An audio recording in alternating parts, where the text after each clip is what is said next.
The day has finally come for the boys to awaken. I'm an E-rank fierce tiger, hoping to find a beastmaster with strong power. I'm a C-rank tyrannosaurus, looking for a beastmaster above C-rank to team up with. I don't care about rank as long as he's tall and handsome. I wish there were a healing-type beastmaster around. Outside the field, the youthful and vibrant girls were teasing the nervous boys. Among them, the most noticeable was a handsome boy holding a black cat.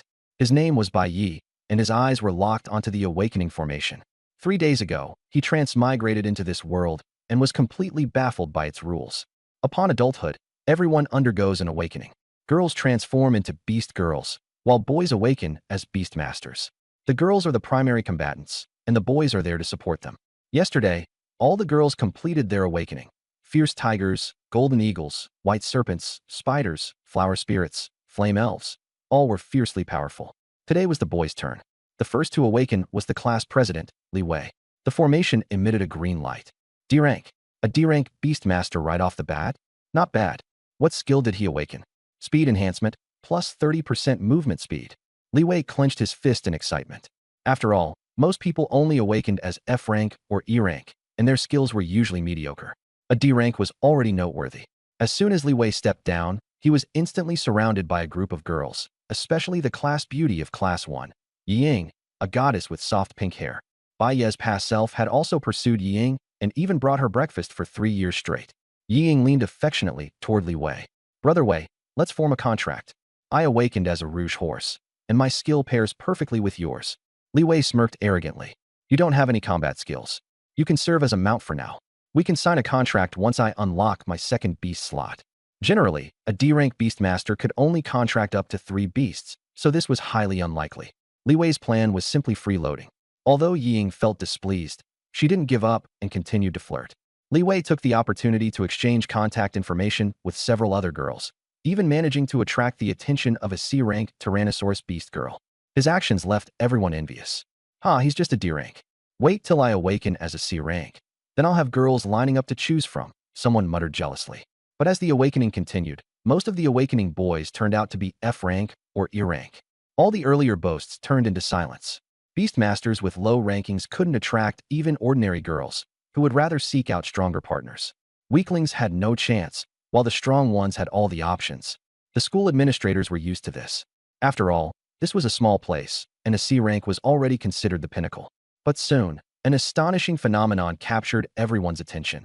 The formation erupted with a crimson glow, lighting up half the sky.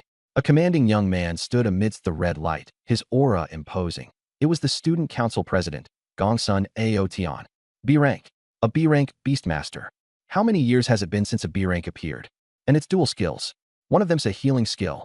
The crowd was in an uproar, the girls screaming uncontrollably. Partnering with a B-rank beastmaster would bring enormous benefits. Even the lowest-ranking beast girls could level up significantly, perhaps even advancing an entire rank. In battle, a B-rank beastmaster could double the strength of their beast.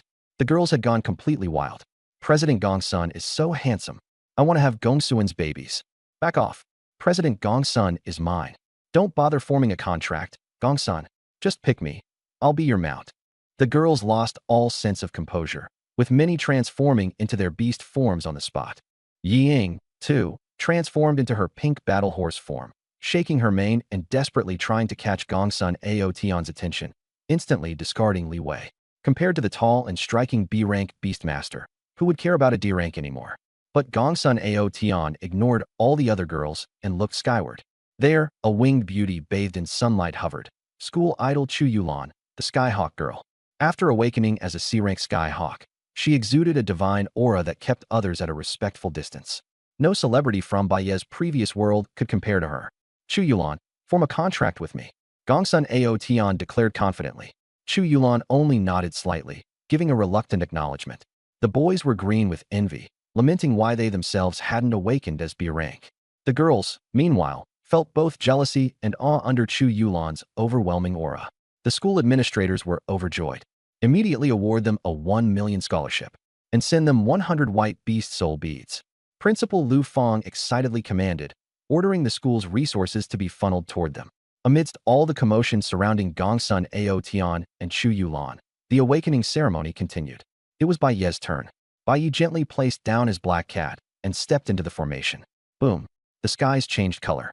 Brilliant seven-colored light filled the heavens. Divine beasts, spirit beasts, plants, and sprites all bowed down to Bai Yi.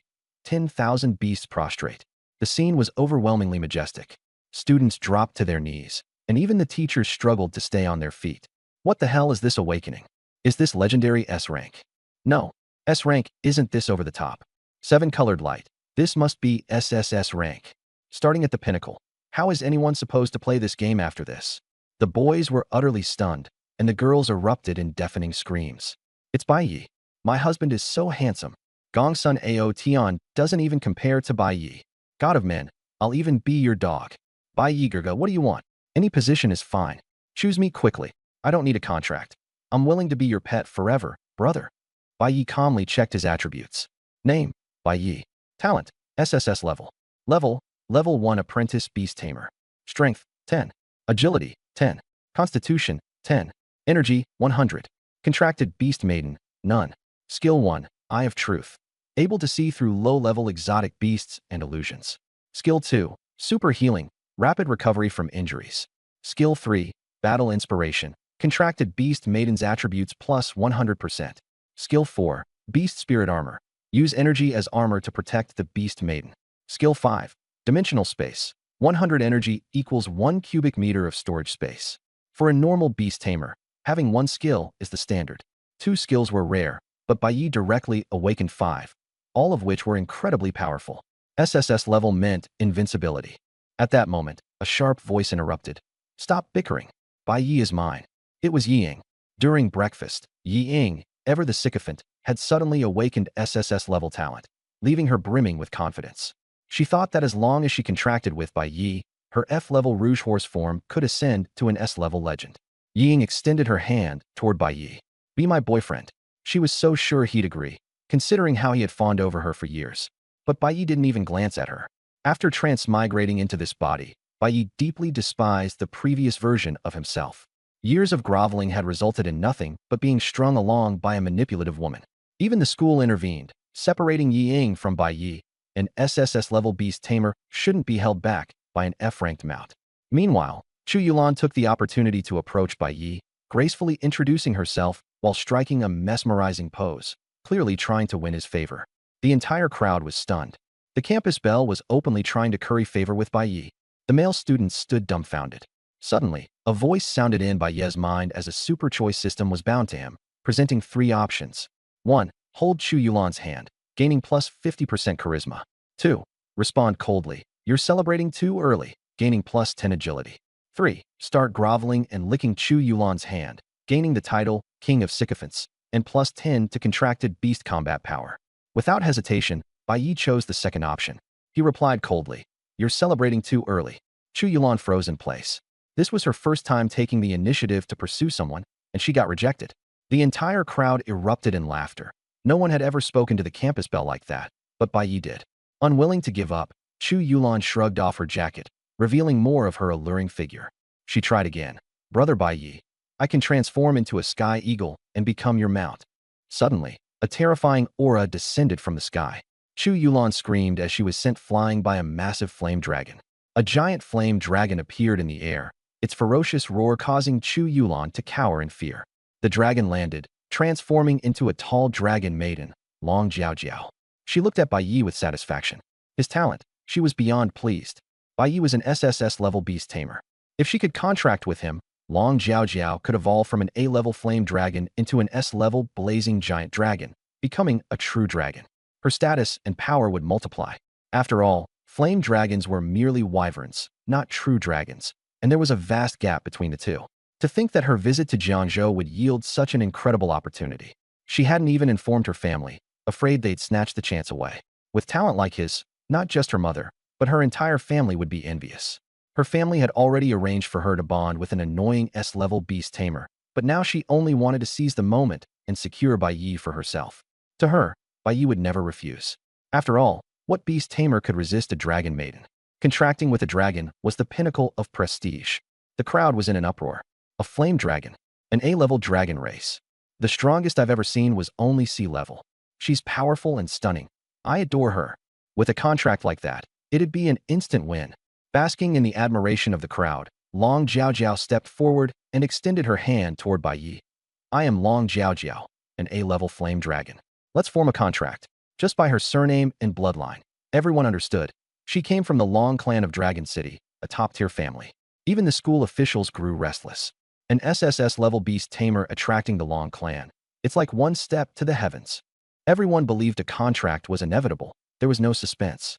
Just as Bai Yi was about to make his choice, a cold gleam flashed in front of him. A flying sword appeared and stopped right in front of him, transforming into a beautiful girl. It was an incredibly rare sword spirit maiden, Jiangzhou's #1 beauty, Nangong Qinxue. Long Jiaojiao, this is Jiangzhou. Nangong Qinxue exuded an ethereal aura, and her breathtaking appearance silenced the entire crowd. Even the campus belle had become little more than a background character. Everyone was in an uproar.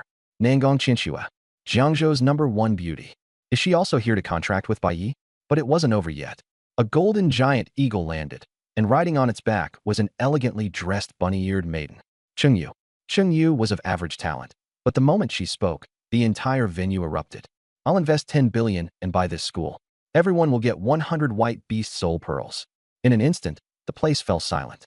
What does 10 billion even mean? And this mini beast soul pearls, leveling up without pressure, max welfare.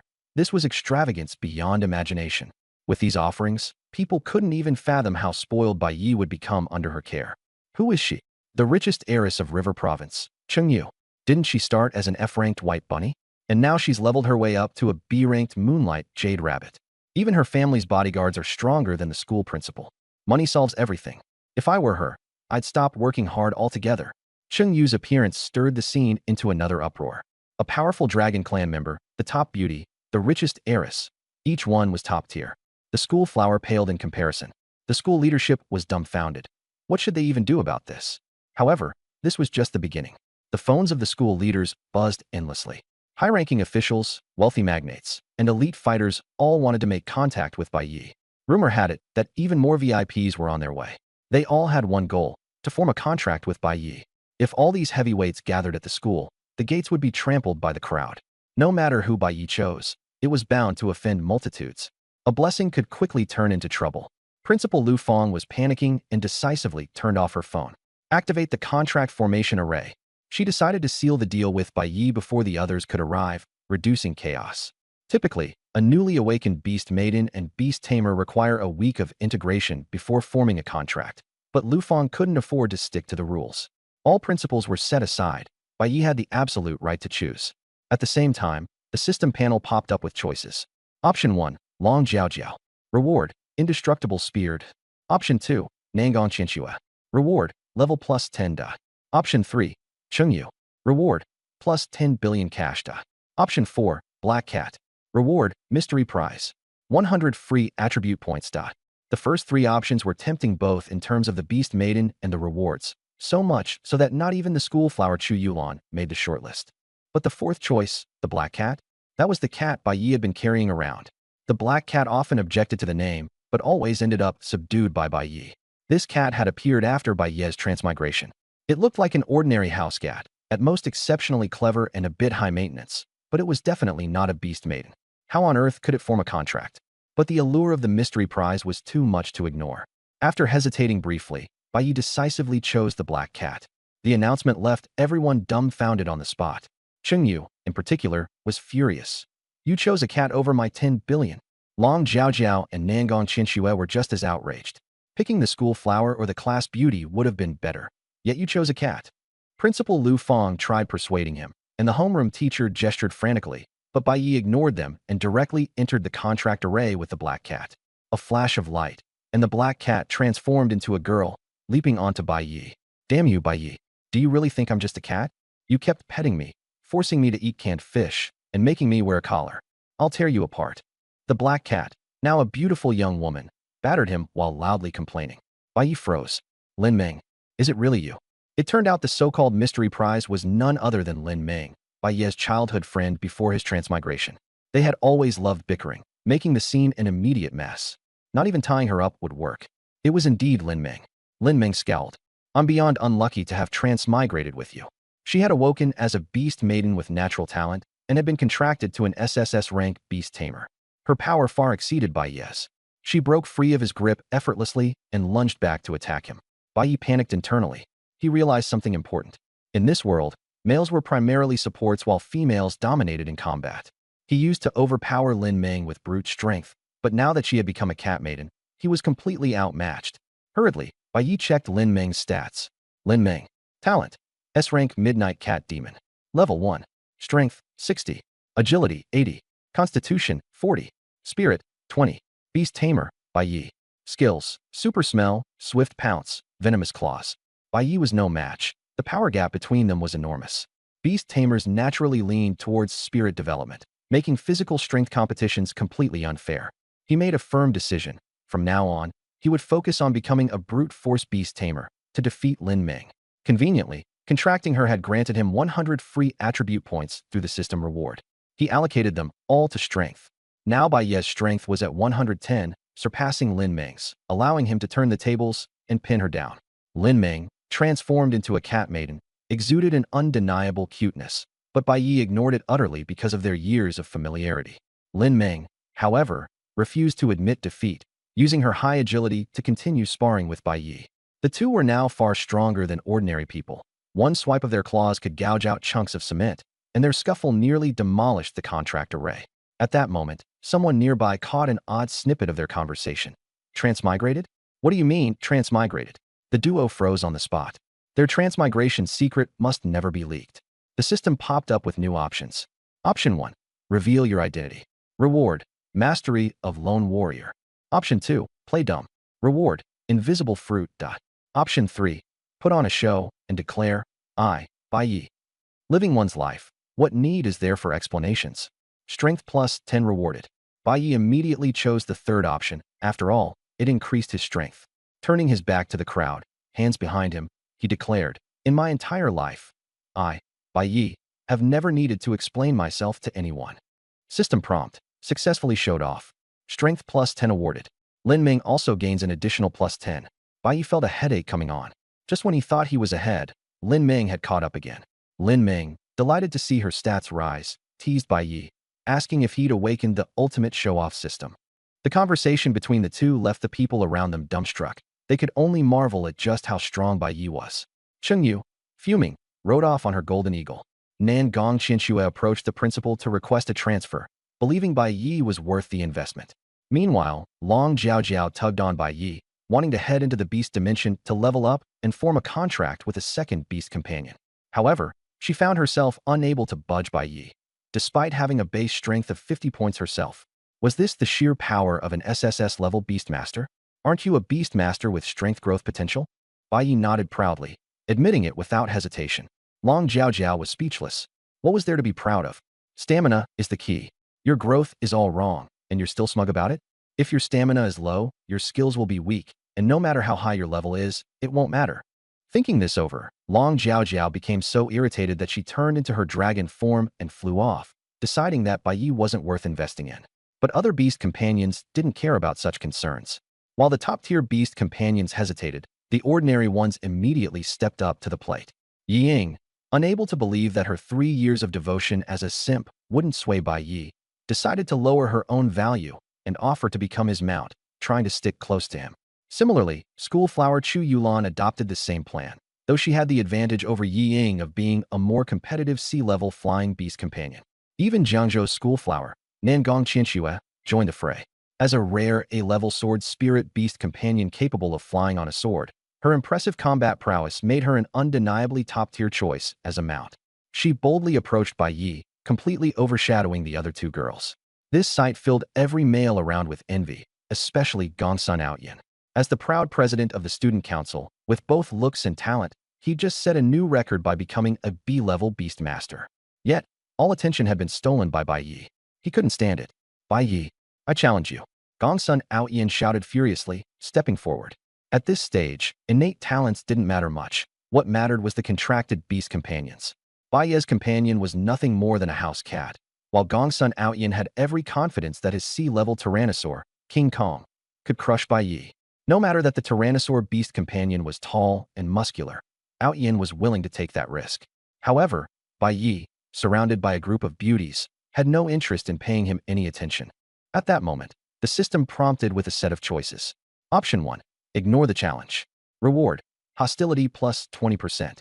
Option 2. Accept the challenge and assist Lin Ming in defeating Gongsun Outyin. Reward. Stamina plus 10. Option 3. Solo duel Gongsun Outyin. Victory reward. Strength plus 10. Without hesitation, Bai Yi chose the third option. A real man always goes for strength. Bai Yi has accepted your challenge. Bai Yi walked toward Gongsun Outyin, motioning provocatively with a beckoning gesture. Gongsun Outyin furiously commanded King Kong to transform. After dropping him off, King Kong made a domineering entrance, leaving everyone astounded. Who would have thought that the dashing Gongsun Outyin, in his quest for power, had chosen a tyrannosaur beast companion as his master? The crowd collectively groaned at the sight, unable to bear looking directly at it. Once transformed, King Kong's tyrannosaur form made everyone rethink their contempt. Standing at 3 meters tall, weighing 2 tons, with sharp fangs and an overwhelming sense of pressure, this Tyrannosaurus was still in its immature stage. When matured, it could grow to 15 meters tall and 10 tons in weight, a true tank-class beast. Jiangzhou Academy's strongest beast companion lived up to her reputation. How could that little house cat of Bai Ye's withstand such power? Everyone doubted that even Bai Yi, as an SSS-level beast master, could make any difference in this situation. Ultimately, it all came down to the beast companion's raw power. King Kong immediately exuded confidence. Bai Yi, let your little cat out. I'll crush it under my foot in an instant. But instead of releasing his beast companion, Bai Yi calmly stepped forward himself. The onlookers froze. He can't seriously be thinking of taking on the fight himself, can he? A beast master fighting a beast companion. Bai Yi, maintaining his composure, advanced toward the Tyrannosaur with an air of disdain. To defeat you, I alone am enough. Infuriated, the Tyrannosaurus immediately lifted one massive foot and stomped down toward Bai Yi. Using 80 points of strength, a stomp from her could flatten a car. Were this to land on a person, they'd be smashed to pieces instantly. Lu Fang shouted frantically, transforming into her Thunder Tiger form in an attempt to save Bai Yi, but the distance was too great for her to make it in time. The giant Tyrannosaurus foot descended as the crowd screamed. The gathered girls shrieked and covered their eyes, not daring to watch. Gongsun Outyin, on the other hand, was thrilled, convinced he was moments away from turning the tides in his favor. But in the next instant, the Tyrannosaurus foot didn't come down. Bai Yi had stopped it cold, using just one hand. Gasps echoed throughout the crowd. A beast master, using a single hand, had managed to stop the foot of a Tyrannosaurus? Without hesitation, Bai Yi grabbed hold of the foot with both hands, spun his body, and hurled the 2-ton beast across the battlefield as though it were a plaything. With a tremendous crash, the behemoth created a massive pit in the ground. Bai Yi then spun it again, slamming it down to create a second crater. The scene of the Tyrannosaurus being tossed around like a rag doll left the onlookers in stunned silence. Even when the beast vomited blood and passed out, no one could bring themselves to speak. The entire crowd froze, awestruck. This seemingly frail beast master had tossed a Tyrannosaurus around like a child's toy. It was beyond comprehension. Gongsun Outyin was completely dumbfounded, forgetting every skill he had. Even King Kong, the beast companion, seemed to lose her focus entirely. Having gained another 10 points of strength, Bai Yi prepared to deal with Lin Ming next. Lu Fang, however, was deeply concerned. This is an absurdly strong start, but Bai Yi only seems to love brute force and insists on contracting beast companions with cats. How do you teach them? She could only sigh, and even teacher Li Ku was helpless. Finally, the awakening process continued, but there weren't any more shocking talents. Only 3 C-grade beast tamers emerged. In Jiangbei City, this result was quite average.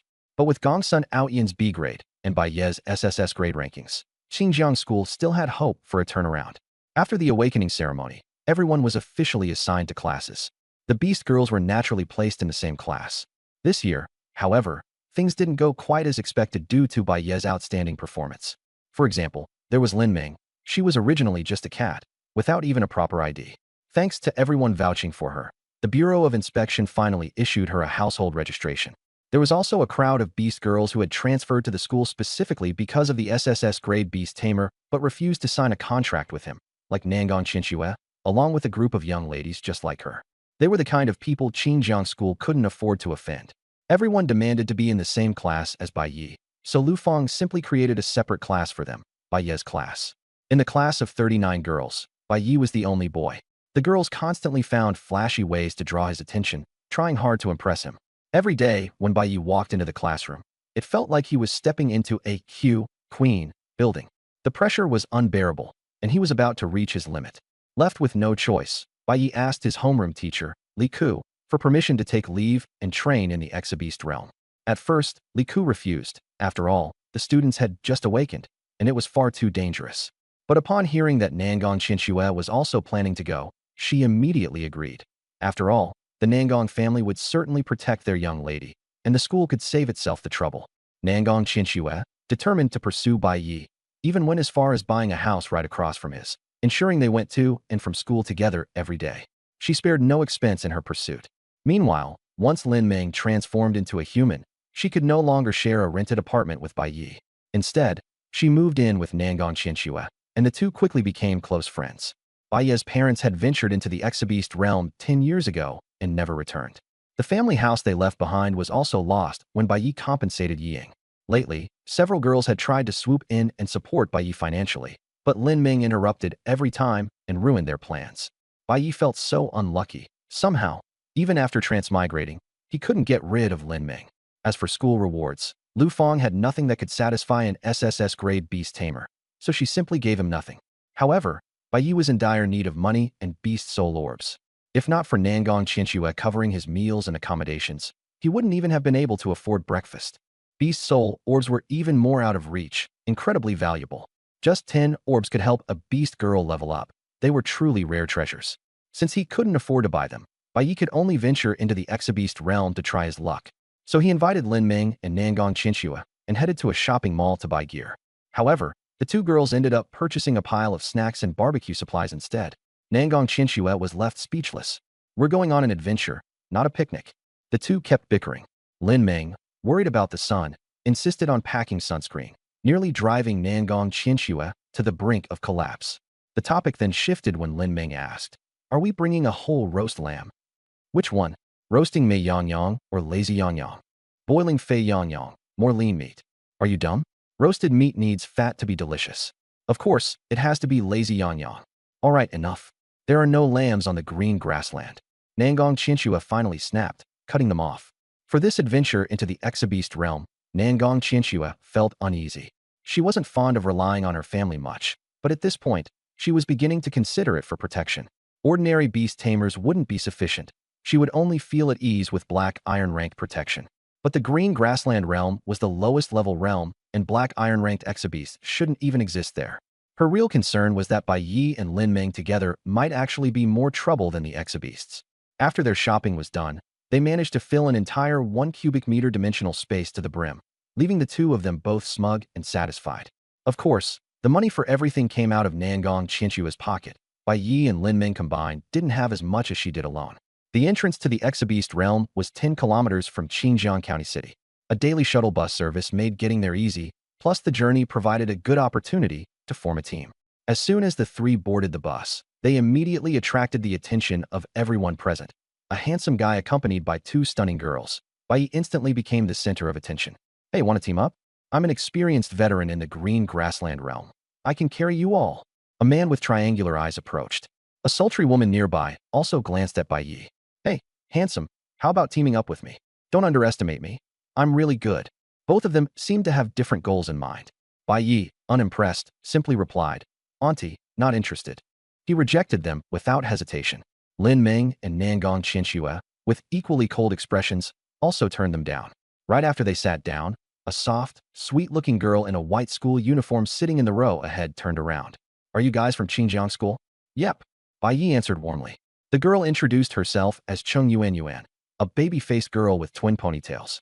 She announced that she was from the first Beastmaster Academy and mentioned that she had heard Xinjiang School had produced an SSS-grade beast tamer this year. "Super handsome," Bai Yi casually complimented.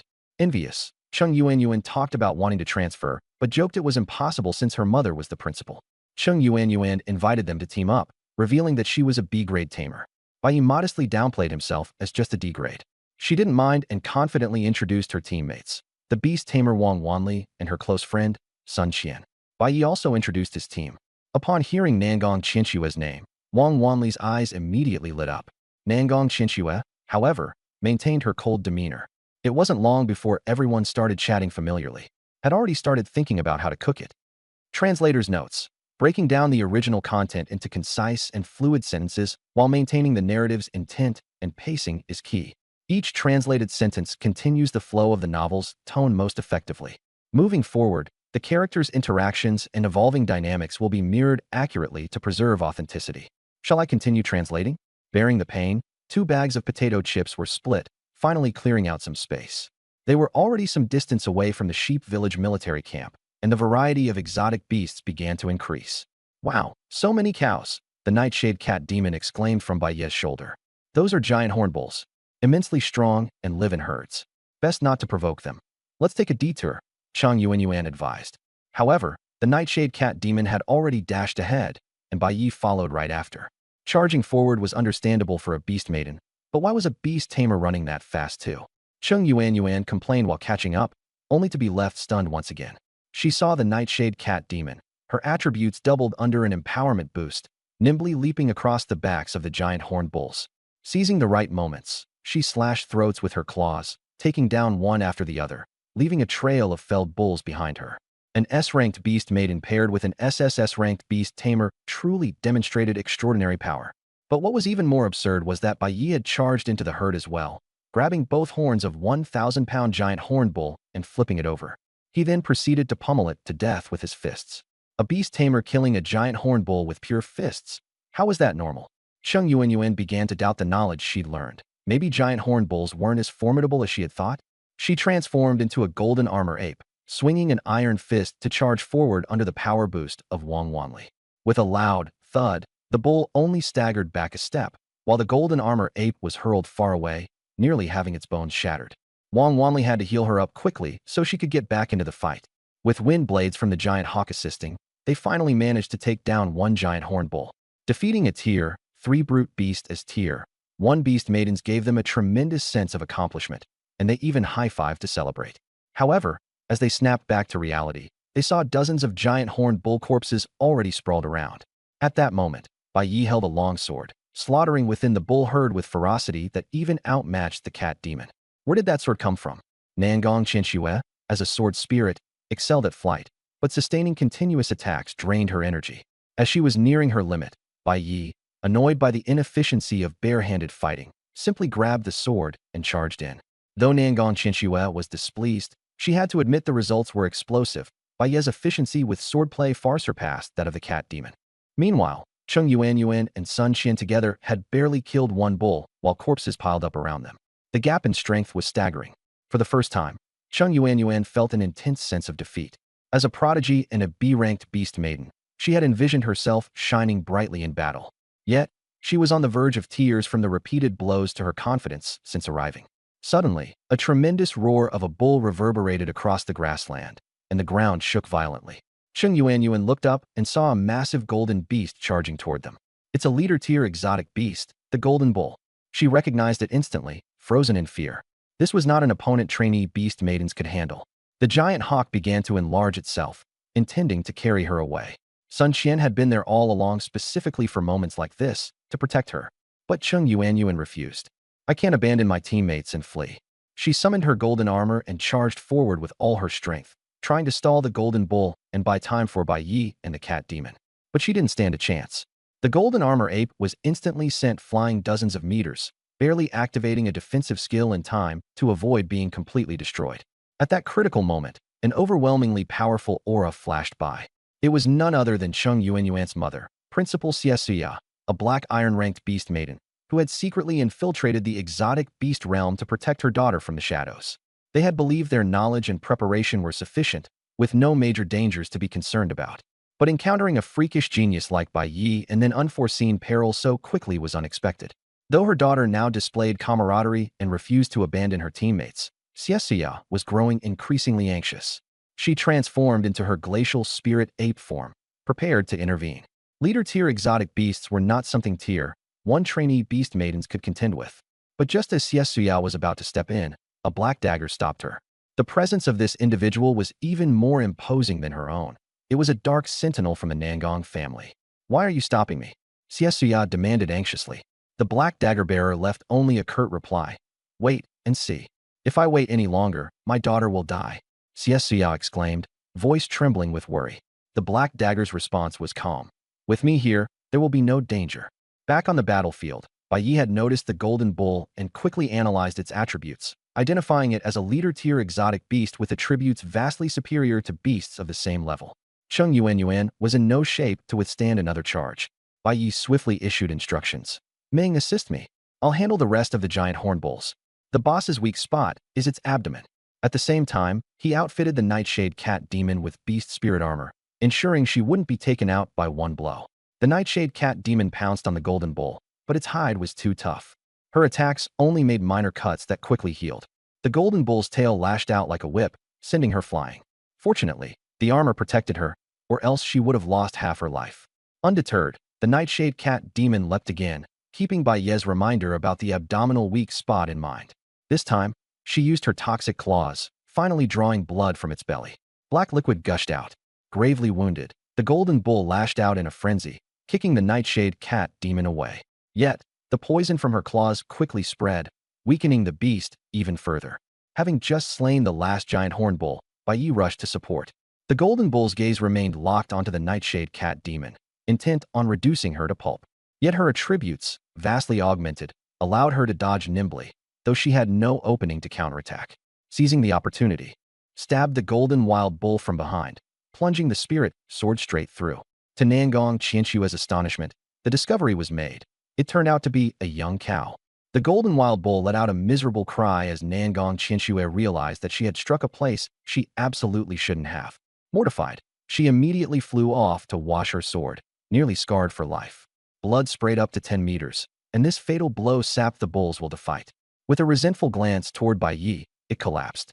Bai Yi signaled Nangong Qianshue to deliver the finishing blow, but she adamantly refused, choosing instead to flee to the stream to clean her weapon.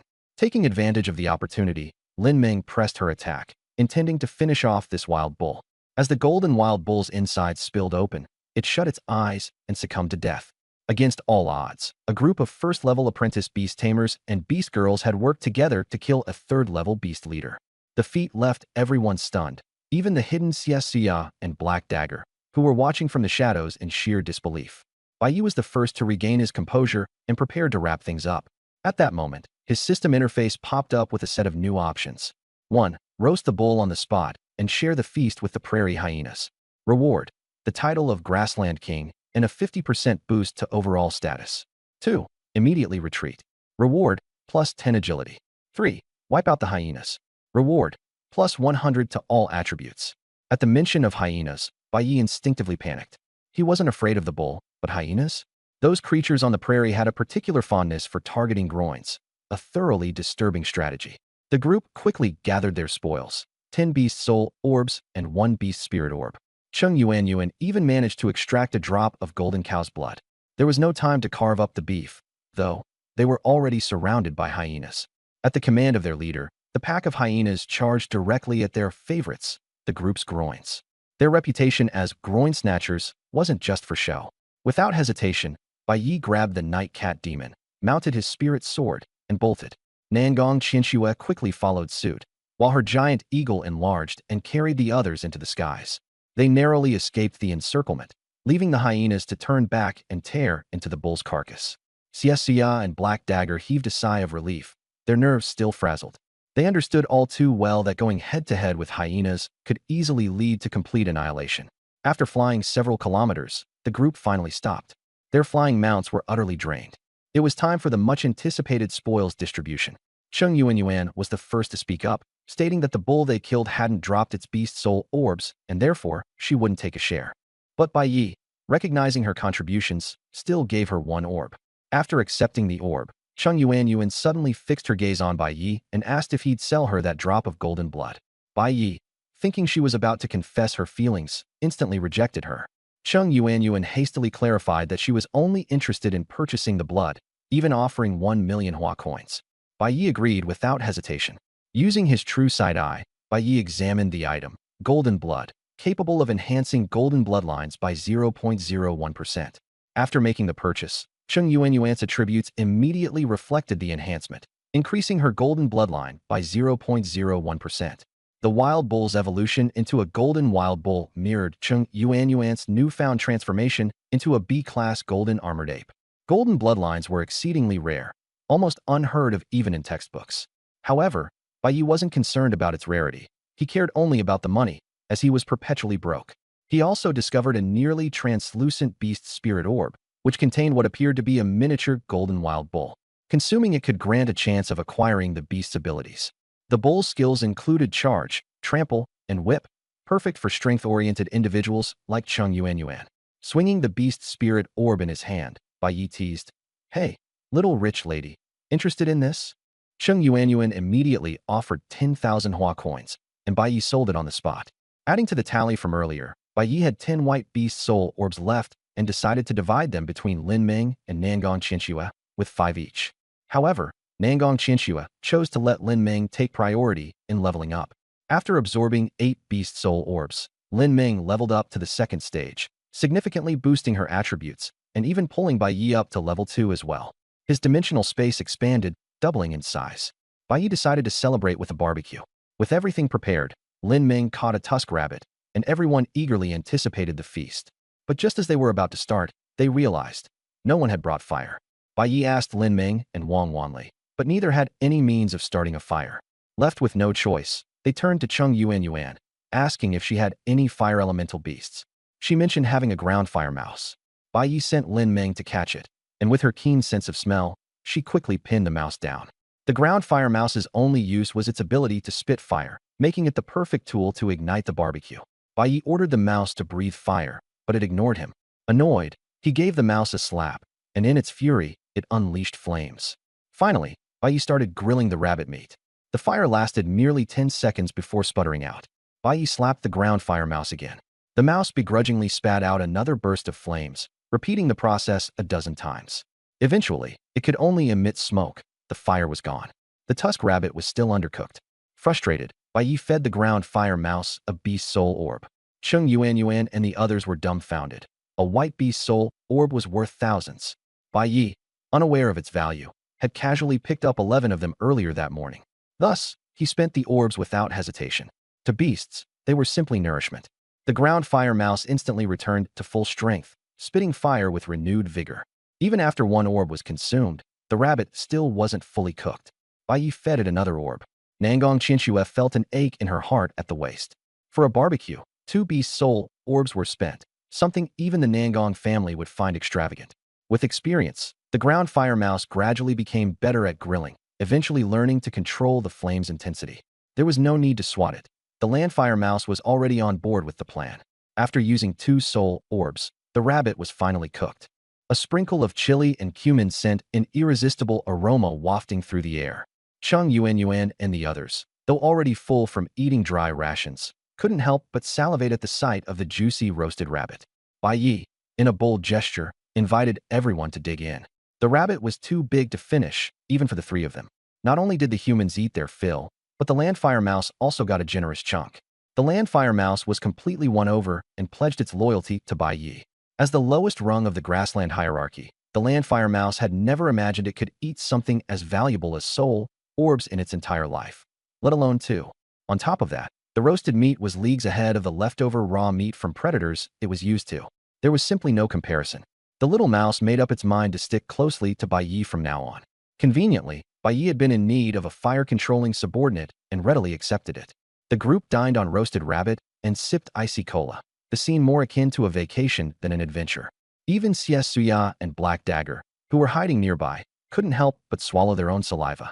Although well-traveled and experienced, they had never witnessed such an absurd adventure before. Xie Suya had initially assumed the group of students would face harsh setbacks and had prepared herself to console her daughter. To her surprise, her daughter was casually munching away with oily lips and needed no comforting at all.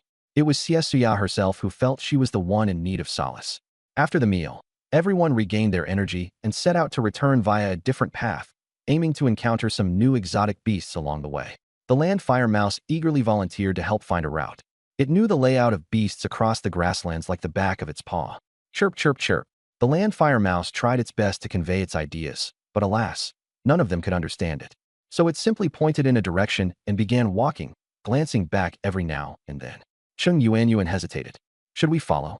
Of course. What's there to be afraid of? Bai Yi strode ahead without hesitation. He trusted the sincerity in the mouse's gaze and besides, with Nangong Qianxue as their fallback, they could always run if things got dangerous. Cheng Yuan was speechless. A beast tamer taking the lead? Had he skipped all his theoretical lessons? What exactly did Xinjiang Academy teach him? Out of concern, she transformed into her golden armor ape form and marched to the front as a precaution. Soon enough, the landfire mouse led them to the vicinity of a burrow. From 30 meters away, the mouse dared not venture closer. The entrance of the burrow was littered with bones, most of them belonging to landfire mice. It was evidently the home of a natural predator of landfire mice. Relying on the humans' help, the little mouse hoped they could eliminate its arch-nemesis. Bai Yi and the others discovered it was the den of a carnivorous exotic beast, mongooses. The lowest among them were already at level 5, simply too strong to fight directly. A new set of options appeared before Bai Yi. 1. Turn back and leave, agility +1. 2. Kill all adult mongooses in the burrow, strength +10. 3. Exterminate all adult mongooses within a 2-kilometer radius, all attributes +10. Bai Yi asked about the mongoose's abilities, and Cheng Yuan quickly answered, level 5, agility type, extremely fast, and they operate in groups. Bai Yi devised a plan, instructing the little mouse to act as bait, feign an injury, and smear rabbit blood to lure them out. Meanwhile, Bai Yi and the others hid and prepared for an ambush. The little mouse was reluctant to be bait, but had no say in the matter. Resigned, it followed the plan. The mongooses were lightning fast, and as soon they darted out, no one could react in time. The little mouse almost wet itself in terror. Thankfully, the night cat demon reacted the quickest, cutting one down with a single swipe.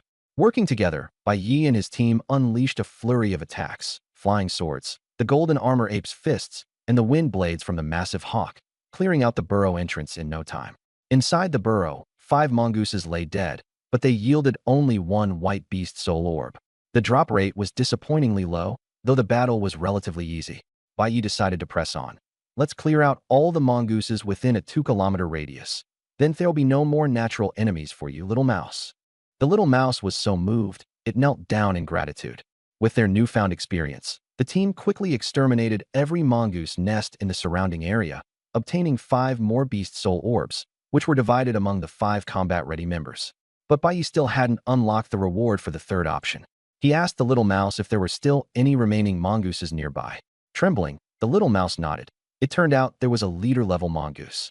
Bai Yi had no hesitation. This was worth it. The little mouse led the way, and before long, they spotted a standing mongoose atop a dirt mound. Its black-rimmed eyes scanned the surroundings vigilantly.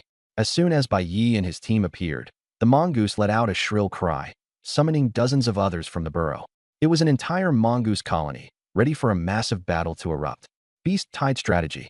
The mongooses were overwhelmingly numerous, making direct combat impossible. Bai Yi gave a swift command, grabbing the mouse in one hand and a mongoose in the other before leaping onto his flying sword. The little mouse never imagined it would take to the skies one day and was so exhilarated that it forgot its fear. The massive hawk expanded its wings and carried Cheng Yuan and Wang Wanli into the air as well. The mongooses could only watch helplessly from the ground. Finally, the mongoose leader stepped out of the burrow, moving unhurriedly.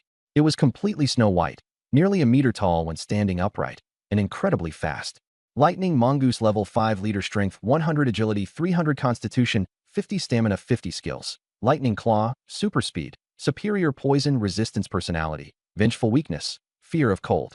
Bai Yi quickly deduced that this mongoose leader, much like the infamous honey badger of the grasslands, held grudges like no other. It wouldn't stop until it was satisfied. This trait could be exploited. Bai Yi shouted, "Hawk, release a wind blade." The mighty eagle hesitated but complied. The wind blade attack was too short in range, and the lightning mongoose easily evaded it, leaping into the air and pouncing towards the eagle with its electrified claws. Frightened, the eagle closed its eyes, but Cheng Yuan managed to block the claw strike with her golden fist. Shocked by the electricity, her body shivered, and the eagle lost quite a few feathers. Fortunately, the lightning mongoose's electric charge wasn't strong enough to cause serious harm to either of them. As they ascended higher, the mongoose could no longer jump to reach them, but it was thoroughly enraged now. Joined by a pack of furious mongooses, it launched a relentless pursuit, awaiting an opportunity for vengeance. Panicking, the eagle asked, "Captain, what should we do?" Bai Yi responded calmly, "The mission is accomplished. Let's go." He turned to Little Mouse, asking if there were any other leader-level exotic beasts nearby. Little Mouse immediately led the way. The team veered in another direction, and soon, they encountered a familiar beast pack, the prairie hyenas. Everyone tensed up. If the two groups of beasts didn't start fighting each other, the squad was doomed. But when the two packs met, they surprisingly squared off instead of attacking. The atmosphere turned tense, as if there had been a long-standing grudge between them. Bai Yi glanced at Little Mouse, whose lips curled into a knowing smirk. Clearly, it was aware of the animosity between these two groups. Displaying an almost human-like smugness, Little Mouse acted as if this outcome was no surprise at all. Bai Yi looked at it thoughtfully. If there were a free pet slot, he would sign it up on the spot. Seeing the two beasts arguing but not yet fighting, Bai Yi grew impatient and sneered. What's all the noise? Cowards. In truth, the sword spirit and the eagle were already worn out. Reaching into his storage space, Bai Yi retrieved the carcass of a mongoose and hurled it toward the hyenas. This was actually something Lin Meng had insisted on keeping earlier, claiming they could taste it later. Bai Yi had found it repulsive and wouldn't have kept it if Lin Meng hadn't forced him to. As the corpse fell, a hyena instinctively snatched it up in its jaws. The mongoose swarm immediately flew into a rage and charged into the hyena pack, igniting a frenzied battle. The mongoose, small and agile, targeted the hyenas' vulnerable areas, resulting in blood-curdling screams. The hyenas, with their superior strength, retaliated by seizing any opportunity to crush the mongooses. The fight became evenly matched, with even the leaders clashing.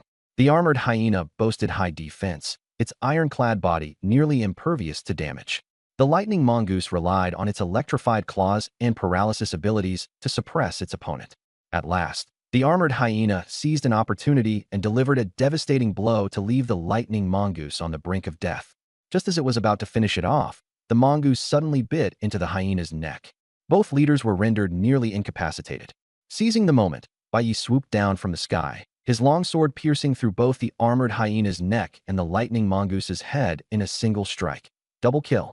Cheng Yuan let out a triumphant cheer, transforming into her golden armor ape form, and slammed into the ground, crushing several beasts beneath her. She then charged in a circle, scattering the remaining animals. Bai Yi, wielding the sword spirit, slashed through the chaotic fray of exotic beasts, while the Dark Knight, cat fiendishly reaped lives. Meanwhile, the eagle could only rest on the sidelines. The two feral beast groups, driven into a bloodthirsty frenzy, fought to the death, unable to stop themselves. In contrast, Bai Yi's team cleaned up the remnants with ease. Before long, the battlefield lay silent. Both the mongooses and hyenas were annihilated. Bai Yi's group had expended nothing but physical energy, taking no significant damage. A flawless victory. The system notified. Mission accomplished. All attributes +10. Additional reward. Beast language mastery. Bai Yi had gained the ability to communicate with all exotic beasts. Surveying the battlefield littered with mangled corpses, Cheng Yuan was stunned. It was unbelievable. This had been their doing. Bai Yi truly was an SSS-ranked beast tamer, a miracle maker. Cheng Yuan found herself infatuated with Bai Yi, her gaze unable to leave him. Bai Yi, realizing he had gained yet another admirer, sighed helplessly and signaled everyone to start collecting beast soul beads. He took charge of the soul beads from the two leader-level beasts. Once Cheng Yuan confirmed that the rest of the carcasses held no further value, Bai Yi left the two leader-level corpses for her to handle. From this battle, the group acquired 20 white soul beads and 2 beast soul beads. Bai Yi distributed 4 white beads to each of the 4 beast girls and even gave one to Little Mouse. Wang Wanli, as usual, received none, as regular beast tamers typically weren't involved in reward distribution. Bai Yi, however, was different. His combat prowess couldn't be ignored.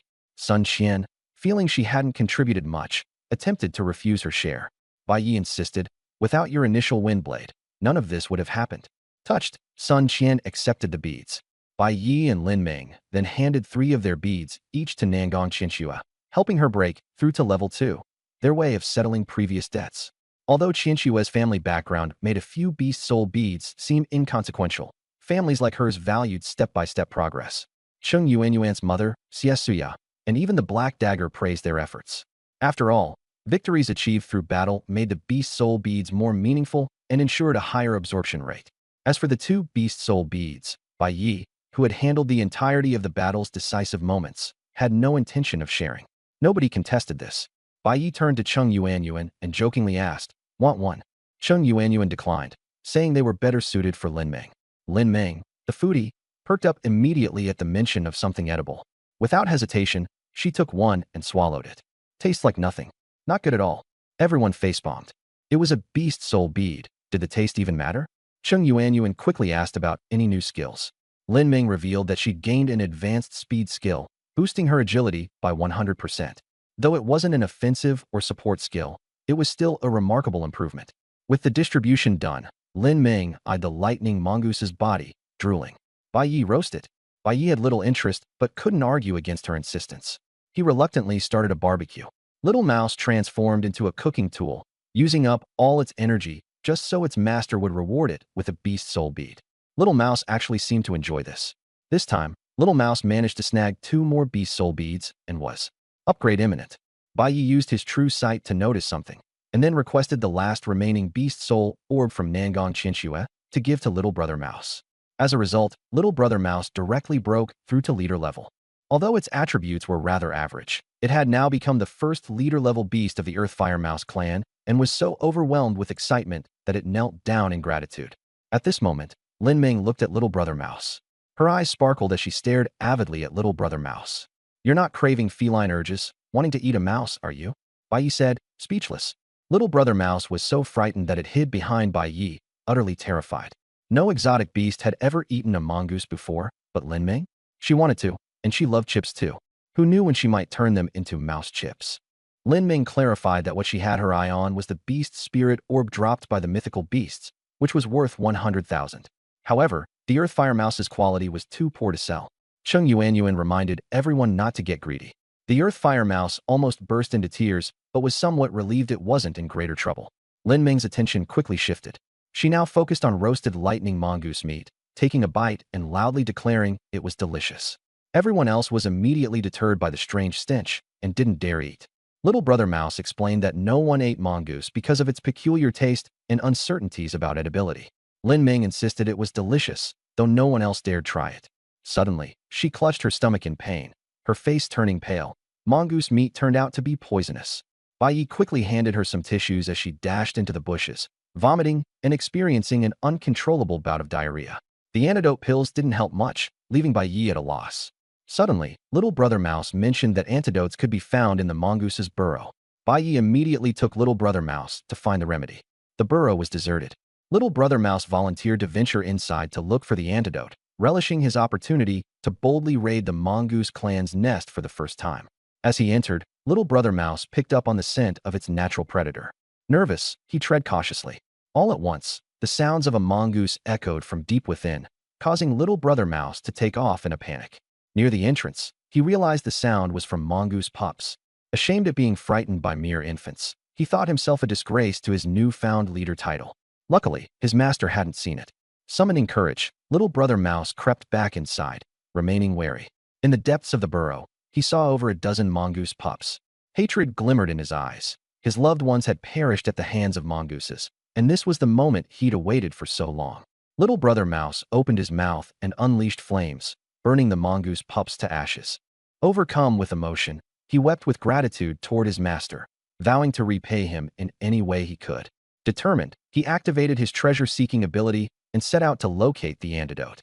Soon, he discovered a black bead resembling shiny, smooth goat dung in the mongoose droppings. This was, in fact, the detoxification spirit bead formed within the mongoose's digestive tract.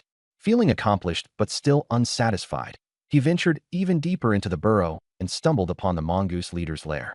There, he unearthed an even larger black bead and a crystal-clear tuberous plant.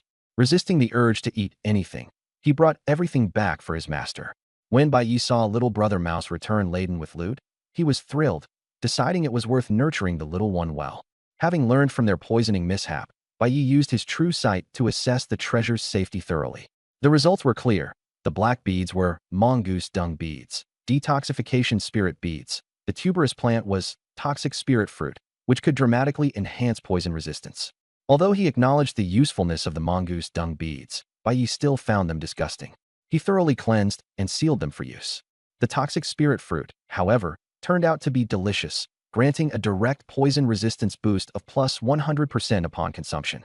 Going forward, he planned to use the mongoose dung beads for anyone poisoned. Little Brother Mouse had collected plenty. With everything packed up, Bai Yi immediately started the journey back. Meanwhile, Lin Ming and the others found themselves in dire straits after being ambushed by the silver-ringed snake beast woman. Chung Yuanyuan, unable to transform, was bitten and incapacitated.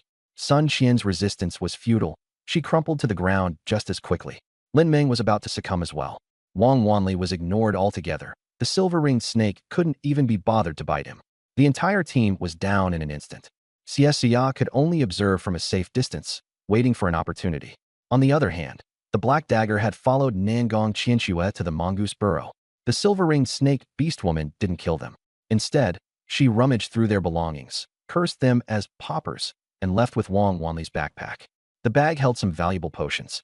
Before leaving, she casually groped Wang Wanli, making him flush with embarrassment and feel utterly humiliated. When Bai Yi returned and saw his companions collapsed, he erupted in fury, demanding to know what had happened. Weakly, Cheng Yuanyuan explained. Upon learning it was merely poisoning, Bai Yi sighed in relief. He had plenty of detox pills in his bag, and since they were effective against mongoose poison, he felt assured. He immediately gave Cheng Yuanyuan a pill, and she quickly recovered. Sun Qian also took one and was back to normal in no time. As for Lin Meng, Bai Yi specifically handed her a super mongoose dung bead. Lin Meng hesitated, questioning whether it was even edible. Bai Yi assured her it was, using her own words to comfort her. Stinky tofu smells bad, but it tastes great. Unable to tolerate much more, Lin Meng swallowed it in one gulp, swiftly recovering and crying out in hunger. Ignoring her plea for food, Bai Yi declared angrily, "We must go seek vengeance now." Leaving his companions poisoned in the wilderness was akin to murder. Cheng Yuanyuan tried to dissuade him, advising against rashness as their opponent was formidable, a level 8 beast woman, far beyond their current combat ability. At that moment, Bai Yi's vision presented an option. Option 1. Forgo revenge and focus on Strength +1. Option 2. Retrieve the stolen supplies, Strength +10. Option 3. Retrieve the supplies and kill the culprits, all attributes +100. The last reward was incredibly tempting, but Bai Yi was well aware that unnecessary killing was unjustifiable. Despite everyone's objections, he chose to pursue revenge, forcing the others to reluctantly follow. The Nightshade Cat Demon's sharp sense of smell made tracking the culprits a simple task. Before long, they caught up with their targets. The two individuals were busy scavenging among the piles of mongoose and hyena carcasses. One of them complained, "So many mongooses, yet nobody harvested their glands. What a waste." The other chimed in, "If they could kill so many mutant beasts, they probably don't care about small profits like these. 48 mongoose glands in total. That's more than we make in a week. And look, there's a corpse of a leader-class armored hyena. Its hide alone could sell for tens of thousands." Bai Yi and his group were stunned to hear this. The mutant beast corpses they had carelessly discarded turned out to be worth such a fortune. Even the academically gifted Cheng Yuanyuan hadn't known that. Evidently, this kind of knowledge came purely from experience. Bai Yi then realized that the duo they were stalking consisted of the triangular-eyed man and the coolly dressed woman they had encountered earlier on the vehicle. Checking their stats, the attributes of the level 8 Silver Ring Snake Beastkin woman were even lower than those of the level 2 Nightshade Cat Demon, underscoring the enormous disparity in natural talent. And as time went on, that gap would only grow wider. Bai Yi and his group confronted Lu Mei and Feng Fei head-on, showing no fear. Lu Mei was shocked. Weren't they poisoned by the venom? How did they recover so quickly and catch up? Bai Yi made the first move, drawing his sword and charging forward. Lu Mei transformed into her snake form, demonstrating agile movement as she counterattacked and managed to bite Bai Yi. Triumphant, she taunted him, claiming that the venom would bring him down shortly. However, Bai Yi was completely unscathed. Instead, he smirked and mockingly invited her to bite again. Infuriated, Lu Mei attempted to strike at his neck, but Bai Yi caught her effortlessly. She was stunned by his extraordinary strength. Bai Yi warned her to answer his questions honestly, or she'd meet her end. Pressured, Lu Mei reluctantly complied. Bai Yi first asked if they had ever killed anyone. Lu Mei denied it vehemently. Activating his Eye of Truth, Bai Yi verified that she wasn't lying. He then asked how many times they had robbed others. Lu Mei admitted to 5 incidents, assuring him that they always left someone behind to tend to the victims.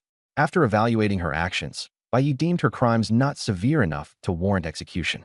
At this point, Lin Meng acted decisively, stripping Lu Mei and Feng Fei of everything they had. They filled an entire bag with loot, including the mongoose glands and the armored hyena hide. Bai Yi then inquired about the function of the mongoose glands. Lu Mei explained that they were materials used to craft antidote pills. Suddenly, she realized that the pile of hyena and mongoose corpses around them was the work of Bai Yi's group, her expression a mixture of shock and awe. Uninterested in further conversation, Bai Yi tossed the snake aside. His mission was complete. He was rewarded with a 10-point increase in strength. Witnessing this, Lu Mei was genuinely terrified and vowed never to rob again. She thought to herself, these young folks today are unreal. It was getting late, and the group prepared to head back to town while also dividing their spoils. Wang Wanli's backpack was returned to him, while the rest of the materials went to Bai Yi. Using the eye of truth to examine the materials, Bai Yi identified the mongoose glands as essential ingredients for basic antidote pills, alongside resources such as bile from giant horned wild bulls and golden wild bull hide. Lu Mei and Feng Fei had simply been scavenging leftovers. Bai Yi's dimensional space was now overflowing with herbs and minerals. Prior to using the eye of truth, he might have mistaken such items for ordinary garbage. While Lu Mei and Feng Fei were indeed experienced, their collection efforts involved resources too low value to compare with treasures like the toxic spirit fruit. Moreover, Bai Yi had obtained 10 beast spirit orbs, which he promptly distributed among his companions, giving each person 2. He gave his own share to little brother Rat. Since non-contracted mutant beasts weren't free to enter and exit otherwise restricted zones, Bai Yi instructed the rat to head back first, agreeing to reunite the following day. Before darkness fully descended, Bai Yi and his companions returned to the bustling Qingqing town. The lively town resembled a marketplace, with buyers crowding around the Mutant Beast Park's exit in hopes of purchasing materials. The moment Bai Yi emerged, he found himself surrounded by a gray wolf merchant eager to lowball an offer for the mongoose glands. When Bai Yi inquired about the price, the merchant quoted only 10 coins. Scoffing at the offer, Bai Yi turned to walk away, deeming it outright insulting. Everyone knew the proper value was at least 100 coins. The gray wolf merchant urgently raised his offer, but a meddling Lu Mei undermined him, forcing the merchant to give up. Lu Mei then proposed a better deal to Bai Yi, offering to sell the materials on his behalf for a 10% commission, asserting that she had a better grasp of the market. Finding the ordeal bothersome, Bai Yi allowed her to assess the goods. Lu Mei evaluated the total worth at 30,000 coins. Satisfied, Bai Yi agreed to the transaction. After deducting Lu Mei's 3,000 coin commission, she handed Bai Yi 27,000 coins. The deal concluded smoothly, with the massive bag of materials returned to its rightful owners. 27,000 coins. Was that profit? Not exactly.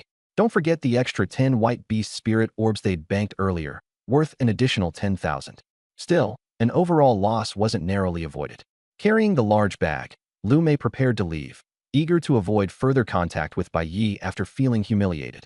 Wait! Bai Yi stopped her in her tracks. On high alert, Lu Mei clutched the bag tightly, snapping, "What do you want now?" Bai Yi expressed interest in purchasing a map and directory of the endless grasslands, asking where they were available. Without hesitation, Lu Mei pulled out her phone, displaying the Endless Grasslands app. It had everything: maps, monster data, herbal information, mineral locations, and even live updates. "How much?" Bai Yi asked. 37,000. Lu Mei replied, coincidentally matching the sum she had lost that day. Bai Yi haggled relentlessly, starting from 100 coins and settling at 880 after some intense back-and-forth negotiation. Using Lu Mei's referral code, Bai Yi registered an account under the username White Lord. As Bai Yi happily browsed the application's forums, a promotional girl approached him with a flyer. Download it now and get a free 100 Qingqing coins. Bai Yi discovered that the app required no registration fee and even gave out free points. Referring new users could earn additional Qingqing coins. Lu Mei had already disappeared without a trace. Bai Yi sent the referral code to his teammates and easily made 1,000 Qingqing coins, recovering a small part of his loss. Everyone sat by the roadside, engrossed in the app. But upon closer inspection, all the features required payment. The map was free for the first kilometer, but each subsequent kilometer cost 100 Qingqing coins. Beast illustrations were paywalled too. Only the most common ones were free. The same went for mineral and herbal guides. Even the forums charged fees. Reading posts required coins. Some users even wrote serialized stories, with each chapter priced at 1 coin. However, users could earn Qingqing coins by providing valuable information. For example, Lu Mei had uploaded intelligence about 3 leader-class beasts, and each report awarded 1,000 to 2,000 Qingqing coins. All things considered, Lu Mei hadn't really lost out.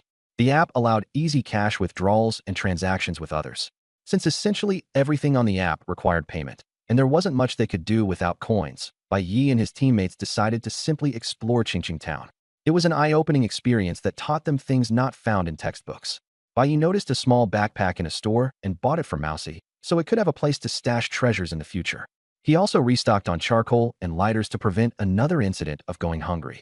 The others bought some small items as well. That evening, the group indulged in a feast of exotic beast dishes at a local restaurant. It was absolutely delicious. Lin Ming ate so much that her belly became round, and she could hardly walk afterward. The day ended on a perfect note. By the end of the day, they had made a cash income of 1.127 million yuan, enough to enter a comfortable middle-class life.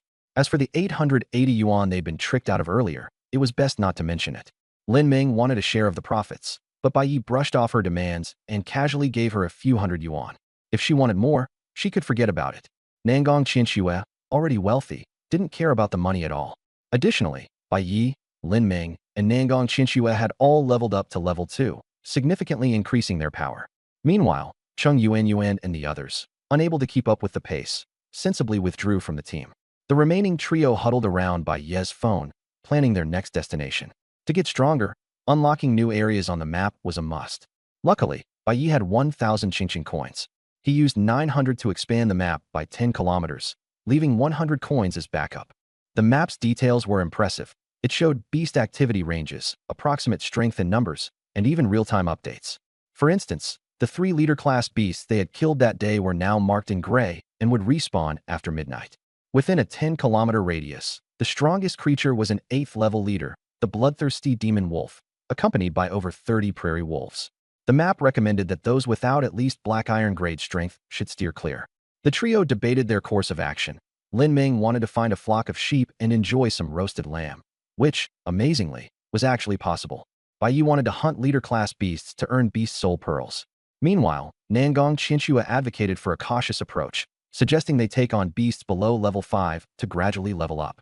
In the end, they decided to exploit Bai Ye's poison resistance and the detoxifying properties of the cat feces pearls, specifically targeting highly venomous beasts to rack up points.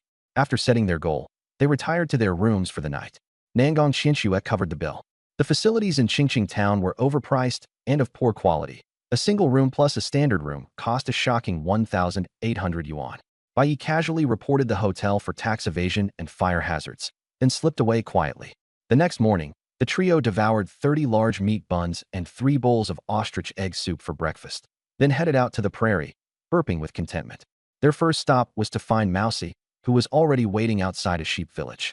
Clutching over a dozen cat feces pearls it had unearthed from all the mongoose burrows the previous night, Mousy loyally offered them to Bai Yi as tribute. Cat feces pearls were worth more than beginner detox pills, so Bai Yi handed over the 5 yuan backpack he had just bought. Overcome with gratitude and excitement, Mousy accepted the gift. Their next destination was the lair of the level 5 prairie vipers. Riding on their swords, they arrived within minutes at a dark cave. Below, the massive snakes slithered ominously. Even Lin Ming, who usually loved exotic dishes, lost her appetite at the sight. Mousy trembled in fear, as these carnivorous predators were among its natural enemies. But Bai Yi didn't care. Each snake represented money. Having confirmed that the viper's only ability was their venom, Bai Yi charged in with his sword, causing the snake swarm to explode into chaos as they lunged to bite him. Their venom was utterly ineffective. Anyone else would have perished after being bitten by so many venomous snakes, with even detox pills proving useless. But Bai Yi was the exception. He treated the venomous snakes like crispy snacks. If weasels could eat them, so could he. His sword spirit, lacking a physical body, was immune to venom as well. Wielding his sword, Bai Yi effortlessly began slaughtering the prairie vipers. Lin Ming, who had preemptively taken a detox pill, happily harvested beast soul pearls. If there was no place to store them, she washed them off and ate them directly. Mousy, too scared to approach, was unable to help in the battle. Suddenly, a dark green poisonous mist filled the air, corroding the surrounding plant life. A leader-class mutant beast appeared, the venomous viper. Venomous viper. Level 5 leader. Strength, 150. Agility, 150. Constitution, 100. Spirit, 100. Abilities, poison mist, projectile strike, constriction. Weaknesses, afraid of fire, soft underbelly. The massive snake, 6 to 7 meters long, charged with incredible force. Lin Ming swallowed another detox pill and transformed into her Dark Knight, cat demon form, pouncing on the viper. Bai Yi granted her battle rally and beast spirit armor buffs. Fully prepared against poison, the cat demon was unaffected. However, the venomous viper was intelligent. It realized that killing the beast tamer would destabilize the beast maiden, so it launched itself at Bai Yi, intending to constrict him. Bai Yi barely avoided a fatal injury but was tightly coiled, almost suffocating. Thankfully, Lin Ming's sharp claws relentlessly tore at the serpent's soft belly, nearly eviscerating it. Unable to kill Bai Yi and under relentless assault, The viper's body was soon a bloody mess. Realizing that constriction was ineffective, the venomous viper released Bai Yi and leapt, attempting to swallow the cat demon whole. Unfortunately for the viper, the cat demon fought back ferociously from inside its stomach. The insides of the giant viper twisted violently, its severe internal injuries unable to withstand the strain. The serpent thrashed in agony before finally collapsing lifelessly to the ground. Lin Ming crawled out, her entire body covered in blood and gore. She grimaced in disgust and spat angrily. Ugh, so filthy. Bai Yi, nearby, caught the perfect shot of the feline demon clambering out of the giant snake's mouth, and then captured a few more wide-angle, dramatic close-ups for good measure. With all the material in hand, he went to work. Without missing a beat, he uploaded the news. Viper nest destroyed, leader slain. Accompanying it, he crafted a post titled, "Shocking. She actually killed the Viper leader this way," complete with images and a stat panel, and set the reading price at 10 Qing coins. The post passed approval swiftly due to its sharp visuals, and soon enough, 2,000 Qing coins were credited to his account. Bai Yi had mastered the art of clickbait posts like a pro, drawing in an onslaught of viewers in mere seconds. His earnings shot up to 2,000 Qing coins and were still climbing. By peak reading hours in the evening, this single post alone was likely to earn him tens of thousands. Bai Yi had fully figured out how to exploit the Qing Grassland app. Flush with success, Bai Yi splurged on the most detailed Plains Viper guide available without hesitation for 50 Qing coins. According to the guide, nearly every part of a viper was profitable. Snake gall for 100 per piece, poison pouch for 50, snake skin for 10 per sheet, and snake meat for 2 per kilogram. Though the guide lacked details specific to the viper leader, the differences weren't likely to be drastic. Pricing, he'd figure out as he went. While Bai Yi strategized his next money-making moves, he busied himself collecting spoils from the battle. The shadow demon cat seemed on the brink of vomiting from disgust and rubbed itself furiously on the grass, demanding a bath. Bai Yi casually calmed her. "Hold your horses," while his hands didn't stop working, harvesting only the most valuable materials and leaving the less profitable snake skins and meat aside. Meanwhile, he sent Little Mouse scouting into the viper's nest to search for hidden treasures. Leader-ranked beasts often guarded the best loot, and the search paid off handsomely. They walked away with 5 white beast soul pearls, 100 poison pouches, 100 snake gall pieces, and the viper leader's exclusive artifact, a haul worth tens of thousands. The beast spirit pearls were given to Lin Ming to absorb, while the beast soul pearls were reserved for Nan Gong Qianshui. With her exceptional talent, Lin Ming immediately awakened a new skill, Toxic Mist. Little Mouse also managed to retrieve some poisonous fruits from the snake's lair. Consuming them could grant poison-related benefits, but doing so recklessly might end fatally. Bai Yi then turned his gaze to the shadow demon cat, intending for her to test the effects of the fruit. The cat, highly wary, snatched the poisonous fruit and swallowed it instantly. Moments later, she clutched her stomach and rolled on the ground in pain, shooting Bai Yi a look of exasperation, as though scolding him for his schemes. Eventually, Bai Yi fed her a handful of detoxifying cat droppings beads, over 10 in total, to alleviate her suffering. After the ordeal, the shadow demon cat experienced a major skill upgrade. Both her Toxic Mist and Toxic Claws advanced into growth-type abilities. Thrilled, she demanded more poisonous fruits to eat. Bai Yi, struck with inspiration, tossed her one of the viper's poison pouches. Without hesitation, she devoured it, and her abilities improved incrementally once again. For Bai Yi, generosity was second nature when it came to those close to him. He funneled 100 poison pouches to the shadow demon cat. After consuming several dozen, she began developing resistance to the toxins. To push her upgrades further, Bai Yi handed over the viper leader's poison pouch. This time, her skills evolved into Deadly Poison Mist and Deadly Poison Claws, their effects skyrocketing. The shadow demon cat, now satiated, patted her belly and asked if there were more. Bai Yi shook his head, saying there were none left. Immediately, she wrinkled her nose in disdain and demanded he find a place for her to bathe. Checking his map, Bai Yi noted a nearby stream. The shadow demon cat insisted he carry her there using flight, but Bai Yi turned her down, calling her dirty. Resigned, she set off on her own.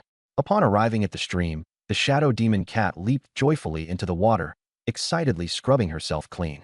She began to hum as she bathed, but her tune abruptly shifted to screams when a bite on her rear startled her. A panicked Bai Yi hurried over, only to find that a swarm of piranhas had surrounded her, latching onto her in droves until she was nearly obscured by their numbers. Bai Yi acted fast, utilizing every skill he had to heal her injuries and beef up her defenses. Yet the sheer number of piranhas overwhelmed them, and the shadow demon cat was pulled underwater, teetering between being bitten to death or drowning. Bai Yi shouted desperately. Used deadly poison mist. In her flurry, she obeyed, releasing the toxic mist. Instantly, the water turned green, and all the piranhas flipped belly up. Though the shadow demon cat escaped danger and climbed ashore, she bellowed with rage. I demand roasted fish tonight. As she spoke, she flung the dead fish onto the bank furiously. Inspired, Bai Yi snapped quick photos and pinned another guide titled, "She used this trick to annihilate piranhas. A must-learn for everyone." Ultimately, a few beast soul pearls were acquired from the piranhas, though not many. Bai Yi decided this stream's piranhas could be systematically hunted and turned into a renewable resource for profit. At that moment, the shadow demon cat mentioned spotting a black iron box at the bottom of the stream. Bai Yi instantly recognized it as a treasure chest, and the shadow demon cat promptly hauled it up. Upon opening it, they found a transparent pearl within, containing the shadowy figures of one large and one small piranha. The shadow demon cat stared at it, confused. Before she could think too deeply, she opened her mouth to swallow it, unmoved by prior risks. Bai Yi hurriedly stopped her and activated his true sight eye to analyze the object. Gigantification skill pearl. If consumed by a beast tamer, there is a chance to awaken the gigantification skill. It turned out beast tamers could also gain skills. As soon as Bai Yi relayed this, the shadow demon cat nearly jumped with joy. Without hesitation, she shoved the pearl into Bai Yi's mouth, exclaiming, "Eat it, eat it. I want to grow bigger." For the shadow demon cat, staying small had always been a sore spot. The thought of finally gaining size thrilled her to no end. Thanks to Bai Yi's SSS tier talent, he immediately awakened the skill. Gigantification enlarges a contracted beastwoman's size by tenfold, doubling their strength. Barely had he learned the skill when the shadow demon cat pulled on him to use it. Instantly, the previously half-meter-long shadow demon cat morphed into a towering 5-meter beast, larger than a. The tiger grew even bigger. Now that you've grown bigger, does that mean your appetite has too? The cat demon was thrilled. The moment it saw fish, it started feasting. It swallowed dozens of piranhas whole, without even waiting to roast them. Bai Yi quickly stopped it and explained the plan. They used the piranhas as bait to attract even more of them. Soon, over 100 piranhas swarmed toward them. The poisonous mist had long dissipated, leaving the downstream waters unaffected. They managed to collect 3 beast soul pearls. They moved around to 7 or 8 different spots.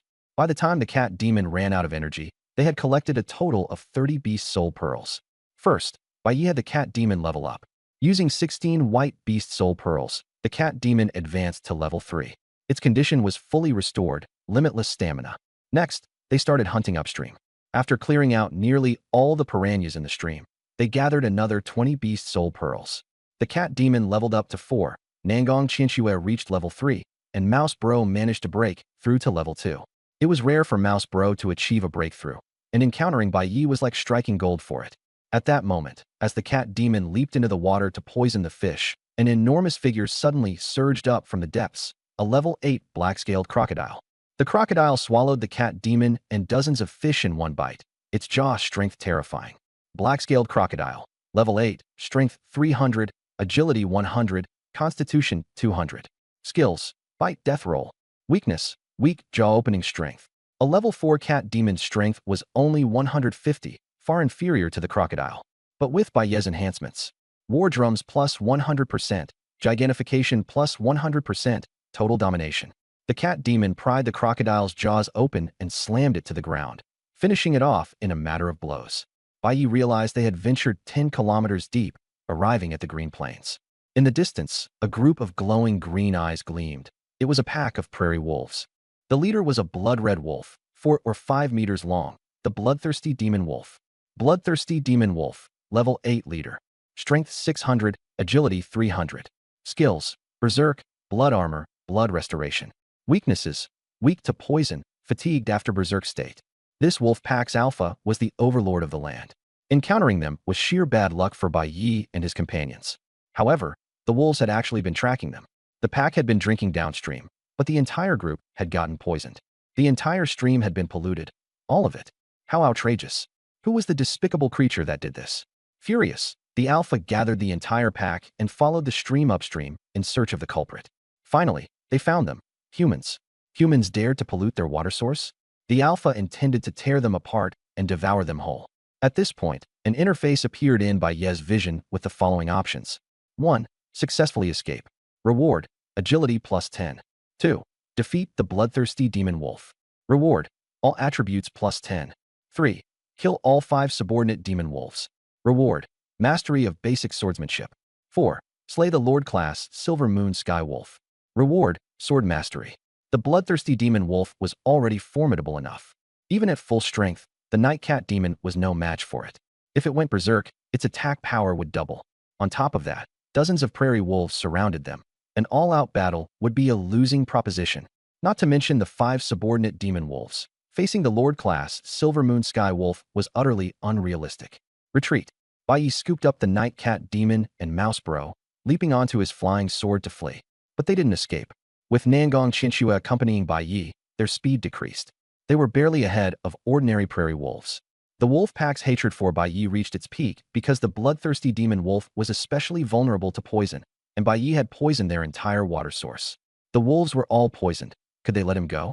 The bloodthirsty demon wolf was wise to humans' physical limitations, knowing that they couldn't hold out for long. Sheep Village was still over 10 kilometers away, and with Nangong Chinchua, they wouldn't make it there in time. At this rate, they would inevitably end up as wolf food. Bai Yi was speechless. I only ate a few of your fish. Is this really necessary? The wolf pack continued to chase relentlessly. A sudden idea struck Bai Yi, exploiting their weakness. Meng, poison them. Got it. The night cat demon spewed a massive cloud of poisonous mist, covering over 100 meters and enveloping the wolves entirely. Poison that could kill piranhas in water was even more potent in the air. Already weakened by poison, the wolves faltered and began to collapse. Even the bloodthirsty demon wolf slowed down significantly. It's working. Keep going. Bai Yi and his party stopped fleeing and instead circled around the wolf pack, releasing poisonous mist repeatedly. After several rounds, all the prairie wolves succumbed to the poison. The bloodthirsty demon wolf was left severely weakened, down to just 10% of its strength. Kill it. Bai Yi descended, driving his long sword into the bloodthirsty demon wolf's body. It fell dead. All attributes plus 10. Dozens of prairie wolves dropped 10 white beast soul pearls. The bloodthirsty demon wolf's beast soul pearl was given to the night cat demon, whose similar attributes allowed it to comprehend a new skill, blood restoration. This skill enabled it to absorb energy from blood and rapidly heal its injuries. With 6 skills in its arsenal, the night cat demon was now capable of single-handedly battling same-level leader-class beasts. Bai Yi took a photo and made a post. Who slayed the overlord, the bloodthirsty demon wolf? Image attached. Access cost: 10 Qingqing coins. By posting this information on the app, Bai Yi easily earned tens of thousands of coins. His account now held 50,000 Qingqing coins, enough to purchase a full map. The map revealed an enormous area, spanning 100 kilometers in depth, equivalent to a large city. The strongest beast in the Green Plains was the level 10 Lord-class beast, Earthstorm Lion, a rank above a leader-level beast. Even a black iron 9-star beast tamer couldn't suppress it, making it far beyond the capabilities of apprentice beast tamers and beast girls to handle. However, this lion spent most of its time deep in the wilderness sleeping, rarely appearing, which made it relatively safe for humans. The real problem was the newly risen lord, the Silver Moon Wolf. Extremely ambitious, it had already subdued the Flame Demon Wolf and the Frost Demon Wolf, commanding a pack of over 100. Now, it posed the greatest threat to the beast girls of the vast grasslands. The authorities had dispatched several black iron-level beast girls to hunt it down, but the Silver Moon Wolf always managed to escape before they could catch it, its speed unmatched. In the end, the authorities could only warn people to take a detour if they encountered its pack. Bai Yi planned to hunt 5 demon wolves solely to learn basic sword technique. Currently, he could only swing his sword wildly without skill, but if he mastered the technique, his combat power would undoubtedly increase. No sooner said than done. Since the Flame Demon Wolf and Frost Demon Wolf were already under the Silver Moon Wolf's command, Bai Yi set his sights on the remaining 2. The issue was that the wolf pack had no fixed den, making them hard to track down. So he directly posted a reward on the Vast Grasslands app, location of the Gale Demon Wolf or Dark Demon Wolf, for 10,000 green coins. The internet exploded. Netizens debated whether Bai Yi was some kind of almighty figure descended to Earth, treating the hunting of leader-level beasts as routine. They immediately began declaring their intent to find the demon wolves. While waiting for updates, Bai Yi sat on the sidelines eating barbecue, roasted viper, piranha, crocodile tail, and bloodthirsty demon wolf. Lin Meng, eagerly gnawing on 10 pounds of crocodile tail, even grabbed 2 additional black-scaled crocodiles as backup rations. Before long, someone in the forum claimed to have spotted the dark demon wolf and uploaded a blurry photo as evidence. Bai Yi scoffed at the poor quality, but the self-dubbed Pap King retorted, saying he didn't dare take a close-up shot. Bai Yi couldn't be bothered to argue and set off immediately. The location was over 20 kilometers away, flying was too difficult and walking too slow. Spotting a group of Tier 3 wild horses nearby, he decided to tame one himself. He approached stealthily, grabbed a white horse, and leapt onto its back. The white horse initially resisted but was quickly subdued by Bai Yi. As a reward, Bai Yi gave it a beast soul pearl, and the horse's enthusiasm soared, bringing him to the destination in under half an hour. In the grass, for beast tamers and beast girls tensed up at the sight of Bai Yi. Casually, he asked, "Who's the Pap King?" One of them raised a hand. After Bai Yi confirmed the location, the person became excited, eager to fulfill the reward before gossiping. The Pap King pointed to a shadow cast by the hillside. The dark demon wolf is resting there, adept at stealth. Opening his true sight ability, Bai Yi indeed saw the dark demon wolf, a lone creature. For assassin-type beasts like this, working alone made its movements more covert and efficient. Dark demon wolf. Level 9 leader, agility, 600. Abilities, stealth, shadow claw, dark envelopment. A loner, afraid of light, with no subordinates. Its stealth was ineffective against Bai Yi's true sight ability. Bai Yi decided to act. His nightcat mystic's speed surged, dashing directly toward the target, engaging the dark demon wolf in a fierce battle. Both were incredibly ferocious, but with Bai Yi providing support, the nightcat mystic only grew fiercer during the fight. The dark demon wolf attempted to stealthily escape, but was struck down by Bai Yi's flying sword before it could. The nightcat mystic leapt forward and continued its relentless assault. Panicking, the dark demon wolf activated its dark domain ability, blending itself entirely into the darkness, rendering even Bai Yi's true sight temporarily unable to locate it. In response, the nightcat mystic unleashed a cloud of poisonous mist, blanketing the entire shadow-enshrouded area. The toxin proved too overwhelming. The dark demon wolf couldn't withstand it, stumbling out in a weakened state. The nightcat mystic seized the opportunity and delivered a fatal claw strike to its throat, killing it instantly. The group of spectators hidden in the grass were dumbfounded. Are youngsters always this bold? Let's report this. It'll be worth a fortune. On second thought, let's steer clear. This guy took over our hunting business. Odds are we won't make it off this grassland alive if we mess with him. After some discussion, they quietly withdrew. Sure enough, Bai Yi immediately posted online, and the community flocked to the thread. Someone offered 1 million green coins to buy the beast soul pearl, as many were eyeing the valuable stealth skill. While Bai Yi was debating whether to sell it, he glanced up to see the nightcat mystic nonchalantly swallowing the pearl. Wait, don't eat that. Gulp. What's wrong? The cat tilted its head in confusion. Bai Yi was speechless. You just ingested something equivalent to a luxurious city apartment. The nightcat mystic's eyes sparkled with excitement. I've learned stealth. Now I can sneak around and get into all sorts of mischief. Standing nearby, Nangong Qinshu sighed enviously. Having an SSS-level contract sure is different. Her gaze toward Bai Yi subtly shifted. Throughout the battle, Bai Yi remained seated on the white horse, exuding an aura of dominance. Nangong Qinshu couldn't resist snapping countless photos of him in action. She posted one with the caption, "This is Lord Bai. Come bask in his coolness." The post went viral almost instantly. There was even a paywall set up, instantly attracting a flood of readers. Too cool. So handsome and strong. I want to be his beast girl. Offering 10,000 green coins for his contact info. Subscribed. Slurps. Nangong Qinshu, skilled at leveraging trends, was thrilled at the attention. However, she regretted not setting a higher paywall. Everyone got to view it for free. Bai Yi was scrolling through the forum for updates about the Gale Demon Wolf. Suddenly, a massive pack of grassland wolves emerged, surrounding them. On the high slope stood a silver-furred giant wolf gazing down at them. It was the Lord-level beast, Silver Moon Wolf. Name, Silver Moon Wolf. Level 10 Lord. Attributes, Strength 1000, Agility 1000, Constitution 1000, Energy 1000. Skills, Heavy Strike, Pursuit of the Moon, Iron Skin, Silver Moon Slash. Personality, Ambitious, Suspicious. Weaknesses, None. The skills were comprehensive, and there were no weaknesses.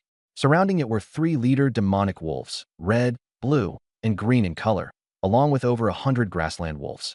Even the black dagger that had always been protecting Nangong Qinshu was now in despair. The Silver Moon Song Wolf originally planned to rally the 5 great demonic wolves to challenge the Earth Berserk Lion. However, just after taming the Gale Wolf, the bloodthirsty wolf was killed by humans. When it searched for the Dark Wolf, it was already too late. Now, at last, it caught the culprit, and it turned out to be a few weak humans. Enraged, the Silver Moon Song Wolf swore vengeance. Suddenly, Bai Yi spoke. Shall we talk? The Silver Moon Song Wolf froze. It hadn't expected Bai Yi to know beast language. Talk about what? You killed 2 of my subordinates. Bai Yi stayed calm. First of all, they weren't all your subordinates. And besides, they're already dead and can't be revived. Why not discuss the future? The future?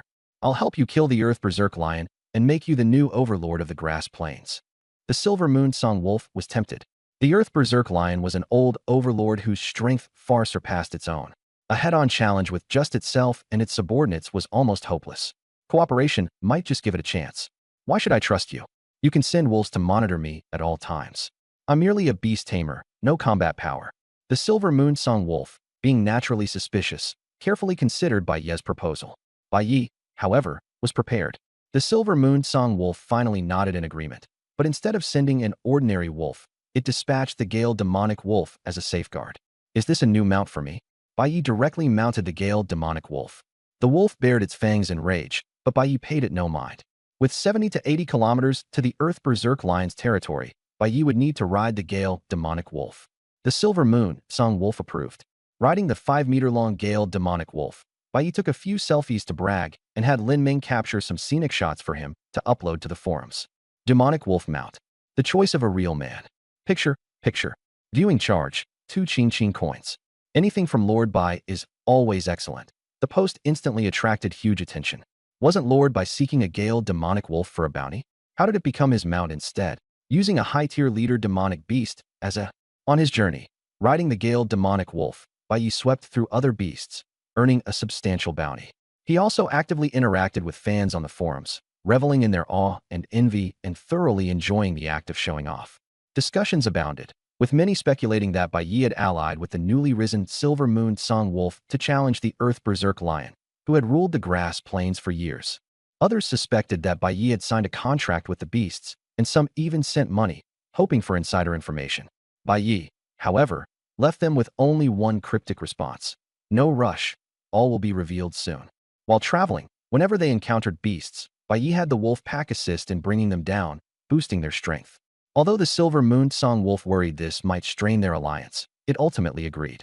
With the wolves' support, both Bai Yi and the Dark Knight Cat Demon leveled up rapidly. By dusk, the group finally arrived at the Earth Berserk Lion's territory. In the distance, they spotted a massive golden lion napping, surrounded by more than 10 lionesses, 4 of which were at leader tier. No wonder the Silver Moon Song Wolf wanted to recruit more strong allies.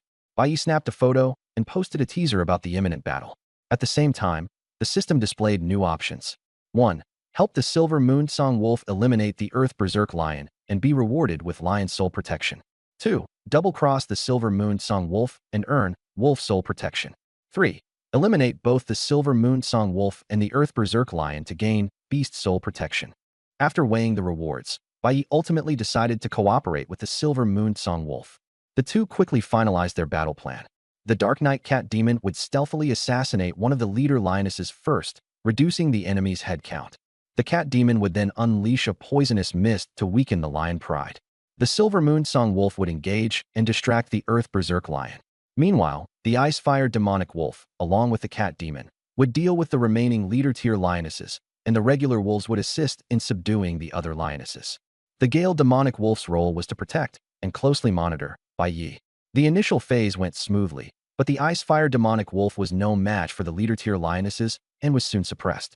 Ruthless as ever, the Silver Moon Song Wolf had ordinary wolves sacrifice themselves to make up for the gap, while it strategically withdrew and launched magical arrows from a distance, targeting the lionesses' vulnerable wounds alongside the wolf pack. Eventually, the lionesses began to fall, though not without great cost. Most of the wolf pack perished in the process.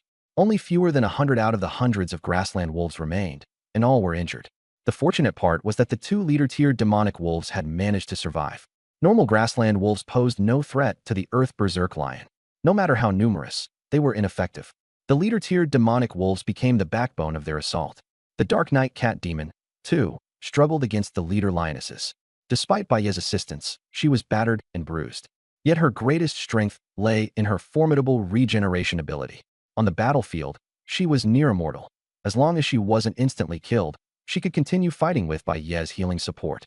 Eventually, the Dark Knight Cat Demon resorted to trading injuries to land hits, finally managing to take down the last leader-tier lioness. At last, they could focus all their efforts on the Earth Berserk Lion. The Earth Berserk lion roared, instantly killing over a dozen severely injured grassland wolves. The remaining wolves, along with the Dark Night Cat Demon and the Silver Moon Song Wolf, were all stunned by the sheer force of the roar. The Earth Berserk lion prepared its devastating follow-up attack. Activating the Fury skill, the entire body was enveloped in a bloody glow as its power surged explosively. With a single claw strike, the Silver Moon Wolf was left mangled, its flesh torn apart.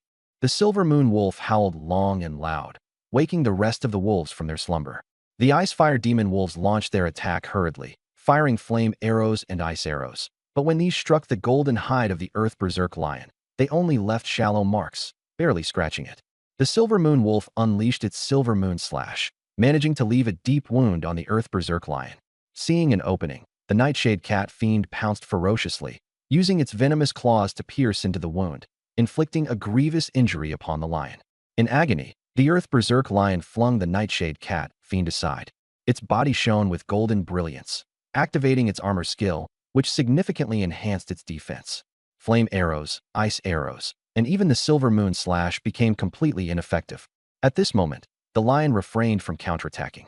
Instead, it pressed all four limbs against the ground, appearing as if it had fallen asleep.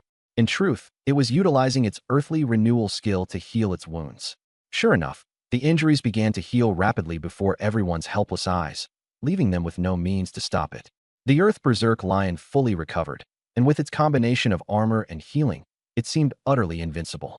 The only way to defeat it was to separate it from the ground, an impossible feat for a creature over 10 meters long and weighing tens of thousands of kilograms. The Silver Moon Wolf despaired. At this critical moment, Bai activated the True Sight Eye and discovered that although earthly renewal could mend injuries, it could not cleanse the toxin left by venomous claws. As long as they continued to poison it, there remained a sliver of hope. Thus, a plan was devised, layering venomous mist with continuous attacks from venomous claws, a combination even a Lord-tier beast could not withstand. Although the mist also affected their own side, Bai reasoned with the Silver Moon Wolf. The Earth Berserk lion has to endure 2 poisons while you only have 1, so it will definitely succumb first. Following this plan, every time the venomous mist cooled down, the Nightshade Cat Fiend released it again. The Silver Moon Wolf would use its Silver Moon Slash to inflict fresh wounds, and the Nightshade Cat Fiend would immediately follow up with another toxic strike before vanishing into stealth to avoid the lion's enraged counterattacks. As the venom compounded, the surrounding air turned a dark green hue, and the Earth Berserk lion's condition deteriorated rapidly, to the point where it could barely hold on. However, the Silver Moon Wolf, plagued by toxins and injuries from the lion, was also nearing its limit. The Icefire Demon wolves collapsed and could no longer rise. Finally, the Silver Moon Wolf seized an opportunity, ramming into the Earth Berserk lion and toppling it. A decisive Silver Moon Slash was aimed at the lion's vulnerable underbelly. In an instant, blood and flesh flew everywhere, with internal organs spilling onto the ground. The Nightshade Cat Fiend seized the moment to leap in, using its venomous claws to poison the lion's exposed internals. Gravely wounded, the Earth Berserk lion fell for good, unable to recover, ending the battle. But just as the conflict ended, new turmoil erupted. As soon as the Silver Moon Wolf finished using its Silver Moon Slash, it immediately turned to attack the Nightshade Cat Fiend, while the Gale Demon Wolf suddenly lunged at Bai. The alliance had crumbled, and in the blink of an eye, they became enemies. However, Bai had anticipated this betrayal. As the Gale Demon Wolf spun around to strike, Nangong Chinchua transformed into a sword spirit and pierced the wolf's throat with a single strike, killing it instantly. Simultaneously, a dark light emanated from the Nightshade Cat Fiend, and its beast spirit armor absorbed the Silver Moon Wolf's ferocious bite. The two beasts clashed fiercely. At this moment, the Nightshade Cat Fiend unleashed its full strength, transforming into a 5-meter-tall giant cat, overpowering the poisoned Silver Moon Wolf.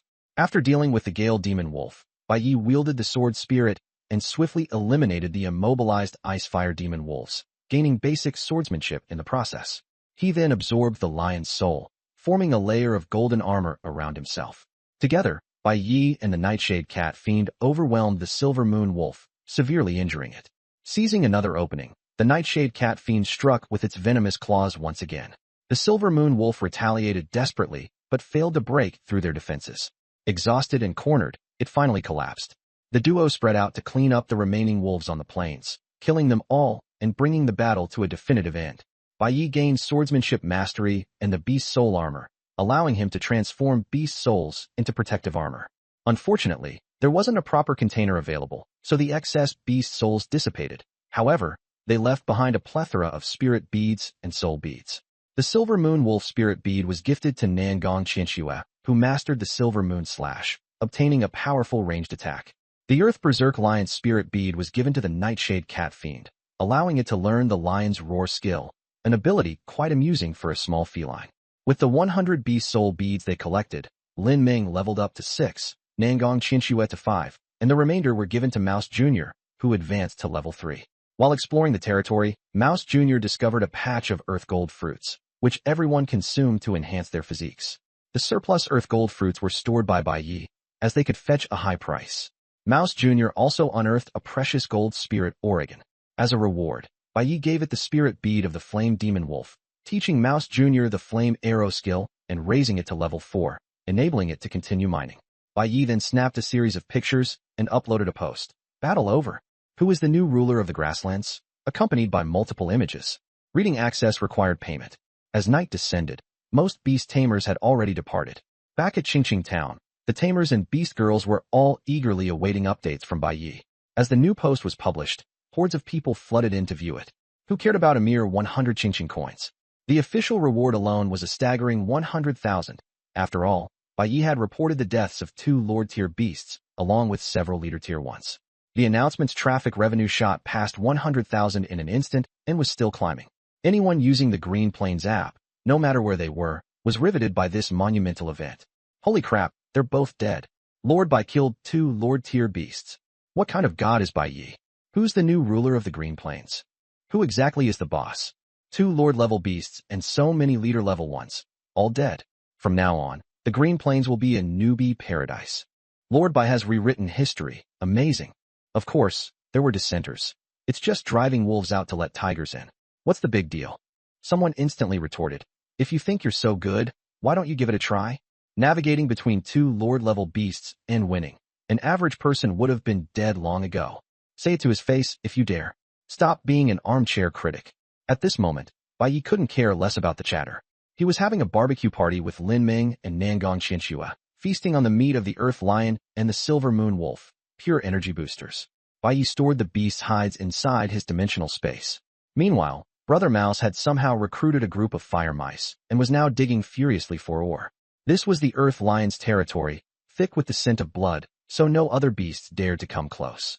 Bai Yi and his group casually set up camp. For once, the 3 tents they carried with them were actually put to use.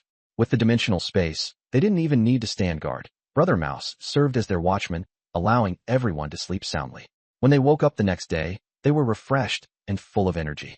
While others would camp with anxiety in their hearts, Bai Yi and his group feasted and then slept peacefully in their tents, immensely satisfied.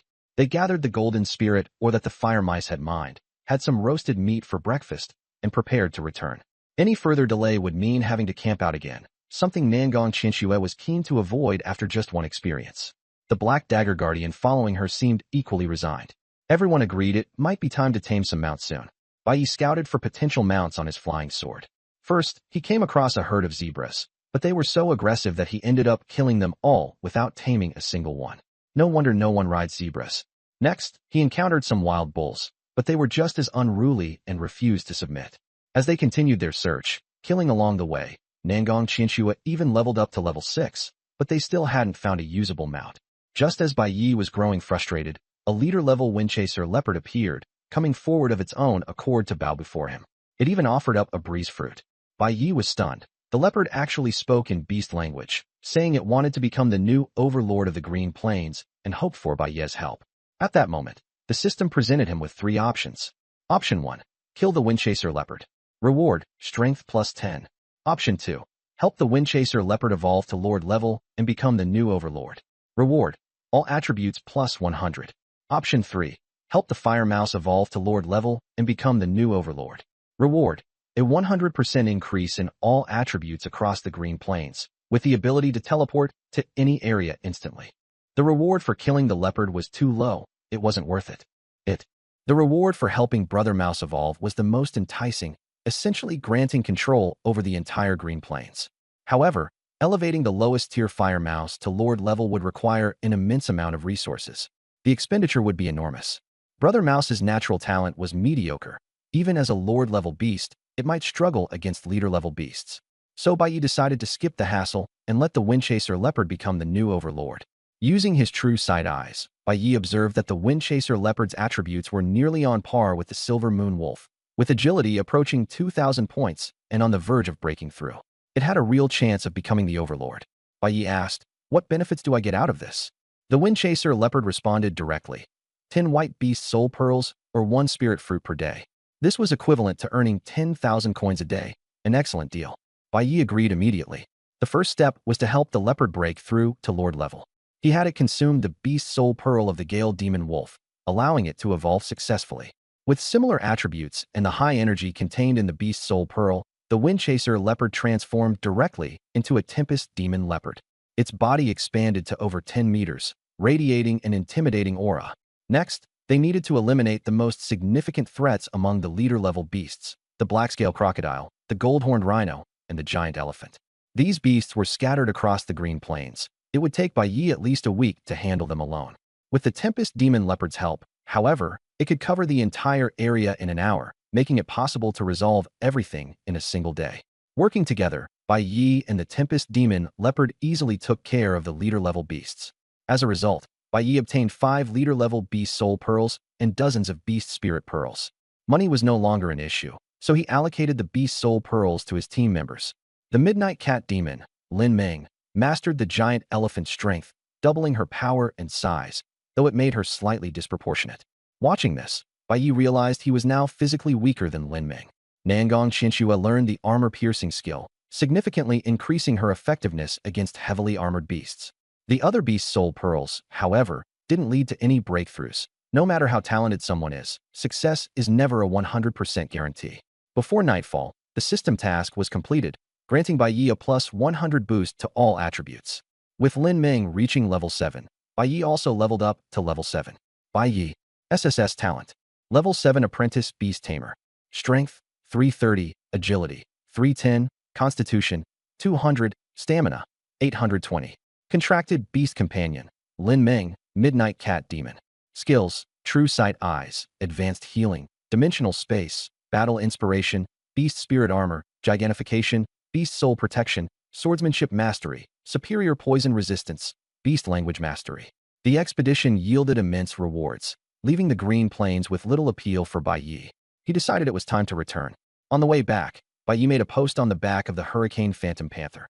"I hereby proclaim, the new overlord of the Green Grasslands is it."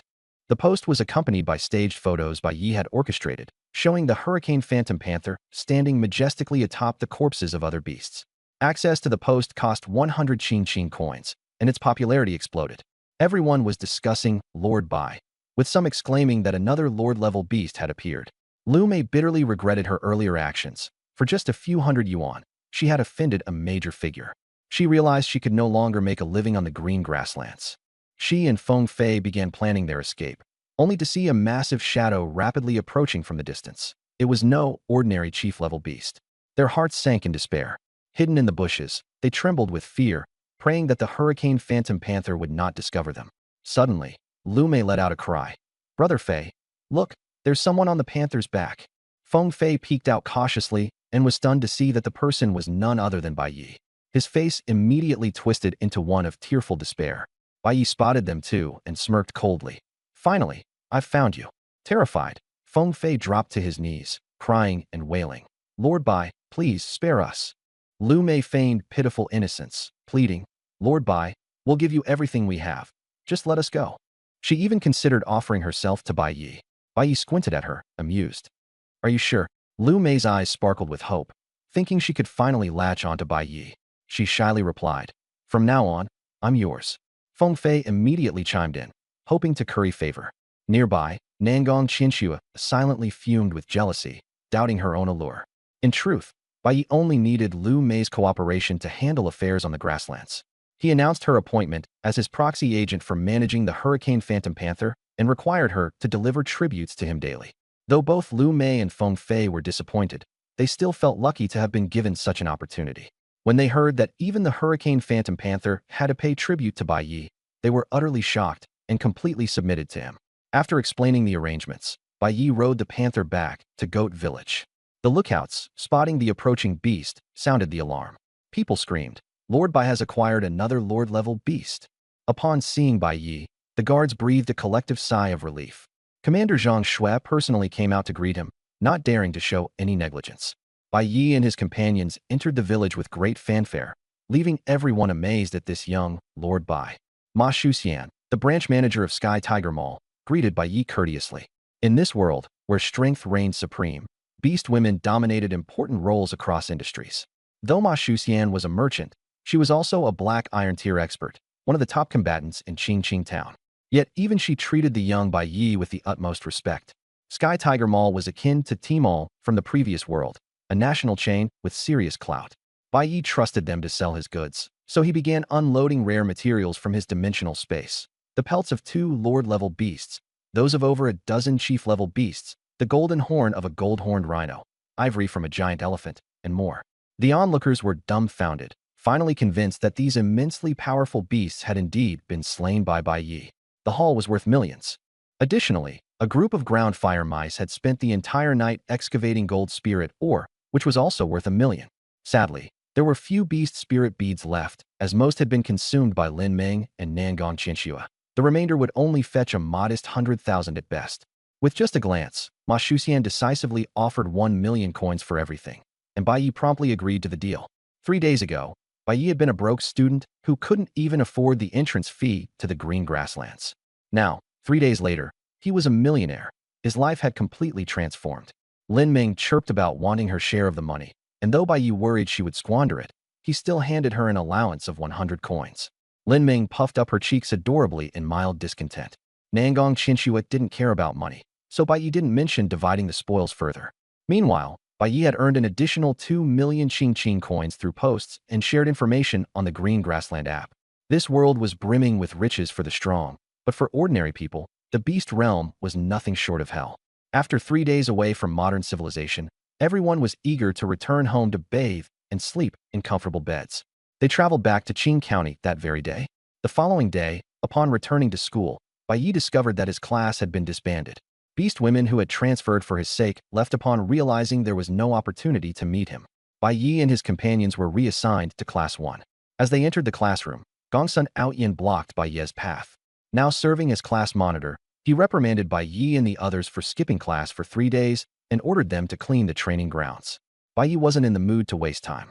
"Good dogs don't block the way," he retorted, pushing Gongsun Outyin aside as he walked into the room. The scrawny boy was powerless against Bai Yi's strength and stumbled back in a daze. Embarrassed, Gongsun Outyin shouted indignantly, challenging Bai Yi. Bai Yi stopped in his tracks and sneered. "The sky has cleared, and the rain has stopped, so now you think you're capable?" Incensed, Gongsun Outyin challenged again, having spent a fortune upgrading his contracted beast, a C-tier Tyrannosaurus, to level 9. Over $1 million in resources had gone into the beast, making him feel invincible. Gongsun Outyin mocked, "What's wrong? Are you afraid now?" With his nose in the air, he continued shaming Bai Yi loudly. Bai Yi ignored him, waiting for the system to present new options. After all, challenges like this often brought opportunities. Taking Bai Yi's silence as cowardice, Gongsun Outyin raised his voice further. "Coward. What's so special about being SSS tier? You're nothing but trash." "Forget it," Bai Yi muttered to himself. "Let's just get this over with."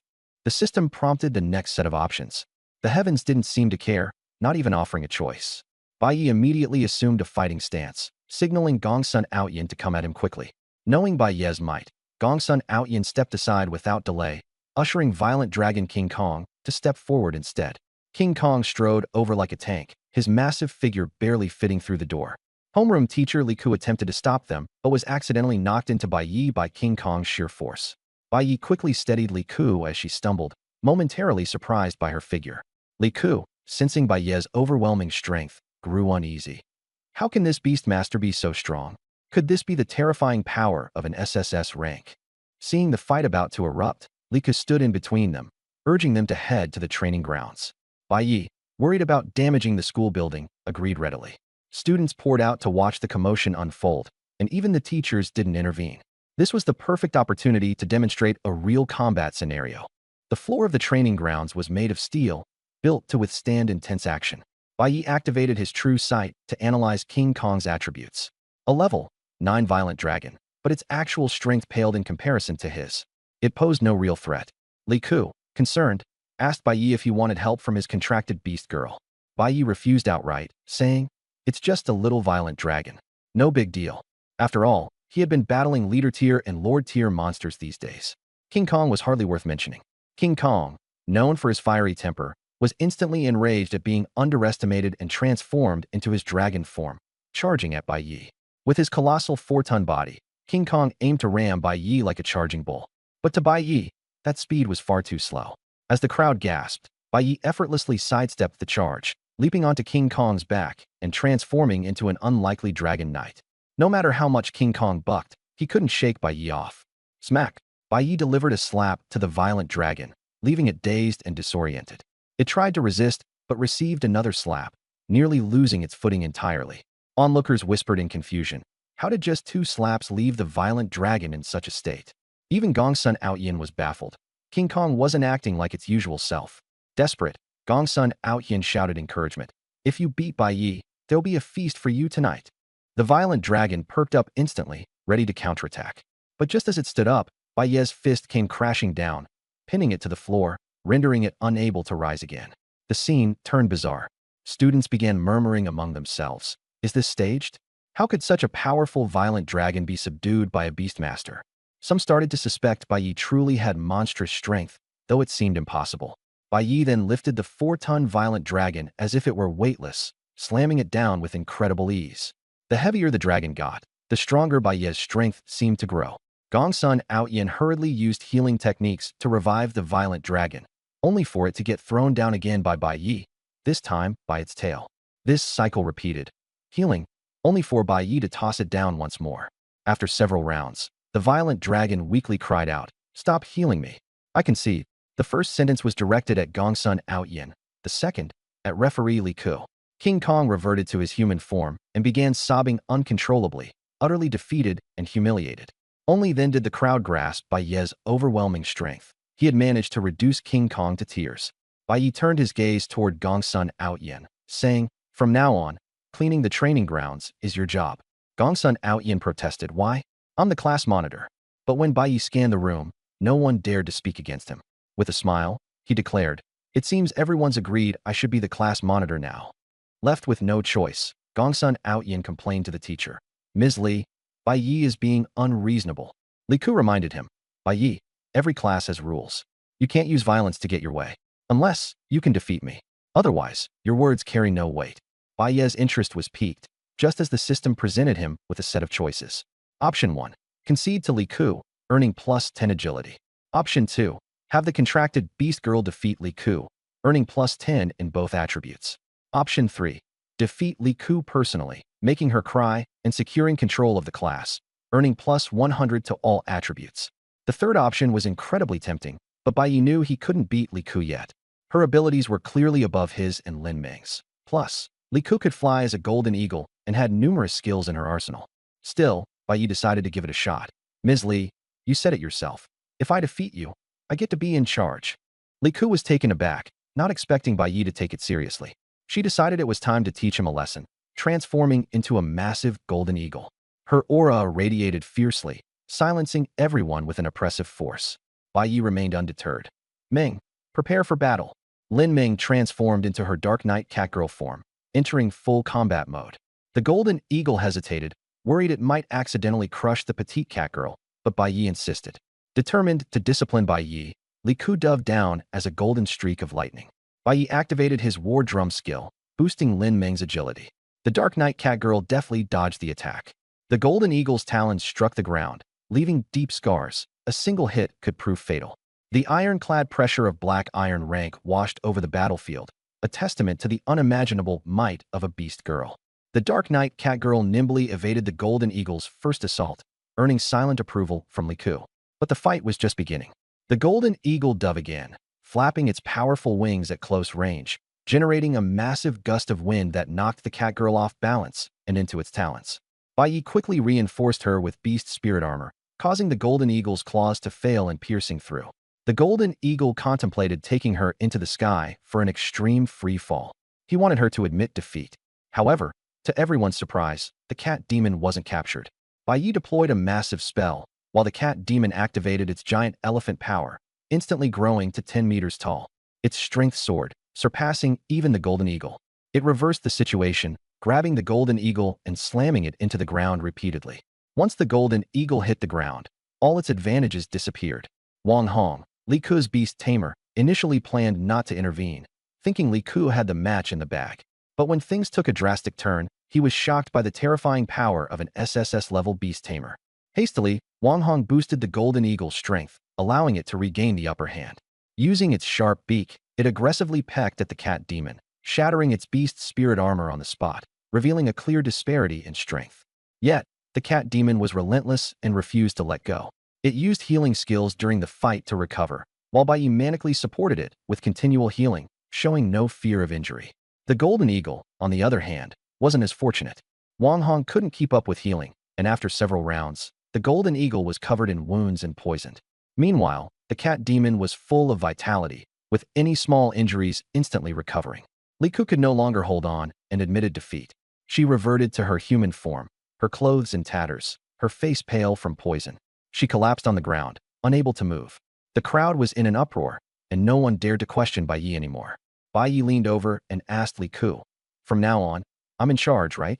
Feigning unconsciousness, Li Ku pretended to faint, completely submitting. Bai Yi sighed, exasperated. Casually, he pulled out a cat dung pearl to detoxify Li Ku. Wang Hong immediately recognized it, but Lin Ming, standing nearby, was visibly shocked. Wang Hong explained that it was an essence derived from mongoose excrement, renowned for detoxification. Lin Ming was in disbelief and began to roast Bai Yi right on the spot, critiquing him for making someone eat literal dung. This quickly escalated into another argument between the two. Chaos ensued. Only Nangong Qianxue remained silent, her expression heavy. It seemed like she couldn't stand the mess anymore. After ingesting the cat dung pearl, Li Ku quickly regained consciousness. The speedy detox left her with no excuse to continue pretending to faint. Pressing Lin Ming's head down, Bai Yi turned to Li Ku again and asked his question. Helpless, Li Ku conceded, "Fine, you're in charge." Bai Yi laughed enthusiastically, instantly taking on the air of a class tyrant. He ordered some beastwoman students to drag Lin Ming away. Fearing his retaliation, everyone jumped to help. But despite their combined efforts, they couldn't move Lin Ming. Her strength was overwhelming. Bai Yi sneered. "Are you all that weak? Li Ku, is this how you usually train them?" Li Ku was on the verge of a mental breakdown. They had only awakened their powers a week ago. How could anyone expect them to be as freakishly strong as Bai Yi? She asked, "Then how would you train them?" Without hesitation, Bai Yi replied, "Obviously, I'd take them to the alternate beast realm for training. Today's a holiday, so tomorrow, we'll host a party at the Great Grasslands." Li Ku panicked and objected. "No way. The Great Grasslands is too dangerous. We need proper preparation." But Bai Yi dismissed her concerns. "I've already decided. Class 1 listens to me." Without another word, he announced a holiday. Left with no choice, Li Ku sought out Principal Lu Fong. Upon hearing of Bai Ye's extraordinary strength, Lu Fong was intrigued. The intercollegiate tournament was approaching, and Xinjiang Academy had always ranked at the bottom. They had thought Bai Yi was a hopeless case with no prospects. But if he truly was this formidable, it might change everything. Lu Fong decided to check things out personally. Li Ku despaired. Even the principal was siding with Bai Yi. With no other options, she reluctantly joined the group. And so, Class 1 began gearing up to challenge the alternate beast realm at the Great Grasslands. The school even arranged a chartered bus, saving them travel costs. Bai Yi led the group, with Lu Fong, Li Ku, and their fellow beast tamers ensuring safety. Over 40 people set off in a grand procession. During the ride, Bai Yi urged everyone to download the Great Grasslands app and share his referral code in their group chat, earning him an easy 8,000 yuan.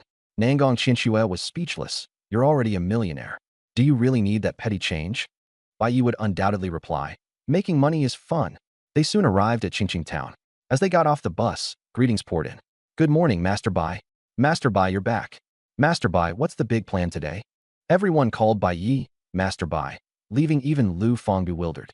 What on earth had Bai Yi done to earn such respect? At the entrance to the Great Grasslands, a guard shouted, "Line up. Entry fee is 100 yuan per person." But the moment he spotted Bai Yi, the guard immediately changed his demeanor. "Master Bai, please, come right in." He even waived the fee. Bai Yi identified his team as students, but the guard revealed that Commander Zhang himself had ordered the highest level of hospitality for anyone affiliated with Bai Yi. Lu Fong was even more puzzled. Commander Zhang was an influential figure, even more powerful than her. How could someone like him treat Bai Yi with such reverence? What made Bai Yi so formidable? After all, he had only awakened his powers a week ago, a mere SSS-level beast tamer. Could an SSS-level beast tamer really be this strong? Lu Fang looked at Li Ku with questioning eyes, but Li Ku could only shrug. She had no idea either. Bai Yi offered no explanations, and everyone could only follow him into the great grasslands. All right, everyone, make yourselves at home. Feel free to enjoy the place, Bai Yi announced warmly, as if he were hosting a party. Both Lu Fang and Li Ku were exasperated, while the students were a mix of nervous and excited. This was their first time venturing into the alternate beast realm. They had heard it was dangerous, but Bai Yi's confidence made them feel a strange sense of anticipation. Suddenly, a massive red rat burst into view. An E-tier mountain lynx beast woman excitedly lunged at it, only to be sent flying with a single kick from the rat. Be careful, that's a leader-tier beast. Li Ku, using her eagle vision, cried out in alarm, her voice trembling. Lu Fang, too, could sense the overwhelming power emanating from the red rat. Why is there a leader-tier beast at the entrance? Did the military camp fail to clear the area? When did leader-tier rodents even appear here? Before they could find answers, danger loomed closer. The red mouse swiftly lunged toward Bai Yi. Lu Fang and Li Ku, utterly alarmed, transformed into a thunder tiger and a golden eagle respectively, rushing forward to intercept. However, Bai Yi scooped up the little mouse and leaped aside, speaking warily, "What are you guys doing?" The thunder tiger and golden eagle halted, confused. Li Ku cautiously reminded, "Bai Yi, the thing in your hands is a leader-level beast." "I know," Bai Yi replied as he patted the little mouse on its head, seemingly proud. Lu Fang asked, "You know this thing?" "Of course, it's my little brother." Bai Yi nodded, even gesturing for the little mouse to greet everyone. The little mouse raised a paw and waved, smiling in a surprisingly human-like manner. Lu Fang and Li Ku found it difficult to process what they were seeing, but the students quickly adapted, greeting the little mouse and even shaking hands with it. The little mouse eagerly responded to their kindness. After the introductions, Bai Yi instructed the little mouse, "Go find some tusklong rabbits for everyone to fight and level up, and make sure to roast some meat along the way." The little mouse squeaked a few times and, in an instant, summoned dozens of fire mice. They scattered, following the command to search for prey. Soon after, one fire mouse returned with a report. It had found some tusklong rabbits. Bai Yi directed everyone to line up according to their assigned numbers to take turns challenging them. Gong Sun, Outyin, and King Kong, being number 1, were skipped due to their high level. Number 2, the lynx, was led by a fire mouse to the rabbits. The tusklong rabbits turned out to be numerous, and the students began their challenges. As soon as the lynx pounced, the tusklong rabbit, instead of retreating, counterattacked fiercely, head-butting the lynx and sending it flying. The lynx struggled to get up long afterward. The crowd was shocked. Isn't this supposed to be a low-level beast? How is it so strong? Even I couldn't beat it. The tusklong rabbit, its icy tusks glinting and eyes blazing red, charged toward the lynx again. Just as Li Ku prepared to transform to save the situation, Bai Yi had already dashed in. Grabbing the tusklong rabbit by its ears, he lifted it up, explaining, "Look, this is just a rabbit. Just slash its neck, and it's done." The tusklong rabbit thrashed violently, but Bai Yi slapped its head, calming it down instantly. After demonstrating, Bai Yi casually tossed the rabbit aside, and it darted off without looking back. Bai Yi shouted, "Number 3, your turn." A leopard girl, assisted by her beast tamer's speed buff, pounced on the rabbit, sinking her teeth into its neck. Though she sustained injuries, the tusklong rabbit was eventually killed. This development made everyone tense, realizing they couldn't afford to take their opponents lightly. Just then, a fire mouse reported the presence of a pack of hyenas ahead, one of the trickiest beasts to deal with on the plains. Li Ku instructed everyone to take a detour, but Bai Yi dismissed the idea. "No need. Just take them out." A dozen hyenas appeared, and Bai Yi, sword in hand, charged directly into the pack. His movements were as deft as a sword immortal, his swordsmanship so exquisite that even Lu Fang was left in awe. The crowd marveled. So this is what an SSS-level beast tamer looks like. With each hyena that fell, an aura began to coalesce around Bai Yi, the spectral outline of a beast armor, which made him grow stronger with every kill. By the time he left one hyena standing for number 1 to fight, Bai Yi was nearly invincible. He emerged from the fray with his sword sheathed, without a single stain or injury, exuding a heroic aura that left all the beast girls mesmerized. King Kong transformed into a rampaging dragon to face the last hyena. Despite his overwhelming strength, the battle was grueling. The hyena's agility and cunning targeted the dragon's weak points, leaving King Kong battered and bloodied. Ultimately, he stomped on the hyena's lower half before finishing the fight with a bite. The rampaging dragon was left scarred, its clothing torn. The group learned an important lesson: the value of beast hides, not only for their high defense, but also their durability. Combat left clothing in tatters, which was rather awkward. Fortunately, Gong Sun Outyin knew healing techniques, or the rampaging dragon girl might have ended up crippled. A level 5 hyena had almost defeated a level 9 rampaging dragon. The group was forced to acknowledge harsh realities. The stark contrast was exemplified by Bai Yi. Amidst a pack of hyenas, he remained unscathed. Moreover, he was just a beast tamer. Everyone looked at Bai Yi with admiration as he casually cracked open a hyena's skull to retrieve 2 white beast soul pearls. Bai Yi shook his head, clearly unimpressed. Your training is far too sloppy. At that moment, a fire mouse reported another sighting of a tusklong rabbit. Number 4, you're up next. Bai Yi called out. Chu Yulan stepped forward. She was the school beauty, radiating a white lotus aura. Glancing at Bai Yi, she transformed into a sky eagle, soaring into the sky. From 100 meters high, she dropped the tusklong rabbit. It plummeted to its death. Chu Yulan, with an air of pride, stood before Bai Yi. But Bai Yi, unimpressed, waved her away. Next. Yi Ying spoke up. Brother Yi, I'm just a mount. I can't fight. Bai Yi frowned. If you can't fight, then don't bother joining in. Yi Ying pouted flirtatiously. Brother Yi, help me out. I'll even let you ride me later. The atmosphere grew awkward. However, Lu Fang quickly grew alert. She immediately transformed into the Thunder Tiger, positioning herself defensively in front of everyone. Her beast tamers began casting buffs. Lu Fang shouted anxiously. Teacher Li Ku, quickly lead the others away. Send up a signal flare for reinforcements. A formidable energy wave surged from ahead, far beyond that of a leader-level beast. A Lord-class beast had appeared. Li Ku panicked as well. Everyone retreat. Beast girls, transform immediately. If you can carry someone, do so. Chaos erupted at the scene. Only Bai Yi remained motionless. Bai Yi, run. It's a Lord-class beast. Li Ku urged. Also prompted White Knight to go to the military camp. Yet, White Knight simply laughed and said, It's okay. This is my little brother.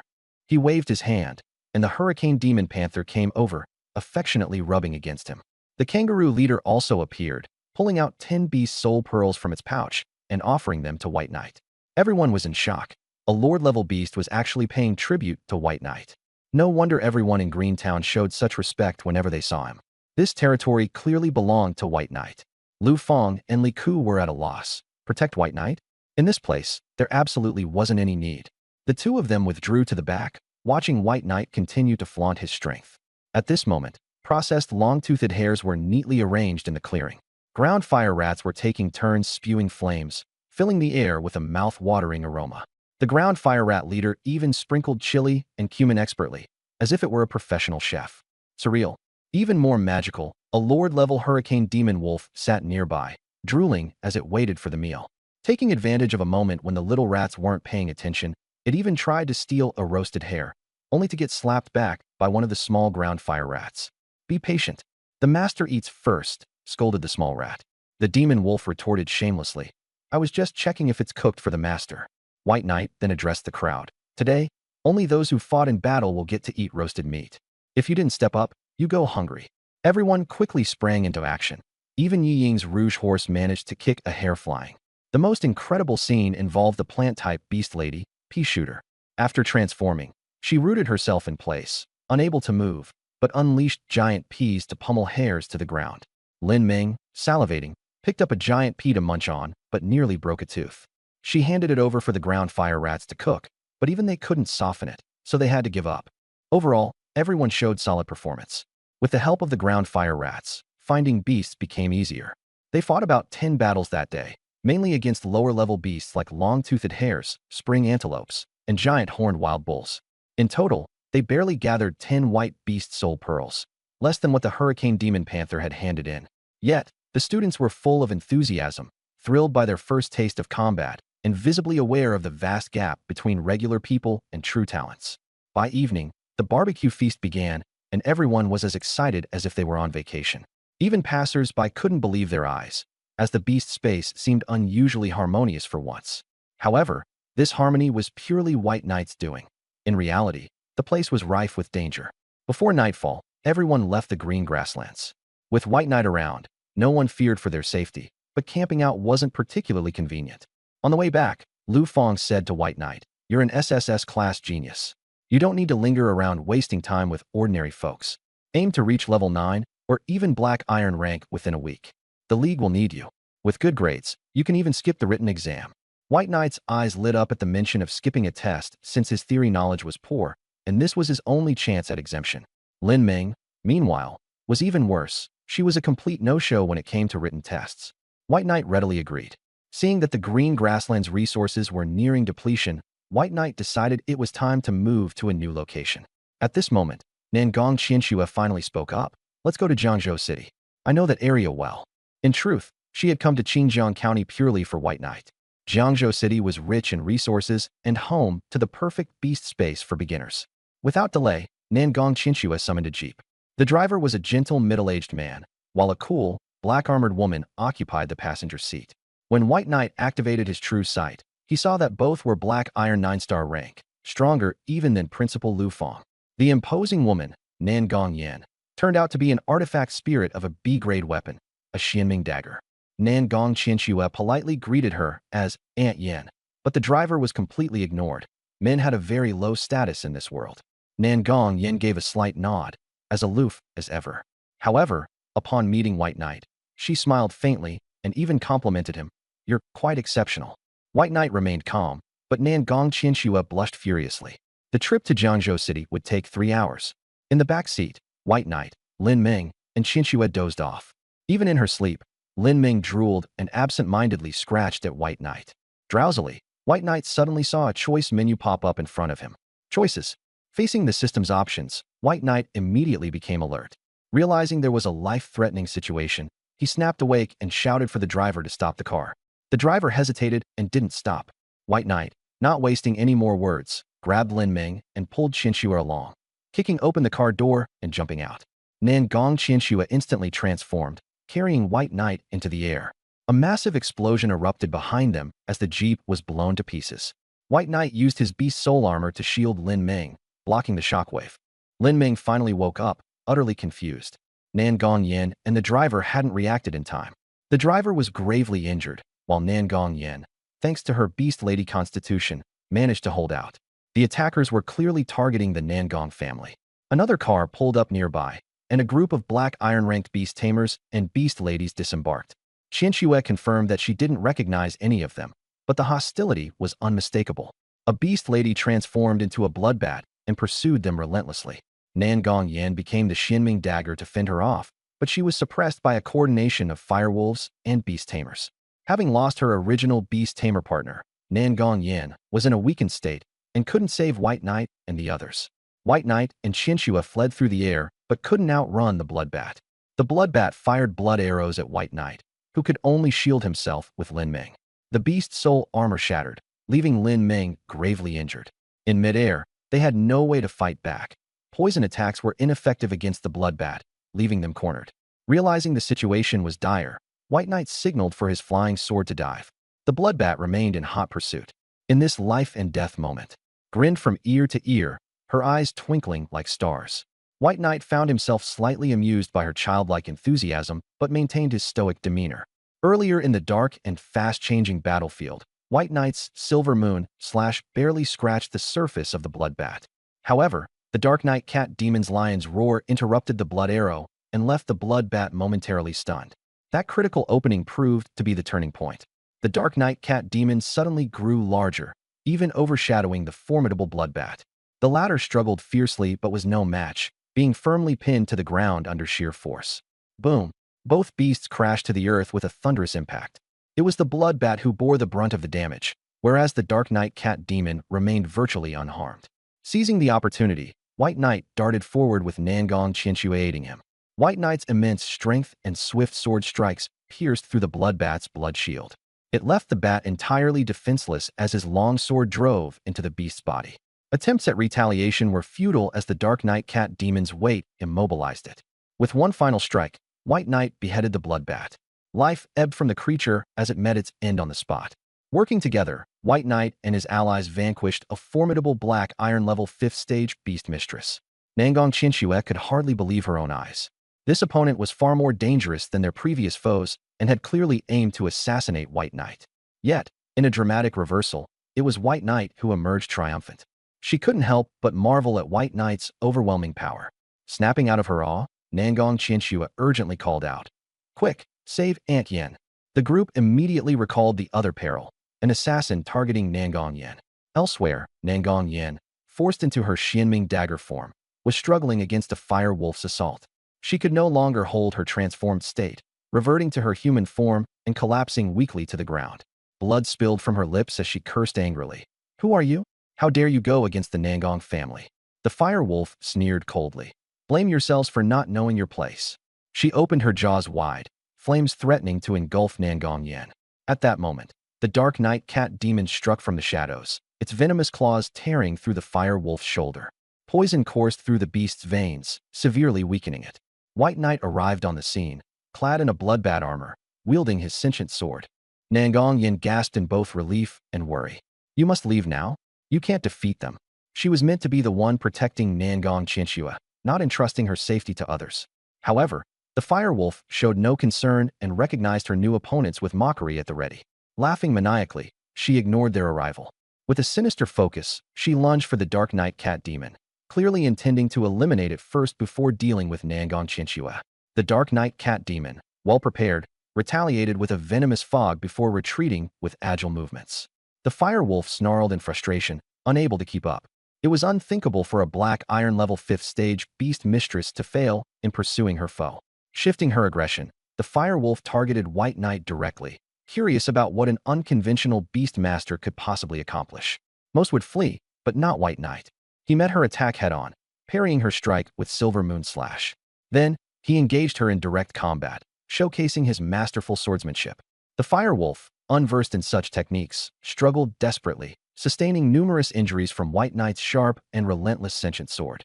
Fortunately for the firewolf, a supporting beast master stood at the ready, providing her with healing and shields. Taking the opportunity, the firewolf counterattacked but was soon crippled by venomous backlash, coughing up blood in a state of utter weakness. Meanwhile, the Dark Knight cat demon closed in stealthily on the enemy beast master, dispatching them with a single lethal strike. Bereft of assistance, the firewolf floundered. White Knight pierced her with a decisive blow, grievously injuring her. Reinforcement waned as the Dark Knight cat demon continued its assault with toxic claws. As the firewolf's condition deteriorated, the cat demon only grew stronger, rejuvenated by its blood-stealing abilities. Finally, the firewolf succumbed. She collapsed heavily to the ground, reverting to human form. Tattered clothing clung to her battered body, incapable of sustaining the majestic beast mistress transformation. Nangong Yen was left dumbfounded. These seemingly inexperienced youths had accomplished what should have been impossible. They defeated a Black Iron level beast mistress. The sheer absurdity of it all left her stunned. White Knight had pulled off yet another miracle, earning Nangong Yan's reluctant admiration. White Knight approached the fallen firewolf, his tone icy and uncompromising. "Who sent you?" Even gravely injured, the firewolf sneered through her blood, showing no fear.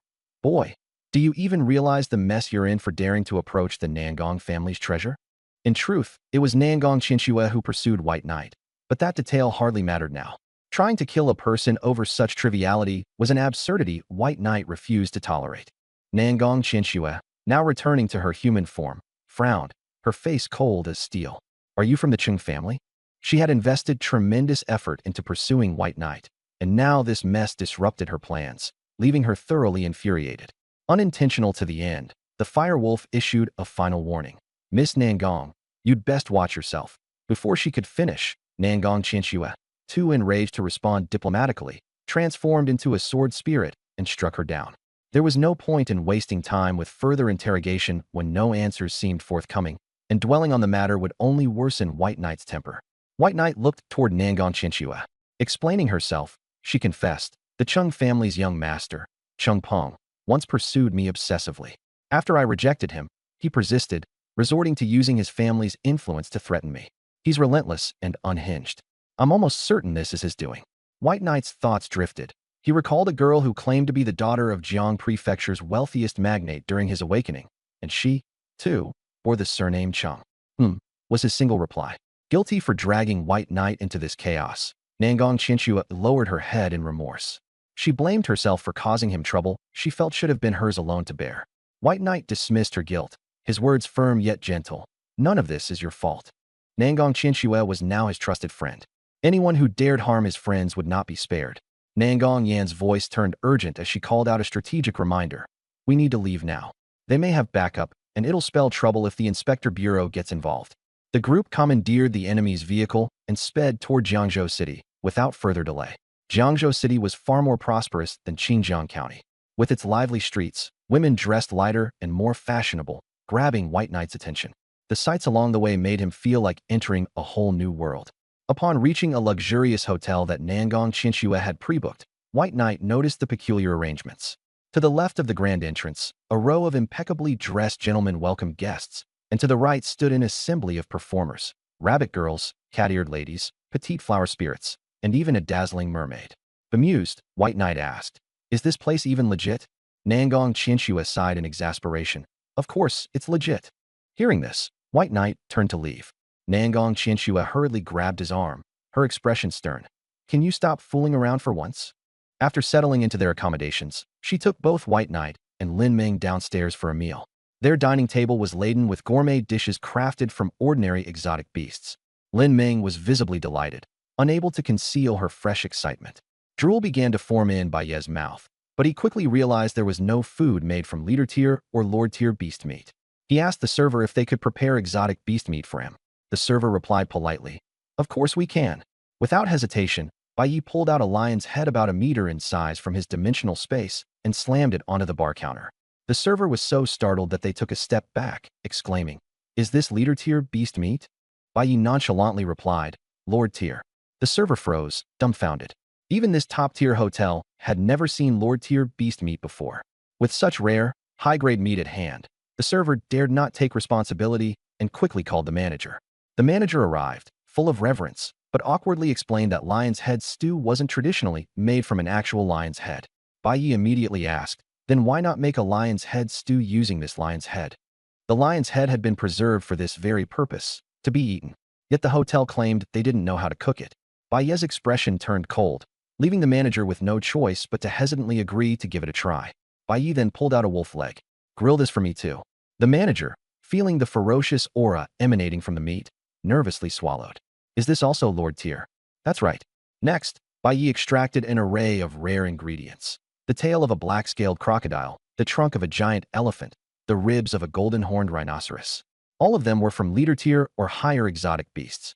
His dimensional space, though offering 8 cubic meters of storage, was practically overflowing.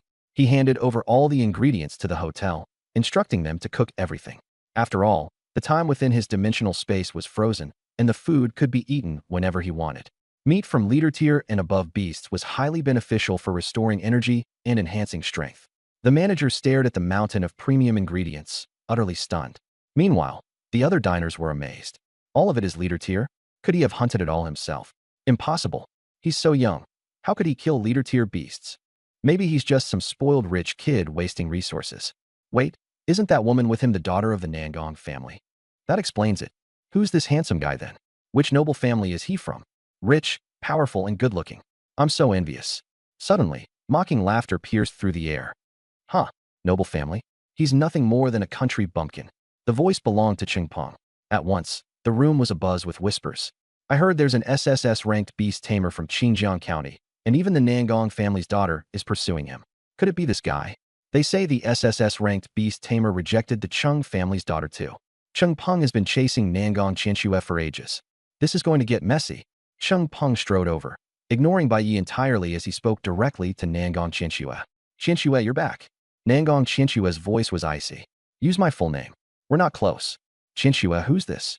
Baiyi raised an eyebrow, curious. "Someone with the last name Cheng," Qianxue answered coldly, not even bothering to mention his full name. "Oh, one of the rabbit clan." Baiyi mused, recalling that Cheng Yu was a rabbit demi-human. The offhand comment immediately enraged Cheng Peng. Being connected to the rabbit lineage was considered a disgrace in this world. "You damned bumpkin. You're asking for death." Cheng Peng roared as he began to move toward Baiyi. But before his hand could even touch Baiyi, it was locked in an iron grip. Cheng Peng froze, unable to move, his shock and humiliation palpable. "How are you so strong?" Baiyi smirked coldly. "Someone from the rabbit clan dares to bark this loudly with so little strength." With that, Baiyi casually flung Cheng Peng aside, as if he were merely discarding a piece of trash. Cheng Peng, furious and humiliated, snarled in a threatening tone. "You kid, I didn't finish you off during the day, but tonight you definitely won't make it out alive." These words immediately revealed the conspiracy he'd been hiding. Nangong Qianxue's eyes burned with fury, her face flushed with anger. "So it was you, Chung," she shouted, her voice trembling with emotion. Her loyal bodyguard and caretaker, Nangong Yan, who had protected her for many years, had been killed earlier that day. The culprit had now exposed himself. Cheng Peng was suspicious, but there was no evidence, so Bai Yi didn't make any wild accusations. In the end, Cheng Peng himself jumped out. Cheng Peng knew he'd slipped up, but he couldn't afford to care anymore. He shouted, "Jean Rong, go." A tall girl stepped onto the field, her aura frightening even before transforming. Bai Yi used his true sight eyes to take a look. An S-rank beast girl, golden mammoth. Jean Rong S-rank, A-rank evolution. A level 9 golden mammoth with 1% golden bloodline. Her strength is about on par with a black iron rank beast girl, and she has tons of skills. Trample, trunk whip, great strength, and more. Just her bloodline alone is worth over 100 million. At awakening, she only had 2 or 3 skills, and everything after that came from skill orbs. Luck and resources were both indispensable, and her total cost was several hundred million. So extravagant. Cheng Peng was even more outrageous. Beastmaster skill orbs are even harder to come by, and almost all of them have to be opened from loot boxes. Each one is worth millions, and that still doesn't guarantee you'll get the skill you want. He had all kinds of enhancement and buff skills, more in number than Bai Yi's, and his talent was S rank. Everything was piled up with money. Ordinary people simply couldn't afford to play this game. The Chung family's foundation was terrifying, and Bai Yi had no choice but to stay on guard. At that moment, the system presented its choices. 1 lose, strength -10, 2 win, strength +10, 3 win 3 matches in a row, all attributes +10. The hotel had a martial arts arena, about the size of a soccer field. Bai Yi and Cheng Peng walked in holding back their anger, and before long the spectator area outside was packed to the brim. The eldest son of a billionaire versus an SSS rank beastmaster. The bet started at 100,000 and went up to 10 million. It was all rich people. Bai Yi noticed this and privately asked Nangong Shui to help him place a 10 million bet, with no room for error. This concerned his entire fortune. Since he was an SSS rank beastmaster, the odds were still 1:1, so there was no way to make money. Bai Yi started thinking about how to raise the odds. At that moment, Jean Rong transformed first. The golden mammoth, over 10 meters tall, towered over the arena with a mountain-like presence. Even the audience in the stands could feel the pressure, comparable to a lord-grade ferocious beast. On the other side, the Dark Knight cat demon had also completed its transformation. Its figure was petite, looking like an ordinary pet cat. It even let out 2 meow cries. Everyone below the stage was stunned. What is this? An SSS rank beastmaster contracted to a cat. It looks like it's real. On the leaderboard, there were still several news items about an SSS-level beast tamer, one of which said that his contracted beast was just a pet cat. I want a refund. No, I mean cancel the bet. Change my wager. As both beast girls transformed, the odds instantly changed to 1-4. If the bets hadn't already been locked, they might have surged to 1-10. The gap in strength was too huge. Even with the help of an SSS-level beast tamer, there was no chance. Bai Yi and Lin Ming exchanged a smile. Their goal had been achieved. The battle began. Bai Yi only gave the Dark Knight cat demon war song boost, beast soul armor, and let her use extreme speed, keeping all her other skills hidden. He wanted to win 3 times in a row to get the third reward, so he couldn't scare Cheng Peng away right from the start. The Dark Knight cat demon was already fast to begin with, and under double acceleration the golden mammoth simply couldn't catch up. Even with Cheng Peng's agility enhancement, it was useless. To keep the golden mammoth from giving up, the cat demon would occasionally come back to scratch it once. The poison wasn't strong, but it was enough to leave the golden mammoth slightly poisoned, which made Cheng Peng extremely nervous and constantly using antidotes on the mammoth. Bai Yi seized the opportunity to walk up to Cheng Peng and slapped him to the ground, asking coldly, "You surrender or not?" Cheng Peng was stunned, and after a long while he said, "That's not how you fight." Bai Yi slapped him again. There are no rules in beast spaces. Surrender or not. Cheng Peng's face turned red, and he could only lower his head and admit defeat. Bai Yi slapped him once more. Louder. Cheng Peng was almost dazed from the beating, his face swollen like a pig's head, and could only shout surrender at the top of his lungs. Bai Yi clapped his hands, pulled Cheng Peng up, and suggested, "How about this round doesn't count? Let's redo it, with one more rule added. Beast tamers can't hit beast tamers." Cheng Peng agreed immediately without thinking. This loss was too humiliating. He had to win back some face, especially since Nangong Qianxue was still watching. The audience was also unconvinced and demanded a rematch. The second match began, and the two stood apart. No one dared rush over for a sneak attack. But the rule only said beast tamers couldn't hit beast tamers, and never said beast girls couldn't. As soon as the battle started, the Dark Knight Cat Demon went all out and pounced straight at Chung Peng. Even the Golden Mammoth couldn't stop her. The moment the Cat Demon's claws touched Chung Peng's neck, the battle was over. Chung Peng's face turned green, and he looked like he was about to cry. The audience erupted, since most of them had bet on Chung Peng winning. For him to win like this made it hard to accept. In the third match, the atmosphere reached its peak. Bai Yi no longer hid his abilities and used War Song Boost, Giantization, and Beast Soul Armor all at once. The Dark Knight Cat Demon also added Mammoth Strength and Extreme Speed, her body instantly growing to more than 10 meters, standing shoulder to shoulder with the Golden Mammoth. The two beasts clashed fiercely, evenly matched in both speed and strength. Only then did the audience realize they had been fooled. How could this be a pet cat? This was clearly a powerful S-rank beast girl, backed by an SSS-level beast tamer. By the time they wanted to change their bets, it was already too late. The betting pool was locked, and no one was getting off the ride. This time, the Cat Demon's attributes were not inferior to the Golden Mammoth's, but the Golden Mammoth's skill combination was formidable, so winning was still not easy. It became another brutal battle. But the Cat Demon, hardened by countless battles, felt no fear at all. She had always treated fighting like playing a game. As soon as she charged in, she went straight into close-range brawling with the Golden Mammoth, not giving it any chance to use its skills at all. The Golden Mammoth's tusks pierced the Dark Knight Cat Demon's body, but she didn't care and madly clawed at the Golden Mammoth's face. The audience was stunned.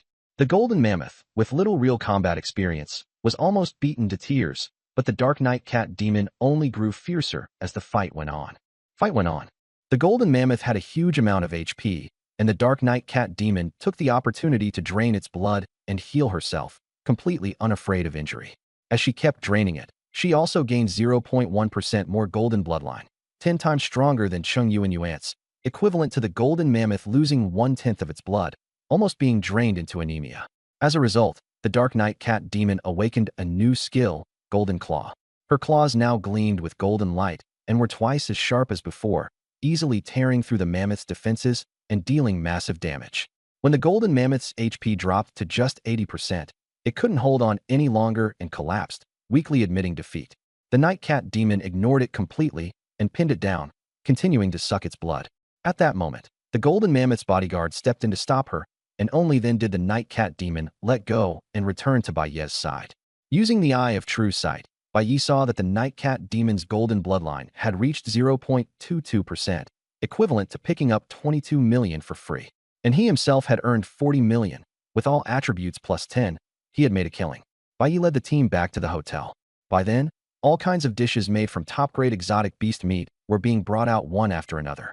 1,000 caddies of lion head meat were made into 200 caddies of giant meatballs, and the aroma was overwhelming. When Lin Meng saw the huge lion head meatball, she was so tempted she could barely move. "I burn a lot of energy. This one should be mine, right?" she asked, drooling. Bai Yi questioned her. "What do you even burn? The mammoth is practically drained dry. Could you even finish something this big?" Lin Meng firmly shouted. "I can. Hurry up and enlarge me." She transformed on the spot into the Night Cat Demon and even called for Bai Yi to help make her bigger. As soon as she transformed, she really intended to swallow the giant lion head meatball in one bite.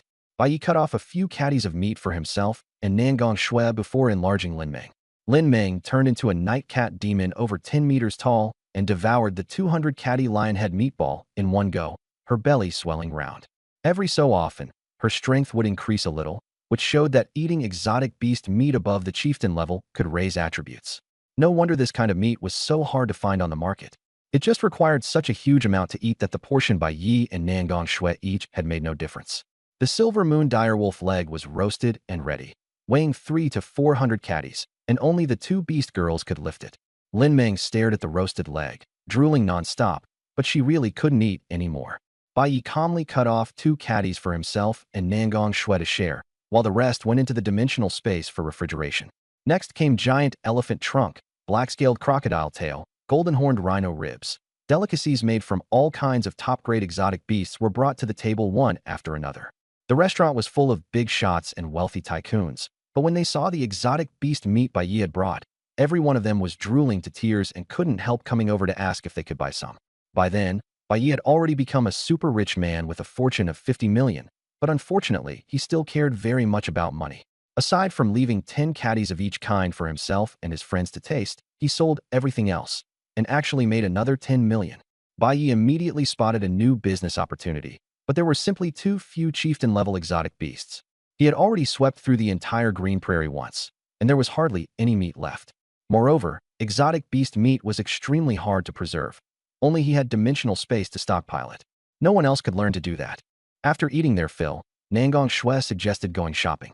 Bai Yi and Lin Meng were entering a big city for the first time. They noticed there were no low-slung sports cars here, only armored off-road vehicles. It seemed that things outside were just as unsafe, with exotic beasts occasionally breaking in. Nangong Shui took them into a huge shopping mall that specialized in equipment for beast tamers and beast girls. Perfect. You made money, so now you can improve your strength. Nangong Shui introduced enthusiastically. Bai Yi guarded his wallet tightly. Why spend money I worked so hard to earn? Then why are you making money? Nangong Shui asked, puzzled. To save up for retirement. Bai Yi answered seriously. Nangong Shui was speechless and felt like he was thinking way too far ahead. But strolling around without spending money was fine too. They first visited a clothing store. What was sold here were leather armor and plate armor, not ordinary clothes. Some of it had excellent defensive power and additional attributes, and if beast girls wore it, it could also prevent their clothes from getting torn after battles. Bai Yi thought it was unnecessary. After all, girls in torn clothes were the prettiest. He casually picked up a piece of leather armor and looked at it with the eye of true sight. Ice Wolf leather armor. Defense +5, ice resistance +10%, but it also consumed 1 point of stamina per hour. However, the price was 5,000 yuan. Bai Yi thought it was too expensive and regretted tossing aside the ordinary exotic beast skins he had handled carelessly before. Lin Meng was attracted by a small skirt in the shop that sparkled like starlight. The salesperson said it was made from chieftain-level starlight tiger hide, with both defense and speed increased by 30, and it was the store's prized treasure. When Lin Meng tried it on and came out, Bai Yi was completely stunned, feeling that Lin Meng looked like a real woman for the first time. But this skirt cost 5 million. Bai Yi asked Lin Meng if she wanted to buy it. She nodded and said she only had 500 yuan. Bai Yi immediately said, "You're missing a whole 10,000. Wait until you've saved enough money before buying it. Why is my money any of your business? Bei, I'm going to fight you." Lin Meng broke down in a second and lunged at him, once again getting into a brawl with Bei. Nangong Qianxue was used to it and automatically ignored them. Suddenly a woman appeared beside them and mockingly said, "A SSS rank beast tamer can't even afford gear?" Bei, still holding Lin Meng's head under his arm, glanced at her. "And you are?" The girl said aggrievedly, "I'm Ningwen. I used to be in your class." Bei just let out an, "Oh," and kept hitting Lin Meng, not even bothering with her. Being ignored, Ningwen exploded in anger and coquettishly said to the man beside her, "Brother Jiao, I want that dress." Sun Jia immediately agreed. "Buy it." Then he called the clerk over. "I want that dress. Make that woman take it off." The clerk smiled and quoted, 5 million. Sun Jiao was stunned and said they could just change to another one since it had already been worn. Ningwen's expression changed. She asked if Sun Jiao was poor, saying hadn't he been bragging that his dad was a billionaire? Sun Jia got anxious, and Ningwen delivered the final ultimatum. "Buy it, and they'd contract tomorrow. Don't buy it, and it's goodbye." After struggling for a while, Sun Jia clenched his teeth. "Buy it." Ningwen looked at Bei smugly, but Bei still ignored her and kept messing around with Lin Meng. Nangong Qianxue couldn't stand it anymore and said directly, "Sorry, my friend already bought the clothes." Ningwen didn't believe her, so Nangong Qianxue looked at the clerk. The clerk immediately replied, "Miss Qianxue, you've already bought them." Only then did Ningwen realize this store belonged to the Nangong family. In disbelief, she said, "Nangong Qianxue, given your status, why bother doing this?" Nangong Qianxue said calmly, "Because I want to." Ningwen had nothing to say, and Sun Jia looked at Bei with envy. After the two of them left, Bei actually hadn't made Qianxue pay for real anyway. He wasn't short of that little money at all. He was just teasing Lin Meng for fun. Besides gear, the store also sold weapons. Beast girls didn't use weapons, and beast tamers rarely fought personally, so weapons were cheap. Bei took a liking to a golden spirit iron sword, attack +100, only 1 million, and it suited him well. Bei was about to buy the sword, but Qianxue was a little unhappy and blocked his way. Buying a sword in front of the sword girl was basically slapping his wife in the face in broad daylight. Bei hurriedly promised it was only a backup and that he would never abandon her, and only then did Qianxue reluctantly agree. Next they went to the pills and spirit fruit section, and Bei was shocked by the prices. A power pill that only adds 1 strength costs 12,000? It can only add up to 10, and there are restrictions too. An intermediate power pill costs 150,000. The earth gold fruit I sold here is priced at 15,000. I was practically selling it at a loss before. A basic healing pill costs 10,000, and it's not even that useful. They couldn't help but exclaim that money was too easy to make, and asked, "Is it easy to become an alchemist?" Before Nangong Chinchua could answer, the shop owner selling pills on the side leaned over. The alchemist over there was already laughing. Haha, kid, once you get into a higher education institution, you'll know that alchemists are much rarer than beast tamers. Beast tamers graduate in 4 years, but 10 years still isn't enough for an alchemist. Just getting familiar with medicinal herbs takes 3 years. Bei wanted to retort, but a choice popped up in front of him. Option 1. Ignore the provocation and keep shopping. Reward. Constitution plus 10. Option 2. Humiliate Zhonglei. Reward. Basic alchemy technique. Option 3. Show off and dominate the whole scene. Reward. Intermediate alchemy technique. Bei didn't know alchemy and couldn't show off, so he had no choice but to pick option 2. Smack. Why did you hit me? There was a mosquito on your face. It really was a literal slap in the face. The system judged option 2 complete and awarded him the alchemy skill. The mission wasn't over yet. There was a follow-up. Bei continued to provoke him. Didn't you say alchemy is hard? Zhonglei was about to explode from anger. Nonsense.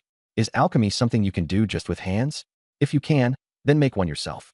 As long as you succeed, all the pills in my shop are yours. Okay, Bai Yi agreed readily. What if you can't refine it? A 35 million cash wager. Bai Yi revealed all his savings. Lin Ming panicked. Don't mess around. You can't refine medicine at all. Zhonglei laughed madly. Good. I'll be waiting for you to get slapped in the face. Do you have any alchemy tools? Bai Yi asked. Zhonglei handed over the alchemy furnace and warned. If it explodes, you pay 10 million. All right. Bai Yi didn't say much else. After fiddling with it for a long time, he still couldn't figure it out. How do I use this? The crowd around them was full of mockery. You don't even know how to use an alchemy furnace and you still dare to bet 35 million? Zhonglei patiently taught him, and Bai Yi stared at the fire spirit stone with shining eyes. This is amazing for grilling. Everyone was in an uproar, using fire spirit stones for barbecue. This really is a rich young master. After Bai Yi figured it out, he started thinking about what medicine to refine. Seeing him lost in thought, Zhonglei mocked. Kid, do you even know medicinal herbs? Want me to help you mix them? Bai Yi couldn't be bothered with him and directly activated his true vision eye, clearly seeing the information on the medicinal materials. He casually threw the strength flower into the alchemy furnace, added beast blood after it dried, then added more materials to adjust the temperature. His entire process was professional. The surrounding alchemists were shocked. A beginner would dare refine strength pills? His technique is way too precise. Even Zhonglei began to suspect Bai Yi was putting on an act. Fragrance spread everywhere, with pill mist and pill glow all present, directly causing a phenomenon. Everyone called him a genius. Bai Yi called for the furnace to be opened, and 5 strength pills appeared inside the alchemy furnace, shocking the entire scene. Someone offered a high price to buy them, but Bai Yi didn't care and swallowed them all at once. Everyone cried out in alarm, and Lin Ming rushed over to grab the pills, stuffing them into her mouth like a squirrel. After the pills were eaten, Lin Ming's all attributes plus 10. Bai Yi collected the remaining pills, while Zhonglei was helpless. Everything had been taken by him. Bai Yi left with several thousand pills, eating them like snacks, extravagance off the charts. They came to the place selling skill beads, where prices were absurdly high. Precious skill beads cost over 100 million. After looking around, Bai Yi found combat-type skill beads. As everyone knew, beast tamers were physically weak and rarely fought directly. This got interesting. The most expensive were support skills, followed by acceleration and defense skills, which could improve a beast tamer's survivability. Combat skills were the least popular, and almost nobody bought them. Bai Yi saw heavy slash and combo slash, both with plus 100% attack power, each selling for only 100,000, and straight line charge for 200,000, practically dirt cheap. They were useless to ordinary people, but Bai Yi had 360 points of strength, and these skills were extremely effective at slaughtering beast hordes. He bought them all and comprehended them all, causing his combat power to soar. Lin Ming chose Shrink Spell, which reduced her size by 10 times and halved her strength, and only cost 200,000, so she bought it. Nangong Chinchua chose Accelerated Flight, which doubled flying speed, costing 5 million. The little rich girl bought it outright. The most expensive was Flaming Wings, which allowed a beast tamer to fly, priced at 100 million. Bai Yi couldn't afford it at all. At that moment, a girl in a gold dress appeared. Jiangzhou's richest man's daughter, Chengyu. She directly bought Flaming Wings and gave it to her beast tamer, who was in S rank. Chengyu had also become S rank, all built up with resources. She even publicly mocked Bai Yi, saying she would make him regret it. The system popped up options. 1. Offer a higher price to buy flaming wings. Reward. Evolve into flame wings. Flying speed plus 100%.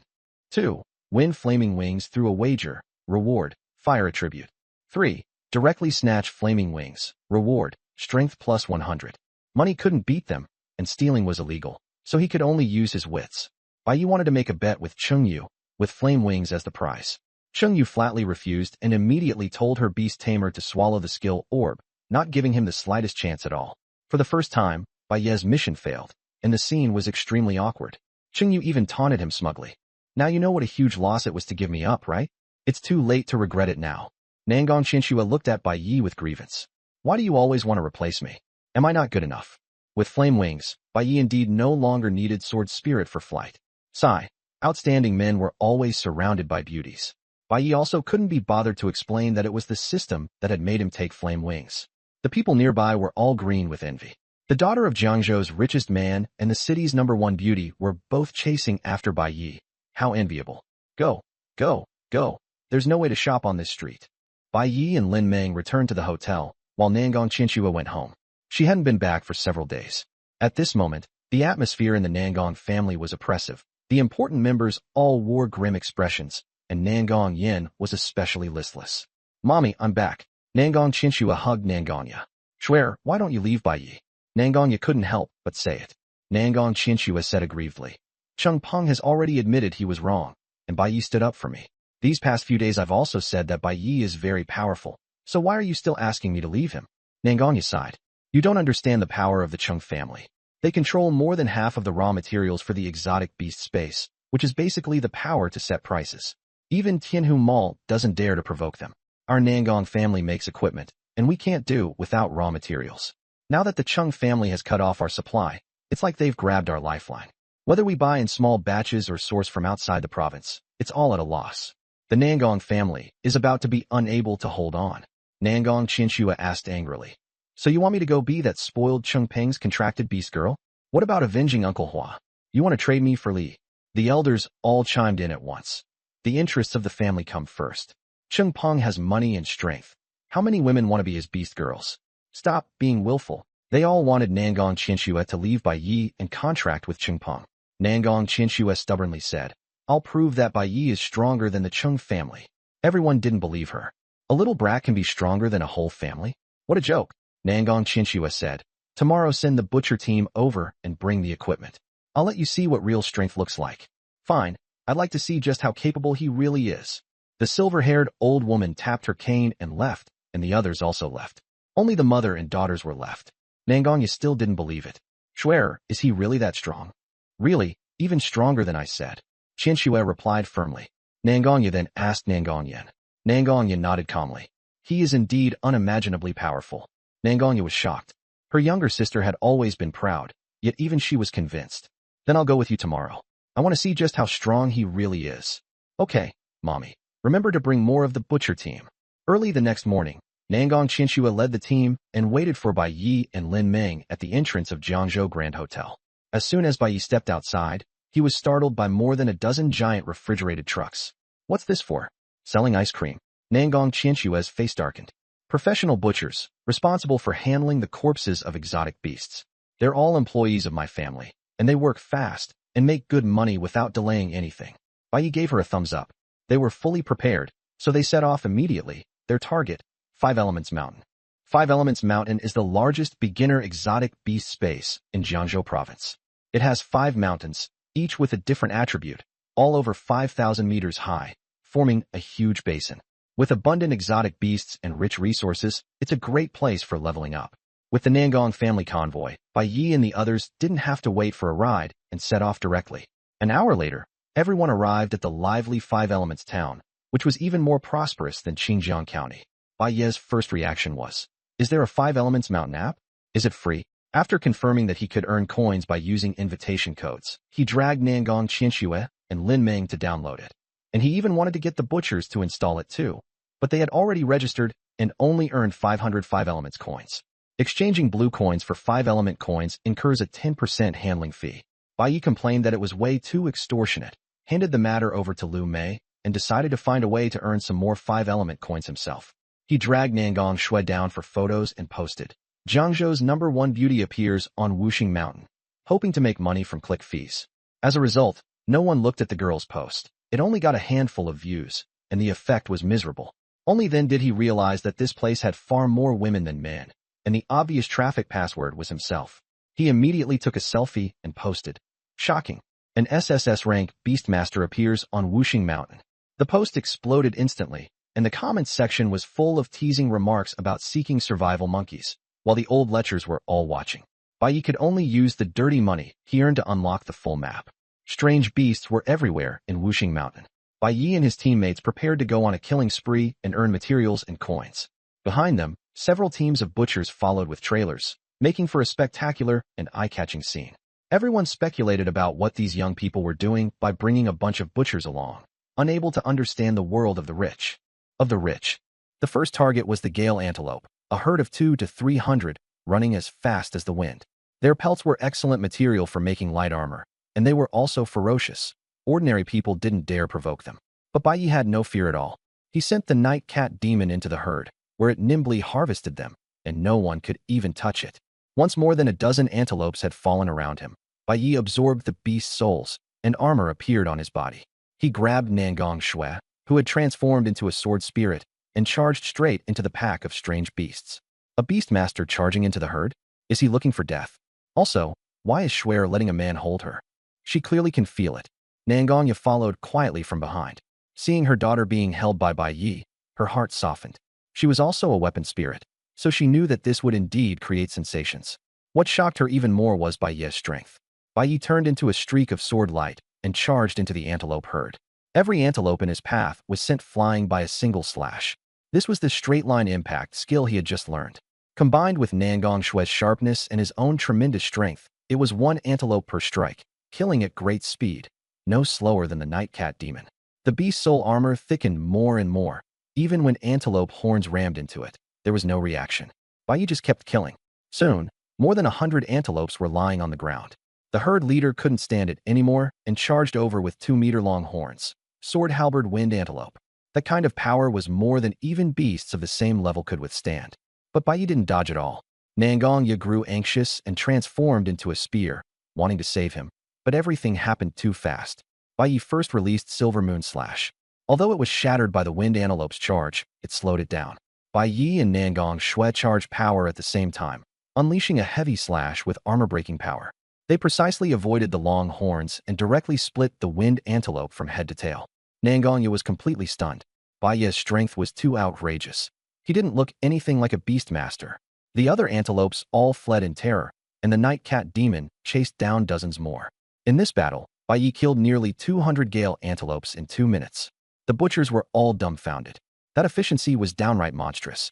The butchers immediately showed their professionalism, dividing the work in a production line fashion, collecting beast soul beads, skinning, cutting meat, removing horns, loading the trucks. In just 10 minutes, they finished 190 beast soul beads and 1 beast spirit bead. All the trucks were loaded full, and they even had a level 9 beast girl holding the line. All of these corpses had been killed with a single blow, and the pelts were excellent. The butchers were extremely satisfied. Bai Yi and the others rested briefly before continuing onward. There were many strange beasts in Wuxing Mountain, and everywhere was dangerous, but to Bai Yi, they were all just walking wallets.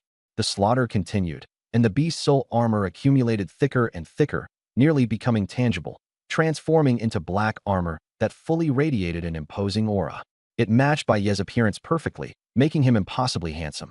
Nangong Shui couldn't help but frantically take photos and upload them to the forum, earning quite a bit of 5-element coins, of which Bai Yi took 20%. Even Nangong Yi had to sigh.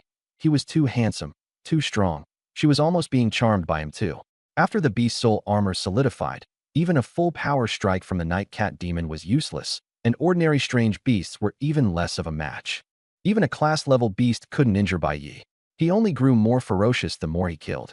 In less than half a day, the butchers were already unable to keep up. He was killing too fast. More than a dozen freezer trucks were filled to capacity, and the transport trucks never stopped. The butchers could only pick the more valuable parts like pelts and fur, not even taking the meat, and they were still too busy to handle it all. Nangong family had no choice but to hire butchers on the spot at high pay and urgently call in dozens more freezer trucks from their partners. Only then could they barely keep up with Bai Ye's pace. The Nangong family finally understood what it meant for one person to support an entire clan. Bai Ye's supply speed alone could sustain all of Nangong family's business. In order to keep the beast soul armor at full strength, Bai Yi hardly ever stopped. The area had been killed into a vacuum. Whenever he was tired or exhausted, he would take pills from his dimensional space to recover, completely free, so there was no need to feel the slightest bit of pain over it. Compared to the gains, this little bit of consumption was nothing. In one day, Bai Yi harvested more than 200 beast soul beads and over a dozen beast spirit beads. All three of them leveled up to level 8. Beast spirit beads without good skills were all thrown away. The various supplies collected by the Nangong family were worth a total of 2 million. Luckily, they had brought butchers. Otherwise, if those beast pelts had been discarded, their harvest would have been reduced by a factor of 10. Bai Yi was thrilled to make several million a day, but it also drew resentment from the people of Five Elements Town. Bai Yi was killing too many beasts. Others killed only dozens a day, while he directly slaughtered several thousand, plus more than a dozen leaders. This kind of scything through the crops method affected everyone else's hunting income. After the forum buzzed with complaints, Bai Yi made up his mind. Keep killing. It's not like Five Elements Mountain belongs to you people. Bai Yi even paid to get in, so why shouldn't he be allowed to kill? 3 days later, the area around the entrance had been killed into a vacuum, and complaints were rising everywhere. Bai Yi's income had exceeded 10 million, and all three of them had reached level 10. From level 10 to Black Iron rank was extremely difficult. It required not only accumulated energy, but also passing a challenge, and many people could never achieve it in their entire lives. So from here on, Beast Soul beads were no longer so urgent. With the Nangong family's supplies already sufficient, they planned to explore deeper, choosing an elemental mountain to enter. It was said that each elemental mountain had a lord-level beast. At that moment, the system presented a choice. 1. Kill the Gold Spirit Mountain Gold Arrow Boar. Reward agility plus 102. Kill the Azure Wood Mountain Azure Wood Trant. Reward recovery speed plus 100%. 3. Kill the Frost Ice Mountain Frost Ice Berserk Bear. Reward strength plus 104. Kill the Flame Mountain Flame Spirit. Reward energy plus 105. Kill the Giant Rock Mountain Stone Giant. Reward constitution plus 100. The rewards were all top tier. Bai Yi chose all of them. Each elemental mountain was about 100 kilometers from the entrance. Bai Yi first chose strength, and his first target was the Frost Berserk Bear. He planned to tame a beast as a mount. The nearest around was the Swift Gale Antelope. As soon as Bai Yi entered the area, all the antelopes ran. He said, "Whoever runs gets killed." And with one slash from the Sword Spirit, he killed the ringleader, while those who moved around too much were slapped to death by the cat demon. The rest all obediently settled down, huddling together and trembling. Bai Yi said, "Don't be nervous. I need to find a mount to take me to Frost Ice Mountain. I'll give you 2 beast soul beads as a reward."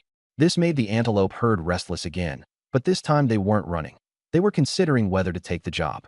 After all, they usually couldn't even get beast soul beads. With opportunity right in front of them, the ambitious Swift Gale antelopes were tempted.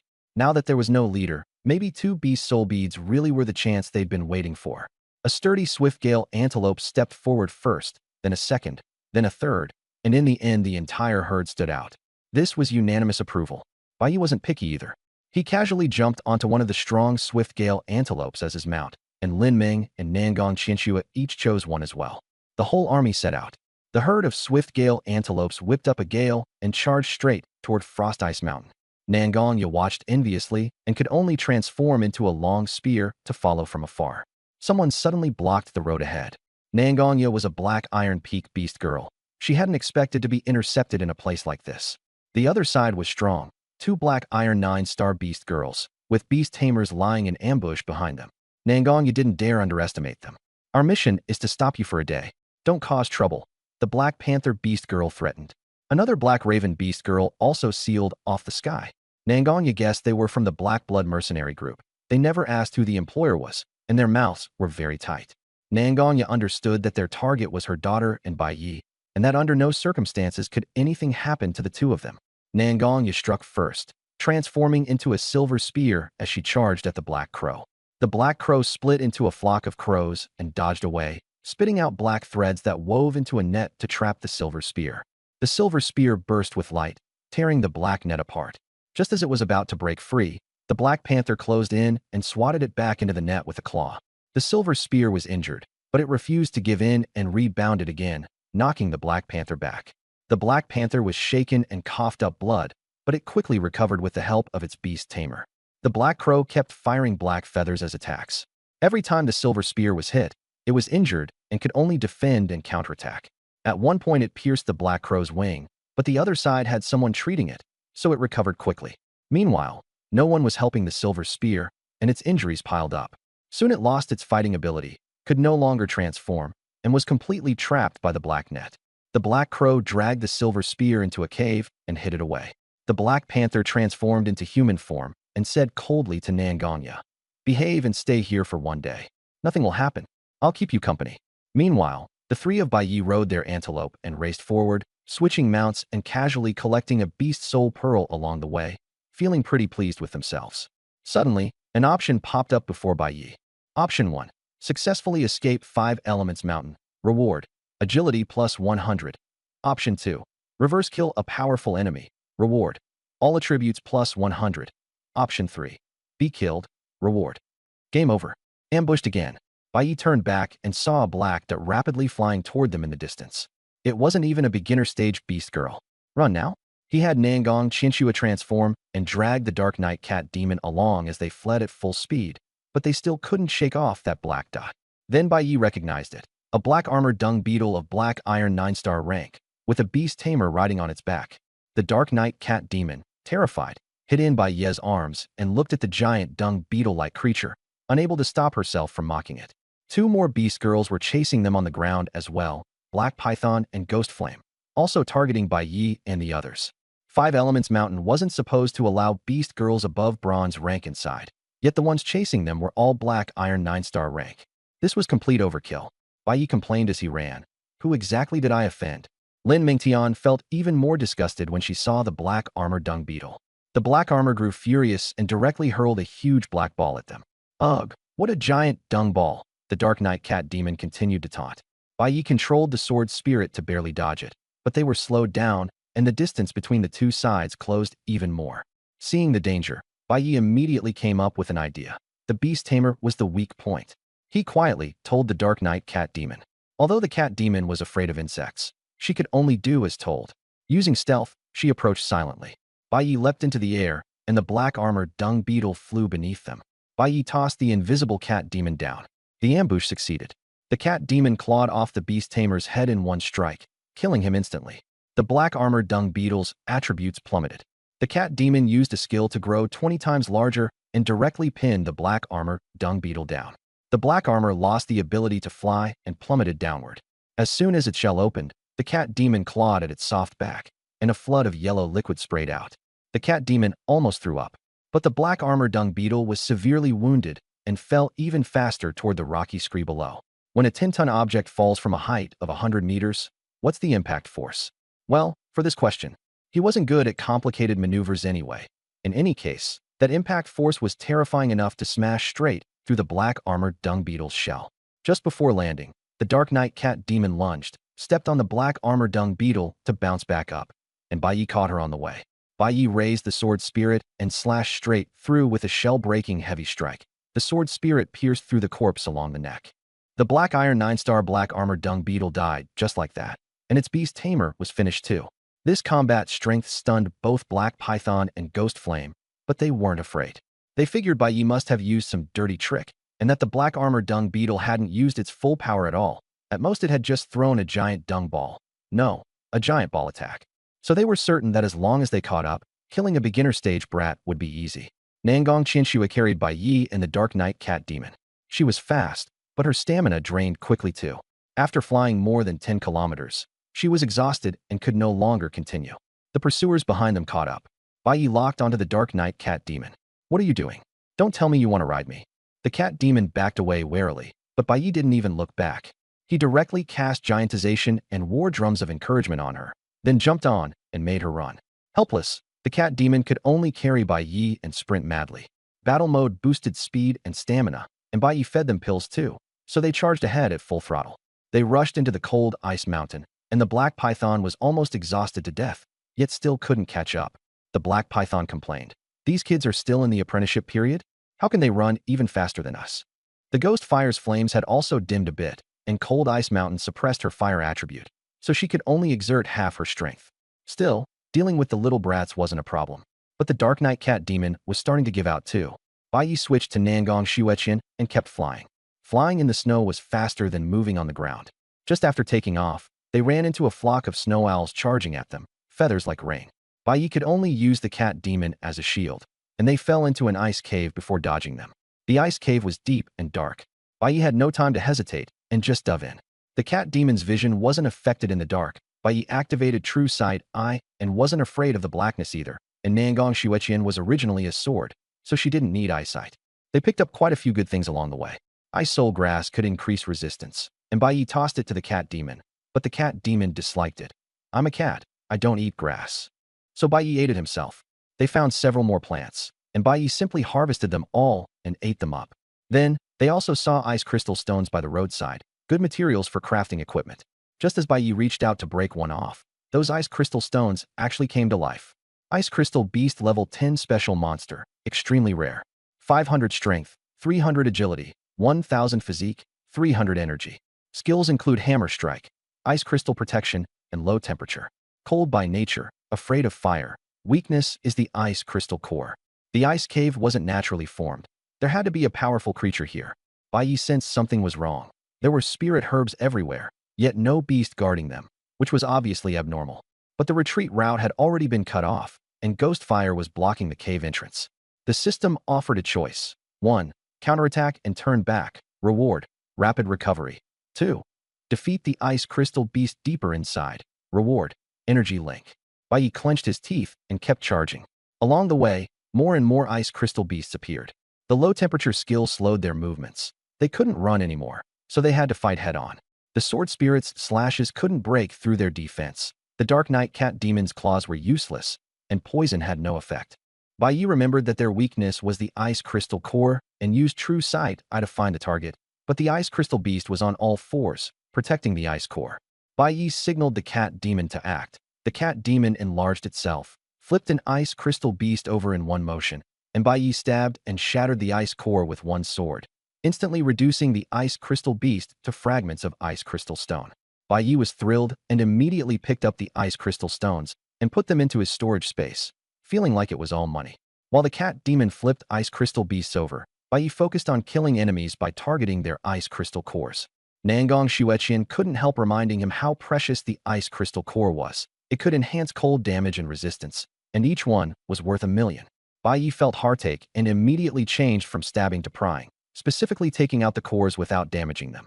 Their efficiency was extremely high, and with their perfect coordination, they quickly cleared out the ice crystal beasts around them. At this moment, the Black Python and Ghost Fire arrived. Seeing the ground covered in ice crystal stones, they were stunned, decided not to continue the chase, and simply blocked the entrance to wait for the prey to walk right into their trap. Bai Yi escaped deeper in and saw even more ice soul grass. Since his ice resistance had already reached 100 and was no longer useful, he shared some with Lin Meng to eat. Bai Yi took out salad dressing and ate the ice grass with Lin Meng, dipping it together. He felt the taste was fresh and excellent, and he simply couldn't stop. Nangong Xueqian was dumbfounded. Who brings salad dressing when going on a dangerous expedition? And this was a rare spirit herb. Many people would never even get the chance to eat it. But after trying it, she found it really delicious too, and couldn't stop eating either. All three of them increased their cold resistance by 100 points and could now adapt to the cold inside the ice cave. Nangong Xueqian even ate 20 more ice crystal cores, increasing her cold damage and resistance by 200 points, reaching 200 points. Eating more would no longer do anything. The Dark Knight Cat Demon itself wasn't suited to the ice attribute, so it didn't use ice crystal cores and waste them, especially since each one was worth $1 million. The three of them then took care of dozens more ice crystal beasts, collected over 1,000 ice crystal stones, and finally reached the deepest part of the ice cave. It was so cold that water splashed on the ground instantly froze. In front of them was a huge azure ice crystal beast, sleeping and exhaling cold mist. Type: Extreme Cold Ice Crystal Beast. Level 10 Special Boss. Strength 1000. Agility 500. Vitality 2000. Energy 500. Skills: Hammer Smash, Extreme Cold Ice Shield, Sub-Zero Temperature, Ice Crystal Blast, Frost Feet. Personality: Furious. Weakness: Afraid of Fire. This boss's attributes were comparable to those of a lord of the same level. With vitality as high as 2000, its defenses were extremely strong. A sheet of ice crystal shield clung tightly to its chest, protecting its core. And even the common weakness of ordinary ice crystal beasts was gone, making it nearly flawless. Lin Meng and Nangong Chinchua looked at Bai Yi, waiting for his idea. As soon as Bai Yi saw the extreme cold ice crystal beast and thought of the ghost fire in the ice cave, he immediately had a plan. Meng, lure the boss toward those two bad guys in the back, then use stealth to get away. Be careful of the boss's area magic, and don't pull aggro. Lin Meng immediately understood. The two worked in perfect sync. Nangong Chinchua also understood the plan. It was to drive the wolf into the tiger's den and reap the benefits afterward, as long as Lin Meng could get away safely. The operation began. Lin Meng transformed into a dark night cat demon, and Bai Yi fully buffed her. In order to make dodging magic easier, he didn't enlarge her. The dark night cat demon quietly approached the extreme cold ice crystal beast and used poisonous claw to strike its knee, leaving only a faint green mark with almost no damage. But the extreme cold ice crystal beast was awakened and enraged by the taunt from such a tiny cat demon. In fury, it directly used hammer smash, almost bringing down the entire ice cave. After the sneak attack, Lin Meng immediately used rushing pounce to retreat, narrowly avoiding hammer smash, and then desperately rushed outward. The extreme cold ice crystal beast chased furiously, but its speed simply couldn't keep up with the dark night cat demon. Enraged, it spat out frost, and the ice cave was quickly shrouded in cold air. Lin Meng's claws were frozen, and her speed slowed. Luckily, with Bai Ye's buffs, Lin Meng was still faster than the extreme cold ice crystal beast. They fled and pursued all the way to the cave entrance. Bai Yi held sword spirit in hand, preparing to run at the corner. The extreme cold ice crystal beast was fixated on the dark night cat demon, completely ignoring them, and the three of them successfully slipped past. The dark night cat demon's move began. The ice cave wasn't large, and with both beasts moving at full speed, they soon reached the entrance. Black Python and Ghostfire felt the ground tremble and looked up. They could only vaguely see a huge creature charging toward them. They didn't notice the tiny cat demon at all. Holy crap, that ice crystal beast is huge. A special boss level extreme cold ice crystal beast. Have these little guys lost their minds? They dared to provoke something like this. Run!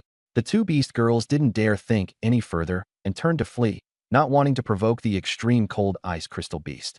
But the extreme cold ice crystal beast thought the beast girls were reinforcements, and that the ice crystal beast corpses had been killed by them. Its rage exploded. Ice crystal blast. Extreme cold energy blanketed the entire cave. Massive hailstones swept through. Explosions erupted everywhere. Shattered ice flew like blades, and the cave walls were riddled with holes. The dark night cat demon shrank down and hid in a tiny ice crevice, dodging the attack. Black Python and Ghostfire weren't so lucky. With nowhere to hide, Black Python was instantly battered until it was covered in wounds, and Ghostfire was weakened considerably. When Ice Crystal Blast finally stopped, Black Python was barely clinging to life, and Ghostfire's aura was weak. The two swallowed recovery pills and prepared for a desperate fight. Black Python entangled the extreme cold ice crystal beast, coiling tightly around it. Ghostfire spewed dark flames, corroding the ice shield on the beast's chest. The extreme cold ice crystal beast couldn't break free and was tightly restrained, while the ice shield began to melt. At this rate, it would soon be killed. The furious extreme cold ice crystal beast burned its life force and forcibly unleashed a second round of ice crystal blast. Seeing this, Ghostfire turned tail and ran, no longer daring to hold out head-on. The Black Python also wanted to flee, but it was tightly entangled by the Ice Abyss Crystal Beast and could only take the fatal blow. The Black Python transformed into a woman in a black dress and died on the spot. The Ice Abyss Crystal Beast was also extremely weak, its body misaligned, its ice shield shattered, and it had even burned its life to activate its skill. Night Cat Demon made its move, and the golden claws precisely extracted the Ice Abyss Crystal Core. The Ice Abyss Crystal Beast instantly collapsed and turned into crystal stone. The corpse of the Crystal Beast piled up in White Knight's space, worth over 50 million. The most precious Ice Abyss Crystal Core was given to Nangong Chinchua. Her ice damage and resistance both rose to 500 points. Ordinary ice attacks could no longer hurt her. She was practically a living ice sword. There was still Ghostfire to deal with. White Knight and the others immediately stepped onto the flying sword formed by Nangong Chinchua and quickly gave chase. In the dark ice cavern, Ghostfire was extremely conspicuous, so catching up was effortless. By then, Ghostfire was in an extremely weak state, and even a casual swipe from the Cat Demon's claw. Night Cat Demon attacked Ghostfire, But Ghostfire showed no reaction at all. Instead, the cat demon was burned into screaming. Ghostfire was almost physically immune, and the cat demon couldn't deal any damage. Ghostfire laughed smugly. White Knight directly slashed down with the ice sword, almost cleaving Ghostfire in two. Before Ghostfire could even finish speaking, White Knight killed it with several consecutive strikes. The villain died from talking too much, and White Knight gave it no chance. After Ghostfire died, it dropped a black silk pouch containing quite a few mid-grade pills, a rather sizable haul. By now, Nangong Qianxue had 500 points of ice damage on her own, and magical attacks could affect spiritual bodies, so they successfully completed the counterkill and the task of killing the Ice Abyss Crystal Beast. White Knight obtained 2 skills: Rapid Recovery, Stamina, Energy, and Injuries Recover plus 100%. Energy Link can share energy with a designated target. White Knight had 1140 points of energy, and if he shared it with Qianxue, her flight endurance would increase greatly. This battle had yielded huge gains, but Nangong Qianxue looked worried. After White Knight asked around, he learned that for the past few days her mother had been secretly protecting them, but she hadn't shown up today, and Qianxue was worried that something had happened to her mother. White Knight also realized that the mission completion conditions were still missing one item. The assassins might not have been limited to the few they had already killed. The system popped up options. 1. Rescue Nangongya. Reward: Spear Mastery 2. Give up the rescue. Reward: Agility plus 10-3. Rescue fails, Strength minus 10. It was already dark, and the beast world space was dangerous, making it hard to search for someone.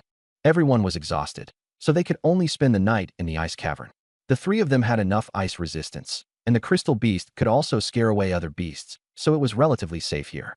White Knight took out gourmet beast meat from the dimensional space, and the 3 of them ate to fill their stomachs. Nangong Qianxue's mood improved. She sorted out the situation and guessed that the assassins were likely hired by the Chung family. Their goal was not to kill, but to trap Qianxue's mother, Nangongya, so she couldn't interfere. That night, the 3 of them took turns keeping watch. White Knight was on first shift and idly scrolled through app posts. A star-level powerhouse has fallen? How dangerous is 5 Elements Mountain, exactly?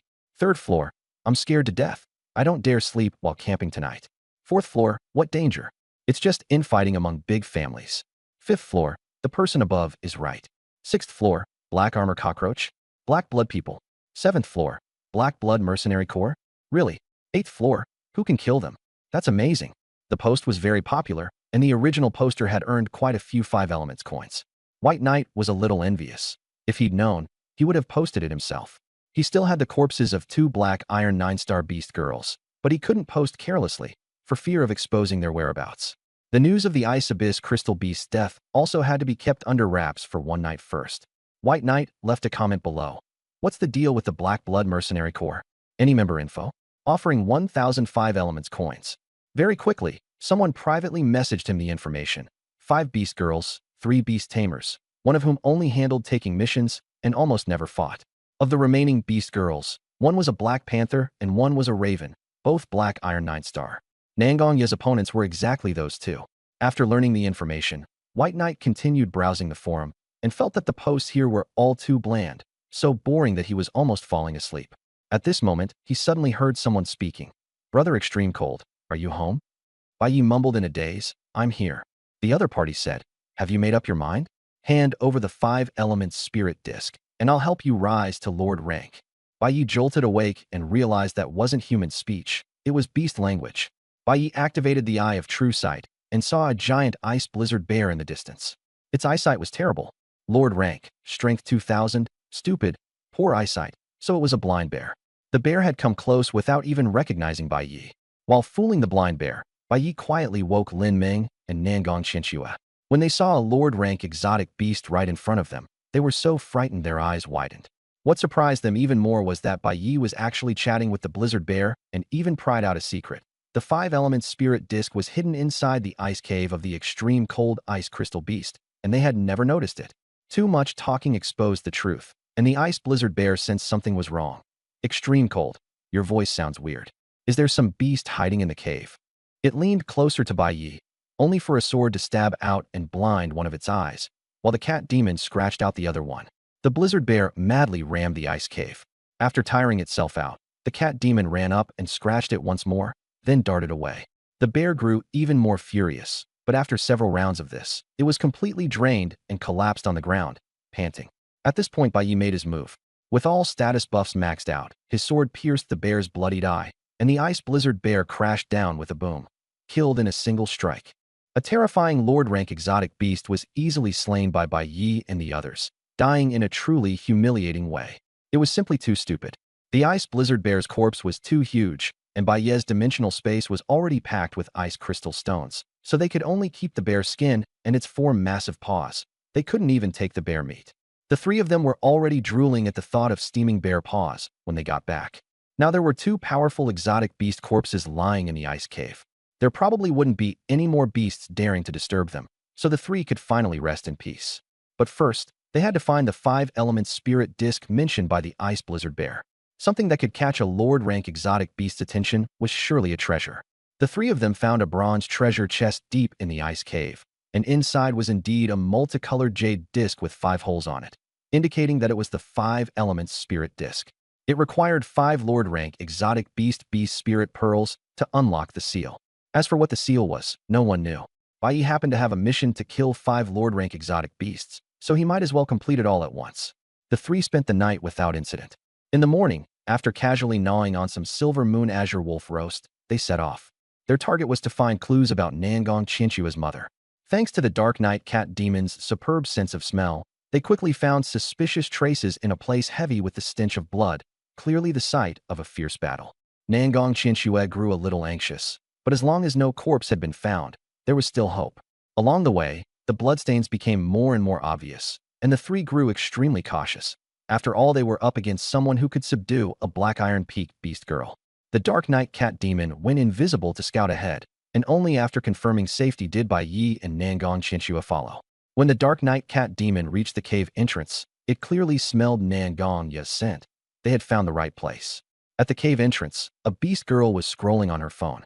Bai Yi took one look with the eye of true sight. It was Xianya. Direct ambush. The Dark Knight cat demon's claw came down, and before Xianya could even react, she was killed in an instant. Only the last Black Panther remained.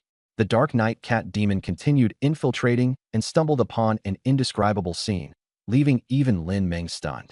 After the leather-clad beauty discovered Nangongya, she immediately transformed into a Black Panther and guarded the cave entrance warily.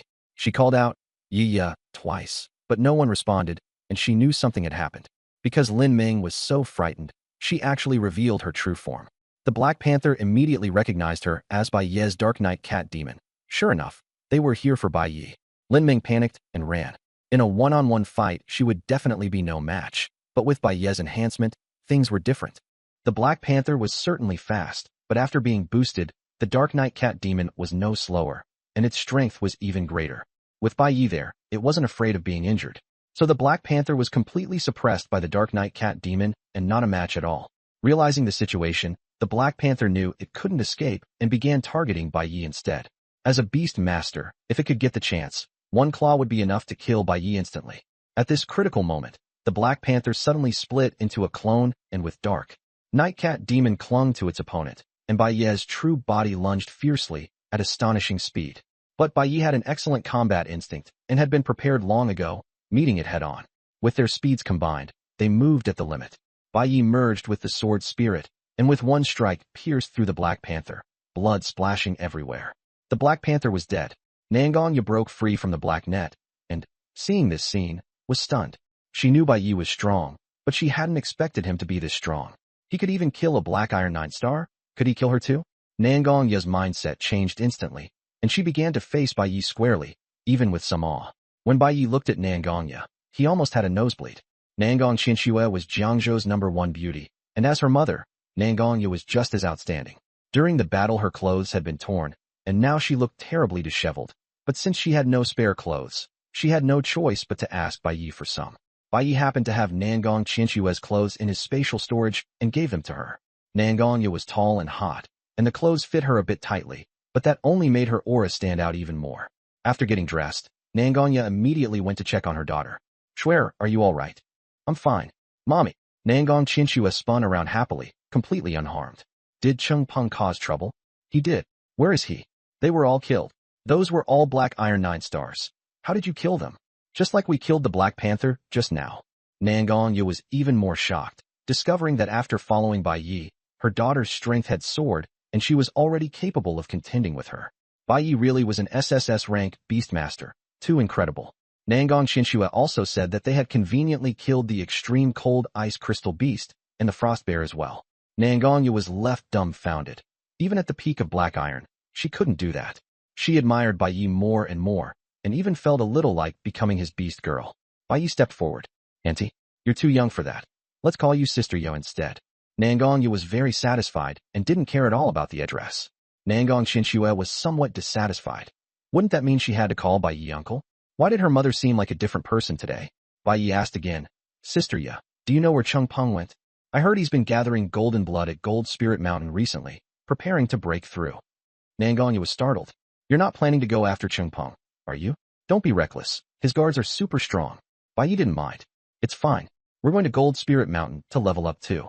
I heard there are lots of golden exotic beasts there. Nangong Yu couldn't persuade him, so she could only follow the group to be ready to stop him at any time. Being able to team up with Bai Yi, she was actually quite excited. Before setting off, Bai Yi also posted photos of the Black Blood mercenary group's corpses on the forum, deliberately enraging Cheng Peng. He waited for Cheng Peng to make a move, then strike back. They set off, heading for Gold Spirit Mountain. Of course, they couldn't possibly walk there themselves. Bai Yi once again ran into the herd of Gale antelopes he had encountered last time, and the few of them simply rode the antelopes at full speed. It was Nangong Yu's first time experiencing this kind of carefree freedom. She was so happy that her face turned red, as though she had returned to her student days. Gold Spirit Mountain and Frost Mountain faced each other, and on the return route, they happened to pass by the military camp. Along the way, the herd charged forward, and the four of them rode their antelopes into the camp, leaving everyone staring in shock. Such a maneuver had never been seen before. Bai Yi took out the spoils from his dimensional space, and everyone was even more stunned. 10 cubic meters of ice crystal stone, along with extreme cold ice crystal stone. He had practically wiped out an entire nest of ice crystal beasts.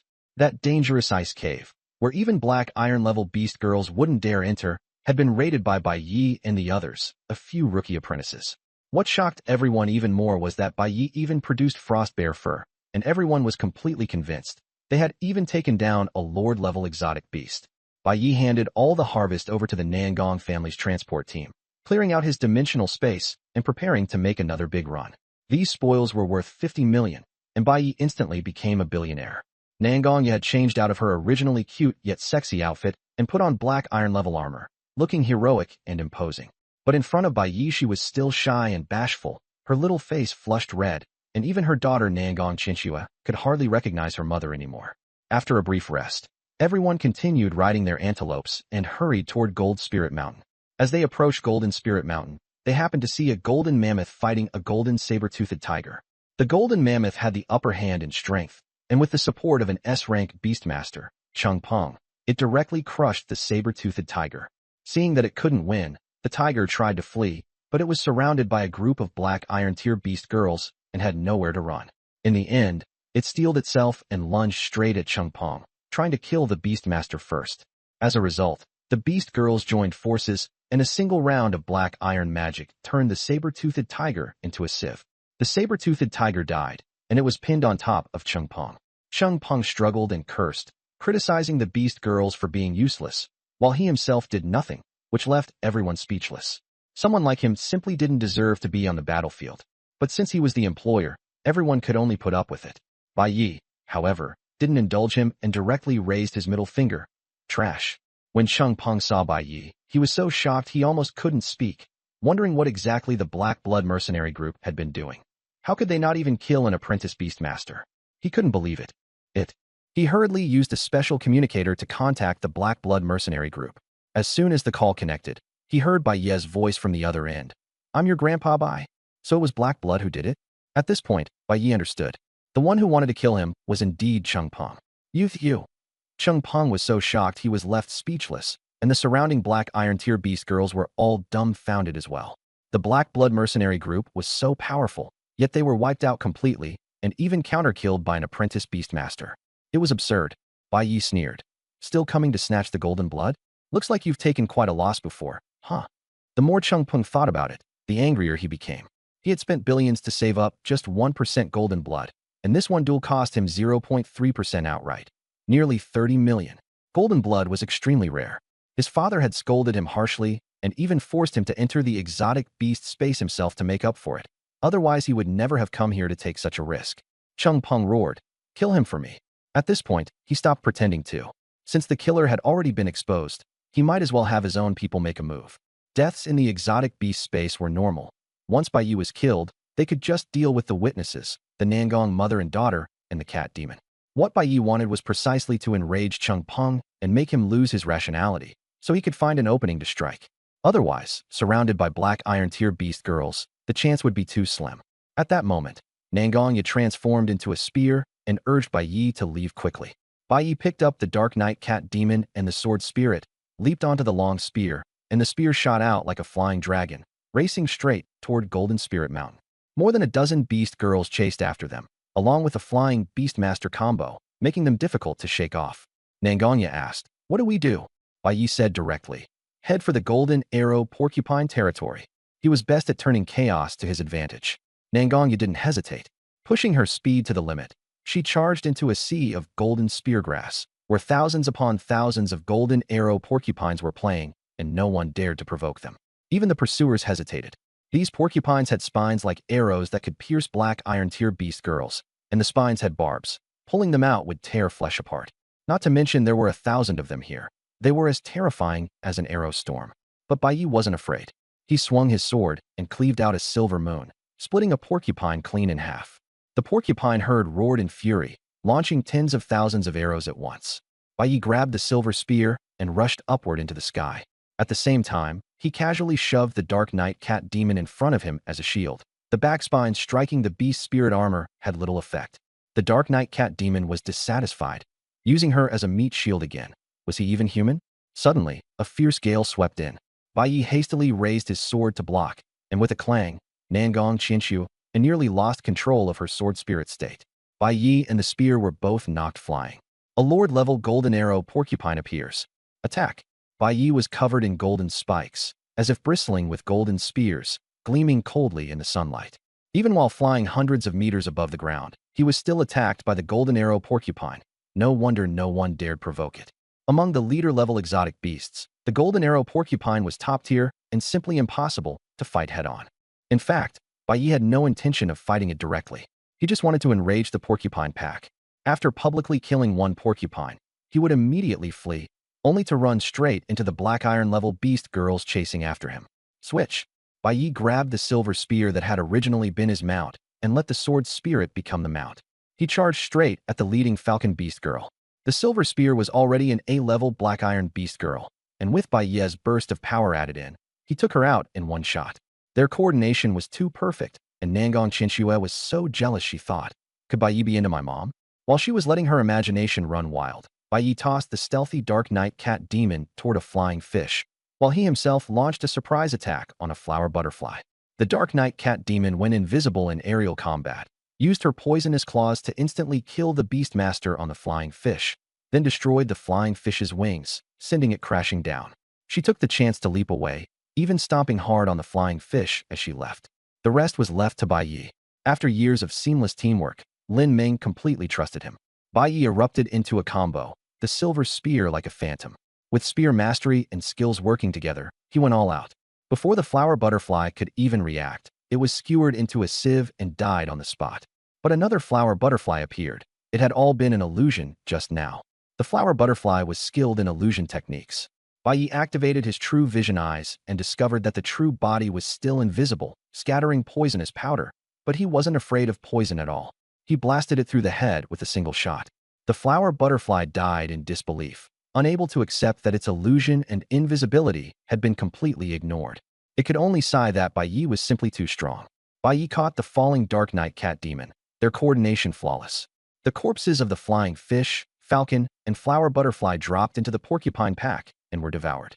One porcupine directly evolved into a leader-level beast.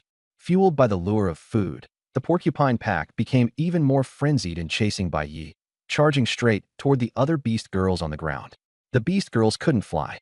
Seeing the terrifying porcupine pack, they instantly panicked and turned to run. The leader-level porcupines shot out long arrows, and two beast girls failed to dodge in time.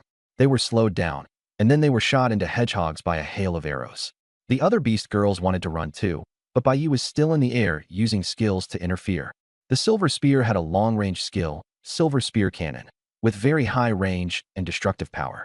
Bai Yi used it like a sniper rifle, casually picking them off. The Beast Girls were terrified and could only keep their speed under control. Too slow, and they'd be shot by the pig pack. Too fast, and they'd be killed by Bai Yi. They could only stay sandwiched in between, maintaining the porcupine pack speed. That was exactly what Bai Yi wanted.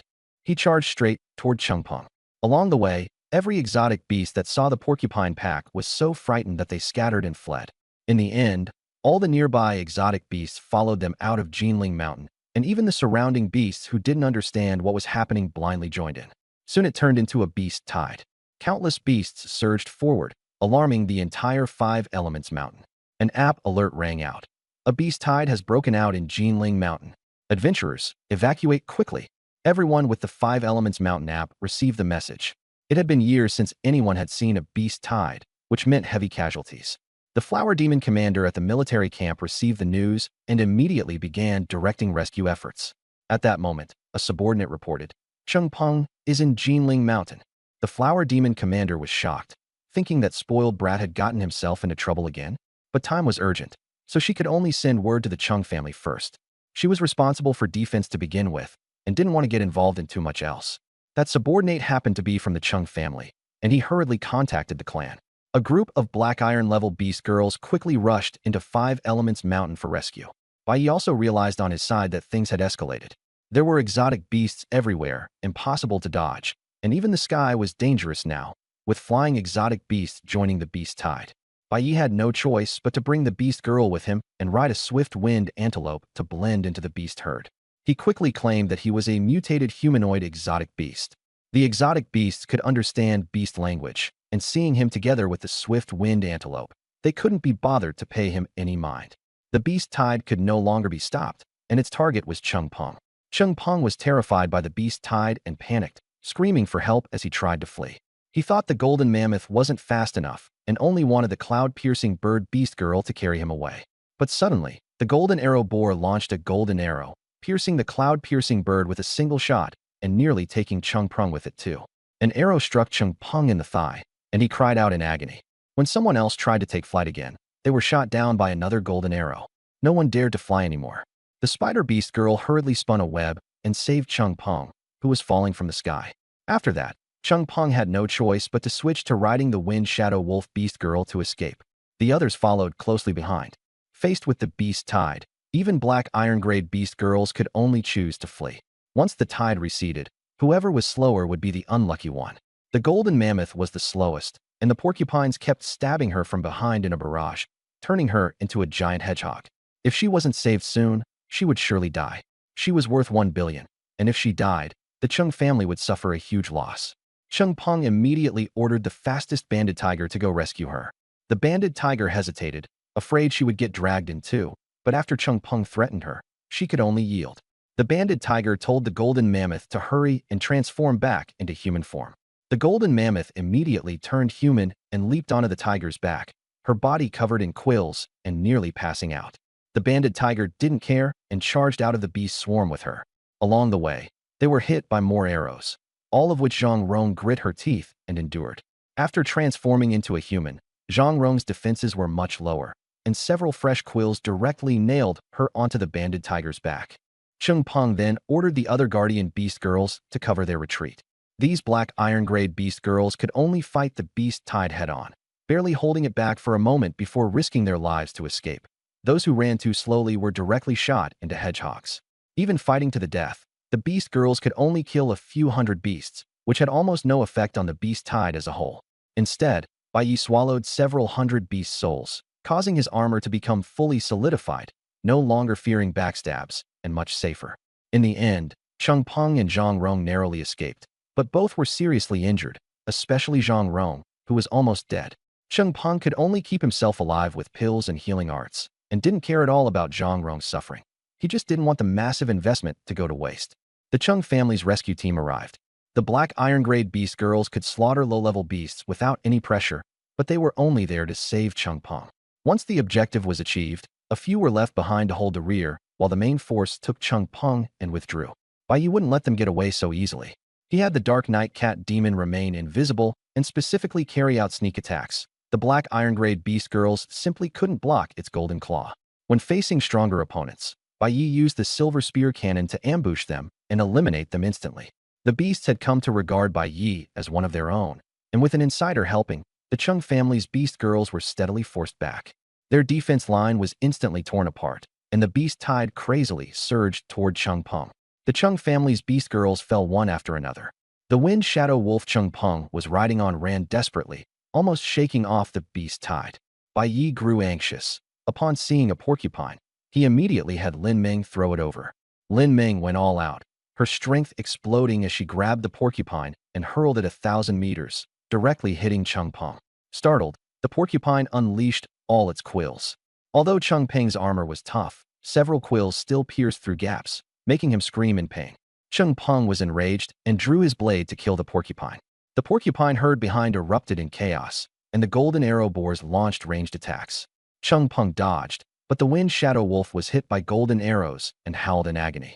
Several arrows in a row struck the wind shadow wolf.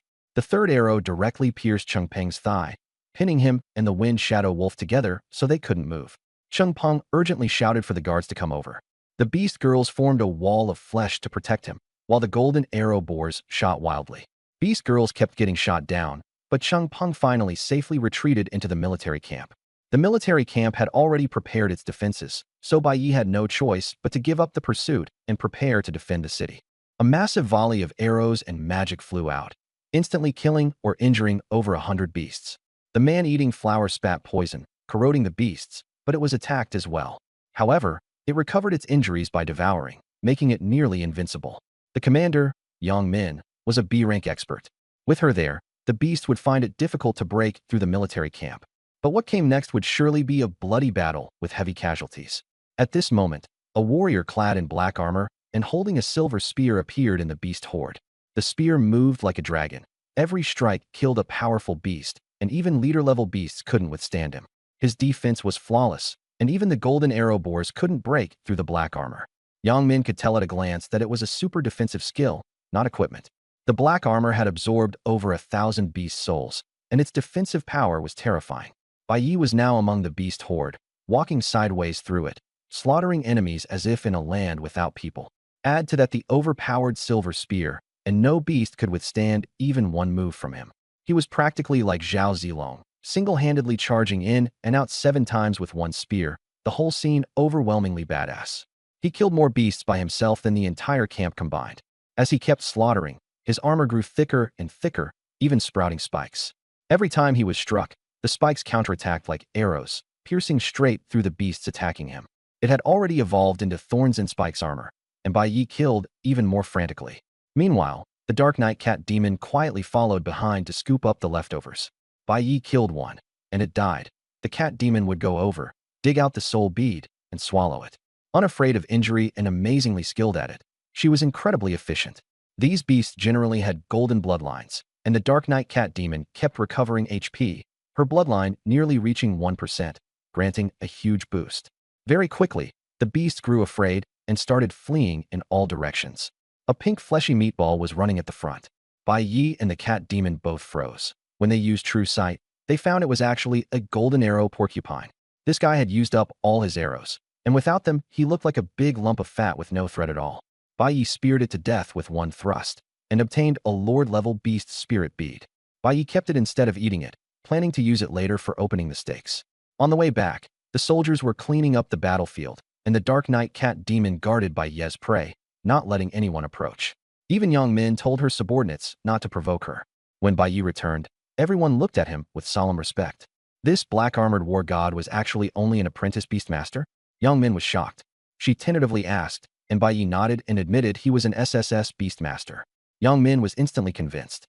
The silver spear reverted to its original form, and Yang Min realized it was Nangongya, becoming even more shocked. Nangongya blushed and said nothing. The scene was a bit awkward. Nangongya's butcher squad took over the beasts Bai Yi had killed, recovering large amounts of materials, earning even more than the total profits from the past few days, and helping her side urgently solve its raw material shortage. Meanwhile, Lin Ming took advantage of the chaos to swallow several hundred beast soul beads, nearly reaching level 10 peak and getting ready to break through. The Wuxing Mountain military camp gave Bai Yi the title of warrior, so future entry and exit would be free, and even accompanying personnel would not be charged, earning him a huge bargain. Although Bai Yi hadn't fully achieved his goal, it was basically enough already. The golden mammoth was heavily injured and unable to recover in the short term, and Cheng Peng was also seriously hurt, basically ruined. Not long ago, the Black Iron level beast girls left behind by the Cheng family in Wuxing town were almost completely wiped out and thoroughly taught a lesson. The Cheng family no longer dared to provoke Bai Yi. Bai Yi and the others rested in town for one night before setting out again, targeting the remaining 3 Lord-level beasts. Killing them would not only earn system rewards, but also let them collect 5 Lord Beast Spirit Beads and open the mysterious Wuxing Spirit Disc. Who wouldn't want to give it a try? This time the team became 4 people, with Nangong Yi directly joining in. It was better to fight alongside Bai Yi anyway, since Bai Yi actually gave her a sense of security. The former Black Iron Peak Beast Girl was now merely a supporting character, able only to tag along and join the fun. Although Nangong Qianxue was somewhat threatening, she was after all her mother, so she had no objections. The first stop was Giant Rock Mountain. The mountain was full of boulders that would suddenly jump up. They were stone monsters. These guys had extremely high defense, so they could only be dealt with using the silver spear. One thrust down, and the stone monsters were as fragile as paper, easily dealt with. The earth element beasts along the way were left to the Dark Knight Cat Demon. After all, she was the one truly responsible for the fighting. They fought their way to the stone giant territory, and Bai Yi had accumulated enough beast souls when he suddenly froze. A pile of stone people were building a pyramid, even using earth element energy to move huge rocks, as if performing some kind of mysterious ritual. Bai Yi activated True Sight and saw a mysterious energy inside the pyramid, but he didn't bother too much about it and charged straight into fight. The stone people had great strength and high constitution, but low agility. The Dark Knight Cat Demon was in top condition, rushing up to claw them furiously. Very quickly, the stone people were gravely wounded and fled into the pyramid to seal the entrance and recover HP, then came back in even stronger condition. They simply couldn't be killed. It was utterly hopeless. Bai Yi suggested dismantling the tower first. The Dark Knight Cat Demon held the stone people in place, while Bai Yi found that his sword couldn't cut through the pyramid, so he switched to the silver spear instead, and the demolition speed increased dramatically. The tower couldn't counterattack, and after a burst of furious demolition, the first tower was torn down, revealing a primary energy crystal worth 1 million inside. The Dark Knight Cat Demon also took down the Stone Man and obtained a white beast soul pearl. The other stone men remained unmoved and kept building the pyramid, each fighting on their own. Bai Yi's group pushed forward by taking down tower after tower. The taller the pyramid became, the stronger the stone men grew, and in the deepest part, they even evolved to leader level. Against a leader level stone man, even with the Dark Knight Cat Demon going all out, she couldn't break its defense. Only by keeping Golden Claw activated the whole time could she barely deal a bit of damage. Its defense was too high. No wonder no one dared provoke them. The pyramid had also become much sturdier than before. Fortunately, there was Nangongya. Her attack power exceeded 2,000 points, so her damage was still quite noticeable, though it took more time. As they advanced, everyone saw a giant tower hundreds of meters tall ahead, several times taller than the pyramids on Blue Star, and built atop a mountain several thousand meters high, making it even more magnificent and impossible not to revere. Unexpectedly, this pyramid actually contained a trace of divine power. Although still very weak, it was highly intimidating to beast girls. Nangong Qianxue even didn't dare draw her sword, while Bai Yi was barely affected. Nangongya was high level, so the impact on her was also slight. Bai Yi went straight to attack the pyramid. With one spear thrust, a flash of light flickered outside the tower, and there was almost no reaction. There was a protective barrier. What was even more troublesome was that the stone giant inside sensed the attack and immediately rushed out to defend it. At 50 meters tall, it truly lived up to the name of giant. The Dark Knight Cat Demon tried to pull the boss away, but got slapped flying, and her beast spirit armor shattered. Bai Yi healed her, and then went up to confront the stone giant head-on. The beast soul armor was assembled from many powerful wild beast souls, and with counter damage plus high defense, the stone giant couldn't hurt him. After their previous coordination, Bai Yi and the silver spear were perfectly in sync and could hold off the stone giant. But the biggest problem was that pyramid. It could directly heal the stone giant, and the damage they dealt recovered very quickly, making it essentially stand in a fountain. If it couldn't be killed, it was invincible. This wouldn't do. Bai Yi used his eyes to signal the Dark Knight Cat Demon to secretly infiltrate the pyramid and break through from inside. The two were in perfect tacit understanding. The Dark Knight Cat Demon activated stealth and quietly approached, But as soon as she reached the entrance, she was exposed. The pyramid had a revealing function. Realizing someone was trying to enter the pyramid, the stone giant immediately flew into a rage and desperately charged back. Taking advantage of the moment, the Dark Knight Cat Demon forcibly broke through and rushed deeper into the pyramid at high speed. Bai Yi held the entrance. He alone couldn't withstand the stone giant, but with Nangongya there, their combined strength was enough to contend with it. The stone giant's assaults failed, and it could only tangle with Bai Yi and the others, unable to set foot in the pyramid. After a while, the pyramid's light went out, and the Dark Knight Cat Demon succeeded. With the pyramid's enhancement gone, the stone giant's attributes dropped sharply, and it could no longer recover health. Bai Yi, together with Nangongya and her mother, kept slashing away until the stone giant finally collapsed with a boom, leaving only a pile of rubble. The most valuable item was the intermediate energy stone the Dark Knight Cat Demon brought out from the pyramid, worth tens of millions. She also dug out a black iron treasure chest, which contained the pyramid construction blueprint. If this blueprint were built in a military camp, it could increase soldiers' attributes and heal their injuries, like the healing shrine in a great city, but with far lower resource consumption. It was extremely rare, and its value was hard to estimate. Nangongya planned to offer 100 million to buy it. That wasn't all. Nangongya had contributed greatly, and she also gave up allocating other spoils. That 100 million was effectively compensation for Bai Yi. Next, Nangongya planned to have architects learn the blueprint and then build pyramids in military camps across various beast spaces, essentially creating a money tree. It would just take a long time to recoup the investment, and they'd have to run around everywhere. Bai Yi found it troublesome and preferred cash on hand. Although the Rockmen didn't leave much behind after death, overall they were still the richest. After one battle, Bai Yi's assets doubled outright. Next stop, Flame Mountain. As soon as they entered the mountain, the temperature surged, and flames kept energy from the cracks in the rocks. The environment was harsh. After everyone took fire resistance potions, with fire resistance plus 100, things finally got a little better. All along the way were fire-type beasts. Bai Yi charged forward through the scorching heat. His beast soul armor's defense increased again, and he had no pressure at all against anything below black iron rank. To keep the armor active, Bai Yi didn't stop and headed straight for the next stop. End this quickly. Don't waste time. Let's try to get everything done today. He charged in at the front, smashing straight through.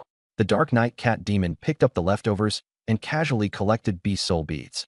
The S-rank beast girl was now reduced to doing odd jobs. No one would believe it if they heard. The flame spirits weren't on the mountain summit, but inside the mountain body. Flame Mountain was an active volcano, and the flame spirits lived within the volcano itself. Bai Yi took the sword spirit and flew into the mountain body. The moment they landed, it was as hot as a steamer, and the only one not afraid of the heat was Bai Yi. His beast soul armor blocked the heat directly, and he even felt cool. The fighting all depended on him. Spirit-type beasts had no physical body, so physical attacks were basically ineffective and they were hard to deal with. The monsters in Flame Mountain were fire spirits formed from fire element. The Dark Knight Cat Demon was completely useless, and Nangongya's attacks were also weakened. At this point, Nangong Chinchue became the main force. In the ice cave, she had gained an extra 500 points of ice attack, doubling her damage to fire spirits. Using the ice sword transformed from Nangong Chinchue, Bai Yi could deal with a fire spirit in just a few strikes.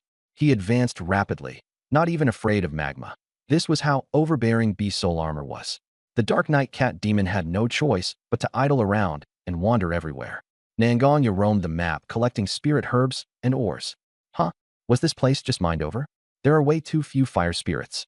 As Nangongya collected things, she wondered aloud. Soon, from the traces on the ground, she discovered that someone had just passed through ahead. Bai Yi, be careful. There may be another team. Nangongya warned. Bai Yi quickly sent the Dark Knight Cat Demon to scout in stealth, and soon got word back. Sure enough, there was someone else there, and it was actually 5 beast girls. They were basically all black iron rank, able to one-shot a fire spirit with a volley. The fire line at the front held the line and was barely injured, advancing very quickly, while the beast tamer was still over there digging for materials. This situation was very unfavorable to Bai Yi. Killing the flame spirit was tied to the system's 100 stamina reward and the unlocking of the 5 elements spirit disc. If the boss got stolen, activating the spirit disc later would be troublesome, unless he spent a lot of money to buy beast spirit beads. But the other team's captain was a fire-type beast girl, so she definitely wouldn't sell. Forcing a boss grab was far from respectable, whether in the game or in reality, so he could only watch for now. Bai Yi temporarily set aside monster hunting and quietly followed them, wanting to see what the other side was like. A quick sweep with the eye of true sight revealed 9 in total, 5 beast girls and 4 beast masters. The beast girls had one fire type up front, while the rest were all ice-based. An ice spirit, an ice phoenix that could fire ice feathers, a snowman that lobbed snowballs, and an ice-type plant shooter that spat frozen peas. Clearly, this lineup was aimed at the flame spirit. Pushing deeper into the lava cave, the flame spirit appeared, its flames searing hot. The night cat demon's fire resistance was low, so she moved off to the side. Nangong Xueqian and her daughter had no physical bodies and weren't afraid of elemental damage, so they quietly observed the battle. The flame lion was immune to fire, but the ice-type beast girls were suffering. Even the snowman beast girl was visibly melting. Finish it quickly. I can't hold on much longer, the snowman urged. Use the ultimate. The flame lion charged first, and the other beast girls unleashed their strongest skills. Ice blades and snow swords filled the sky, and the temperature dropped sharply. The flame spirit was most afraid of ice, and after being blasted by those ice techniques, it roared in fury and spat out a river of lava. The beast girls were all engulfed. Even the flame lion was having a hard time. The ice-type beast girls fared even worse. The snowman melted outright, the ice spirit dimmed, and the ice shooter tried to flee in a daze, nearly getting burned before the flame lion dragged her out. The ice phoenix avoided the damage by flying in the air, but her attacks were mediocre and could only provide support. That team fight nearly wiped out the elite squad. The flame lion was unwilling to give up and organized a retreat. Ice Phoenix, lure the boss out.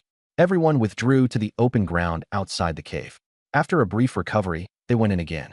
The black iron-grayed beast girls attacked together, and the flame spirit quickly weakened. Victory was in sight. The flame lion was the most excited. Swallowing this beast soul pearl might let it evolve to A rank, and then rise again to bronze. Its future would be limitless. Just as it was dreaming of success, the flame spirit suddenly dove into the lava lake. Everyone stared blankly. No one dared to chase after it. The flame lion made a decisive call. Ice Phoenix, take the shooter and fly over there. The two beast girls worked together and flew toward the lava lake. The ice shooter wrapped 2 vines around the Ice Phoenix and frantically fired ice peas at the lava lake. Water vapor immediately rose over the surface, and the lava cooled quite a bit. The flame spirit was like a child playing with water, gulping down lava and spitting it everywhere, especially at the Ice Phoenix. Caught off guard, the Ice Phoenix was hit by the lava and nearly got roasted. Fortunately, the ice shooter raised an ice curtain that blocked most of the damage, and the two of them staggered back to shore. Half of the Ice Phoenix's feathers were gone, and she could no longer fly. She was completely ruined. There was nothing anyone could do against the flame spirit, so they could only watch helplessly as it soaked in the lake to recover, returning to full status. It turned out that the Lord of 5 Elements Mountain was one harder fight than the last. The flame lion was so angry its face twisted, but it could only steel itself and keep going. The group surrounded it once more, and the flame spirit was beaten to near death again, only to jump straight back into the lava lake and revive at full health. It was utterly shameless. The Ice Phoenix could no longer fly either, and everyone could only stare helplessly. After recovering, the flame spirit climbed back onto shore at full health again, and the beast girl's mental state shattered. None of them wanted to fight anymore. Grinding its teeth, the flame lion fled while still fighting, luring the flame spirit several kilometers away from the lake. At last, they had a chance to finish it off. Everyone used all their strength to beat the flame spirit back down again, preparing one final burst to kill it. But in its dying counterattack, the flame spirit directly burned through the ground, triggering an eruption of underground lava. Only then did they realize the entire mountain interior was actually an island floating on a lava lake. The whole group was stunned. Forget it, I'm out.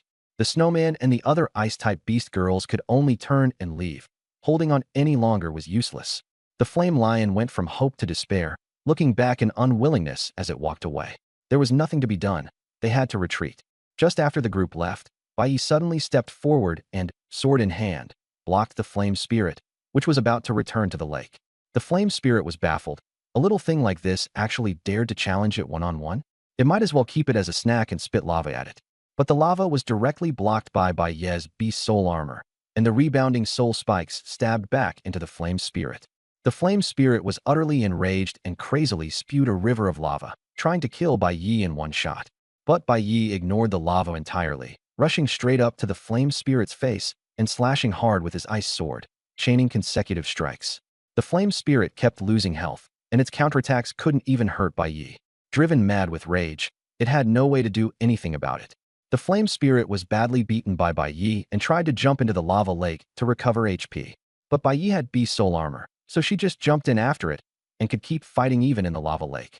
The flame spirit was shocked. She had never seen anyone so tough and thought it was over. At that moment, the Flame Lion group was heading back and discovered that the fire-melting stone had been dug up. Suspecting someone was there, they decided to go back and check. When they returned, they found Bai Yi hacking at the flame spirit and assumed Bai Yi was very high level. After a quick scan, Bing Wan found that Bai Yi was only a probationary beastmaster and was stunned. She thought they could kill Bai Yi and steal the treasure. After all, no one would investigate. The Flame Lion decided to wait until Bai Yi came ashore before making a move, and everyone got ready. Bai Yi was still working hard to fight the flame spirit and finally killed it, obtaining the fire-type Lord Beast Soul Pearl. Just as Bai Yi came ashore, the Flame Lion ordered the attack. Before Bing Wan even reacted, she was taken out by the Dark Knight Cat Demon, and the Ice Archer was no exception. The team instantly lost 2 members. Only then did the Flame Lion realize that an invisible beast girl had mixed into the group, but the chase failed. The Flame Lion threatened Bai Yi to hand over the Beast Soul Pearl, or they would kill everyone and throw them into the lake. After Bai Yi learned of their scheme, she immediately drew her silver spear and prepared to fight. The Flame Lion rushed in and was instantly killed by Bai Yi's single spear strike. The Snowman and Ice Spirit launched ranged attacks, but they couldn't break through Bai Yi's armor and instead were rebounded by soul spikes. The Snowman was smashed to pieces by Bai Yi. In the end, only the Ice Spirit remained, but Bai Yi's weapons were not effective against her, and the Ice Sword's damage was limited. Seeing that she was temporarily safe, the Ice Spirit became excited. She couldn't kill Bai Yi, but at least she could get out alive. Don't rush off, why leave? Come soak with me, my treat. Bai Yi grabbed the Ice Spirit and dragged her toward the lava lake. The Ice Spirit was almost in tears, struggling and dodging, but she couldn't break free at all. Bai Yi was just too strong, and the Beast Soul armor could even grab spiritual bodies. Don't be afraid. This isn't Japan. Mixed bathing here doesn't require taking off your clothes. Bai Yi dragged her into the lava lake. The moment the Ice Spirit touched the lava, she instantly turned into water vapor and dispersed. You really stripped way too thoroughly for a bath. Bai Yi circled once in the lake, and as she was about to get ashore, she found a black iron treasure chest floating on the water. This thing was hidden so well that if you didn't search carefully, you'd never notice it, let alone obtain it. The treasure chest skill was to summon a flame spirit, whose attack power increased with the Beastmaster's mental strength. Bai Yi now had over 1,000 mental strength, so the flame spirit she summoned had stronger attack power than an ordinary black iron beast girl, giving her a powerful extra ally. Taking advantage of the beast soul armor still being in top condition, Bai Yi and the others headed straight for the final stop, Qingtai Mountain, without even having time to gather the spirit herbs and spirit minerals in the lava cave. The beast masters of the Flame Lion team had already been dealt with by the Dark Knight Cat Demon. Qingtai Mountain was a paradise for plant-type beast girls. The beast soul pearls that dropped here had the highest absorption rate, and the skills were also the best match for them. Of course, it was also a place where fire-type beast girls loved to set fires. Now, the most ferocious attacker in the team had unexpectedly become the Flame Spirit. Bai Yi's team's combat power surged again, and they charged all the way through, finally reaching Qingtai Forest before dark. At last, we made it. I'm exhausted. Is the boss in this forest? Lin Ming asked, panting. Yes and no, Nan Gongshui replied. Huh. Lin Ming was baffled. The boss isn't hidden in the forest. The entire forest itself is the boss. After Nan Gongshui finished speaking, Lin Ming was completely stunned. So we're supposed to be lumberjacks and cut down the whole forest? But logging sounds so exhausting. Bai Yi and Nan Gongshui understood that what they were facing was the entire cluster of giant trees. In fact, the roots of the Qingmu tree demon. This thing was enormous, covering several thousand meters in area, and was the largest beast Bai Yi had ever seen. The Qingmu tree demon was a level 10 lord, with strength, physique, and energy all at 2,000. Its skills included endless vitality, Qingmu poison mist, branch whipping, root entanglement, and wooden hardening. Its weakness was fire, but it couldn't move. Lin Ming finally reacted. You really want to cut down all the trees? How are we supposed to fight this? Nan Gongshui gave up talking to Lin Ming and asked Bai Yi directly. There were once several hundred lumberjacks who brought tools to chop down trees. Guess what happened? Did they get chased up the mountain by Bear Big and Bear 2? Lin Ming's bizarre imagination ran wild. What bears? They couldn't chop faster than the tree demon could regenerate, and in the end they all became nourishment for the forest. Nan Gongshui was speechless. Then let's just set it on fire. Bai Yi said. Don't. You'll go to jail for arsoning a mountain. Lin Ming quickly warned him. See for yourself, Nangong Qianxue said, too lazy to explain. Bai Yi summoned the flame spirit and fired a fireball. As soon as the flames touched the tree, a thick green mist billowed out, instantly extinguishing the fire and spreading a highly toxic cloud. The Qingmu tree demon was indeed afraid of fire, but with a living tree, a match wasn't going to do much. It was a drop in the bucket. Forget it, it's getting dark soon. No need to get stuck on this. Bai Yi just charged straight in. Holding his sword spear and wearing beast soul armor, he rushed toward the Qingmu tree demon. He was invincible below the bronze level and didn't care about getting hurt at all. The moment he stepped into the forest, countless tree roots exploded outward and wrapped Bai Yi tightly. Though he was incredibly strong, he couldn't break free. Luckily, Nangongya and her daughter leaped in time to cut the roots apart and rescue him, nearly turning the tables on them. They tried every method they could, but none worked. They still couldn't get into the Qingmu forest. As expected, the Lord-class beasts of the Five Elements Mountain were all extremely hard to deal with. Bai Yi had a flash of inspiration and came up with a new plan. The other beast girls immediately pressed him for details, and Bai Yi said they should head back to Volcano Mountain first, also telling Lin Ming to stay behind and watch their things. He stuffed everything from his spatial storage into Lin Ming's hands, then stepped onto the silver spear and flew toward Volcano Mountain. Once he reached Volcano Mountain, he jumped into the lava lake and collected over 10 cubic meters of lava. The lava was over 1,000 degrees Celsius and could melt even stone, so tree roots naturally stood no chance. After filling it with lava, Bai Yi stepped onto the ice sword and flew back to Qingmu Forest with Nangong and her daughter.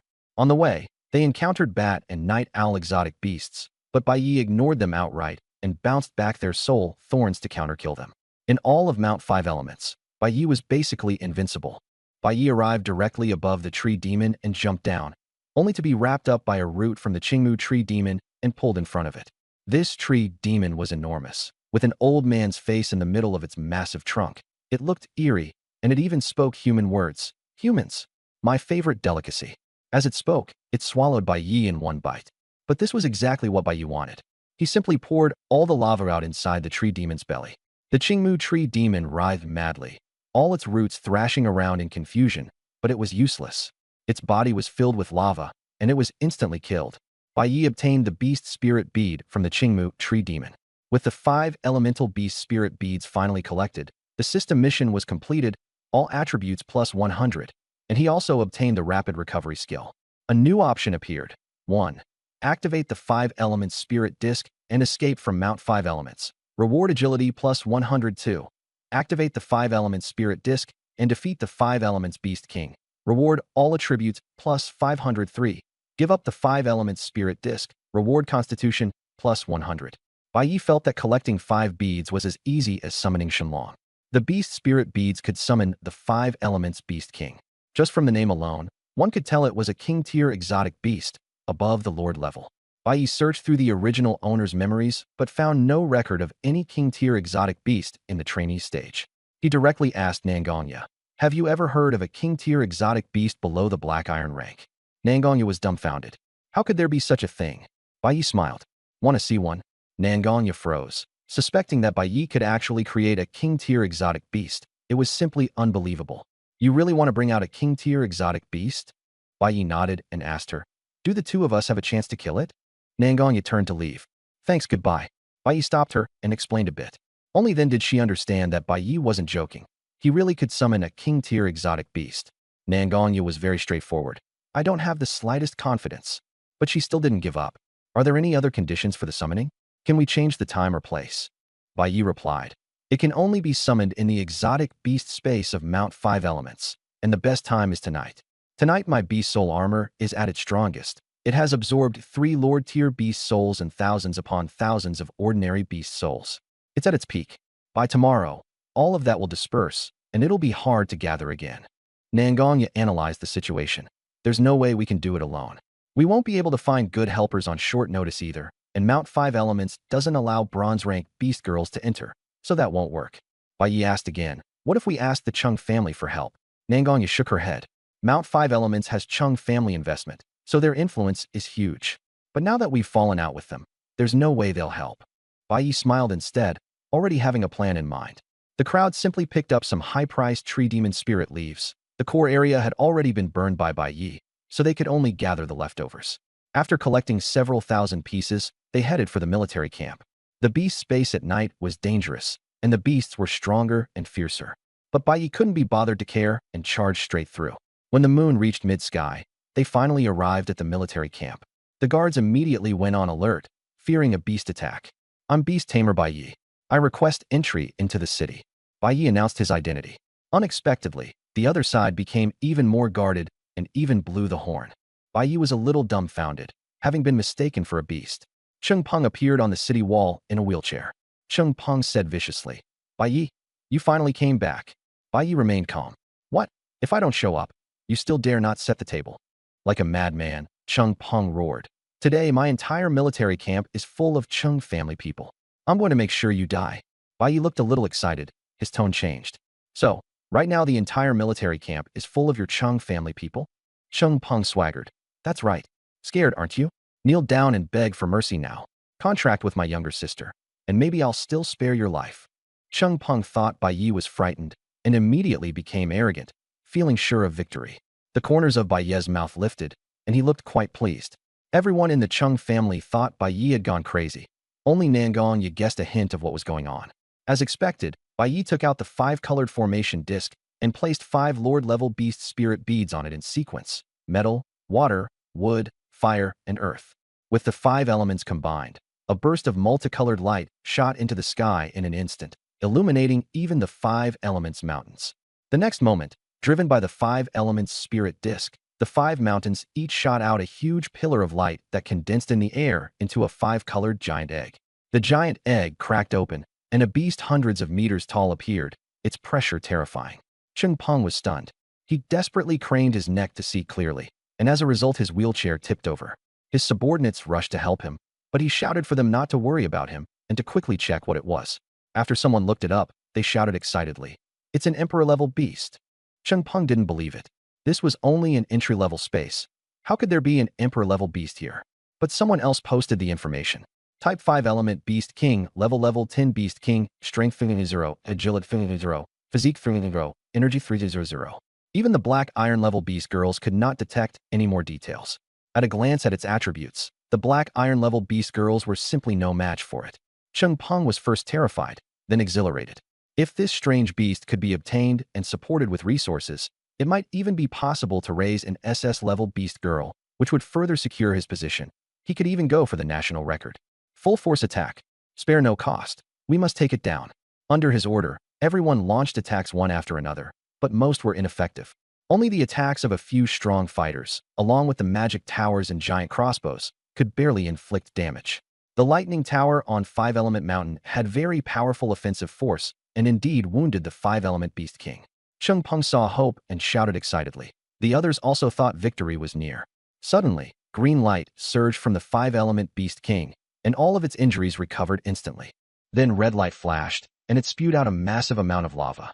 The military camp was plunged into screams in an instant. Everyone struck by the lava was melted away, completely beyond any ability to resist. Cheng Peng shouted, "Saturating fire. Pin it down. I'm going to find a bronze-level Beast Girl." Under the cover of the Black Iron Peak Beast Girl, he fled in a sorry state, and he was completely terrified inside. The Cheng family still had bronze-level Beast Girls and Beast Tamers in Wuxing Town. Under normal circumstances, they would not make a move so easily. They would not be deployed so easily. But now there was no choice. The bronze-level Beast Girl had to take the field. Fang Xia, a B-rank bronze 3-star Golden Howl Beast Girl, was exiled to Wuxing Town after killing someone in the street due to her hot temper. This place was chaotic, and she was the strongest here, so no one dared provoke her. Sometimes, even the Cheng family had to give her face. So when Cheng Peng came to ask for her help, she ignored him at first. But after hearing that an emperor-level exotic beast had appeared, Fang Xia was finally tempted. "I can help, but the beast spirit pearl of the Beast King belongs to me." Cheng Peng's face darkened as he hesitated. "I'll pay 100 million. Get lost. I'll give you 100 million. Hand over the pearl to me. 500 million. That's my limit. 1 billion. Your father must agree, otherwise forget it." Cheng Peng had no choice but to call his father. When Cheng's father heard that there was an emperor-level exotic beast, he readily agreed to 1 billion. After getting the promise, Fang Xia immediately led her people straight toward Wuxing Mountain, and Cheng Peng followed as well. The military camp had already been destroyed more than half. Lava burned and blizzards collapsed. The Wuxing Beast King's body was covered in heavy earth armor, and neither ballistic cannons nor thunder towers could pierce it. Everyone could only take the beating. As soon as Feng Xiao appeared, the battle turned around. The golden howl roared, shaking beast girls and beast tamers into dizziness and causing them to lose fighting power. The Beast King's earth armor nearly shattered, and even its huge eyes were dazed. Feng Xia seized the opportunity, and the golden howl's forepaws turned into sharp blades, launching a fierce assault and clawing madly. Rocks flew everywhere, earth armor cracked open, and the Beast King's true body was exposed. The slaughter began. The Beast King recovered, and the golden howl had the support of its beast tamer. Flesh and blood flew everywhere as the two sides fought to a standstill. As expected of a bronze-level beast girl, her strength was overwhelming, with a clear level suppression. With the remaining firepower from the giant crossbows and thunder towers, the Beast King could no longer hold on. Its wounds kept increasing, and it gradually fell into defeat. If this dragged on any longer, the Beast King would definitely lose. Watching from the shadows, Bai Yi was reluctant to let the Beast King benefit Cheng Peng, and he also couldn't give up the generous reward. He decided to make a move.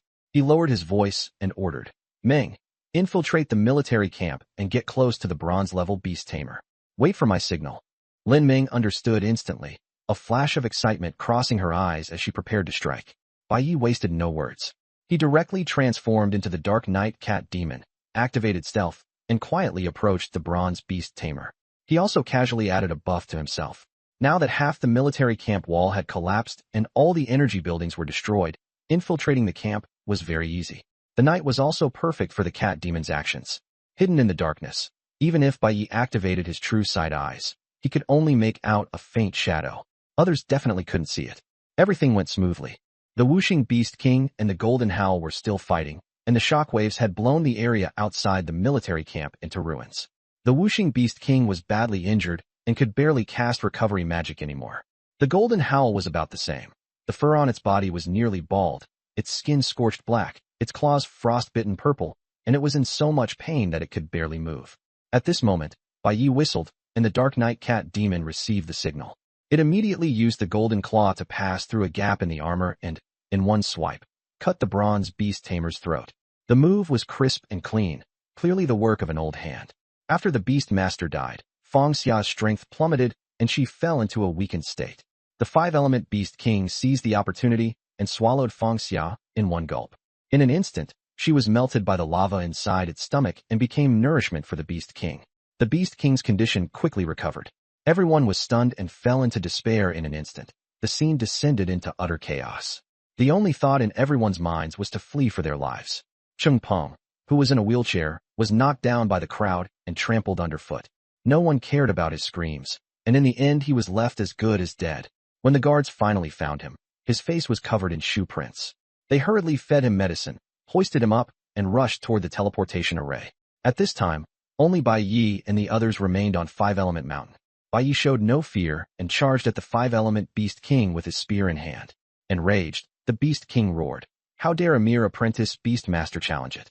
It immediately spewed a waterfall of lava, trying to burn Bai Yi to ashes. But Bai Yi actually charged straight through the lava without hesitation. He wasn't afraid at all. The Beast King froze, then simply swallowed Bai Yi whole. Inside its belly, Bai Yi kept swimming as if nothing had happened, launching a furious assault that tore the Beast King's internal organs apart.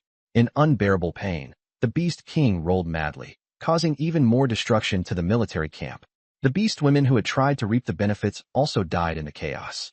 In the end, the five-element Beast King went still. Bai Yi pushed open its jaws and leapt out with ease, completely unhurt, successfully killing a king-level ferocious beast. A complete victory. All right, there's no one here now. You can change back. Bai Yi patted the silver spear, signaling that the battle was over and beginning to collect the spoils.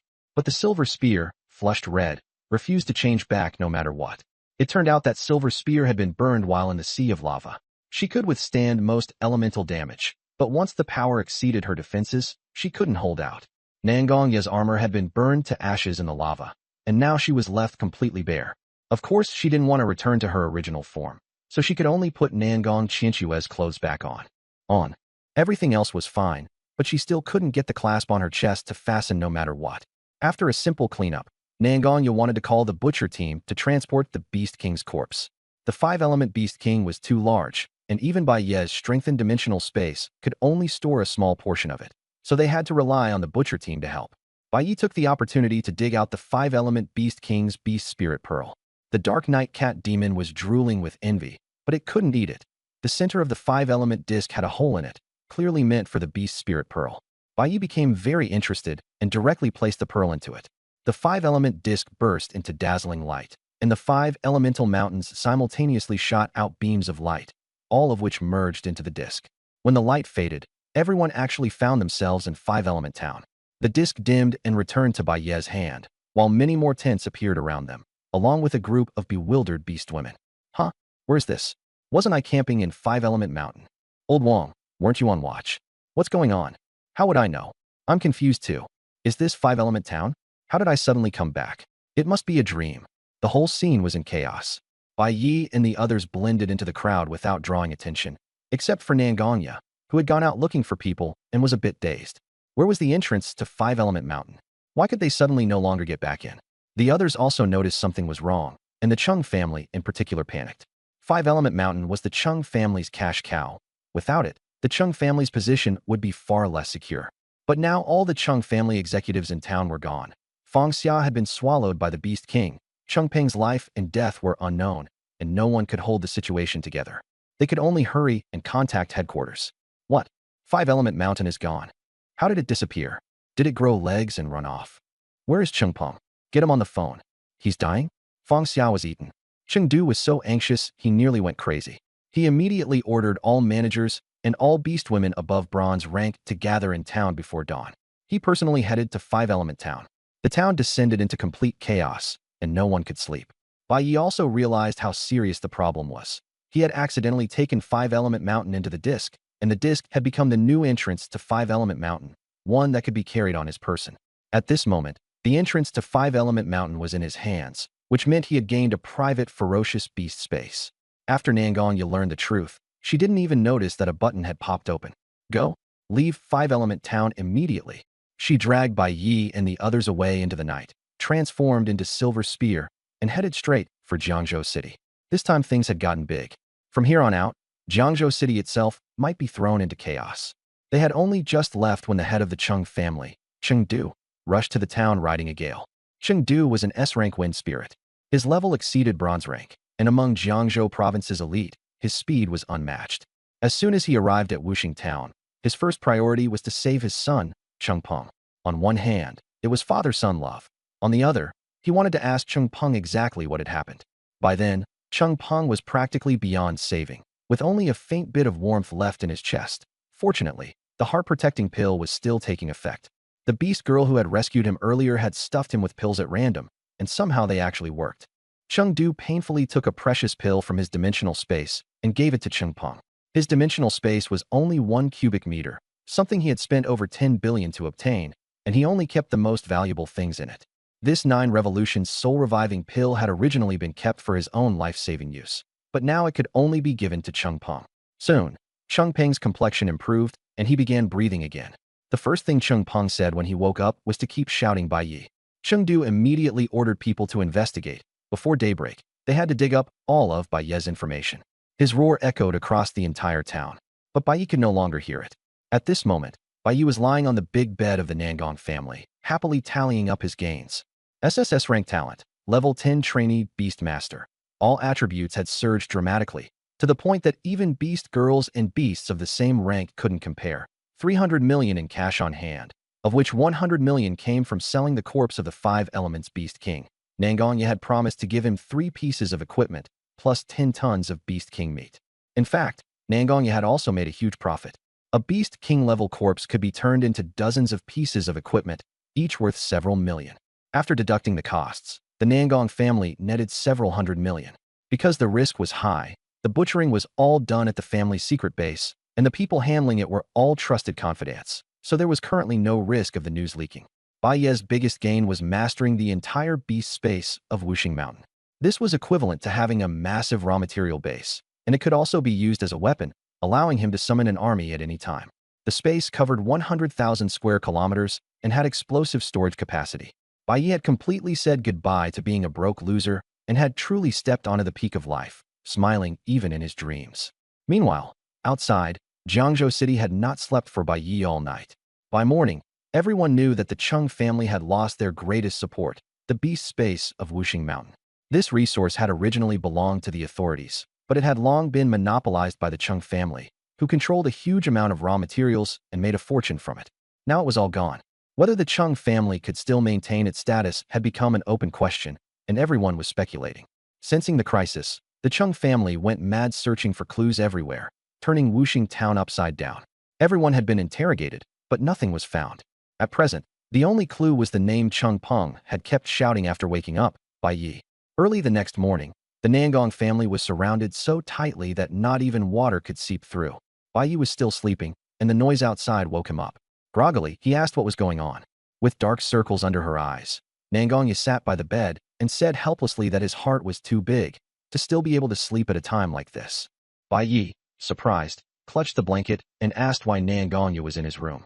Nangong rolled her eyes and said to stop pretending. The Chung family had come looking for trouble. As she spoke, she even pulled Bai Yi's blanket away, and seeing him naked, her face instantly turned red. Bai Yi covered his face while shouting for her to give the blanket back. Nangong couldn't help asking why he was covering his face and not elsewhere, and Bai Yi replied with perfect righteousness that he was covering his face because he was afraid of being recognized. At that moment, Nangong Qinxue and Lin Ming also came in. Seeing the scene, they instantly filled in a whole storyline in their heads. Nangong quickly clarified that she was only there to discuss the Chung family matter. The four of them gathered in Bai Yi's room and began discussing. Bai Yi raised his hand and asked to put on clothes first, but Nangong cut him off and told him to talk about the important matter first. Nangong brought up the disappearance of the Wuxing Mountain beast space and suspected that the Chung family would come looking for trouble. Bai Yi played dumb and said there was no evidence, and that in a society ruled by law, there was no need to fear the Chung family. Everyone thought about it and realized there really wasn't much to be afraid of. Nangong let out a long breath and prepared to go out to deal with things. Before leaving, she even urged Bai Yi to come out quickly. Only after the three of them had gone out did Bai Yi finally feel at ease enough to get dressed. Outside the door, the bronze-rank beast girl Cheng Xiao was leading people to block the entrance. With confidence restored, Nangong immediately questioned her, but Cheng Xiao looked straight at Bai Yi. Is it Bai Yi? Cheng Xiao recognized Bai Yi at a glance. Clearly the Chung family had already investigated his background. Master Bai, what is it? Bai Yi lazily rubbed his eyes, unconcerned. I'm asking you a question. Be honest with me. Cheng Xiao was annoyed by Bai Yi. Who are you? Bai Yi wasn't the least bit intimidated. I'm Cheng Xiao, from the Chung family. Tell me, yesterday at 5 Elements Mountain, was it you who released the 5 Elements Beast King? Yeah. Bai Yi admitted it outright. There was no need to deny it. So many people had seen it at the time. Cheng Xiao was delighted and continued pressing. Then what happened? The people from the military camp fought with the 5 Elements Beast King. You weren't there, so you can't imagine how terrifying it was. The whole scene was a complete mess. I was afraid of getting caught in it, so I quickly ran far away. After that, I somehow stumbled out of 5 Elements Mountain and ended up in the town. Bai Yi lied with a straight face. Cheng Xiao thought it made sense. He was only an apprentice beastmaster, so he couldn't have caused any big trouble. Probably he just happened to get hold of some item, and when trouble broke out, he hurriedly fled. The later circumstances also matched everyone's descriptions, so it seemed there really wasn't any problem. Seeing this, Cheng Xiao noticed Nangong Qinxue and understood that this was probably an issue involving a love rival. She inwardly cursed Chung Peng for being useless. He couldn't even spare a thought for the exotic beast space at 5 Elements Mountain. She casually asked a few more questions, confirmed it had nothing to do with Bai Yi, and then left. Whether Chung Peng believed it or not was irrelevant to her. She didn't care. That's it. He passed. Nangong was surprised. Yeah, what else could happen? Bai Yi didn't care and went back to eat breakfast. The meal was 5 Elements Beast King meat congee and big meat buns, packed with energy. Bai Yi gained +1 5 Elements elemental resistance, while Lin Ming was even more exaggerated, directly getting +10. Her appetite was 10 times Bai Yi's. The 7-day deadline had arrived, and they were preparing to go back and take part in the college league, rich rewards, and even a chance at direct admission. Before returning to Qinjiang County, Bai Yi asked Nangong to help buy a flight skill, since he needed to be fully prepared for the competition. Right now, Bai Yi didn't have a second contract space, so Nangong Qinxue couldn't take the field. If he ran into an opponent with flying abilities, he'd be at a disadvantage. Nangong directly helped him buy a glowing Mirage Wings skill worth 5 billion. It looked flashy and worked well, with speed increasing alongside stamina. Not enough money. Borrow from the Nangong family. Bai Yi had 5 Elements Mountain, so he wasn't short on money at all, but he wouldn't hunt personally. He didn't have the time. He needed to cultivate his subordinates. One for each elemental mountain, and one in the central valley too. The method was simple. Beat them into submission first, then promise to help them advance later. Management became easy, and all those promoted were 5-element spirits. The valley area was large, so Bai Yi called over Gale Leopard and Mouse Little Brother. Old partners were the most reliable. The resources of the green grassland were no longer worth caring about. At worst, he could just switch to another proxy beast. The resources of 5 Elements Mountain were dozens of times greater than the grasslands, with daily earnings starting at 5 million. The exotic beasts grew too fast. If they weren't cleared out, everything would overflow. After everything was arranged, Bai Yi and the other two returned to school, and the handover of supplies was handled by Nangongya and her mother, so Bai Yi didn't need to worry about it. As soon as they returned to school, Principal Lu Fong personally came out to greet them. All 3 of you are back. Seeing that everyone had reached the apprentice peak, Lu Fong was overjoyed. This year, Xinjiang School was finally going to turn things around. There was no need to select a team anymore. With Bai Yi, that was enough. The format was very simple, divided into 3 stages: preliminaries, the main round, and the finals. In the preliminaries, each city would send out only 1 team, with Jiangzhou City as a special case, allowed to send 3 teams. The main round was the inter-city competition, where 16 provincial teams would compete for 3 spots in the finals to advance to the National League. The competition was divided into the contracted Beast Girl event and the solo Beast Girl event, with the same rules. Many Beast Girls don't form contracts before entering university, and some never form one in their entire lives, so as not to be dragged down by Beastmasters. The competition officially began. On that day, Xinjiang County's central square was packed to the brim. The 4 schools each occupied one side, with the arena in the middle. The first step was for the 4 schools to select 1 team to advance. When the first Beastmaster school saw Bai Yi step onto the stage, they directly forfeited, and Principal Xia personally announced it. She felt that even if she went up herself, she still couldn't beat Bai Yi, so she simply admitted defeat.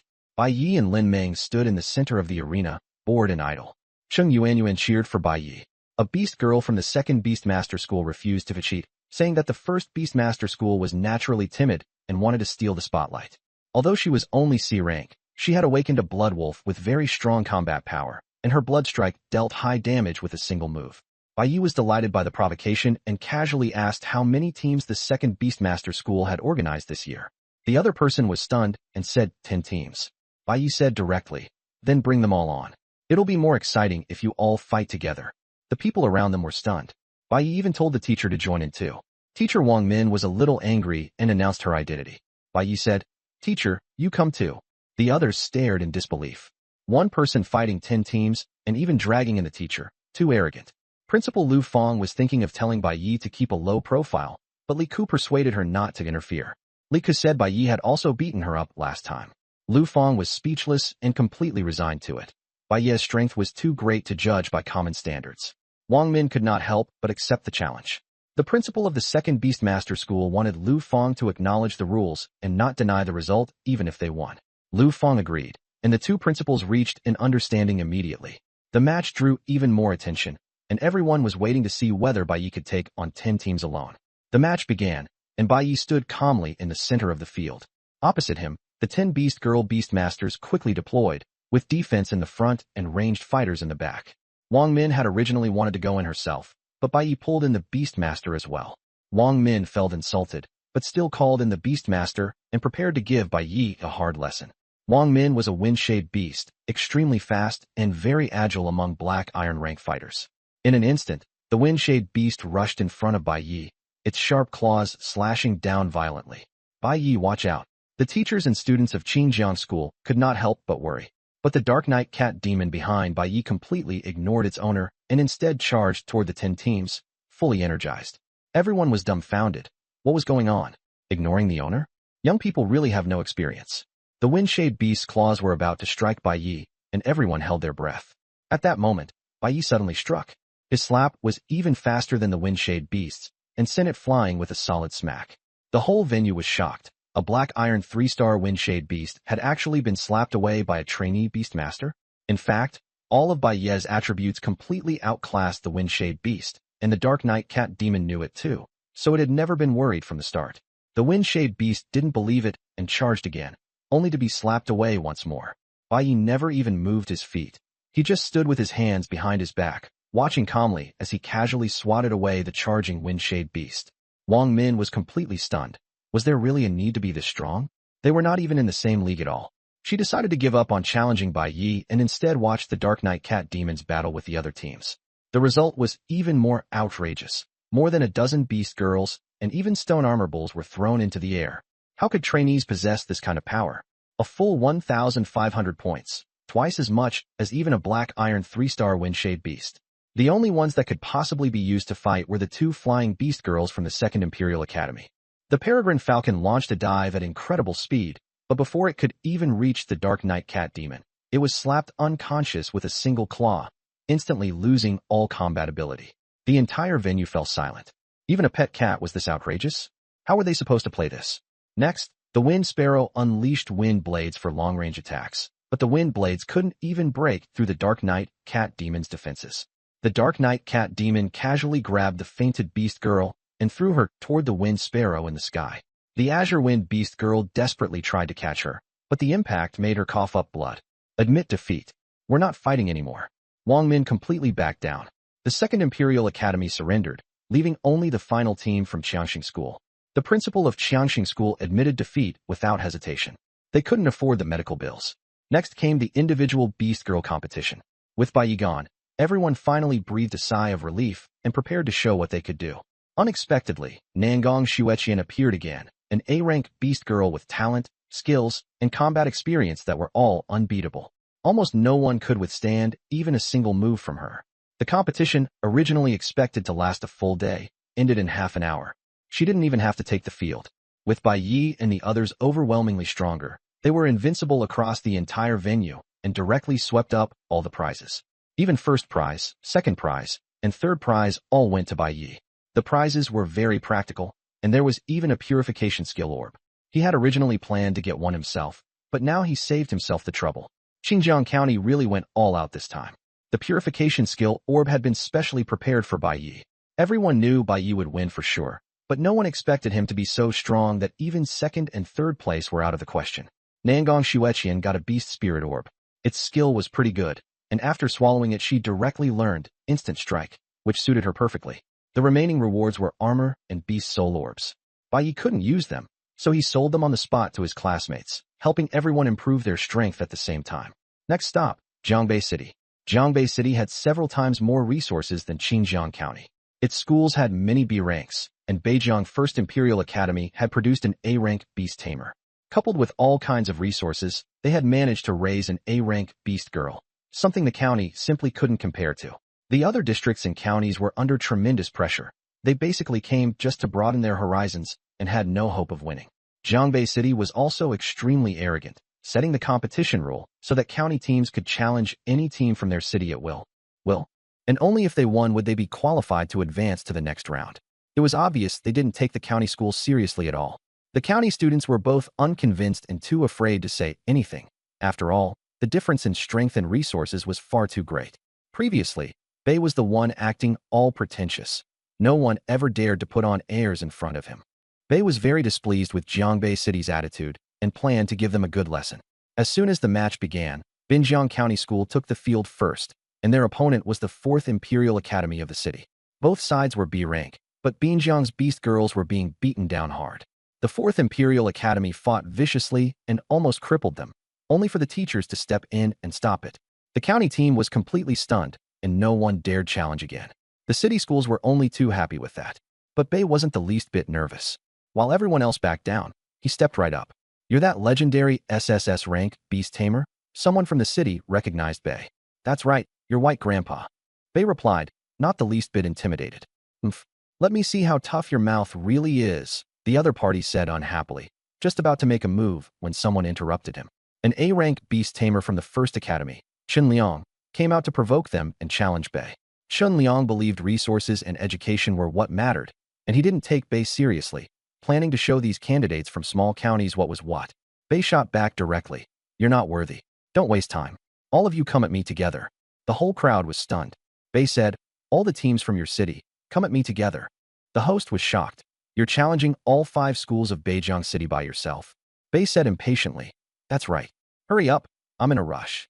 Chen Liang couldn't stand it. "Bei, this is Jiangbei City. not your little Xinjiang County. Don't get too cocky. Bei said impatiently. Cut the crap. Are you fighting or not? He was in a hurry to make money and didn't want to waste any time. The students from the other city schools were also infuriated and charged forward, all wanting to teach Bei a lesson. This time their beast girls were much stronger than last time, but Dark Knight Cat Demon was at full power, and with one claw for each, it solved them with ease. Chen Liang had just summoned his own beast girl, a fireflame eagle, able to fly and attack from range. Chen Liang felt steady now. This was a sure win. As soon as the fight began, the fireflame eagle suppressed from a distance, and Dark Knight Cat Demon couldn't get close at all. Bei tried using other beast girls to bombard the fireflame eagle, but it was too fast and dodged everything. An A rank really was not on the same level as a C rank. Chen Liang had already started to gloat, thinking he'd get to humiliate Bei. In the end, Dark Knight Cat Demon suddenly grew huge and appeared in front of Chen Liang. Chen Liang was terrified. Just as he was about to speak, the cat demon slapped down with one paw. The fireflame eagle hurried to save its master, but the cat demon had already prepared for that, leaping dozens of meters to directly snatch the fireflame eagle out of the air and pin it down. Before the fireflame eagle could even react, it had lost. Dark Knight Cat Demon taught them with raw strength what real combat experience looked like. The battle was clean and decisive, ending effortlessly. Hearing that Bei was going to the beast space in Beijing City, Nangong Shui was afraid of being left behind and hurried to cut in line. She had also picked up Bei's style. How many beast girls are there? Bring them all at once. Everyone was afraid of her. After all, her background was huge and her strength was formidable. But it still ended up being useless. Her attacks didn't work on the beast girls, and with one silver moon slash, Nangong Shui nearly killed her opponent outright, forcing the teacher to rush in and save her. After that, she transformed into a flying sword and threaded through the beast girls, instantly leaving blood marks on each of their necks, the threat unmistakable. Seeing this, everyone could only concede defeat. Though Nangong Shui was only A rank, she fully proved that the Nangong family's foundations were beyond compare. The two battles together didn't even take 10 minutes, faster than the time it took just to form teams. Bei collected his prize and left. The reward was a healing art skill bead, which was useless to him, so he sold it directly, bringing in over 10 million in total. Nangong Shui also obtained a new skill, Split Shadow, which could attack using shadows, essentially a clone technique, and was very powerful. The three of them reaped huge rewards and headed straight for the beast space outside Jiangbei City. The dark forest is about the same size as the grassland, but there are several times more exotic beasts, and the energy is abundant. Wherever Bai Yi went, chaos followed.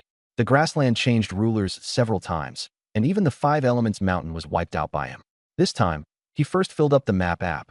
Money was no object, and then went looking for the ruler-level exotic beasts. The dark forest was small, but it had two ruler-level exotic beasts. One was a strength-type bull-headed giant beast, extremely powerful, comparable to the ruler of the Five Elements mountain. Even the Night Cat Demon in peak condition might not be able to beat it. But the Night Cat Demon did not rely on a head-on clash. The Night Cat Demon was extremely fast. The bull-headed giant beast simply could not touch it.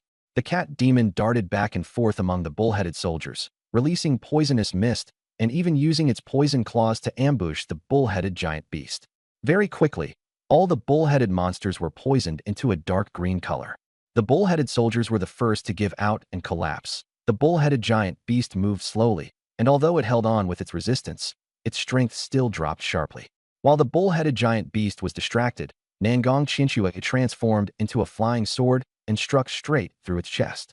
The ruler-level bull-headed giant beast was thus effortlessly killed by the two beast girls. All the corpses were thrown into the Five Elements mountain, with no energy wasted. Bai Yi sent out his mouse little brother to search for treasures, and as expected, it discovered a large patch of first-tier scarlet bloodgrass, a primary ingredient for refining healing pills. He dug up the entire patch and transplanted it into the Five Elements mountain. As long as there was energy, this scarlet bloodgrass could keep supplying itself in a cycle, bringing huge returns. Bai Yi rewarded Mouse Little Brother with a ruler-level bull-headed monster beast soul pearl. Mouse Little Brother leveled up and also comprehended the great strength skill, with its attributes greatly improved and even a tendency to evolve, which made Bai Yi very much look forward to it. The next ruler-level exotic beast was the Dark Griffin. It had a lion's body and an eagle's head, and its entire body was as black as ink. It was the aerial overlord of the dark forest, mysterious and powerful, and no one could conquer it. It rarely took the initiative to attack humans, and the authorities had not organized manpower to exterminate it either, so its strength was already unfathomable. Some suspected that the Dark Griffin had originally been a powerful creature that for some reason had simply stayed here. After all, griffins were rarely seen at the juvenile stage level. After Bai Yi absorbed the beast souls of the bull-headed giant beast and the others, the beast's soul armor became more solid and his safety improved. He stepped onto his sword and headed straight for the Dark Griffin's lair. Dark Griffin, level 10 ruler, extremely high attributes, skills, dive, dark strike, dark corrosion. Weakness, no soul, incomplete skills. Bai Yi discovered that the Dark Griffin was only a puppet, controlled by something else. Why was it appearing here? Bai Yi was puzzled. At this moment, the system popped up a choice. Option 1. Kill the Dark Griffin and run immediately. Reward. Strength plus 100. Option 2. Kill the Dark Griffin. Deal with the dark ghost behind it. Reward. Necromantic control skill pearl. After the dark ghost dies, the dark forest will undergo huge changes. Option 3. Turn and leave. Reward. Agility plus 10. There really was a mastermind behind the Dark Griffin. It might be difficult to deal with, perhaps even a Beast King level boss. But Bai Yi resolved not to hesitate any longer. Go. Lin Ming asked whether they should use poison. Bai Yi analyzed that the Dark Griffin was a puppet and that poison would be ineffective, then told Lin Ming and Nangong Qinxue his judgment. Nangong Qinxue was somewhat worried, but Lin Ming was fired up with battle intent and wasn't afraid at all, just attacked directly. Spoken well. Beat it down. Bai Yi waved a hand and charged in immediately. The Dark Griffin had all-around attributes with no weakness, so they could only take it head-on.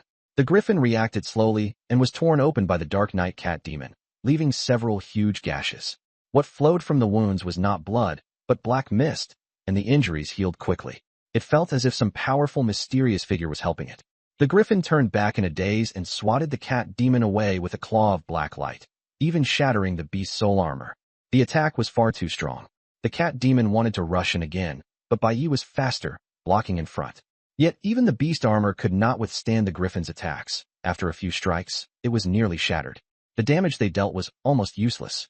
As soon as the Griffin released black mist, everything recovered. Without a one-hit kill, there was no way. Bai Yi realized this wouldn't work and temporarily stopped the blind assault. While the Cat Demon held it off, he activated the Eye of True Sight to search for the hidden mastermind behind the scenes, the concealed Dark Spectre. The Griffin had no self-healing skill, so it must have had backing. But the Eye of True Sight found nothing at all. He still believed the Dark Spectre was nearby, so he called on Mouse Little Brother for help. Sure enough, as soon as Mouse Little Brother began treasure hunting, he was immediately drawn to the light below the cliff and rushed over. The Dark Griffin's nest was on the cliff, but Mouse Little Brother headed straight down beneath it. Bai Yi was afraid it would fall to its death, so he grabbed it and flew down together on his flying sword. The Griffin panicked, shook off the Cat Demon, and charged over. The gale nearly blew them away, which meant they were heading in the right direction. Bai Yi sent the sword spirit to block the Griffin, while he summoned the iridescent wings and shot straight toward the cave. The cave entrance was hidden, and after Mouse Little Brother confirmed it, Bai Yi squeezed in. The Griffin forced its way into the cave, but its body was restricted, and its attacks weakened. The sword spirit and the Cat Demon blocked the entrance, while Bai Yi took the chance to rush deeper inside. The cave was pitch black, and Bai Yi's iridescent wings were especially eye-catching. I hate light. A shrill voice rang out, yet no figure could be seen. Bai Yi activated the Eye of True Sight, and finally saw the huge shadow in the darkness. It had no attributes at all, far surpassing him. Heh, a good soul has delivered itself to my doorstep. The voice echoed around his ears. Bai Yi was fearless and smashed out with a punch. Beast soul armor could strike soul bodies. Unexpectedly, the other party made a swallowing sound and instantly wrapped around Bai Yi, absorbing the soul power of the beast soul armor, feeding on souls. Seeing that the armor could not hold, Bai Yi hurriedly summoned the Flame Spirit. The Flame Spirit injured the Dark Spectre, but it was soon killed instantly by soul spikes. The summoned creature was too weak and simply no match for the Dark Spectre. The Dark Spectre sneered, and once again, trapped Bai Yi. The beast soul armor was nearly at its limit, while the Dark Spectre's power grew stronger and stronger. In desperation, Bai Yi had a flash of inspiration and directly summoned 5 Lord-level elemental spirits, all of them his subordinates from 5 Elements Mountain. With the 5 Elements Spirit disc in hand, he completely controlled 5 Elements Mountain and could summon ferocious beasts and elemental spirits at any time. The 5 lords erupted at once with a fierce offensive, directly suppressing the Dark Spectre. The Dark Spectre screamed wildly and could no longer counterattack easily. Though powerful, it now only had the strength of a peak lord and simply could not beat 5 opponents of the same level. The outcome was decided. Under the continuous assault, The dark specter's aura rapidly weakened, and it was clearly on the verge of destruction. At last, the dark specter gave in. "Mercy, my lord. I'll give you treasure, spare my life." Bai became interested and signaled for the attacks to stop. "What treasure?" "The soul nurturing bowl. It can store beast souls and perfectly solve the problem with your beast soul armor." The dark specter replied hurriedly. Bai was tempted. This was exactly his pain point. Every time he summoned the armor, he had to hunt first, which was far too dangerous. With the soul nurturing bowl, it would be different. He reached out for the treasure. The dark specter remained wary. "How can I believe you won't kill me?" Bai sneered. "Even if I kill you, I can still take it." He ordered the elemental spirits to continue attacking. The dark specter held firm and said, "I've hidden it away. Only I can get to it. I can get to it." At that moment, Mouse's little brother ran over carrying a black bowl. "Gigi, is this it?" The dark specter was stunned. It had never imagined that the soul-nurturing bowl it had hidden so well would be found. Bai praised Mouse's little brother. As expected, it was a little treasure-hunting expert. Mouse's little brother also reported that black crystal ore and soul grass had been discovered in the cave, along with a pile of rare materials. With everything in hand, Bai no longer held back. Seeing this, the dark specter threatened, "If you kill me, you'll be marked with the dark seal. Endless dark creatures will hunt you down." Bai ignored it and ordered the attack to continue. In despair, the dark soul turned into a black talisman seal and suddenly shot toward Bai. Bai waved a hand to block it, but the seal pierced straight through his body and entered him. Bai felt a trace of chilly aura entangle itself around him, but he couldn't find its exact location, and purification skills were useless. He couldn't be bothered to care and immediately started looting the spoils. On the ground appeared a damaged silver-white beast spirit pearl, with wisps of black clouds swirling around it. Bai was somewhat disappointed with the mediocre haul, but as soon as Nangong Xueqian saw the pearl, she screamed in excitement, saying it was a silver-grade beast spirit pearl. Lin Meng and Nangong Xueqian rushed over and were shocked when they saw it. Even the Nangong family rarely got to see a silver-grade beast spirit pearl, and Bai was also surprised, suspecting that the dark soul from earlier was anything but ordinary. Since it was already dead, Bai simply threw the beast spirit pearl directly to Lin Meng for her to eat. Nangong Xueqian tried to stop her, but Lin Meng had already stuffed it into her mouth. Nangong Xueqian panicked. "The energy is too strong, it'll explode." But it was already too late. Lin Meng immediately transformed into a dark night cat demon, her body swelling into a ball as black aura coiled around her. She cried out to Bai for help. Bai had no choice either, but then he suddenly noticed the soul-nurturing bowl and thought it might be able to absorb the black aura and save her. He pointed the soul-nurturing bowl at Lin Meng and drew all the black aura into it. Lin Meng then returned to normal. The soul-nurturing bowl kept absorbing the surrounding dark power, causing even the ghost spirit grass and black crystal stones in the cave to wither and fade, and the sky outside grew brighter. Only after the dark power had almost completely disappeared did Bai stop. The soul-nurturing bowl was now filled with dark energy, which could be used to nourish souls and also cultivate dark creatures. Just as Bai was delighted at getting the treasure, he discovered that everything around him had been ruined, and he felt heartbroken. The three of them all pointed at him, and he could only scratch his head and admit it. After confirming there were no other treasures, everyone left reluctantly. Lin Meng swallowed the beast spirit pearl, gaining 1,000 points of dark attack and defense. She could also draw dark power from the soul-nurturing bowl every day to increase her combat strength, along with a new skill, Shadow Arrow, finally giving her ranged attack ability. The Dark Griffin had originally been a puppet, and the beast spirit pearl had long since fused with it, so there was no bargain to be had. Bai obtained the soul-nurturing bowl. Although there were no black soul monsters or puppets left, the remaining dark power still made it a huge harvest. Bai frantically hunted the elite beast monsters in the dark forest. These beasts grew weaker one after another, and within a single night dozens of elite-level monsters were all packed into the soul-nurturing bowl by him, giving him a massive sense of security. Other adventurers also discovered that the beast monsters had collectively weakened and excitedly poured into the forest. In the end, the beasts basically vanished within a few days, leaving everyone dumbfounded. Weren't they supposed to have insanely strong regenerative abilities? The dark forest had become bright and sunny. The dark power had disappeared, and everything had changed. After investigating, the Chen family only found that Bai had been there, and from then on, strange incidents kept occurring. The Chen family head flew into a rage, suspecting that Bai was stirring up trouble again, and decided to find him to get a clear explanation. After leaving the forest, Bai closely followed Principal Lu Feng and was surrounded by media cameras, with even self-media live streaming 24 hours a day. Lu Feng thought it was exaggerated, but in fact all of this had been arranged by the Nangong family, and the idea had been by Yes. Because they feared that if the Chung family investigated the disappearance on Five Elements Mountain, they would set their sights on Bai Yi, so they used public opinion to protect him. After all, the Chung family would not dare make a move in public. At the Inner-City League, as soon as Bai Yi appeared, the media turnout was so huge it was like a superstar showing up. Who is that, with such an enormous entourage? It's the Jiangbei champion, an SSS-level beast tamer. The girls screamed wildly. So handsome, I want to be his beast girl so badly.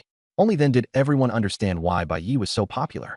The teams from other cities also received a great deal of attention when they appeared, especially the 3 teams from Jiangzhou, whose popularity exploded.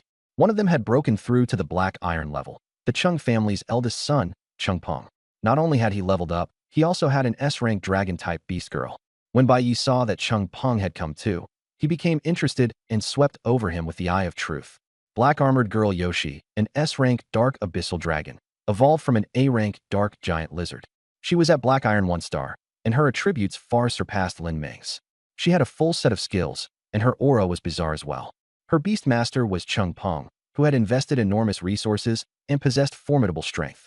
Bai Yi glanced at her and found that Yoshi was also staring at him with obvious hostility. Bai Yi was baffled, but too lazy to care, deciding to beat her up on the field later. At this moment, several powerful beastmasters and beast girls entered the arena, and all the leaders in the venue stood up. These were mentors from the Higher Education Alliance, with extremely high status and prestige, so much so that even the mayor had to defer to them. Bai Yi used true sight, but saw no information at all, such was the enormous gap between them. After the mentors took their seats, the competition began. 16 teams drew lots to face off. In Bai Yi's first match, he drew the A-rank Beastmaster from Chung Peng's team, and the other side was directly assigned to delay and drain Bai Yi's stamina. The opponent's beast girl was the Xianbing turtle, with extremely high defense, and even a damage reflectability. The Dark Knight Cat Demon's attacks were completely ineffective, and poison could not suppress it either. It was clearly arranged specifically to target Bai Yi. Bai Yi didn't panic and directly summoned the Flame Spirit. With a tribute advantage, its output overwhelmed everything. The Xianbing turtle couldn't hold out, but Chung Peng forcibly ordered it to keep going. In truth, Bai Yi had an instant recovery skill and wasn't afraid of attrition at all. Only when the referee could no longer stand it did he directly declare Bai Yi the winner, and the Xianbing turtle's transformation was Jihu, collapsing to the ground in a charred heap. No one on the field blamed Bai Yi. Instead, they all blamed Chung Peng, and even the Higher Education Alliance mentors in the stands were dissatisfied with the Chung family. After the first round ended, the second round began immediately, and Bai Yi drew another team from Jiangzhou. His opponent was again an A-rank defensive type, the giant rock beast, even more troublesome than the Xianbing turtle, with all-around defense. But Bai Yi didn't care at all, and prepared to clash head-on. Burns and poison were useless against Bai Yi. With no physical body, she wasn't afraid at all. The giant rock beast was something Chung Peng had specifically arranged, a unit tailored to counter Bai Yi. The previous Xianbing turtle had only been a probe. Chung Peng had calculated everything. Bai Yi used every method she had, but still couldn't do anything to the giant rock beast. However, the giant rock beast was too slow, and it was nearly impossible to hit the Dark Knight Cat Demon, so the match became deadlocked for a time. In the end, it could only come down to brute force. The Dark Knight Cat Demon directly grabbed the giant rock beast and slammed it into the ground, throwing it left and right. The arena thudded incessantly, and even the spectator stands seemed to go numb from the jindong. The giant rock beast's defense was extremely high, and it took hundreds of slams before it finally passed out.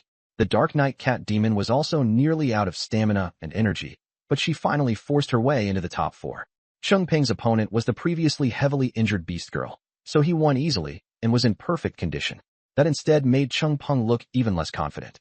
In the semifinals, Bai Yi faced an A-rank Golden Winged Tiger.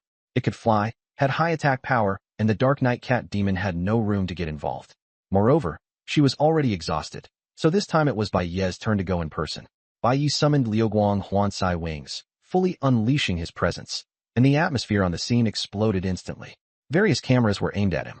The audience cried out in shock, unable to believe that a beast master would fight personally. Bai Yi summoned the commander-level beast soul armor, then took out the gold spirit sword and charged straight at the Golden Winged Tiger. The Golden Winged Tiger had not expected Bai Yi to be so fast, and was almost pierced through, but the gold spirit sword's quality wasn't high enough. The Golden Winged Tiger put away its underestimation and went all out. Everyone on site felt that Bai Yi was definitely going to lose. But the result was shocking. Bai Yi was actually suppressing the golden winged tiger. Logically speaking, the golden winged tiger had nearly 1,000 points of strength, yet Bai Yi, as a beastmaster, was even stronger. His base strength was at least over 1,000, and no one could believe it. Even the mentors were stunned. The mentors suspected that how could a trainee beast hunter possibly have over 1,000 strength? No one had ever seen such a thing. One mentor couldn't help discussing it, thinking that this must be the talent of an SSS rank beastmaster, suitable for their university, and even planned to fight for him, but was interrupted by the high-ranking beast girl in the middle, who told everyone to keep watching. The battle continued, and the golden winged tiger's repeated counterattacks were all blocked by Ye's beast soul armor. It was stabbed all over with blood by Ye's ghostly swordsmanship and was completely no match. All the sword techniques she had seen before were inferior to Ye's, and her speed couldn't outmatch him either. The golden winged tiger desperately tried to use speed to break free from the suppression, but still fell a beat behind. She couldn't help but wonder, can beastmasters be this versatile too? Are they even letting other people live? Both she and her beastmaster had fallen into despair. The healing could not keep up, and enhancement skills were useless. The pressure brought by Yi was suffocating. The golden winged tiger simply admitted defeat and didn't want to fight anymore. The gap was too great, and there was no chance of winning. Besides, she hadn't been bought off by Cheng Peng, so there was no need to risk her life. On the other side, Cheng Peng's battle also ended quickly. The golden mammoth alone crushed the opponent, overwhelmingly powerful. The dark abyss dragon didn't make a move the entire time, but it occasionally cast a cold glance at Bai Yi, clearly carrying hostility. Bai Yi also felt wary of her, but had not been able to see her fighting style. In the end, the long-awaited showdown still arrived. The finals of the city league began. Cheng Peng was brimming with confidence and claimed he would defeat Bai Yi. Bai Yi, however, casually shot back and even struck a cool, dashing pose, drawing shrieks from the beast girls. Cheng Peng was momentarily speechless. At this moment, Yushi directly transformed into the dark abyss dragon and charged over, not giving Cheng Peng any chance to buff himself, and unleashed a mouthful of dark dragon breath toward Bai Yi. The audience gasped in shock, and even the mentors stood up, some even transforming as they tried to save him. The dragon breath was terrifying beyond measure. Even the referee wasn't confident he could save Bai Yi.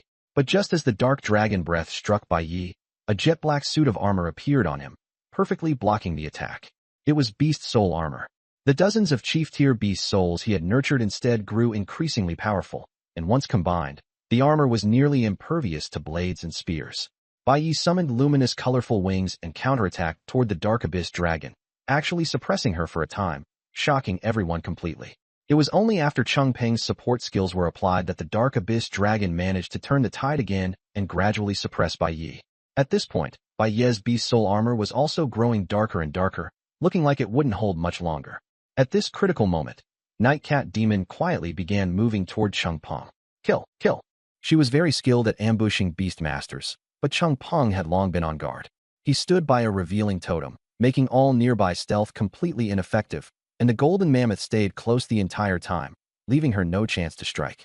After the 5 elements mountain battle, the mammoth had become more composed.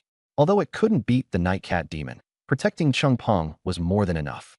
The two sides remained deadlocked, and Bai Yi decisively changed targets, charging straight at Cheng Peng. The dark abyss dragon tried to stop him, but was held back by the enlarged Nightcat Demon. Bai Yi was blocked by the golden mammoth. The two were both extremely fast and easily switched opponents. The dark abyss dragon was being suppressed by the Nightcat Demon, unable even to take to the air, and could only engage in close-range fighting on the ground. Although the dragon's assault was fierce, the beast's spirit armor shattered on contact, but dark magic had no effect on Bai Yi. The Nightcat Demon's dark resistance was too high, and only dragon breath could barely injure her. Bai Yi casually cast a heal, and the Nightcat Demon was instantly back to full health, turning the situation around. In a panic, the dark abyss dragon activated Dark Descent. The arena instantly plunged into darkness, and even Bai Yi's light was swallowed up. The battlefield descended into chaos, but Bai Yi had the eye of true sight and could see clearly. The Nightcat Demon was like a fish in water in the darkness, but the dark abyss dragon was even stronger there, with her magic damage directly increased. Under the poison and dark curses, the Nightcat Demon's condition rapidly declined. It looked like she could no longer hold out. Bai Yi hurriedly told the Nightcat Demon to use the soul-nurturing bowl to absorb energy. The Nightcat Demon frantically absorbed it, her dark resistance skyrocketing, and the dragon's attacks became completely ineffective.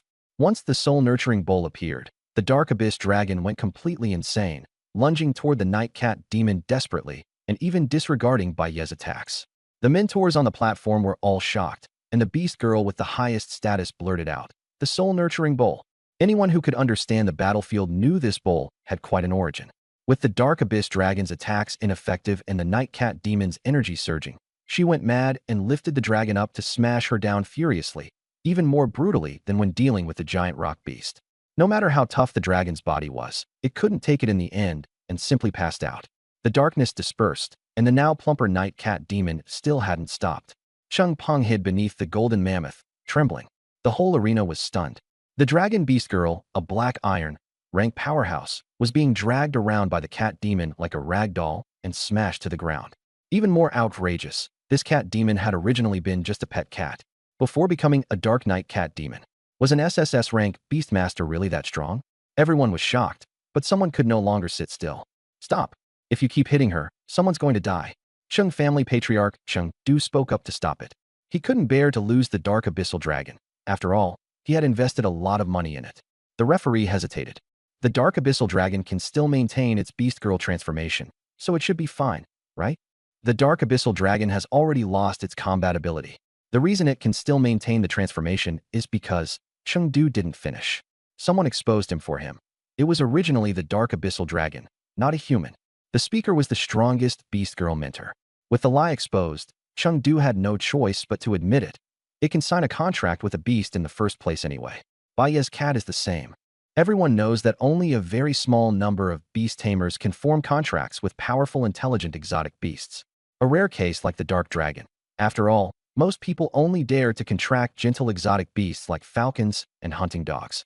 Only then did Baiye realize it. No wonder he always felt awkward when he saw the dark dragon. And he also understood why the dark dragon was hostile toward him.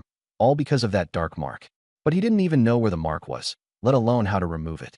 The powerful mentor spoke again. "No one said you could form a contract with a dark creature." Facing her, Chung Peng was drenched in cold sweat and said in a small voice, "It's already been tamed." The mentor snorted coldly. "I don't care whether it's been tamed or not. Handle it yourself." She no longer paid attention to Chengdu and turned her gaze to Baiye. "Hello, my name is AOZ, and I'm a mentor at Dragon Capital University." Baiye quickly introduced himself. "Hello, Teacher AO. My name is Baiye." He could tell that AOZ held a very high status. With her backing him, he wouldn't have to fear even the Chung family. "Baiye, may I ask you a question?" "Go ahead. Where did this soul-nurturing bull come from?" "I killed a dark spirit ghost, and it exploded." "I found it." "You can kill dark spirit ghosts?" "Where?" "Outside Jiangbei City, in the dark forest." "So that's how it is." "That thing was never found because it was hiding there all along." "I know it. I injured it, and even shattered its beast spirit pearl, so it won't be easy for it to recover." In a sense, Baiye had picked up AOZ's leftovers. While they were speaking, Chung Peng launched a sneak attack, ordering the golden mammoth to charge Baiye. The golden mammoth was enormous and its impact was astonishing. Even with armor, Baiye would be seriously injured. "Get lost," AOZ roared, and the golden mammoth was blown away instantly, smashing through the guardrail and nearly crushing spectators to death. She was already so terrifying without transforming. If she really transformed, what then?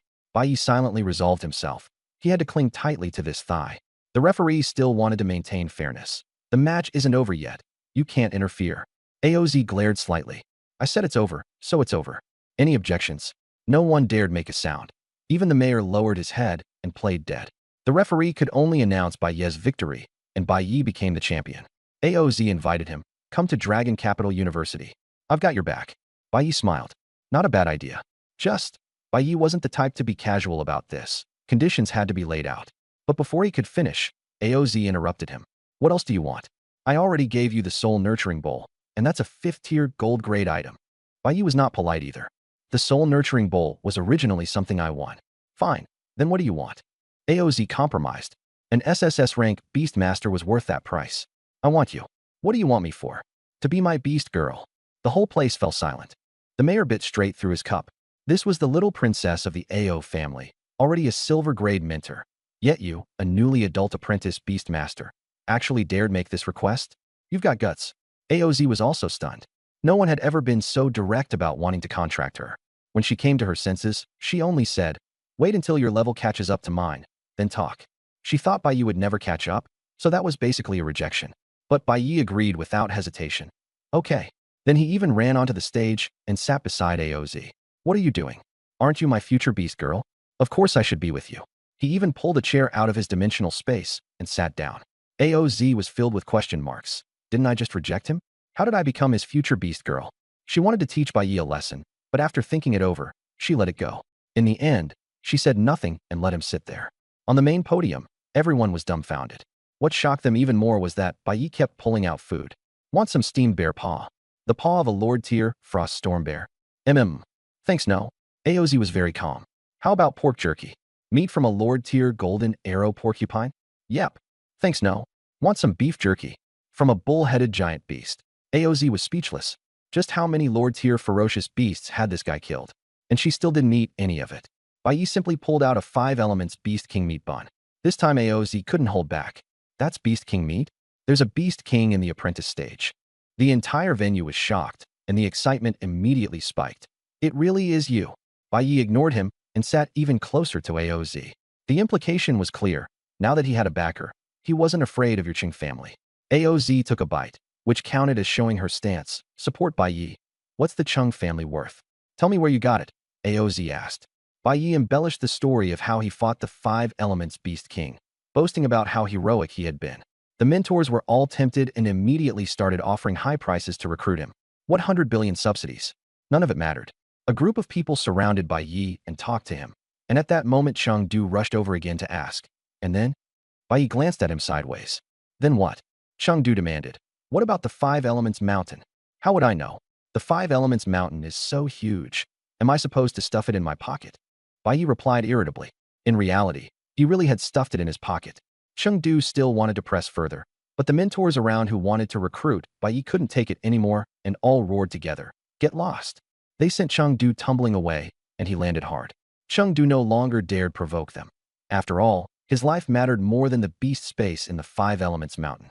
AOZ drove Chengdu away, then wanted the other school's mentors to leave as well, but they ignored her and kept throwing out offers to recruit Bai Yi. Some offered money, some offered resources, and some even offered beast girls. The Dragonhawk beast girl in particular proactively said she was willing to become Bai Yi's beast girl.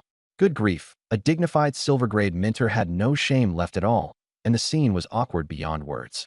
AOZ really couldn't stand it anymore and directly raised a golden barrier, cutting off the surrounding noise. Bai Yi knocked on the barrier, but he couldn't break it open at all. You don't find it annoying?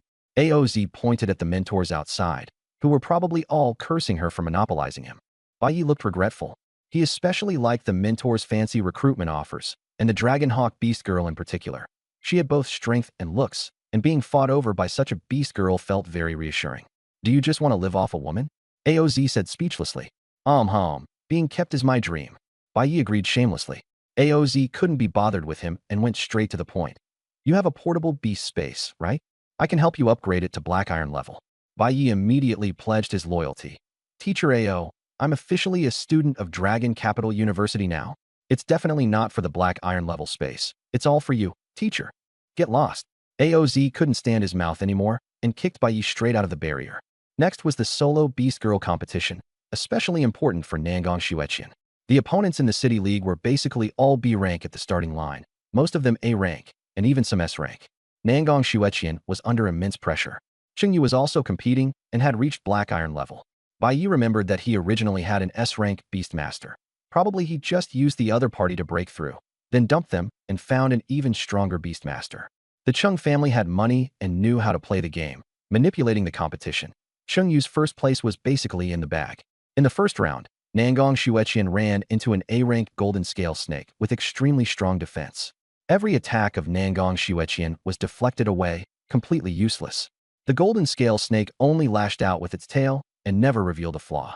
Nangong Xueqian could only keep attacking the same spot repeatedly. After more than 100 strikes, she finally managed to punch through and severely wound the opponent, but she herself was nearly exhausted and in a dangerous state. She couldn't hold on anymore. If she had to fight another match now, she would definitely lose. Even taking pills wouldn't restore her in time. Don't be afraid, I've got you. Bai Yi stepped forward and transferred his energy to Nangong Xueqian. Nangong Xueqian quickly recovered to her full state, far better than any pill. An SSS rank Beastmaster really was extraordinary. Referee, she's cheating, Cheng Yu shouted. Which eye did you see me cheating with? Nangong Shueqian shot back. This is a solo match. How can a Beastmaster help you? Bai Yi is just my pill. Didn't you take pills too? That's different. Why not? Is your family hosting the tournament? The two of them argued furiously. Cheng Yu couldn't outtalk her, so he turned to the referee. The referee was embarrassed. Bai Yi hadn't directly participated, so it didn't count as a violation. But they also couldn't afford to offend either the Chung family or the Nangong family. So they had no choice but to let the instructor on the main stage make the decision. At that moment, Bai Yi spoke lazily. No violation. Continue the match. No one objected. The referee could only do as told. The match continued. In fury, Cheng Yu unleashed her moves, and the entire arena was filled with blades and sword light, almost slicing the opponent into minced meat. The referee rescued the person in time, and no one dared warn Cheng Yu. The opponents Nangong Shueqian faced afterward were strong, but she held nothing back and attacked with full force. With Bai Yi backing her, she fought without any scruples and easily won the next 2 rounds. Soon, Nangong Shueqian faced Cheng Yu. Nangong Shueqian was in peak condition, while Cheng Yu, though she had broken through to black iron level, still wasn't confident she could win. After all, her talent was poor and she lacked real combat experience. Just before the match was about to begin, Cheng Yu suddenly looked toward Chengdu. Dad, I want the Heart of Darkness. Chengdu froze. You can't use the Heart of Darkness. Cheng Yu acted spoiled and insisted on it. The just awakened Dark Nether Dragon heard this and said angrily, Chengdu, you promised to give me the Heart of Darkness. You, a dark creature, still dared to compete for it. Cheng Yu replied arrogantly. The Dark Nether Dragon fainted from rage. Nangong Shueqian urged, are you going to fight or not? Cheng Yu kept acting spoiled, and in the end Chengdu still agreed and gave her the Heart of Darkness. After all, the Chung family had been going downhill lately, and they needed this match to attract an even stronger backer. Chengdu took out a pitch-black heart. The air turned cold, and the evil thoughts in everyone's hearts began to surface as well. The atmosphere on site was tense, and the crowd was agitated. Hurry up and fight. Only death matches are interesting. What are you looking at? Believe it or not, I'll beat you up. The violent mood spread through the crowd, and Bai Yi was infected too. He casually punched the person next to him. Suddenly, he sensed a powerful divine might and hurriedly stopped and stepped back. Only then did he realize that he had actually punched an instructor, and on the main stage, in full view of everyone. Aoz's body was flashing with golden light, as if she could explode at any moment. Just when it seemed like something was about to go wrong, a burst of white light enveloped the entire venue. Everyone's emotions calmed down. Aoz also withdrew her aura, and Bai Yi let out a sigh of relief. At this moment, a beast girl with wings flew out of the temple and shouted at Chengdu. Chengdu, don't destroy your daughter. This was the angel from the temple, one of the Chung family. Chengdu struggled inwardly, but quickly hardened his resolve. Xin, stay out of this. I've made up my mind. Angel Chung Xian left and no longer interfered. Cheng Yu finally got the Heart of Darkness. Just as she opened her mouth, the Heart of Darkness turned into a black snake and slithered into her mouth. In an instant, dark energy erupted. The black dark dragon that had just fainted also woke up, furious and unwilling to accept it. It watched helplessly as the Heart of Darkness was swallowed by a human, hating Cheng Yu to the point of wanting to devour her alive. Cheng Yu's aura at this moment was bizarre. Bai Yi took a look with his eye of true sight and saw that her attributes were surging, quickly becoming as strong as a Lord-tier exotic beast. Her identity had also changed to Black Gold Magic Rabbit, S rank, with all attributes greatly increased and her skills impossible to detect. Bai Yi realized that Nangong Qianxue was no match for her, and even joining forces with the Dark Knight Cat Demon gave him no confidence. He reminded her, Qianxue, admit defeat. Don't force it. But Nangong Qianxue was stubborn and refused to back down. Cheng Yu sneered, leaped up, and transformed into a pitch-black magic rabbit, charging toward Nangong Qianxue. Nangong Qianxue turned back into a sword spirit to dodge, but was knocked down by the black gold magic rabbit and then corroded by dark energy. She wanted to break out, but was trapped by the dark barrier and all attacks were useless. Cheng Yu said coldly, stop struggling. Today, you're my sacrifice. Nangong Qianxue remained calm and counterattacked with Silver Moon Slash, but it had no effect on the black gold magic rabbit at all. No defense breach. This defense was just too monstrous. It couldn't be touched at all. The black gold magic rabbit laughed and directly grabbed the sword spirit. The blade had no effect on it, while the power of darkness instead corroded the sword spirit, causing it to start rusting and rotting. Who would have thought the black gold magic rabbit could actually corrode a lifeless sword spirit? We admit defeat. Nangong Qianxue admits defeat. Nangongya shouted, but no one paid attention. The referee had been bought off by the Chung family. Enraged, Nangongya transformed into a silver spear and rushed forward, only to be forcibly stopped by the referee. With a cold face, the referee said that no interference was allowed before the match ended. She was helpless and could only turn to Bai Yi for help. Bai Yi had already latched onto a powerful backer and went to seek Aoz's help. Aoz could no longer hold back and roared. The sword spirit has lost all combat capability. The match is over. Magic Rabbit wins. But the black gold magic rabbit still refused to let go and continued corroding the sword spirit. Aoz was furious, and a burst of golden light shot out, shattering the dark barrier. The black gold magic rabbit spat out black blood and fell to the ground, corroding holes into the floor, terrifying. The black gold magic rabbit clutched the sword spirit tightly, blood-red light surging in its eyes. Black mist condensed into two giant hands and directly snapped the sword spirit in half. Shuer, Qianxue, Nangongya, and Bai Yi rushed up. Aoz was shaking with rage. She couldn't even be bothered to listen to her words. She was utterly arrogant. She shouted, Chengdu, your daughter has already been corroded by darkness.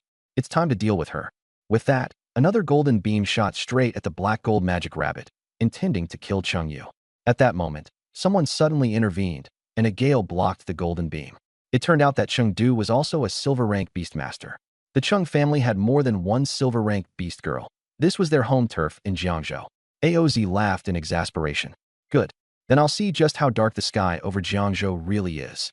She directly transformed into a purple-golden flood dragon and pounced downward. Thunder rumbled, and the atmosphere throughout Jiangzhou city changed dramatically. The Chung family's silver-rank beast girls all stepped forward to fight. In an instant, a major battle erupted, shocking everyone present. The audience felt that the ticket price had become worth it in an instant. Who would have thought that sparring between trainee beast girls would develop into a silver-rank battle? Rare indeed. The Chung family had the advantage in numbers, and even the purple golden flood dragon couldn't do anything to them for the time being. The black gold magic rabbit was still continuing to corrode the broken sword spirit. It seemed it would not stop until it was completely destroyed. At this point, the scene was in complete chaos, and Bai Yi could only act himself. He summoned dozens of dark puppets to block the Chung family's beast girls, using self-detonation to buy time.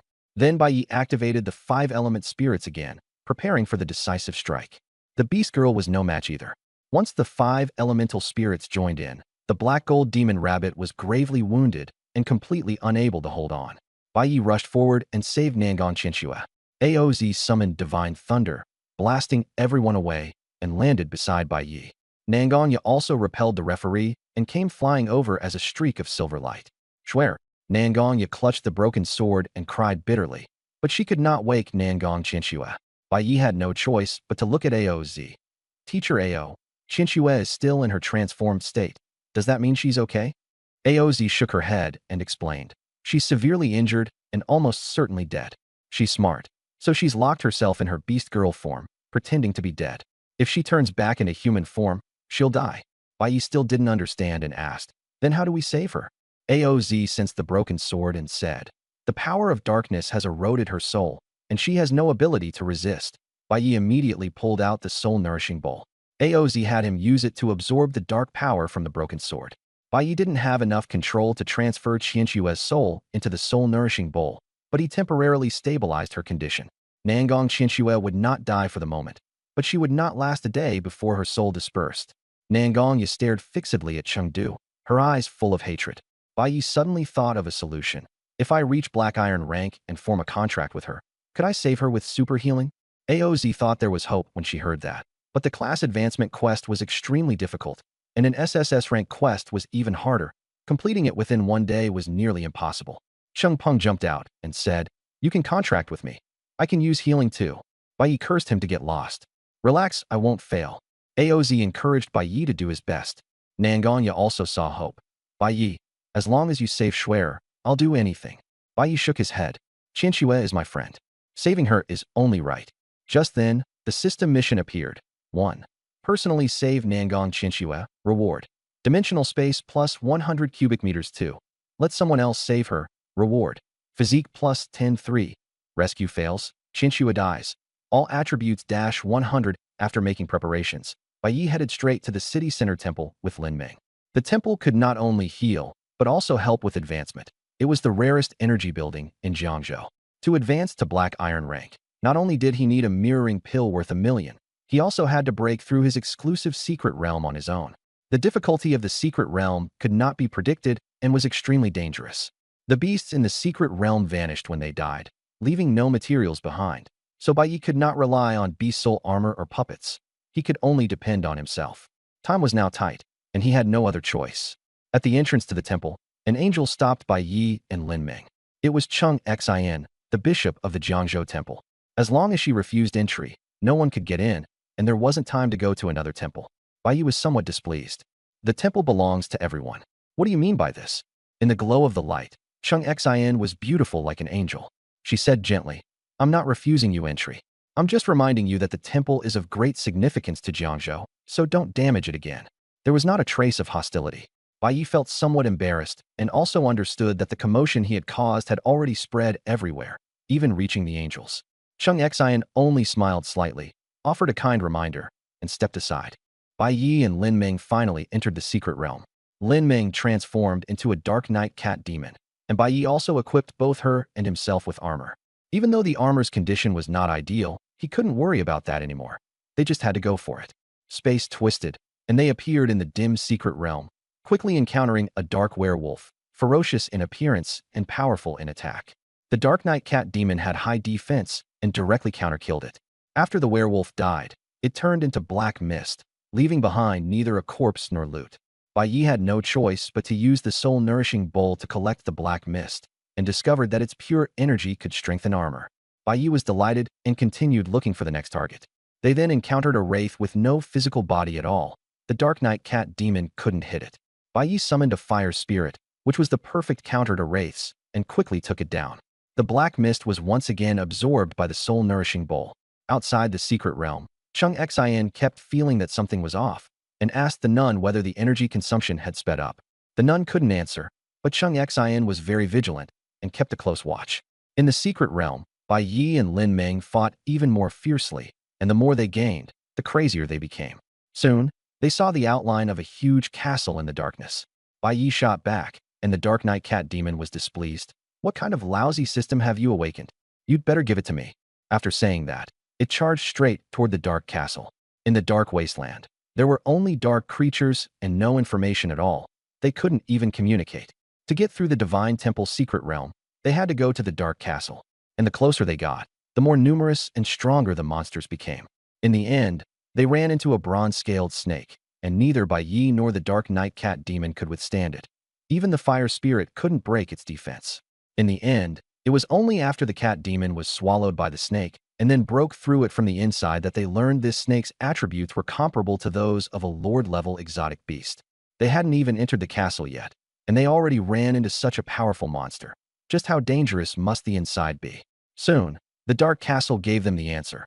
A shadow arrow shot out and sent the giant cat demon, over 10 meters long, flying. Fortunately, the cat demon had high dark resistance, or else it would have been done for. For the two of them, one human and one cat, to attack the castle with magical structures inside, the difficulty was absurdly high. Bai Yi had no choice but to withdraw from the range of the siege arrow towers and observe the dark castle from afar. While he was plotting, crows flew out of the castle to scout on their own. Bai Yi waved his hand and had the fire spirit wipe out the crows, then pulled back farther to avoid the other side's line of sight and decided to plan first.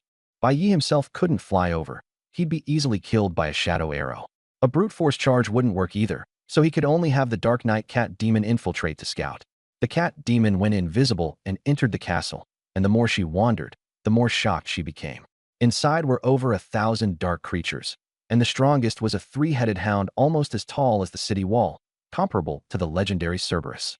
The 3-headed hound was alert and nearly discovered the cat demon. The cat demon held her breath and kept her distance, narrowly avoiding disaster. She discovered that these monsters didn't need to eat, drink, or excrete waste. They were like energy-based beings, and methods like poison were useless. And their patrols had no blind spots, so sneaking in was unrealistic. The only option was a hard assault. The cat demon returned to discuss things with Bai Yi. With just the two of them attacking the castle, it was basically unsolvable. But Bai Yi thought of the exotic beast space on the Five Elements Mountain, which contained tens of thousands of exotic beasts. Just the beast tied from the Golden Spirit Mountain alone numbered over 10,000. The other mountains were no worse, and the valleys had even more. A siege battle? They could directly crush it with a tenfold advantage, plus flying beasts for three-dimensional strikes. The only thing left was how to control them. How could he command these exotic beasts to attack the castle? The five element spirits had been personally promoted by Bai Yi, so they had some intelligence and could barely communicate. They belonged to Bai Yi. But ordinary exotic beasts couldn't communicate, and if he released them, he was also afraid he wouldn't be able to get them back. Bai Yi could only control the five elements mountain itself. Once the beasts left the mountain, he couldn't manage them. If he released them and couldn't reclaim them, that would be a huge problem. After thinking it over, Bai Yi came up with a solution. If he couldn't control them to attack the castle, then he'd simply release them directly inside the dark castle. Once the exotic beasts were trapped, they'd definitely fight everywhere, and the dark castle would descend into chaos. As for whether he could recover them afterward, he couldn't care that much. After all, this was a secret realm, so there was no need to worry about things getting chaotic. Having figured that out, Bai Yi immediately got to work. But a new problem arose. He couldn't turn invisible, so how was he supposed to slip into the dark castle?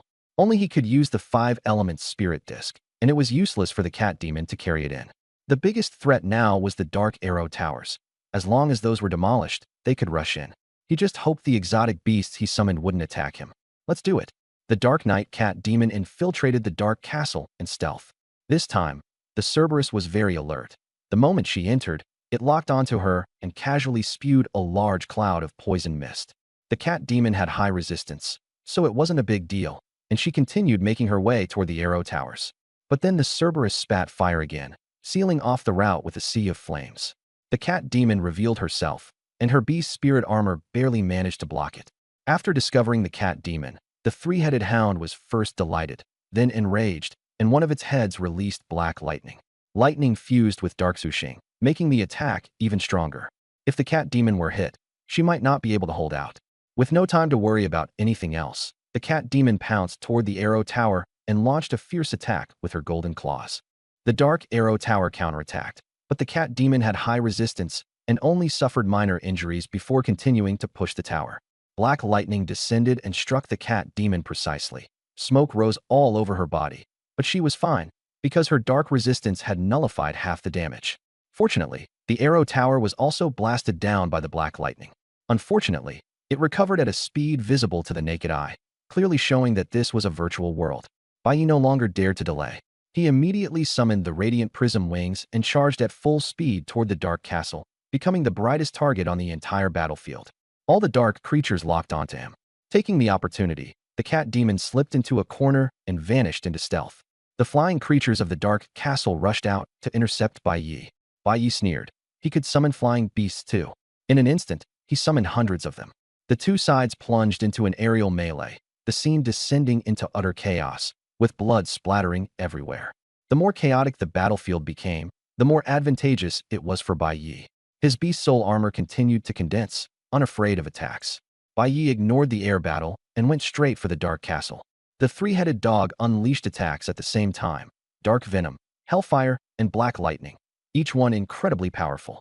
Bai Yi's beast soul armor nearly collapsed, but thanks to the beast souls he had accumulated in the earlier air battle, he barely made it through. Now it was Bai Yi's turn to counterattack. He released the five elements mountain, and swarms of beasts surged into the dark castle, nearly filling it to the brim. The three-headed dog was pushed to the point where it didn't even have room to stand. Even beneath its belly were porcupines. The porcupines frenziedly stabbed from below, covering the three-headed dog in spikes. Enraged, it lashed out with its claws, only to find even its claws covered in thorns. It could only lower its head and use magic to clear the monsters. In the chaos, Bai Yi blended into the beast horde. The Dark Knight cat demon also appeared, blood splashing all around her. Her blood recovery ability activated, and she quickly returned to full health. With Bai Yi's support, she went on a rampage, slaughtering the dark creatures. Bai Yi didn't have time to fight monsters. He opened the soul-nourishing bowl and wildly absorbed dark energy and beast souls. His beast soul armor evolved like crazy, and before long, it gained a thorny rebound effect. Attacks from enemies not only failed to hurt him, they were bounced back as soul spikes, forcing everyone to keep their distance and not dare provoke him. In the end, he simply started digging into the castle walls and draining all the energy. Outside the secret realm, in the temple, the little nun screamed, "Your Grace the Bishop, something's wrong. The secret realm's energy is being consumed too fast, and the newly added energy stones are almost gone." Chang Xian rushed over, and upon seeing the energy dropping at a terrifying speed, she stomped in rage. That Bai Yi is ruthless. He won't even spare the temple's secret realm. She had no choice but to keep feeding energy stones into the energy furnace. The consumption rate was far too fast, and the temple suffered heavy losses. Inside the secret realm, the dark creatures were almost completely wiped out. Bai Yi had taken away all the energy, and even the castle walls were nearly gone. Beast corpses were thrown into the Five Elements Mountain, leaving the surroundings completely empty. The three-headed dog stared at the vanishing castle and cursed with all three heads, but it had no new tricks left. Its stamina was drained, and it had become utterly useless. The Dark Knight Cat Demon, now at full strength, charged forward and fought the three-headed dog in a fierce battle. The three-headed dog was a mage-type beast. Without dark energy, it had become very weak. As the fight went on, it shrank smaller and smaller. Soon, its size was about the same as the cat demon's, and the cat demon kept taunting it while beating it down. In the end, it was smashed apart by golden claws, dropping 3 beast spirit beads. A huge harvest, dark venom mist, hellfire sea, black lightning. All were extremely powerful and perfectly suited for the Dark Knight Cat Demon. The temple's secret realm really varied from person to person, with adjustments different for each beast girl. The final reward was a skill that allowed the beast girl to break through to Black Iron rank. The Dark Knight Cat Demon was S grade, so she could learn 3 new skills at once, a perfect fit. These 3 beast spirit beads were all Black Iron rank and could only be absorbed after a breakthrough. Bai Yi and Lin Ming, meanwhile, were only one first-order breakthrough pill away. Nangong had prepared it in advance. Everything was ready, and they were finally about to level up. Bai Yi and Lin Ming's attributes rose dramatically. Bai Yi, SSS rank Beast Tamer, Black Iron 1 star, Strength, 1140 Agility, 1010 Constitution, 1010 Spirit, 2340 Contract, Beast Girl 1. Lin Ming, Dark Knight Cat Demon, Skills, Multiple Powerful Skills. Lin Ming, S rank Dark Knight Cat Demon, Black Iron 1 star, Strength, 570 Agility, 760 Constitution, 400 Spirit, 180 Skills, Super Sensing and Attack Skills, including Dark Venom Mist, Hellfire Sea, Black Lightning, and more.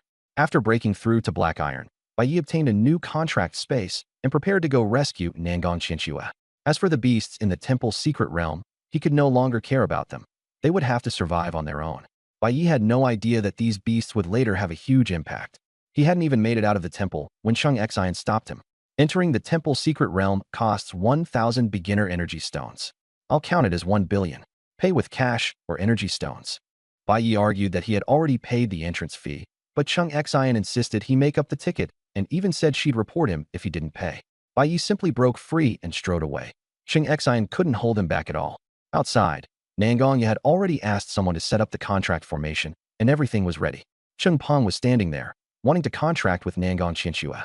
Bai Yi rushed all the way, but the temple's secret realm was too large, and it still took him most of the day. Nangong Qianxue's condition worsened, and she was on the verge of soul scattering. Helpless, Nangong could only agree to Cheng Peng's request, and the contract formation was about to activate. Cheng Peng wore a look of triumph. Once the contract succeeded, Nangong Qianxue would be his and his alone. Just as he was feeling smug, Bai Yi suddenly appeared and kicked Cheng Peng flying. The contract formation activated, and he made it in at the critical moment. Cheng Peng hadn't expected that. In the end, he would still fail. Furious, he shouted that he would destroy the contract formation, but this time no one dared help him anymore. The Cheng family no longer wanted to take the risk for Cheng Peng, and Zhan Rong also cut ties with him completely. If Cheng Peng wanted to contract Nangong Qianxue, he would still have to terminate one existing contract. But due to certain special reasons, he couldn't terminate the Dark Nether Dragon. Terminate the Golden Mammoth. After being repeatedly abandoned, Zhan Rong had given up on Cheng Peng and only wanted to live independently, no longer having anything to do with the Cheng family. The Dark Nether Dragon still hadn't awakened. Cheng Peng had no one left to use and frantically battered the contract formation, but it was useless. In the end, the contract succeeded, and Nangong Qianxue became Bai Ye's second beast girl. With Bai Ye's help, Nangong Qianxue advanced to the S-rank Ice Soul Cold Light Sword. Her attributes increased dramatically, and she gained a new skill, Ice Soul Slash. But to break through to the Black Iron level, she would still have to enter the temple's secret realm alone. The key point was that the energy from the contract and promotion, together with Bai Ye's healing, finally cured Nangong Qianxue. Excited, she threw herself into Bai Ye's arms and cried. At last she had achieved a happy ending. no longer fearing interference from other beast girls, and her sense of happiness was overflowing. Now that you have a beast master, you don't even want your mom anymore? Nangongya interrupted her daughter, teasing that the moment she woke up, she was already crying in the arms of a man. As expected, daughters really couldn't be kept. Nangong Chinchua shyly rushed into her mother's arms to act spoiled, but in her heart she still longed more for Bai Ye's embrace, and her face was red with embarrassment. The Jiangzhou preliminaries ended, and Bai Yi took first place, receiving generous rewards, 100 million in cash and 100 drops of golden blood. After Lin Meng consumed it, the power of her golden claw greatly increased, becoming almost the strongest physical skill. Nangong Chinchua took second place and received a Lord-grade Beast Spirit bead, whereupon she comprehended the powerful hardening skill, greatly increasing her defense.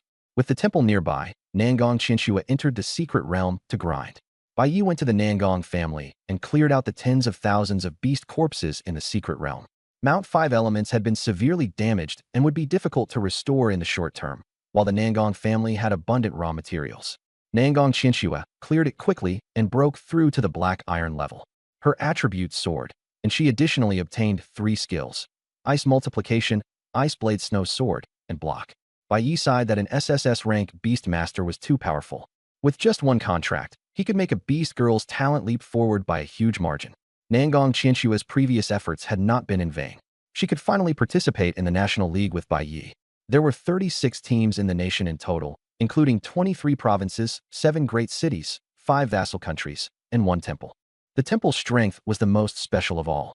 Aside from healing-type angels, there were also temple knights who offered up their souls in exchange for divine blessing. For example, Chung Xian had originally been an E-rank Jade Rabbit, but after becoming a temple angel, she had advanced to A rank, and her healing ability had greatly increased. The young people selected by the temple were all extremely strong, the most troublesome opponents in the entire country. Bai Ye's next goal was to compete with this group of people. The winners are to report to Shiyuan City, in Qingzhou Province, 7 days from now. A newly discovered black iron-level beast space will serve as the finals venue. Anyone who fails to arrive on time will forfeit automatically. AOZ announced the final competition format. They weren't taking the old route of direct duels, but instead would determine victory in a newly discovered beast space. All information was sealed off, so no one could prepare in advance. It would be a pure test of adaptability. Bai Yi thought that since he had already secured a spot at Longdu Academy, there was no need to compete any further. He simply asked AOZ whether he could skip the rest of the tournament. AOZ urged him to fight for glory. Bai Yi shot back immediately that he didn't want any glory. In his hometown, glory was basically the same as going off to die. He wasn't doing it. AOZ was about ready to explode. What kind of demon student was this? Just as she was about to give up, she suddenly remembered that the championship prize money was in the tens of billions. The moment she mentioned the prize money, Bai Yi instantly became motivated and told Nangong Chinchua to book only 1 plane ticket. Chinchua was confused as to why 3 people were only booking 1 ticket. Bai Yi told her to let her and Xiao Meng transform, one as a pet, the other as a weapon, to save on airfare. Chinchua was speechless and mocked him for being miserly, adding that beast girls weren't allowed to transform on public transportation. Bai Yi self-mockingly said he had only learned how to sleep from school. AOZ, listening nearby, grew more and more suspicious. Was Bai Yi participating in the competition just to get an exemption from the entrance exam? The truth was exactly that. When Bai Yi saw AOZ's expression change, he was afraid she might back out. So he hurriedly thumped his chest and promised, "I'll never embarrass you." AOZ rolled her eyes all the way back into her head and didn't believe him at all. Seeing that AOZ was about to leave, Bai Yi quickly grabbed her and reminded her not to forget to help him upgrade his beast space. AOZ helplessly explained that she didn't have the item with her and would have to go home to get it. After saying that, she directly transformed into a giant flood dragon and shot off in a flash, unwilling to deal with Bai Yi any longer, afraid she might be angered to death. Only then did Bai Yi remember he should have asked AOZ to help remove the dark imprint, but she had already flown off. No one in the Nangong family could do it, and as for the temple, forget it. He had already been blacklisted and was afraid of being chased for debts, so he could only count himself unlucky. Whatever. If one came, he'd kill one. Still, Bai Yi remained wary of the Chung family around him. Seeing someone staring at him intently, Bai Yi simply jumped into the crowd of reporters, planning to accept an interview as a human shield. The Chung family couldn't possibly make a move under everyone's watchful eyes. Bai Yi was successfully escorted away by the reporters. At the airport, Bai Yi delivered an impassioned speech. "Everyone, no need to see me off. I'll carry your expectations and spread Jiangzhou culture across the country. Only when the ground staff urged him did he reluctantly board the plane. The Nangong family had booked 3 business-class seats for him. Bai Yi was experiencing luxury for the first time and marveled at how spacious and comfortable business class was. Economy class was packed with people shoulder to shoulder. There was simply no comparison. Business class even had handsome men and beautiful beast girls providing service. The atmosphere was far better than in economy class. Bai Yi truly experienced what it meant to enjoy life. At that moment, Cheng Yu appeared and sat beside Bai Yi, dressed extremely revealingly, with black gauze covering her, seductive like a succubus. Nangong Qianxue and Lin Ming immediately became alert. The Cheng Yu of before had only been a spoiled S-rank, but now it was impossible to tell whether she was human or ghost, and she was even charming men and women alike. Bai Yi was almost unable to hold himself back, and only after activating the Eye of True Sight did he discover that there were actually 2 souls within Cheng Yu's body, the black gold demon rabbit and a succubus. Influenced by the dark heart, she had become extremely dangerous. Nangong Qianxue even insisted on switching seats with Bai Yi, afraid that he might fall for her. The entire way, everyone remained on guard, all worried that some dark creature might suddenly appear. Fortunately, the flight only took 4 or 5 hours, and they soon arrived. Just as Bai Yi was admiring the sunset, a system option suddenly popped up. 1. Rush into the cockpit and threaten the pilot to land. Reward: agility plus 102. Smash the window and jump from the plane. Reward: Eye of True Sight upgrade 3. Stop the plane from exploding. Reward: all attributes plus 1004. Do nothing. Reward: Constitution plus 100. With danger approaching, Bai Yi shouted without hesitation, "Jump out of the plane." He immediately equipped his beast soul armor, smashed the window, and leaped out. Nangong Qianxue and Lin Ming also instantly transformed into beast girls and jumped after him. Everyone was dumbfounded, and the flight attendants were terrified out of their wits. The plane was still tens of thousands of meters in the air, with extremely low temperatures and thin air. This kind of parachuting was simply suicidal. You're parachuting, so at least you should have a parachute, right? What kind of move is just jumping out of the plane? Then several beast girls smashed through the windows and jumped like dumplings being dropped into boiling water. Cheng Yu also jumped down, even riding on a giant eagle beast girl. The passengers were completely dumbfounded, not understanding what had happened. Some screamed for the plane to land immediately, or else everyone would freeze or suffocate to death. After learning of the situation, the pilot was so scared that he landed at once, but it was still too late. The plane exploded in midair and disintegrated instantly. No one survived. Bai Yi and the others had jumped in time, or they would have been done for too. In this world, beast tamers and beast girls were far too dangerous. Fire element skills could blow up the fuel tank directly, and plane explosions could happen anytime. The surviving flying beast girls were all black iron rank, and they all immediately chased after Bai Yi. Using the Eye of Insight, Bai Yi saw that these beast girls had all been enthralled and controlled. They were neither death soldiers nor dark creatures. The one controlling them was Cheng Yu, that is, the succubus. Cheng Yu had already lost control and was completely dominated by the heart of darkness. She even dared to blow up a plane, not caring how many people died. The succubus sneered and ordered the beast girls to launch suicide attacks on Bai Yi. Bai Yi cursed her as a madwoman and drew his sword to attack from a distance. The nightcat demon also cooperated with a barrage of skills. The enthralled beast girls couldn't even get close before being dealt with. Even if they tried to self-detonate, they were blocked by the beast soul armor. Seeing this, Cheng Yu not only didn't panic, but became even more excited. Bai Yi felt that this pervert was too dangerous and had to be killed. Bai Yi charged toward Cheng Yu, but Cheng Yu's main enthrallment control had no effect on him. Bai Yi's mental resistance was too high. Lin Ming had dark resistance, and Nangong Xueqian was a sword spirit, so it was completely useless. Seeing this, Cheng Yu controlled the beast girls to flee, but Bai Yi boosted the sword spirit's flight speed and instantly caught up. Cheng Yu decisively abandoned the beast girls and jumped to the ground. Just before landing, she turned into black smoke, flashed away, and vanished into the woods, so fast that even the nightcat demon couldn't find her. Cheng Yu was far too good at escaping. With night falling and the forest deep and unsafe, Bai Yi had no choice but to drop it. The 3 of them casually found a small county town in Lianzhou to rest. They had already traveled more than halfway, and this area was sparsely populated, so they decided not to rush through the night. After eating a little local specialty food, everyone went to bed early. They were too tired. But in the middle of the night, just after they had fallen asleep, alarms and screams suddenly rang out. So many exotic beasts. Beast tide. Exotic beasts are attacking the city. Bai Yi sensed the abnormality immediately. Bai Yi instantly woke up. Nangguang Qianxue and Lin Ming broke through the wall and stood guard beside him. Although Bai Yi was very strong, he was still a beast master, and protecting him was the beast girl's responsibility. The two looked at Bai Yi. What's going on? Bai Yi was also baffled. I don't know. Let's go out and take a look. The three of them followed the crowd discreetly and approached the city wall. Screams and the roars of ferocious beasts kept coming. Bai Yi grabbed a beast girl in official uniform and asked, what happened up ahead? She was in a hurry, but seeing that he was young, she patiently explained, ferocious beasts are attacking the city. Don't come out here. Hurry to a safe place. Bai Yi was stunned. Aren't ferocious beasts all in the beast spaces? How could they attack a city? The official had no patience. I don't have time to explain. Go back and look up the history. After saying that, she ran off. Bai Yi had no choice but to look at Nangguang Qianxue. Nangguang Qianxue rolled her eyes and explained.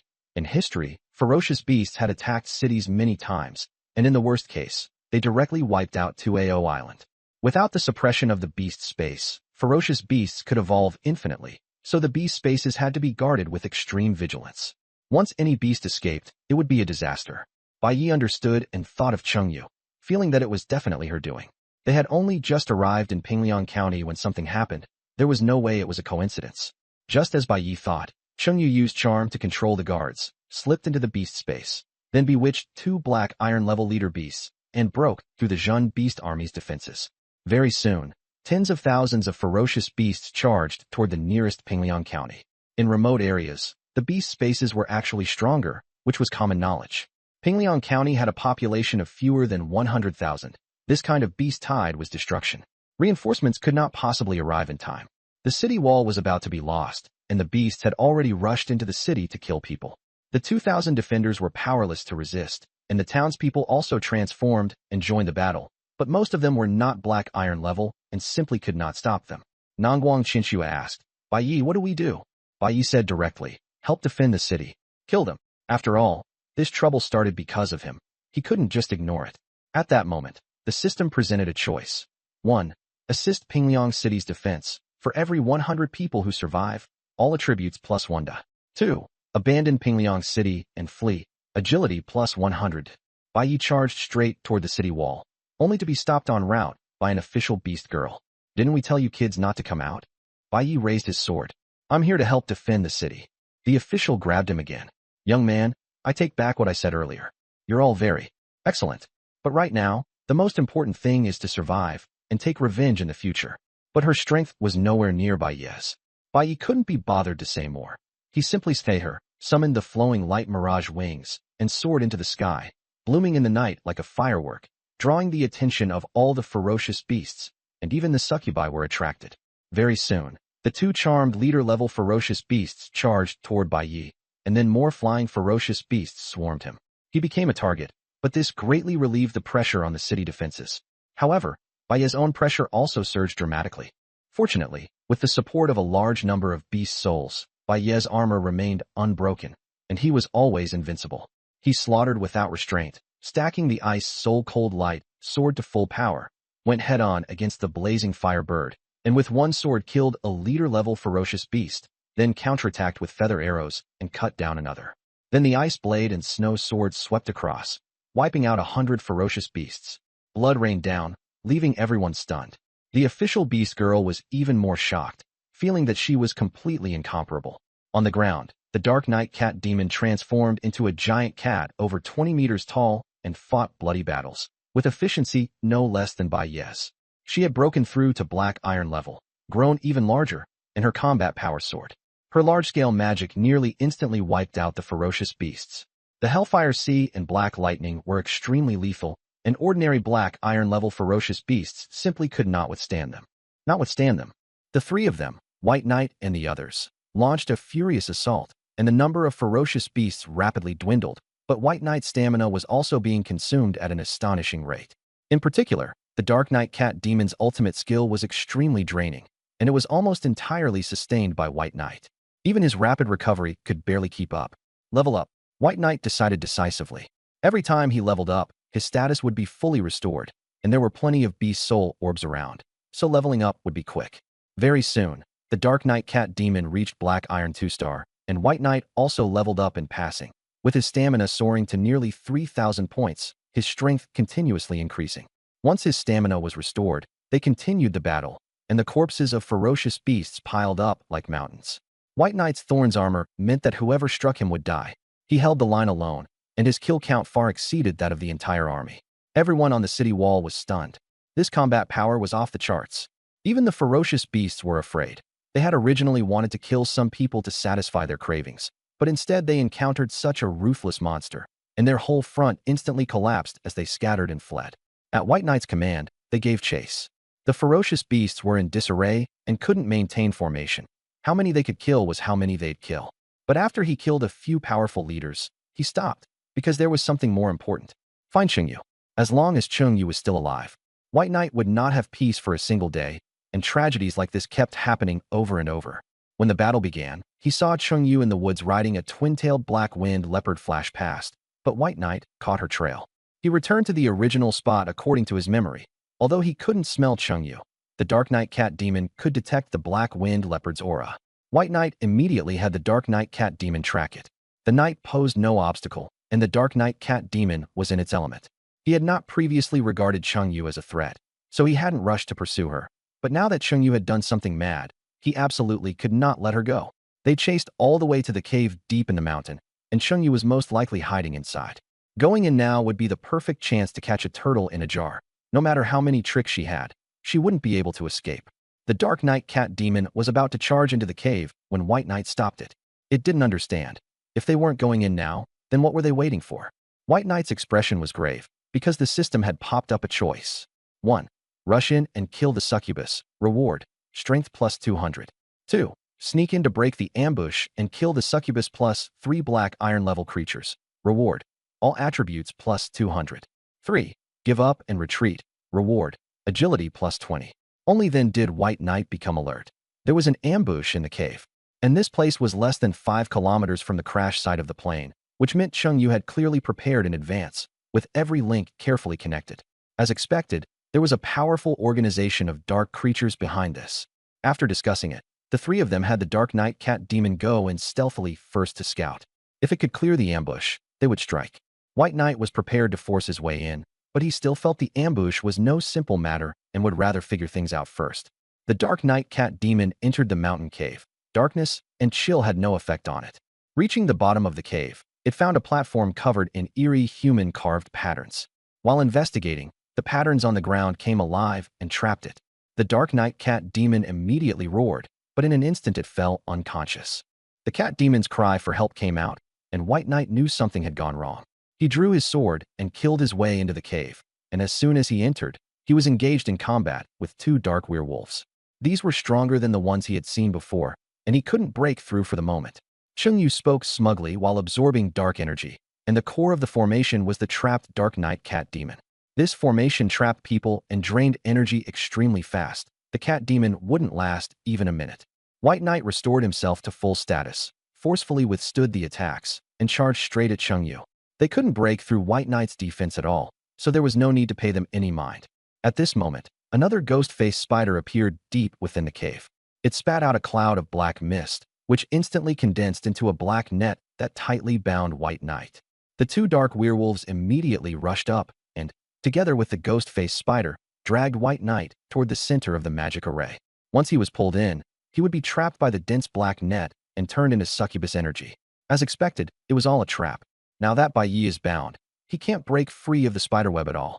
Though he is strong, he can't defeat 2 dark werewolves, let alone the ghost-faced spider. The succubus licked her lips, her face full of desire, waiting to devour Bai Yi. She also wanted to drain the energy from Bai Yi's body so she could recover some strength and take revenge. To be able to command so many dark creatures, the succubus must have a very high status. Has the Chung family gone insane? They dared to bring in such a powerful dark creature and even plant it in their own daughter's body. They were simply courting death. But killing Bai Yi won't be that easy for the succubus. Bai Yi summoned the fire spirit, instantly purifying the surrounding darkness. The fire spirit spewed flames, easily burning away the spiderweb, and Bai Yi broke free and rushed straight at the succubus. The succubus didn't expect Bai Yi to react so quickly and almost got killed by a single sword strike. But she was not limited to seduction. She launched a psychic attack, and Bai Yi's head throbbed in pain. He nearly lost control, and his sword stabbed into the mountain wall with tremendous force. Bai Yi had beast soul armor that could block psychic attacks, and his mental strength was high enough to withstand psychic damage below 3,000 points, but the succubus still affected him. This showed how terrifying her psychic power was. No wonder she could control black iron rank beasts. Her strength was recovering quickly, and after absorbing the dark energy of the night cat demon, she was becoming stronger and stronger. Taking advantage of Bai Yi's distraction, the two dark werewolves and the ghost-faced spider charged again. Bai Yi had no choice but to summon the 5 element spirits once more. Their strength was inferior to that of the black iron rank monsters, but they could barely hold them off, especially the fire spirit, which could restrain the ghost-faced spider. Bai Yi finally had another chance to deal with the succubus. The black wind leopard came up to block him, but Bai Yi killed it with a single sword strike. Ordinary elite beasts simply couldn't stop him. Now that there were no other creatures around to interfere, the succubus had no choice but to face him head-on. She gave up absorbing energy and turned into black mist to flee, but the 5 element spirits had sealed off the entire cave. The succubus revealed her true form and was already badly injured. In her black mist form, her defenses were weaker, and elemental attacks could counter her. Without hesitation, Bai Yi swung his sword to finish her in a single blow. But the attack was blocked by a shield of holy light. Light and darkness were opposed to each other, so why was there a light element power here? At that moment, a winged phantom appeared. It was Chung Xian. Why had she come too? Chung Xian recognized Bai Yi and asked warily whether he was trying to kill Yuer. Bai Yi explained that it wasn't Chung Yu, but a succubus. He briefly recounted what had happened, and Chung Xian had nothing to say, tacitly accepting the truth. Seeing Chung Xian, the succubus immediately hid her soul back in Chung Yu's sea of consciousness. Chung Yu's soul woke up, and the moment she saw Chung Xian, she immediately threw herself at her, crying. When Bai Yi lunged, he only grasped at empty air. Chung Xian was actually just a clone within the jade pendant, meant to save Chung Yu's life at a critical moment, not her true body. But now Chung Yu had nowhere to turn and could only beg Chung Xian to save her. Although Chung Yu didn't personally commit these crimes, her main soul had watched the whole time. She knew very well that Bai Yi would not let her go. Even if Bai Yi showed mercy, the succubus would eventually devour her soul anyway. Please save me, aunt. Bai Yi angrily rebuked Chung Xian. She committed such a grave offense, and you still want to protect her? And you claim to be a guardian angel. Whether it was the more than 100 lives on the plane or the tens of thousands of people in Pingyang County, Bai Yi would never let Chung Yu go. If Chung Xian dared to stop him, he wouldn't mind dealing with her too. Chung Xian's clone was only a phantom, Bai Yi was confident. Chung Xian was caught in a dilemma, torn between her own niece and tens of thousands of lives. After weighing it all, she proposed a solution. I'll help you kill the succubus, and you let Yuer go. She didn't take part in these things, and was also a victim. The plane and local losses will all be covered by the Chung family, and the beasts running amok nearby will also be eliminated by the Chung family. The words were sincere, but Bai Yi would not accept them. Chung Yu and the succubus are fused together. How can you tell them apart? Chung Xian pointed at the magic array. Ordinary methods won't work, but there's a soul-eating array here. As long as Lin Meng and Chung Yu are switched, the dark energy will enter Lin Meng's body first. After Lin Meng is fully saturated, we can still use the soul-nourishing bowl to absorb it. Once all the dark energy in Chung Yu's body is drained away, the succubus will naturally die. Bai Yi agreed, but on one condition: whether the succubus was truly dead had to be confirmed by him. He had a system mission, to kill the succubus for it to count as complete. Only then did he understand that the system wanted him to kill the succubus, not Chung Yu. It had already anticipated this. Chung Xian was still hesitating when Bai Yi directly threatened her. If you don't agree, I'll kill you too. Chung Xian had no choice but to compromise. I hope you'll be fair. After reaching an agreement, Bai Yi took some time to help the 5 elemental spirits kill 3 dark creatures and obtain 3 dark spirit beads.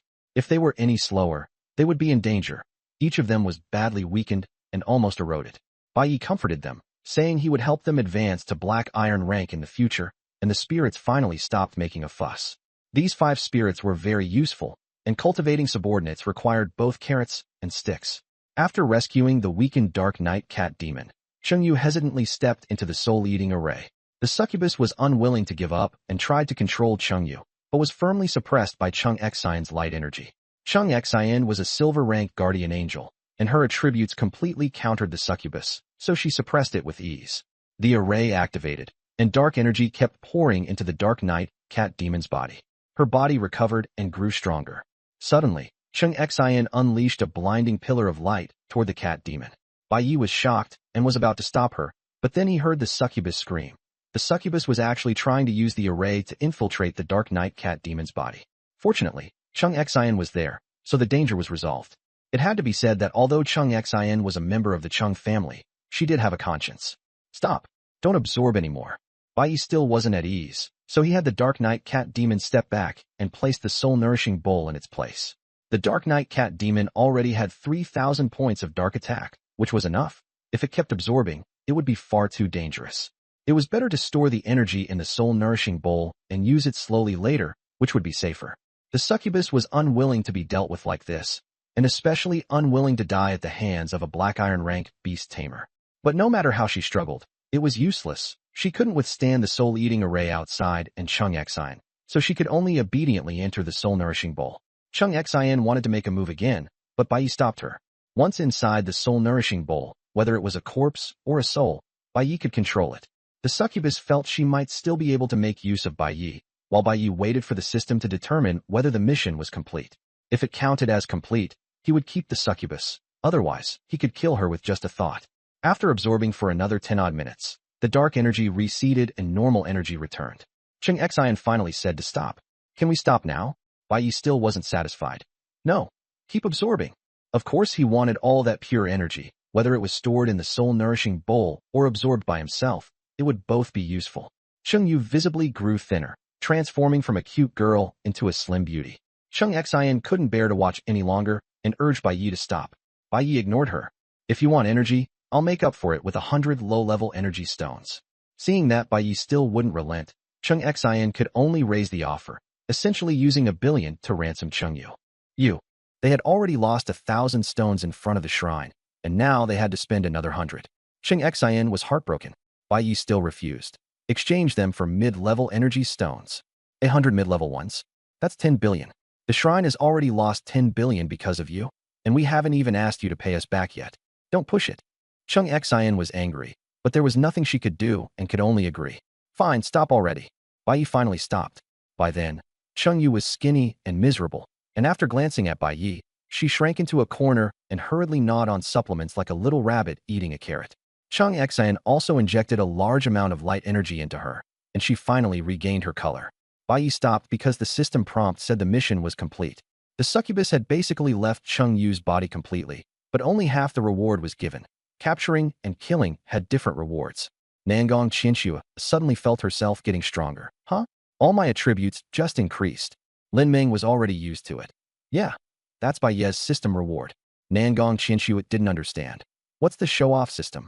Lin Ming was too lazy to explain. Just know it's really awesome. After Chung Xian rescued Chung Yu, her clone exhausted its power and dispersed, leaving behind instructions for Bai Yi to take care of Chung Yu. The Chung family would bring 100 intermediate energy stones in exchange. Lin Ming looked excited. So now we count as having kidnapped the daughter of Jiangzhou's richest man? Chung Yu was trembling all over, huddled in a corner. The originally proud rich second generation had now turned into a pitiful little thing. Lin Ming took the opportunity to say, hurry up, take out all the good stuff in your backpack. After Chung Yu had tried all the various delicious snacks, Lin Ming saw how happily she was eating and was practically drooling. You're not injured, so why are you eating this?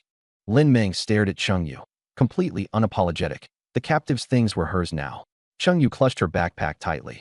Can't I just grind my teeth a little? Lin Ming sneered. Cats aren't mice. You don't need to grind your teeth. Chung Yu looked aggrieved and was about to cry. Lin Ming threatened her. You still dare talk back? I'm going to beat you. Right now. Chung Yu was skinny and small, tears brimming in her eyes, looking especially pitiful. Although the succubus had left her body, its influence remained, and this girl was becoming more and more attention-grabbing. Bai Yi couldn't stand it anymore and stopped Lin Ming. All right, this is a 10 billion ransom. Don't make her cry. Bai Yi then checked his soul-nurturing bowl. Right now, the dark energy inside was so dense it was frightening. Just now, he had absorbed all the essence of that high-level succubus, and the quality had directly risen by a tier. As for the 3 dark spirit pearls, Bai Yi didn't dare let Lin Ming absorb them directly, so he stuffed them all into the soul-nurturing bowl first, and along with them, even the souls were sucked away. Unfortunately, the spirit pearl souls were too weak to even preserve their consciousness, and in the end only the succubus remained, still with some real ability. Sensing Bai Ye's spiritual power, the succubus immediately reverted to her seductive demeanor. Brother Bai Yi, you're finally here. Bai Yi was annoyed to death and planned to deal with her later, So he first used dark energy to trap her inside the soul-nurturing bowl. At this point, the Pingliang City mission was settled. Bai Ye's all attributes increased by 800 points, the fattest reward in history. But he couldn't be happy, because more than 10,000 people had died in that battle just now. The disappearance of these lives made him realize that the threat of exotic beasts was absolutely no joke. Moreover, quite a few exotic beasts had escaped, all future hidden dangers. The Chung family said they would be responsible for the cleanup, but they were coming slowly, and the number of dead might be even greater. As soon as dawn broke, Bai Yi led everyone toward Pingliang County, and Chengyu was brought along as well, since she was a 10 billion ransom. When they arrived at Pingliang County, the whole scene erupted in cheers, and many people dropped straight to their knees. Bai Yi and the others had saved the entire county, and the county magistrate personally came out and awarded them the title of permanent honorary citizens. All consumption in the county was free for them. Lin Ming shouted directly. Then I want 10 bowls of lamb palma. Bai Yi and Nangong Shui were both speechless and could only cover their faces and pretend not to know her. They're giving the whole county free meals, and you're thinking about lamb palma? And 10 bowls at once? Bai Yi simply dragged her off to get to work. Enough, let's handle the real business first. Clear out the alien beasts. But the citizens were too enthusiastic. An auntie pushed over some lamb palma, and the three of them had no choice but to eat with everyone else. Lin Ming really did eat 10 bowls, leaving everyone who saw it stunned. After eating and drinking their fill, the four split into groups. Lin Ming relied on her sense of smell, and Chengyu brought out her hearing ability, fully searching for alien beasts. Their efficiency was far beyond the Pingliang militaries.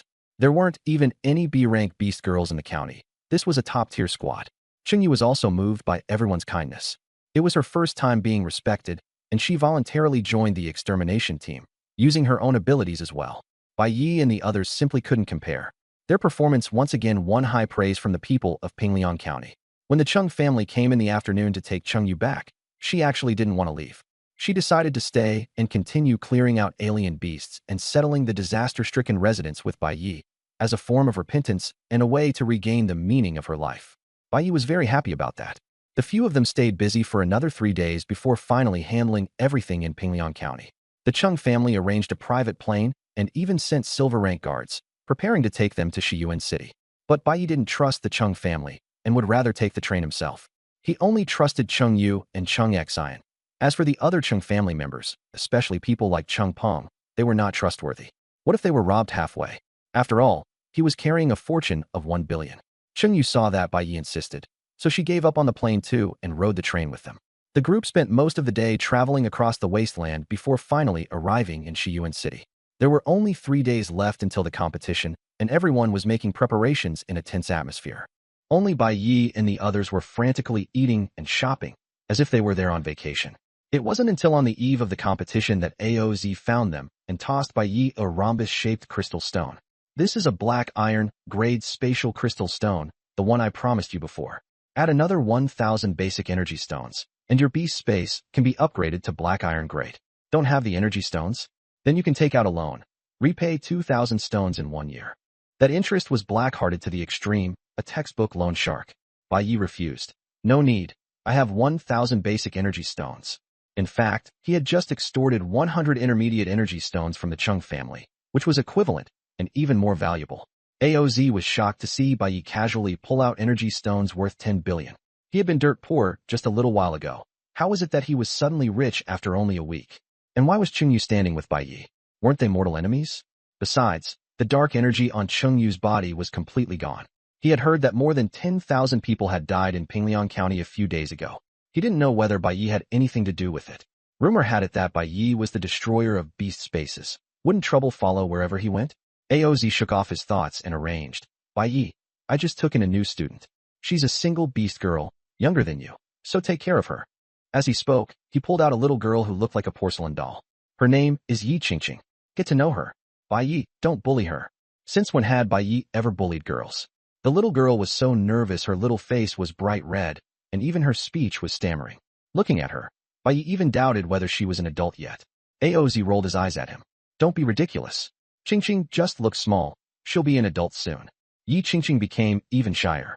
Bai Yi kindly tried to comfort her, only to end up making her look like she was about to cry. Lin Ming stepped in to smooth things over and handed over a lollipop. Have some candy. Bai Yi didn't believe that trick, but Yi Qingqing laughed, and the two instantly became best friends. Bai Yi was shocked and, Without thinking, activated his eye of insight to check her attributes. Name Yi Qingqing Talent SS Grade Holy Emperor Grass Level Black Iron 3-star, Strength 150, Agility 580, Constitution 580, Energy 580, Beast, Tamer None Skills Entangle, Parasite. Plant Communication, Energy Drain, Super Toughness, All Things Grow, Flying Leaf Thrust. Wood Element Attack, plus 2000. She's an SS Grade Plant Type Beast Girl. A treasure somehow obtained by AOZ. Just for the All Things Grow skill alone, Yi immediately signed up. It can rapidly evolve plants, directly leveling up spiritual herbs and fruits. So Yi dragged Yi Qingqing straight to Wuxing Mountain. Yi Qingqing was so scared she was almost crying. This girl was way too fragile. But that was just right for training that timid personality of hers. AOZ simply didn't bother with it, only reminding them. The competition is about to start. Mind the time. Yi dragged Yi Qingqing into a small grove on Wuxing Mountain. What are you going to do? Yi Qingqing asked nervously. The plants in the mountain suddenly came alive and surrounded Yi. It was Yi's first time seeing grass be this tough, so he quickly explained. Don't be afraid. I'm really not a good person. Then he began upgrading Wuxing Mountain. With spatial crystals and energy stones injected, the mountain's energy surged, the beast hordes went wild, and it was finally fully unsealed. Yi Qingqing was infected by the atmosphere and gradually relaxed and became happy too. Qingqing, can you help this power flower reach 2nd grade?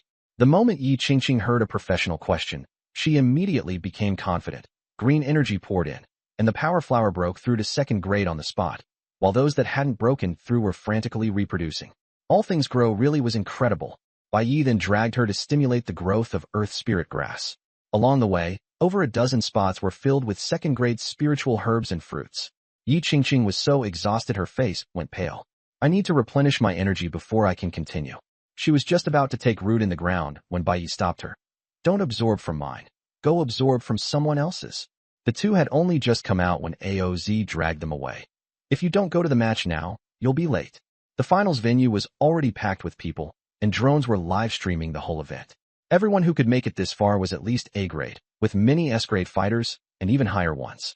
The moment Yi and the others appeared, they instantly became the center of attention. Even the host paused. This is the legendary SSS grade beast tamer, strong and handsome.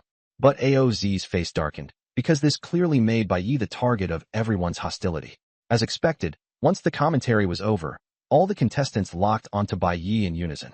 Hostility appeared. Because this was a massive brawl, the tallest tree gets the wind first. Yi's talent was too strong, and after being introduced by the host, he instantly became the target of the entire field. Everyone wanted to team up first and take him down. The most unconvinced was the blonde, gold-armored knight, Ouyang Lai. He had originally been the most eye-catching person in the entire arena, but now all the attention had been stolen by Yi, and he was extremely displeased. Ouyang Lai was an SS grade Holy Knight, and he also had an S grade Golden Dragon Beast Girl as his mount. With that combination, he would be the center of attention anywhere. But out of nowhere came Yi, an even handsomer SSS grade, and Ouyang Lai decided he absolutely had to step on Yi and prove that he was the strongest. Yi didn't care about his hostility at all. He just glanced over and didn't take it to heart. So what if he was a Holy Knight? If he didn't foo, he'd still get beaten. Yi's indifference made Ouyang Lai even angrier, and he was itching to start a fight right then and there. There was also another boy whose hostility wasn't small, because Yi was far too popular with beast girls. Naturally, the girls had no hostility, only the boys felt threatened. That boy just happened to be standing next to Long Jiao, who had already transformed into an S-grade flame dragon and signed a contract with a beast tamer, but she wore a look of obvious disgust, clearly not liking her current master. The beast tamer looked sleazy, with heavy dark circles under his eyes. No wonder Long Jiao was so unhappy.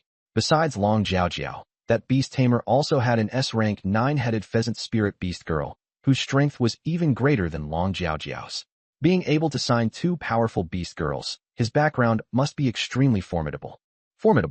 AOZ reminded Yi that this man was called Wang Tianhao, a member of the Wang family in Longdu, and that his family was very powerful, so Yi shouldn't provoke him casually. Yi didn't care. He casually brushed it off, since he dared to beat up anyone who wasn't being honest. There was also a faint hostile aura of coldness, and Yi couldn't figure out who it was from, so he couldn't be bothered to pay it any mind. After everyone had arrived, the host began explaining the rules. This arena was a newly discovered Black Iron level exotic beast space called Shiyuan Giant Mountain, with a competition period of 7 days. Points were calculated using beast soul beads. Black Iron 1 point, leader 10 points, Lord 100 points, and King 1000 points.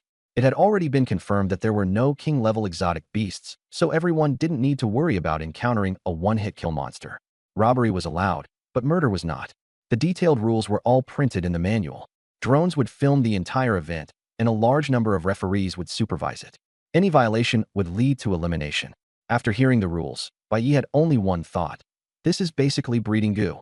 The exotic beast space was already dangerous, and they still had to guard against teammates stabbing them in the back. The level of chaos was definitely going to be explosive. With Bai Yi here, it was probably going to get 10 times crazier.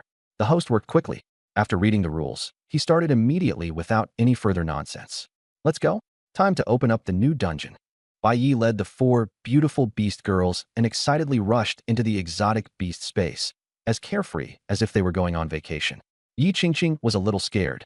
After all, she had little combat experience, and this was her first time entering such a space. Sister Ming, I heard exotic beast spaces are very dangerous. Sister Ming comforted her. Don't believe those scare stories. It's actually very fun inside. Lin Ming pulled Yi Qingqing into Shiyuan Giant Mountain, stunned by the scene before her. The giant mountain towered into the clouds, bearing an overwhelming sense of pressure, worthy of its name. Several drones followed them, the live stream was on, and the bullet comments were flooding the screen. So this is an SSS rank beast tamer? So handsome. Why are there 4 beast girls beside him? Yi Qingqing is so cute. Lolas are the best. Bai Yi glanced at the bullet comments and didn't expect Yi Qingqing to be so popular, practically on equal footing with him. Only then did he realize he had underestimated Yi Qingqing. As soon as they stepped into the exotic beast space, battle erupted immediately. The roaming exotic beasts nearby discovered the humans and launched a ferocious attack, instantly scattering the contestants. Yi Qingqing screamed in fear. Grass wildly grew and entangled dozens of exotic beasts, and even the highland yaks couldn't escape. Then, a large number of grass blades flew out from Yi Qingqing's body like sharp swords, piercing straight through the yaks, clearing out dozens of exotic beasts in just a few seconds. The other contestants were so frightened that they quickly kept their distance. The bullet comments exploded. That little lowly is this fierce. As expected of the #1 lowly goddess of the south. She's become a god. Bai Yi dodged the flying leaf thorns while shouting for her to stop, but Yi Qingqing was still continuously attacking. Only when her energy was exhausted did she slump to the ground. Within several hundred meters around her, not a blade of grass remained, and even large rocks had been shot full of holes. Only then did Bai Yi understand why Yi Qingqing could take first place in the south. Who could possibly handle that? He complained. The scary one is clearly you. He reminded her that she was not allowed to use skills recklessly without orders in the future. Fortunately, they were wearing armor, or else they would have been seriously injured. The Dark Knight Cat Demon's beast spirit armor had already shattered, and it had been pierced by many flying leaf thorns, but it was recovering by drawing on the blood of the surrounding exotic beasts. Nangong Qinxue was fine. The worst off was Cheng Yu, who was covered all over in grass blades and had become a porcupine. She gave Yi Qingqing an aggrieved look, then simply ate all the grass blades stuck in her body. Combined with the medicine in her backpack, she was in no danger of dying. Yi Qingqing quickly apologized and even helped Cheng Yu with healing. She really was all-purpose. The consumption was huge, but she rooted herself in the ground and quickly recovered, with terrifying endurance. The Highland Yak dropped 3 black iron-level beast soul beads, not bad resources, so there was no need to rush. Bai Yi quickly assigned tasks. Lin Ming sent Cheng Yu's hearing, search for exotic beasts, get ready to start fighting. Yi Qingqing asked, blushing, are you looking for exotic beasts? Bai Yi heard that and found nothing wrong with it, so he casually agreed. Yi Qingqing stammered, I can communicate with plants. I can find exotic beasts. Only then did he react. You can find exotic beasts quickly? Yi Qingqing nodded, simply pointed in a direction, and everyone followed, but found nothing at all. Yi Qingqing said directly, pangolin, in the mountain. The problem was, the pangolins were in the mountain. What were they supposed to do? Yi Qingqing used her ability to control a big tree, and the roots grew wildly, drilling into the mountain. They yanked an entire nest of pangolins straight out, leaving them nowhere to run, all trapped by the roots. That move was way too strong. Bai Yi thought to himself, getting carried to victory really is nice. However, Yi Qingqing's attacks were average, and against the heavily armored pangolins, she couldn't use much force. In the end, it still took Bai Yi and the others to step in, and they obtained 2 beast soul beads. Just as they were about to leave, Yi Qingqing said again, a box. Bai Yi and Lin Ming immediately understood that she meant a treasure chest. Lin Ming asked where it was. Yi Qingqing said to let the big tree bring it out. Not long after, The Roots hauled out a black iron treasure chest. Yi Qingqing thanked them happily, and the live stream was flooded with gifts. Inside the chest was a black iron pill furnace worth 10 million. Bai Yi kept it first, planning to split it up when they got back. With Yi Qingqing's help, finding exotic beasts was faster than anyone else's. Anything hidden deeply could be found by the plants. But the higher the exotic beast level, the more Yi Qingqing's weakness of low attack power showed. When they encountered a leader-level exotic beast, the only thing she could use was Flying Leaf Stab, and its effect was limited. She could use her parasitic skill to weaken exotic beasts, but it was too slow, and her biggest weakness was slow movement. She couldn't escape danger. So Bai Yi had to protect her. Bai Yi had strong attack power, and with Yi Qingqing controlling the battlefield, their coordination was unbeatable, their clearing speed astonishingly fast, and they didn't miss a single resource. Other squads could only stare helplessly, wishing they could keep up, but unable to do so. By the end of the day, they had gained over 100 beast soul beads, 7 leader beast spirit beads, as well as spirit herbs and spirit fruits, and even obtained sheep transformation and a mysterious token. Sheep transformation could turn someone into a sheep, while the use of the mysterious token was unknown, so Bai Yi temporarily stored it in his dimensional space. When night fell, everyone was arranged by the organizers into a safe camp at the foot of Giant Mountain, protected by a group of bronze-level powerhouses. This was mainly to prevent accidents. This competition was more like training, not something meant to cost lives. But Bai Yi pulled another stunt. He summoned a group of stone golems and ordered them to build a castle out of giant rocks. It had a living room, bedrooms, and even a ground fire rat roasting meat in the yard. After Bai Yi and the others finished their hot baths, they started skewering and eating barbecue. Fire spirits served as charcoal, elemental powers became water and tubs, and the magic castle left everyone dumbfounded. How was this a competition? It was clearly a vacation. Someone couldn't resist reporting Bai Yi for cheating, but the referee was busy eating his barbecue, and the other referees were enjoying it too. No one cared about the report at all. The smell of grilled meat was overwhelming, and not even the referees could resist it, let alone the other contestants. Everyone gnawed on compressed biscuits while watching the feast across from them, and their mentality completely collapsed. Bai Yi still thought it wasn't lively enough, so he brought out a KTV machine and colored lights. Lin Meng led Nangong Qianxue, Chengyu, and Yi Qingqing in dancing cute idol-style dances, and the atmosphere exploded. The livestream chat went crazy, and all the viewers were insanely envious. The other contestants were tormented nearly to the point of madness. They would rather go fight exotic beasts one-on-one than endure this any longer. More than half of the participants filed complaints, so the referee had no choice but to kindly remind Bai Yi to tone it down. Instead, he got dragged into the KTV, turning the scene into a full-on party. Outside, the chief referees were speechless and turned their gaze to AOZ, since 4 people on the team had been recruited by her. AOZ forced herself to video call them and told Bai Yi to keep a low profile. Bai Yi and Lin Meng held up their phones and greeted her enthusiastically. "Come join us." AOZ was so angry she hung up immediately, and with no one to restrain him, Bai Yi went even more off the rails. Even Yi Qingqing got hyped up, shouting that the exotic beast space was way too fun. In the end, everyone couldn't take it anymore and began using beast soul beads to buy Bai Yi's barbecue, bath, and karaoke package. Bai Yi collected nearly 100 beast soul beads in one night and didn't even feel like hunting monsters anymore. He was seriously considering setting up a stall in the exotic beast space instead. Might as well sell barbecue. Bai Yi's group hunted monsters during the day, then danced, ate barbecue, and partied at night, not dispersing until after midnight. They slept so soundly that they didn't get up until noon. The next 3 days passed the same way. 3 days later, Bai Yi's team had amassed 600 beast soul beads, 20 leader tier beast spirit beads, and many mysterious tokens. Basically, everyone had one piece, and the other teams had them too. Everyone began to puzzle over what the tokens were for. What stood out most here was the enormous mountain in the center, which covered more than 10,000 square kilometers, 10 times larger than Mount Everest. The farther up you went, the stronger the alien beasts became. To figure out the mysterious tokens, they had to reach the summit. This became the consensus of everyone. After Bai Yi and the others confirmed that their beast soul bead count was firmly in first place, they began their assault on the peak.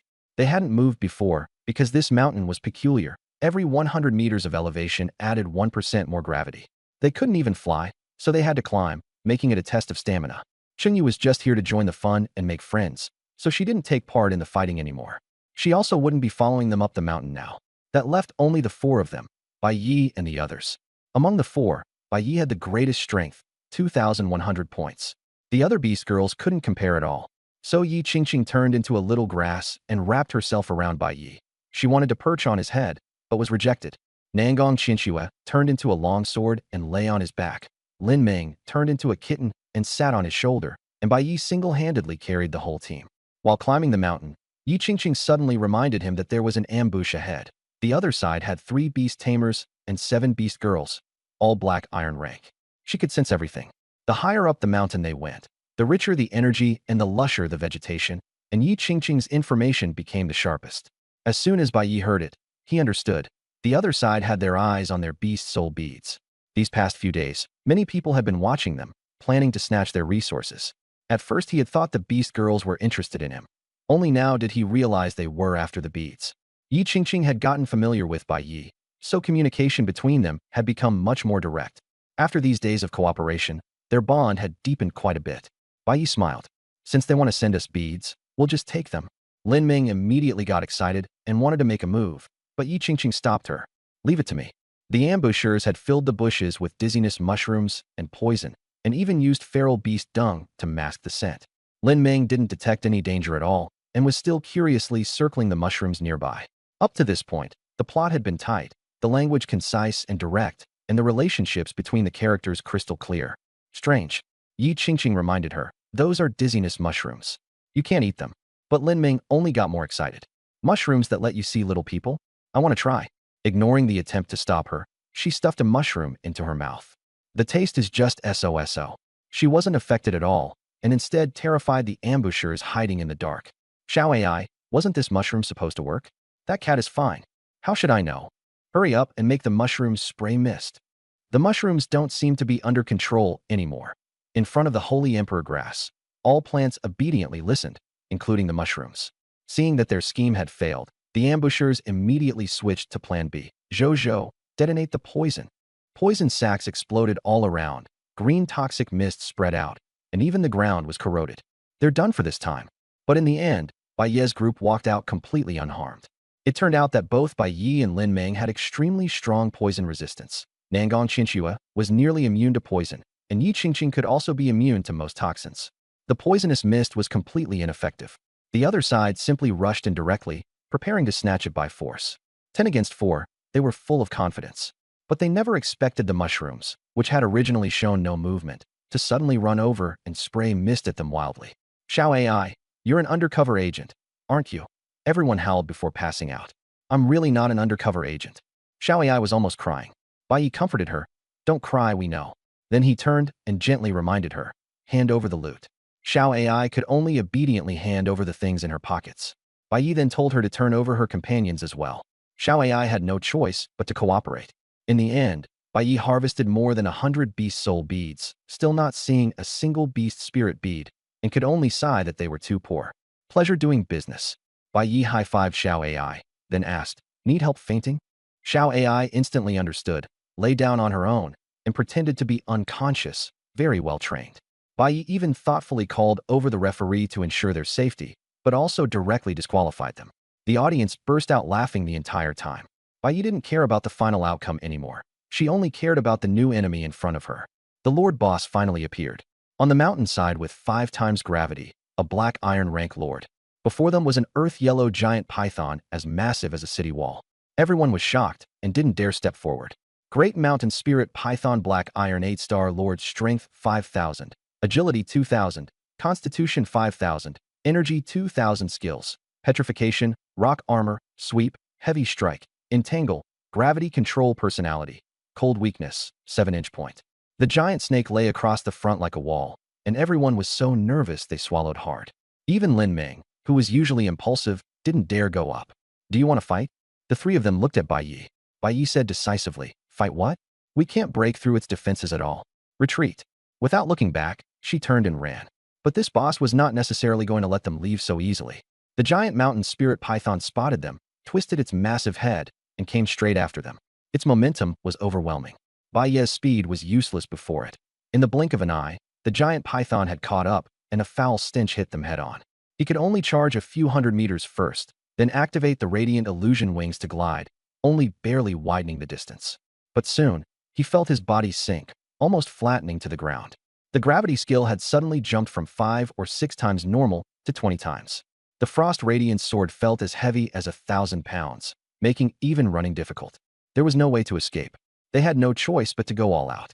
Bai Yi directed his teammates to unleash their skills separately, but the giant mountain spirit python was too strong. Yi Qingqing's control was completely useless, and Lin Ming's dark damage was barely scratching it. Even Bai Yi and Nangong Shui attacked together, but could only leave shallow wounds, not even breaking its skin. At this level, they simply couldn't win. The bronze-level referees around them had already surrounded the area, preparing to rescue them. In the livestream, AOZ anxiously questioned the person in charge, who immediately shifted the blame. No one said there wouldn't be a Lord-level beast. They were the ones who recklessly barged in at their own low level. In reality, Bai Ye's team was only at the Black Iron level and had gone deep into an undeveloped beast space, so it was dangerous to begin with. The original Lord was even stronger than the one that had broken through. No matter how angry AOZ was, she could only pray for their safety. On the field, the giant mountain spirit python's attacks were extremely fierce. One strike had already shattered the Dark Knight Cat Demon's armor, but Bai Ye's Beast Soul armor was still holding, temporarily stabilizing the situation. Unfortunately, their attacks were of limited effect, and the giant mountain spirit python could even regenerate itself, recovering from even the smallest wounds. Bai Yi remembered that a snake's weakest point was 7 CUN from the head. After activating the Eye of Insight, he found the red dot at the giant mountain spirit python's 7 CUN point. He sprinted at full speed and drove the frost ice sword fiercely into the red spot. This strike finally made the giant mountain spirit python let out a painful roar that echoed through the entire mountain. Bai Yi pressed the attack and didn't even pull the sword out. Bai Yi then used Frost Slash to furiously stir inside the giant mountain spirit python. In pain, the giant mountain spirit python smashed violently into the ground, but Bai Ye's Beast Soul armor withstood the impact. Though he felt a little dizzy, his whole body was almost embedded in the python's body. In that case, Bai Yi simply kept charging inward and broke directly into the giant mountain spirit python's body. The inside of the giant mountain spirit python was extremely weak defensively and couldn't stop Bai Yi at all. He turned it into a pile of flesh. The giant mountain spirit python let out a miserable cry and died. Bai Yi even found the beast spirit pearl at the 7 CUN point, so he wouldn't have to come in again. Those 100 points were truly hard-earned. After Bai Yi came out, all the flesh and blood on the beast soul armor had been cleaned off, and he was spotless again. But the scene outside made him furious. Lin Ming and Yi Qingqing had actually been tied up. Originally, to avoid the giant mountain spirit python, they had retreated 1,000 meters away and were just watching Bai Yi. Suddenly, a 9-colored prison cage descended from the sky and trapped the two of them, instantly reverting them to their original forms and making it impossible even to transform. It was only when a red figure appeared in the void that the two of them realized. It was Long Jiaojiao. The 9-colored prison cage was actually the innate skill of the 9-headed hen phantom, formed from 9 elements. Any beast girl trapped inside would be suppressed and unable to use skills. The reason they had been invisible was because they had eaten invisibility fruit. Wang Tianhao of the 4 young masters of Dragon City had these things in abundance, and they were nothing special to him. Wang Tianhao had his arm around the hen phoenix spirit and mocked Bai Yi arrogantly. So what if you're powerful? Your beast girls are still in my hands. He demanded that Bai Yi hand over the beast soul pearl and the Lord's beast spirit pearl. Lin Ming shouted, Bai Yi, ignore him. There are so many referees watching. He wouldn't dare do anything. But Wang Tianhao said he had a way to force them to forfeit, and his attitude was utterly disgusting, to the point that even Long Jiaojiao found him repulsive. With a cold face, Bai Yi agreed to hand over the beast soul pearl, because he hated being threatened the most, and no one must be harmed. Yi Qingqing was deeply moved inside the cage. Those pearls could have guaranteed Bai Yi a sure victory, yet Bai Yi handed them over without the slightest hesitation. Just as Bai Yi was about to take out the beast soul pearl, a thunderous roar like a landslide suddenly echoed from the distant mountains and forests. Wang Tianhao jumped onto the back of the blazing giant dragon to take a look, only to be met head-on by an enormous head of a giant mountain spirit python. Before Wang Tianhao and the others could even react, they were sent flying. The blazing giant dragon and Wang Tianhao's protective gear were sturdy enough to be fine, but the 9-headed pheasant spirit was too fragile. One hit stunned it, and the 9-colored cage vanished in an instant, finally freeing Lin Ming and Yi Qingqing. Lin Ming shouted angrily, I'm going to beat you so badly your own mother won't recognize you. Just as Lin Ming was about to charge forward, Bai Yi grabbed her.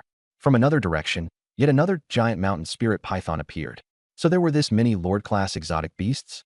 They had thought there might be at most one here, but it turned out to be a whole nest. This was the terror of opening up a wild beast space. Bai Yi was still confident against one, but two at once would be difficult. If he fought one, the other could sneak attack him, and even Beast Soul armor couldn't withstand too many hits. What do we do? Retreat. Nangong Shui asked. Don't rush. Eat this beast spirit pearl first. Bai Yi handed it to Nangong Shui. But that's 100 points.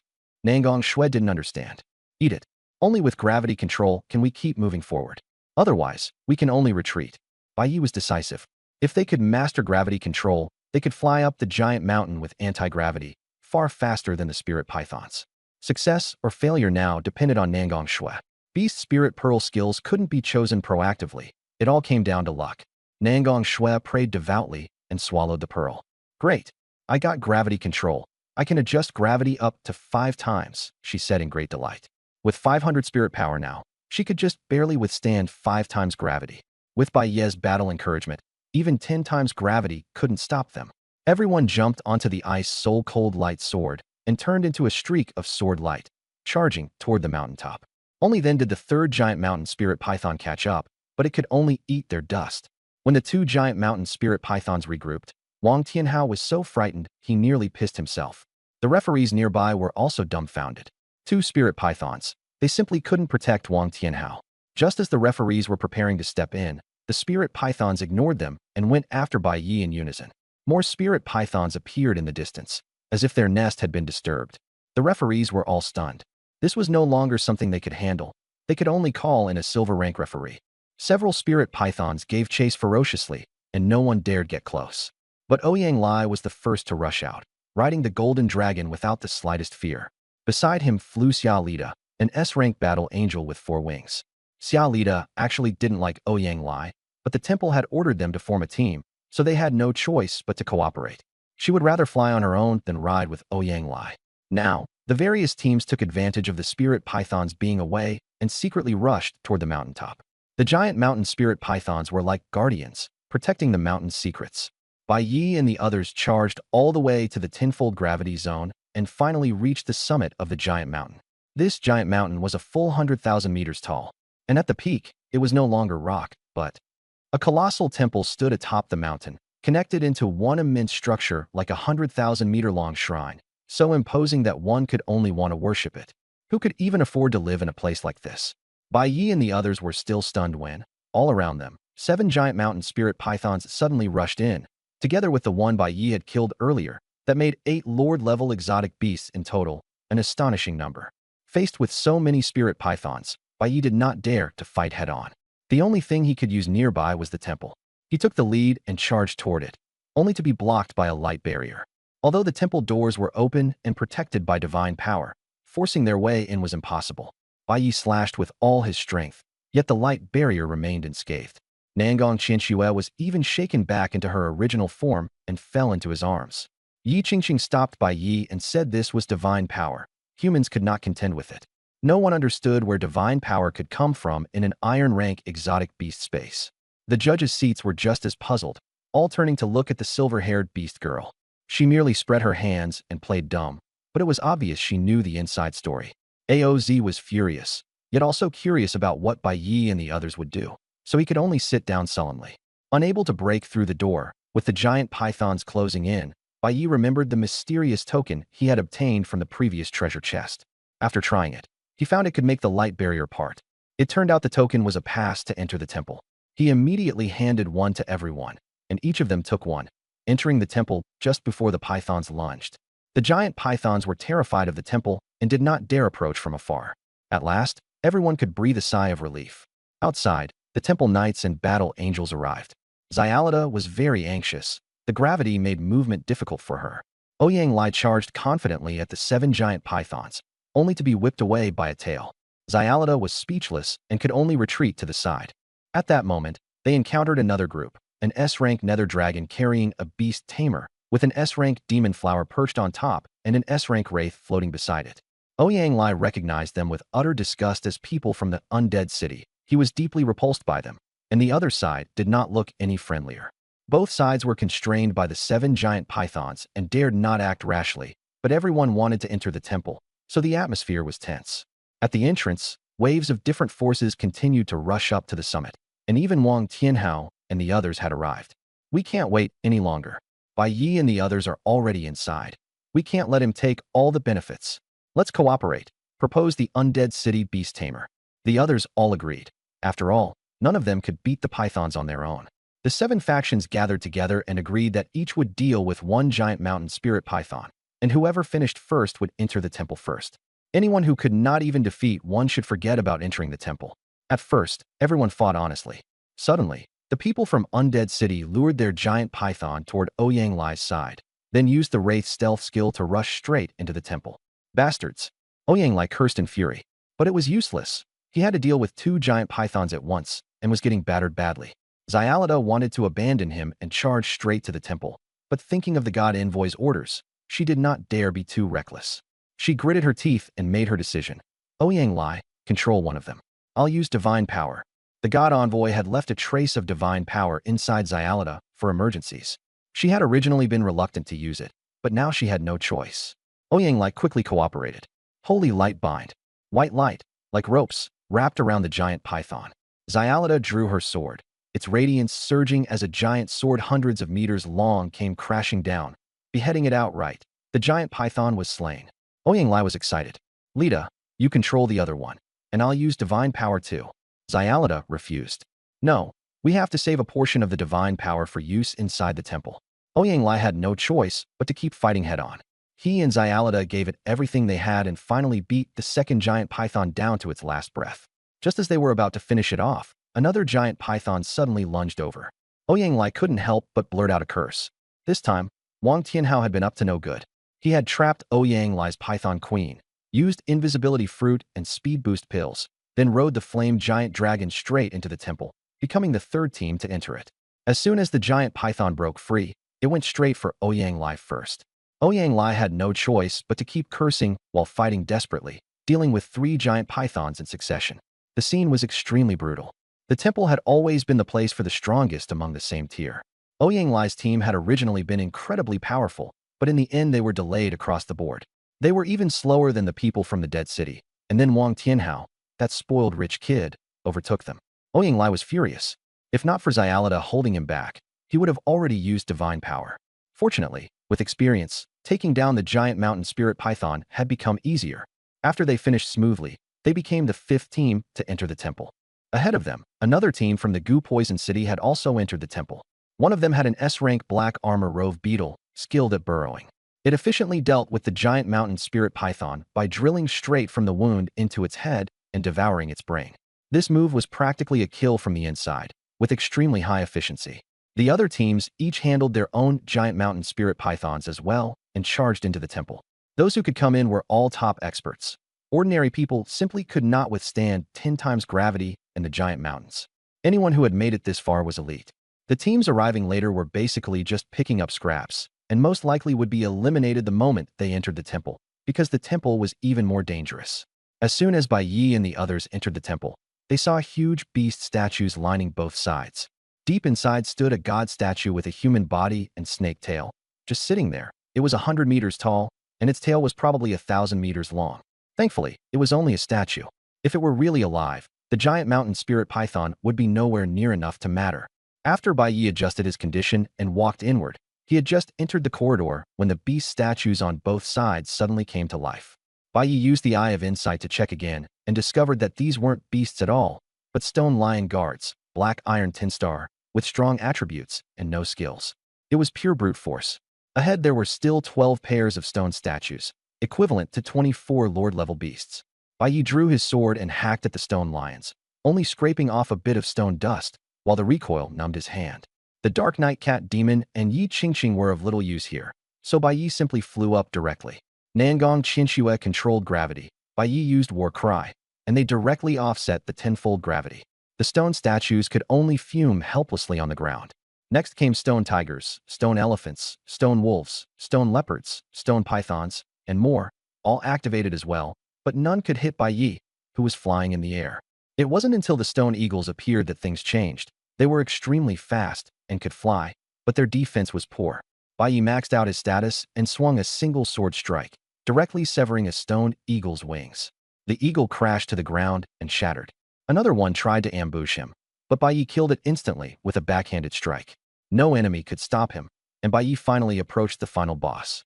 As he drew near, the giant human-bodied, snake-tailed god statue also came to life.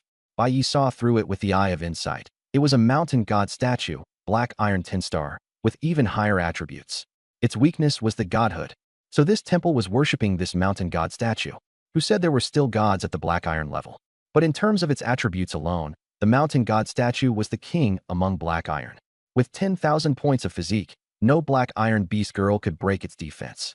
Its only weakness was godhood, but Bai Yi had no idea what that even was, and even the Eye of Insight couldn't find out. While Bai Yi was still hesitating, the mountain god statue fully awakened. Though it couldn't fly, its 1,000-meter-long snake tail could attack the entire battlefield. Its attacks were too fierce. The sound of tearing through the air was ear-splitting. One lash down, a beast's soul armor might hold, but a person couldn't. The gap was simply too great. Bai Yi used instant strike plus linear charge, sword and man united as one, flying out hundreds of meters before barely dodging the snake tail. His heart was anxious. This couldn't go on. At that moment, the undead city team suddenly broke into the mountain god temple, only to be met head-on by 22 Lord-level stone statue guards. Ming Long, startled, led everyone to take off into the air, only to instead become the mountain god statue's target. The mountain god statue shook off Bai Yi and whipped its tail at Ming Long. If this strike landed, death was certain. Without a mysterious token, even the bronze-level judges couldn't enter the mountain god temple. Those who dared to force their way in were responsible for their own deaths and injuries. No one could save them. The Dead City truly lives up to its reputation as a major power. It has life-saving trump cards. The Beastmaster pulled a scroll from inside the demon flower and tore it open, instantly forming a death barrier that was indestructible. It was at least a magic scroll made by a silver rank, or even gold rank, beast girl. The competition forbade the use of outside force, and magic scrolls had been checked too, but they had actually hidden it inside the demon flower. What an outrageous move. However, the mountain god temple had no judges and no surveillance, so no one cared how they used their items. The Dead City clearly had already figured out the situation here. The death barrier was extremely sturdy, and the mountain god statue couldn't break through it for the time being. Just then, the third team came in, Wang Tianhao. With nowhere to vent its rage, the mountain god statue lashed out with its tail at the entrance. The flame dragon was nearly blown apart, and Wang Tianhao barely held on thanks to his king-rank armor and talismans. But he still spat blood one mouthful after another, and his kidneys felt even more drained. The flame dragon and the nine-headed pheasant spirit had fainted, and no one came to save him. In the end, Wang Tianhao coughed up blood and passed out before the mountain god statue finally let him go. Only then did everyone realize that the stone statues and mountain god statues did not attack those who lay still and motionless. After the Dead City team's dark barrier disappeared, they all played dead like wooden mannequins, and sure enough, no one got hit again. But the people who came later didn't understand the trick. Every new group that entered got pounded in a relentless storm of blows. By the time Ouyang Lai entered, the mountain god statue was almost fixated on him alone. It had clearly sensed the divine power on him. Ouyang Lai dodged everywhere, and even his full body armor was dented inward. Unable to hold back, he erupted with divine power, and his spear, like a laser cannon, blasted a hole straight through the mountain god statue's chest. But the mountain god statue was originally just a stone statue, with no internal organs. Piercing it was useless. It had to be completely shattered to be killed. Ouyang Lai had no choice but to rely on the gold dragon's agility to maneuver around. With these extra people drawing fire, Bai Yi finally had time to think carefully about how to deal with the mountain god statue. Its weakness was the divine core. Judging by the eager looks on Ouyang Lai and the others' faces, it must be a treasure. And where there was treasure, there was naturally no shortage of Mouse Jr., who specialized in treasure hunting. Bai Yi immediately summoned Mouse Jr. from the Five Elements Mountain. As soon as Mouse Jr. appeared, it was stunned by the aura of the mountain god temple. After all, it was only a fifth-tier little mouse, and any creature here could crush it to death. But soon, Mouse Jr.'s eyes lit up, and it madly pointed toward the depths of the temple. There was definitely some supreme treasure there. Bai Yi immediately took Mouse Jr. and rushed in the direction it indicated. The mountain god statue suddenly abandoned Ouyang Lai and frantically chased Bai Yi at full speed. On the way, it even swatted a huge stone elephant flying, showing just how anxious it was and proving that Mouse Jr. had found the right direction. Bai Yi tossed the others aside and kept charging forward with Mouse Jr. Since no one was monitoring them, he dared to use any means necessary. The mountain god statue was too fast and caught up almost instantly, its snake tail lashing viciously. That was its only attack method. Bai Yi hugged Mouse Jr. tightly and curled his body into a ball, letting himself be sent flying by the blow. The beast's soul armor shook slightly, but it held. Mouse Jr. fainted, and Bai Yi woke it through a mental link, telling it to continue leading the way. Instead, because of that strike from the mountain god statue, Bai Yi was blasted into the deepest part of the temple. There was a small mountain god statue here, and as soon as Mouse Jr. woke up, it cried out excitedly. The target was it. Bai Yi used the Eye of Insight to confirm that this was indeed a fragment of the mountain god's divine core. It was only a fragment of a lower god's divine core, but its significance was enormous. With it, one could control divine power and even cultivate a deity. No wonder the major powers were desperately fighting over it. The organizers were ruthless this time. They actually dared to make a divine core fragment the prize. The problem was, how was this divine core supposed to be used? The mountain god statue had already gone mad, attacking Bai Yi with everything it had, and the beast's soul armor was almost unable to hold. The other stone statues and factions were also rushing over, and Bai Yi had become the target of everyone's attacks. Bai Yi hurriedly threw the divine core fragment into the Five Elements mountain and stepped on the ice soul-cold light sword to dodge. He had to rely on Nangong Qianxue to help him control gravity in order to fly and evade the pursuit. The temple was already packed with people and stone statues, all besieging him together, putting immense pressure on him. The temple entrance was also blocked solid. There was no way to escape. Bai Yi simply carved out a bloody path. With the beast's soul armor providing defense, he charged straight through, and neither the competitors nor the stone statues could stop him. His combat power was off the charts. Long Jiao regretted it deeply after waking up, thinking that if only she had been able to hold on a little longer back then. Looking at Nangong Qianxue and now fighting side by side with Bai Yi, fully unleashing her presence, she felt even more bitter.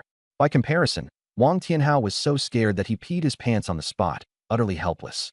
Ouyang Lai made his move, riding the golden dragon to block Bai Yi. As expected, he was the strongest genius of the shrine. The holy shield defense couldn't even withstand Bai Yi's full power strike, and Bai Yi was stalled for a moment. The major powers swarmed in, preparing to surround and attack. No matter how strong the beast soul armor was, it couldn't hold out for long.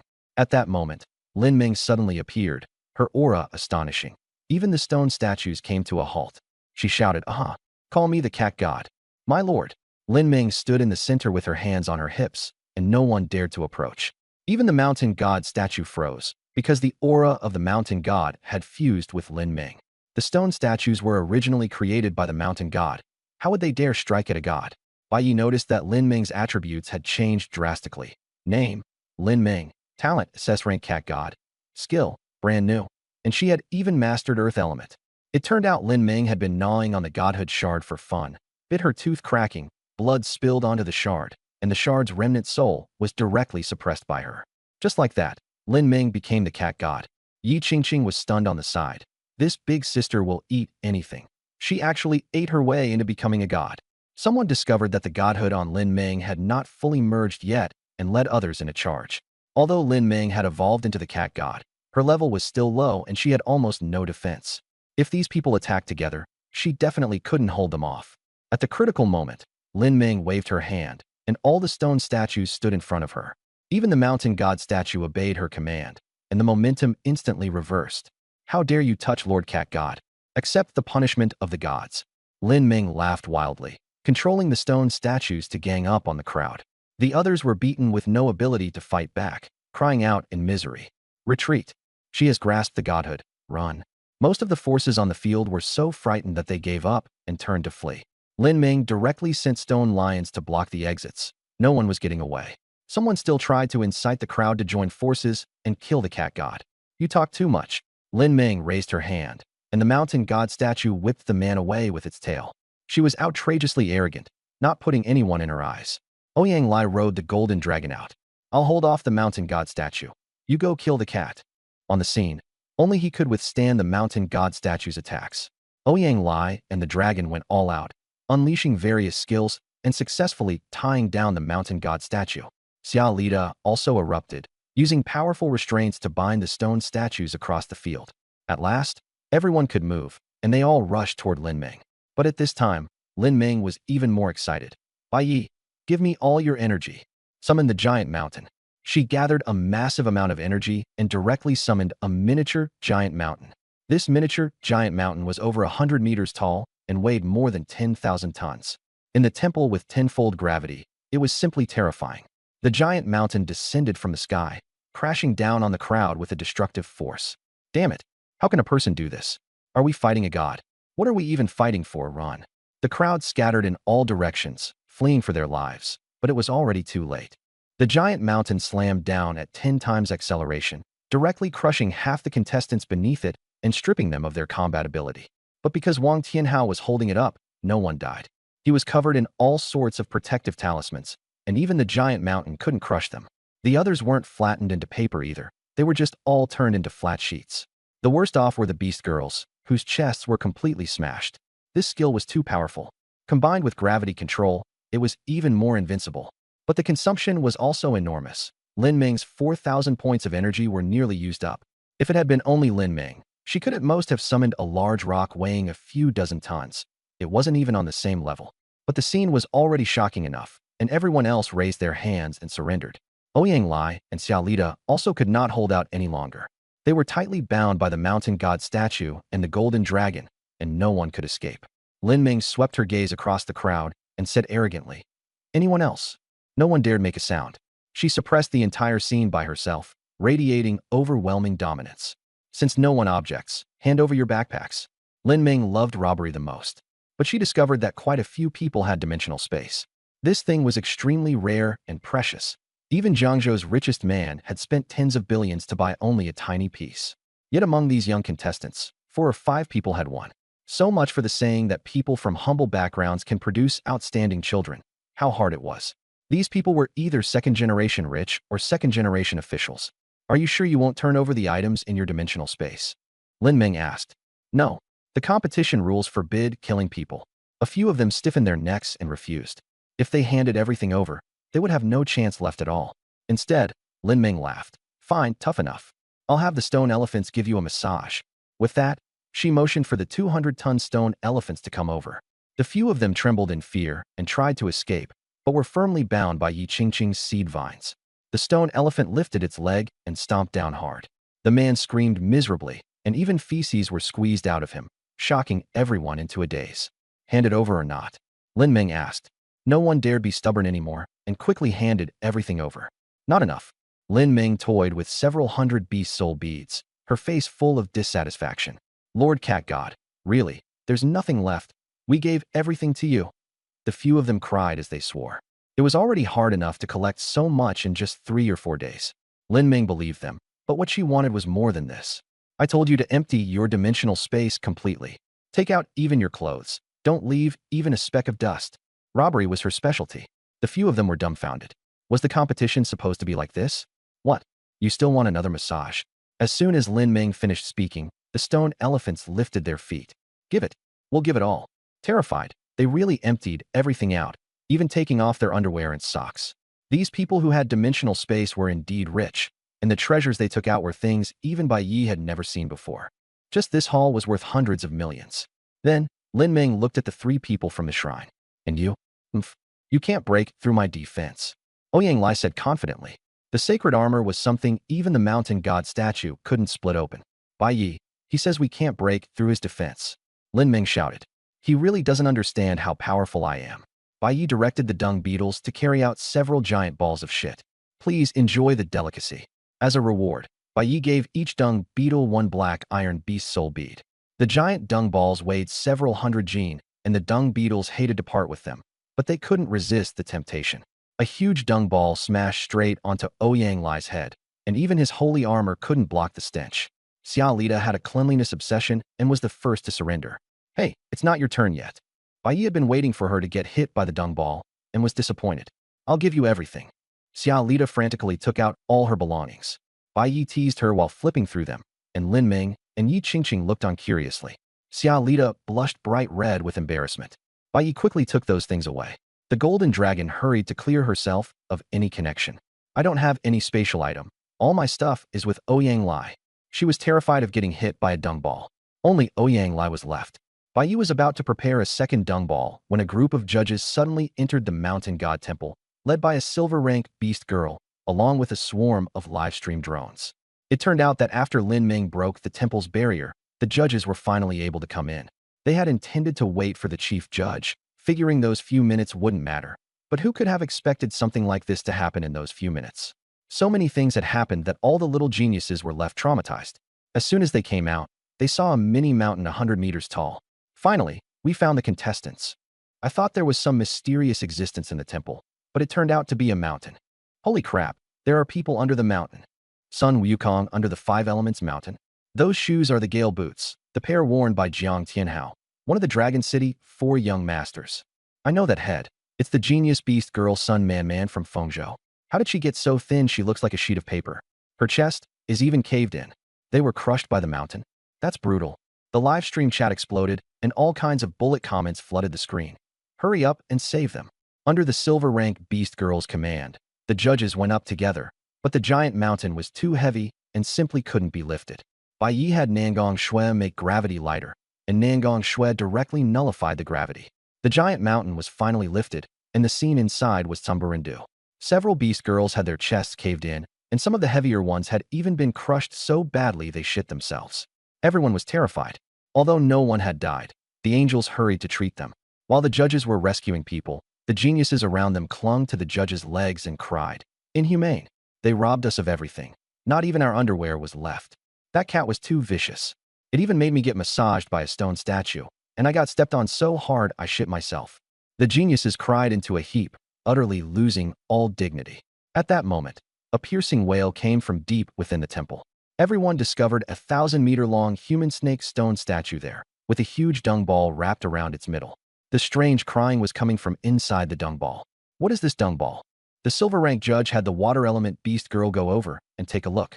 The water elf beast girl pinched her nose and flushed the dung ball with water, and in an instant it turned into loose filth. A human figure finally emerged from inside. Keep flushing. The water elf beast girl unleashed water dragon break, directly washing the man out. It even shattered his armor, and all the filthy water poured into his clothes. Everyone finally saw clearly. Ouyang Lai. SS rank Holy Knight Ouyang Lai of the temple? The netizens all went crazy, unable to believe the scene before their eyes. The temple's male god, soaked through from head to toe in filthy water. Xiao Lida and the golden dragon hurriedly backed away, pretending not to know Ouyang Lai, afraid of losing face along with him. You've got to surrender early. Otherwise, you won't even deserve to be a human being. Bai Yi. Ouyang Lai wailed, coughing up blood and fainting, perhaps deliberately pretending to pass out. In any case, no one could withstand this scene. Bai Yi, what exactly is going on? The silver judge's face was grim. After all, everyone on the field was full of hostility toward Bai Yi, even fear. Bai Yi coughed twice and explained, "It's a competition, after all. They were all defeated by me, so feeling unhappy is perfectly normal." He also secretly told Lin Meng to hide the spoils of war well. They'd grabbed things too quickly, and a lot of them still hadn't been stuffed into the dimensional space. You mean you defeated everyone there? The silver-haired referee found it hard to believe. Those were all top-tier geniuses. Winning against all of them was too outrageous. Even a bronze-level beastmaster with 3 beast girls wouldn't dare claim they could win every match. Bai Yi nodded. Everyone on the field had witnessed it, so he couldn't deny it either. The referee asked again, and everyone nodded in acknowledgement. Quite a few beast girls even burst into tears, accusing Bai Yi and Lin Meng of being far too ruthless. Unbelievable. Was an SSS-level beastmaster really this strong? Even the chief referees were stunned. The silver-haired beast girl explained very calmly. The cat demon obtained the godhead, and this is her home field. It's normal for her odds of winning to be high.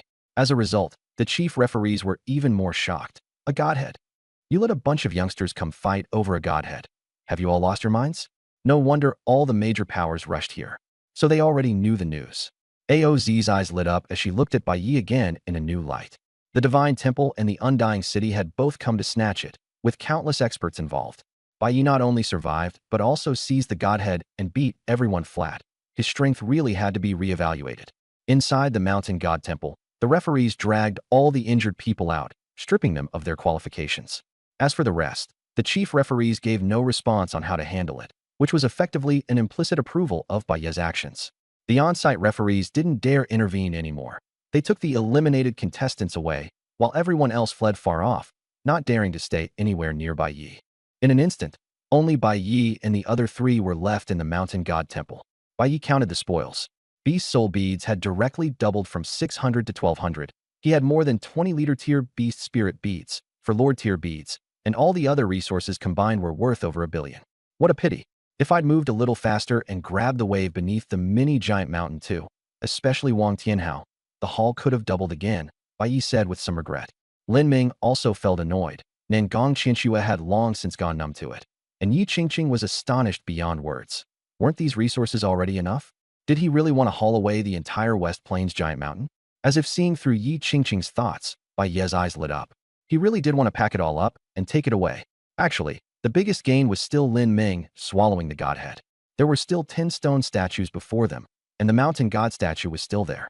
Although the mountain god statue was injured and its strength had dropped by 30%, it was still stronger than a black iron-level king beast. With these stone statues, Lin Ming was fully capable of being invincible among black iron-level opponents. For the remaining 3 days, Bai Yi decided to keep going wild. His goal was simple: wipe out every beast in the West Plains giant mountain. Wherever he went, not a blade of grass remained. If he saw a beast, he killed it. If he ran into a contestant, he robbed them. And if he found spiritual herbs or medicinal plants, no matter their tier, he uprooted them all and stuffed them into the 5 Elements Mountain. The audience was completely stunned. The live stream had gone numb, and even the referees' faces turned dark. Even the golden-haired beast girl referee couldn't sit still anymore. At this rate, the entire West Plains giant mountain would be ruined, with even the beasts unable to remain. Netizens also dug up Bai Ye's glorious deeds. King of the grassland, ruined the forest, completely wrecked the 5 Elements Mountain. He was the absolute destroyer of beast spaces. No one dared let him into a beast space anymore. The competition ended after 7 days. The referees finally breathed a sigh of relief, but Bai Yi still wasn't satisfied and insisted on extending it by 3 more days. The referees refused outright, blacklisted Bai Yi, and forbade him from ever causing trouble in the West Plains giant mountain again. Bai Yi complained that they were so petty, but still went to the podium to wait for the scoring. When the scores were announced, the whole venue erupted in uproar. Zhang San, 10 points. Li Si, 35 points. Wang Wu, 90 points. Bai Yi, 3,600 points. He had completely crushed the top spot. Even more outrageous, he had shared a quarter of it with Yi Qingqing, who ended up with 1,200 points, firmly taking second place by a huge margin over third. Jiangzhou Dragon City University had won the league championship for the first time, and the entire city was in an uproar. Yi Qingqing and Cheng Yu achieved excellent results, all thanks to Bai Yi carrying them. Cheng Yu even gave all of her material rewards to Bai Yi and kept only the honor for herself. The referees had no choice, because the whole thing had been live-streamed, and Bai Yi was already powerful enough to influence the outcome of the match. In short, wherever Bai Yi went, good fortune followed. Those who mixed with him won, while those who didn't usually suffered crushing defeat. Ouyang Lai was originally one of the favorites to win the championship, but he fainted during the match and was rescued by the referee, only to be directly disqualified and lose face in front of the entire nation. It was a miserable end for him. After the scoring was announced, all the Beast Soul beads went to the contestants. Bai Yi and the others all rose to Black Iron 5-star in one go, with a huge surge in strength. Bai Ye's energy reached 6,000 points, more than enough to nourish Nangong Qianxue and Lin Ming. In terms of skills, Lin Ming learned Earth Escape, Nangong Qianxue got Sweeping Strike, and the others were all fairly ordinary. After the results were announced, the awards began. Bai Yi took first place and received the 1,000 Transformation Skill Bead, which could turn him into all kinds of creatures, and also change the form of his contracted beast girls. Unless it was a top-tier ocular skill, no one could see through it. This skill made Bai Ye's imagination run wild, and he came up with a whole bunch of ways to do bad things. The organizers were really generous. Even Bai Ye's 2 beast girls received rewards, 2 sets of super armor, with cool designs, and each adding 1,000 points of defense. As an independent beast girl, Yi Qingqing took first place and received the reward of a wooden dragonfly. When in human form, she could wear it on her head and fly. After transforming, she could fly even faster, greatly improving her survivability. After the college league ended, Bai Yi and the others all entered Longdu Academy without exams, the most top-tier university in the country. There was still a long time before the semester started, so they just happened to want to travel through beast space all over the country, lay a material foundation for 5 Elements Mountain, and turn it into the richest black iron beast space in the world. But before the plan even started, every beast space in the country blacklisted Bai Yi. The league was broadcast live the entire time, and Bai Yi's notorious reputation had spread far and wide. No one dared let him in.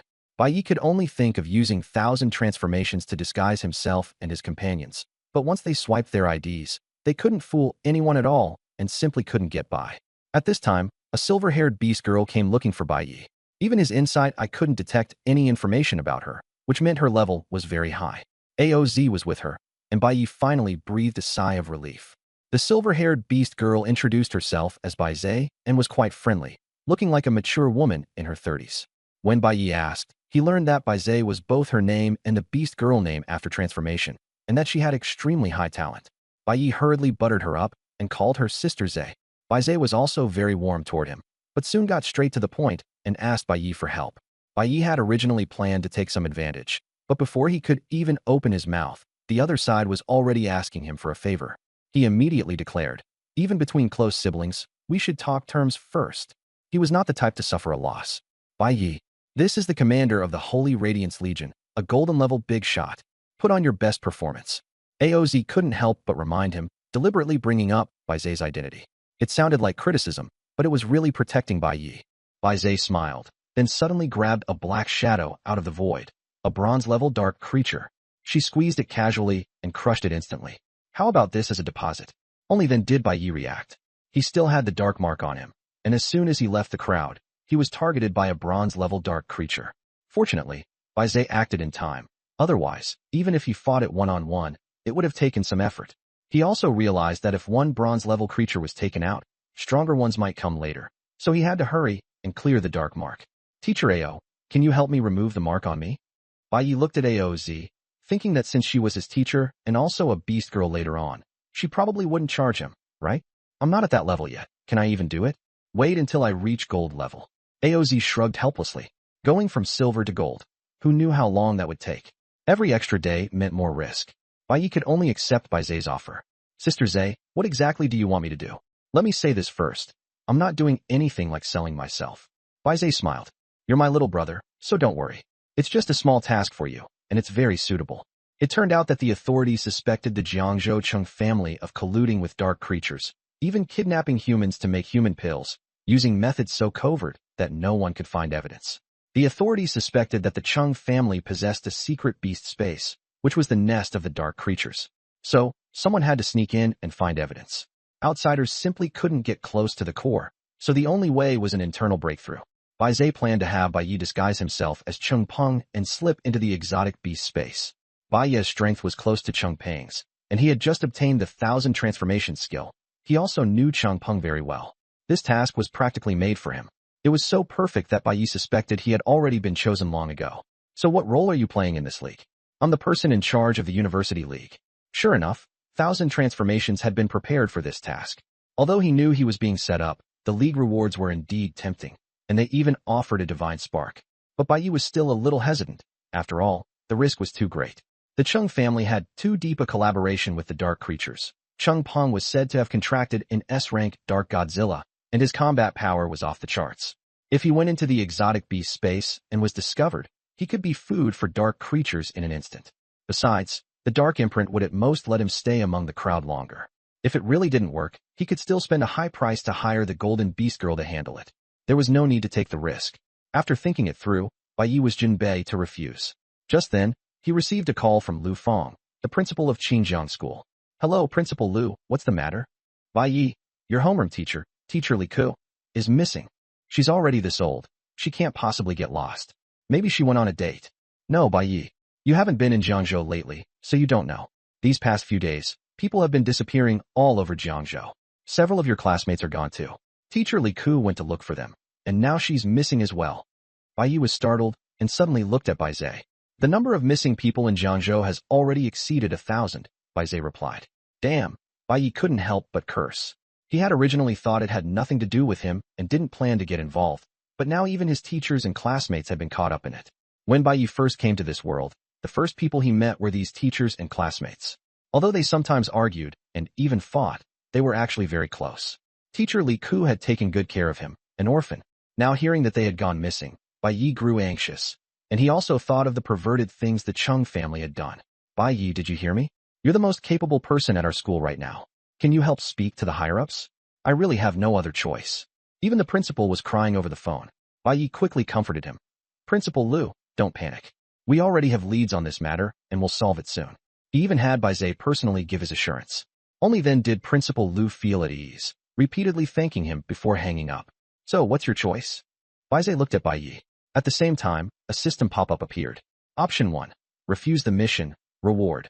Agility plus 100. Option 2. Accept the mission. Reward. For each person rescued. All attributes plus 1. Bai Yi complained inwardly. Why did this system always want him running around? Refusing the mission only gave agility. Was it trying to make him a permanent deserter? But now, no matter what the reward was, Bai Yi had to accept the mission. For the country and its people, I accept the mission. Bai Yi struck a very serious pose, but everyone knew he was being forced into it. As long as he was willing to do it, anything was fine. Fine, you're in charge of this mission. Bai Zhe decided immediately. And we're just going with a few of us? No guarantees at all. Give me some cheat skill or something. Wasn't that little thing from Shiyuan Giant Mountain enough? That was something I fought for myself. But if I hadn't arranged it, could you have gotten 1,000 changes and the divine spark? What else do you want? Shouldn't there be some self-protection means? What if we run into dark creatures at the bronze or gold level? Xiao Zi will bring a team of bronze-level warriors, the same judges from your competition. They're all mine. Hearing that, Bai Yi finally nodded in relief. He knew AOZ's strength. At the very least, bronze level wouldn't be a problem. Gold level was already top tier, basically something they wouldn't run into. Someone like Bai Zhe was at the level of a legion commander, and a family like the Chengs didn't even come close. Time was tight, and the rescue had to be handled as quickly as possible. Bai Yi was fully in charge now, and he wasn't being polite. First, get me a private plane. He didn't want to take commercial flights. He was afraid another plane would blow up. Bai Zhe didn't waste any time either and directly made a phone call to summon a plane. Surprisingly, it was a fighter jet. Satisfied now. Bai Yi was very satisfied, but the fighter jet only had one seat. So how were the others supposed to fit? You go in, and the others go into your beast space. Bai Zhe had already arranged everything. Then who's flying the plane? Take a closer look. Holy crap, autopilot. No, it's a fighter jet beast girl, a very rare mechanical beast girl. Bai Yi was dumbfounded. There was actually a living fighter girl. Does this fighter girl run on diesel? Bai Yi touched the mechanical body, his eyes shining. Don't touch me randomly. Me randomly. I'm a girl. The fighter girl suddenly spoke, and Bai Yi was instantly stunned. Bai Yi took one look and realized this was actually a beast girl fighter jet. But if he got on, wouldn't he be entering someone else's body? Before he could figure it out, Bai Zhe explained, Xia Ran's fighter jet form uses energy stones. Xia Ran, that turned out to be her name. Since everything was arranged, they set off immediately. Lin Meng, Nangong Qianxue, Yi Qingqing, AOZ, plus more than a dozen bronze warriors all squeezed into the 5 Elements Mountain. Don't be fooled by the fact that I'm alone. Once I make a move, it's a whole group of strong fighters. Compared to the Wuling God car, it's not any worse. With such a powerful backer, Bai Yi was not afraid at all. He sat steady and set off straight for Jiangzhou. Not long after takeoff, Xia Ran reminded him to add energy stones. Bai Yi was speechless. You don't even refuel after takeoff? Xia Ran said she forgot, and they needed 10 stones. Bai Yi immediately cried out that the price was robbery.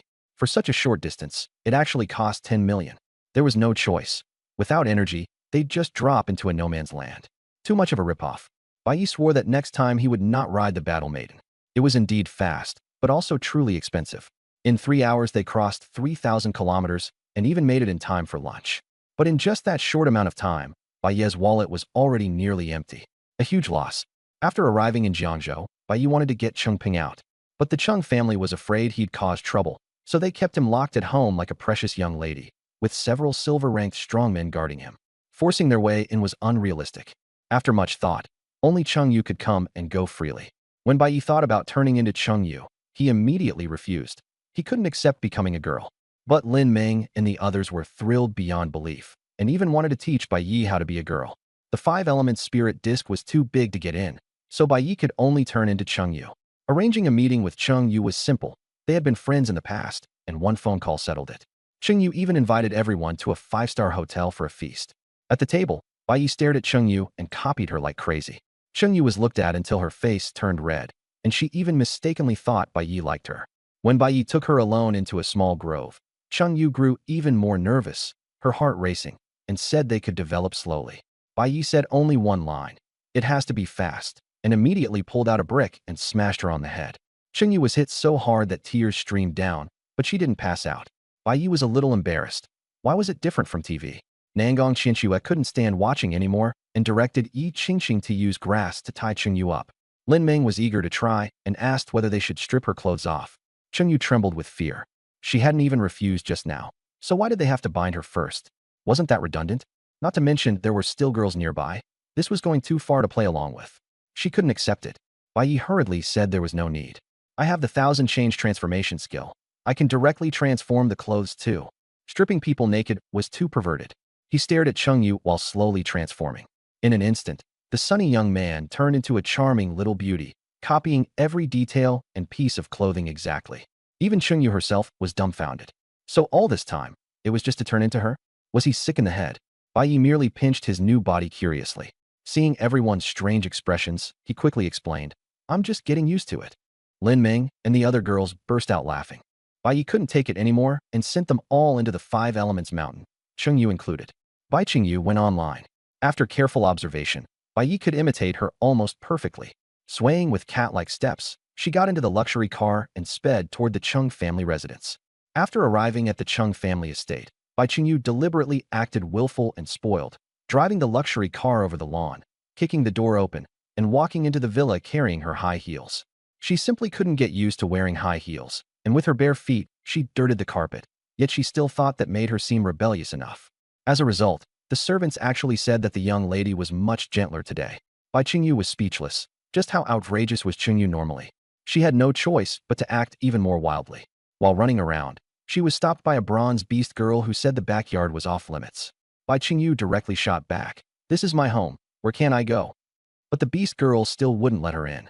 There was definitely something wrong with the backyard, and Cheng Yu clearly didn't know about it. So she had to return to the front courtyard first. Where's Cheng Peng? Where the hell did he go? Their relationship had always been like that. She never called him brother. The maid replied, Young master is at Hai Tian Yuan. Bai Cheng Yu waved her hand and was about to head over, but the maid stopped her. Bai Cheng Yu kicked her, and in the end had no choice but to turn into a white deer to carry her over, so she wouldn't be embarrassed by not knowing the way. Sea Sky Courtyard really had an artificial beach, coconut trees, bikini-clad girls, and a group of fish and snake-type beast girls, mermaid-like and very alluring. Cheng Peng really knew how to enjoy himself. No wonder being confined didn't bore him. Bai Yi thought to herself that she had come here to replace Cheng Peng. At this moment, Cheng Peng was calling her to join in the fun, even riding on a seahorse beast girl's back, looking utterly indulgent. The two of them weren't even biological siblings, so Cheng Peng didn't care at all. Cheng Peng was stopped by Bai Cheng Yu. Bai Cheng Yu couldn't be bothered to waste words on the man and told him to get up. Cheng Peng, acting all roguish and unwilling to move, made Bai Cheng Yu explode. She jumped down, slapped Cheng Peng across the face, and dragged him back to the room. No one dared to stop her. As siblings, they could beat each other all they wanted, but outsiders didn't dare interfere. He casually entered a room, only to find it was an erotic room, full of props. Cheng Peng misunderstood. The moment he reached out his hand, Bai Cheng Yu beat him up, even using the tools in the room on him. The erotic room was well soundproofed, so no one outside heard a thing. After beating Cheng Peng, Bai Cheng Yu started interrogating him about the dark creatures. Cheng Peng refused to say anything no matter what, and even advised Bai Cheng Yu not to get involved. He knew that if he said the wrong thing, he would be killed. At worst, he'd get beaten, but he wouldn't die. At that moment, Bai Yi appeared and took Cheng Peng into the 5 Elements Mountain. Seeing Cheng Yu tied up inside, then looking at Bai Cheng Yu, who looked exactly like him, Cheng Peng was completely dumbfounded.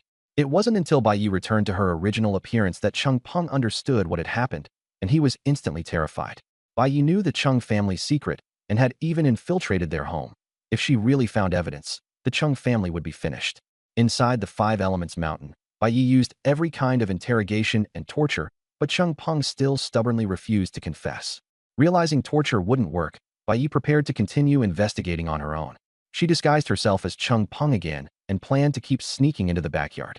Back at Sea Sky Courtyard, the banquet was still going on. Beast girls swarmed around her, but Bai Yi had no time to enjoy herself and could only instruct that no one was allowed to enter that erotic room. She didn't leave someone disguised as Cheng Yu in the room. Instead, she simply locked it, making things easier and safer. Having changed identities, Bai Yi went to the backyard in Cheng Peng's manor. The bronze-ranked beast girls were already used to his style and didn't stop him.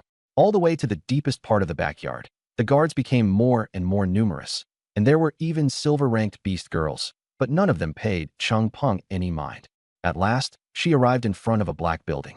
Before she could even figure out what was going on, a group of people suddenly appeared, carrying unconscious beast-taming masters and beast girls on their shoulders.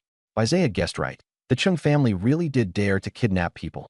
That group glanced at Bai Cheng Peng, ignored him, and quickly entered the strange black building before disappearing inside. Bai Chengpeng looked in the direction they had come from and saw, from afar, a half-open door to a room with a tunnel inside. They must have entered through there. He followed them into the black building and saw a black statue. The statue's body was hollow, and inside it was a huge teleportation gate, a portable beast spirit space, much larger than the five-element spirit disc. Clearly, it wasn't something carried around. It had been hidden here. Two silver-ranked beast girls guarded the entrance to the beast spirit space, and beast taming masters in the nearby rooms kept watch at all times. Security was extremely tight, yet everyone ignored Bai Chengpeng and let him in. As soon as Bai Yi entered the beast spirit space, she immediately sensed a strong dark aura, even more terrifying than the dark forest. Even the sun was a sickly pale color, and the environment was gloomy and oppressive. Inside, the guards were all dark creatures, and at least two of them were silver-ranked. Bai Yi had only brought Aoz, a silver-ranked beast girl, and felt she was short on manpower. This was going to be troublesome.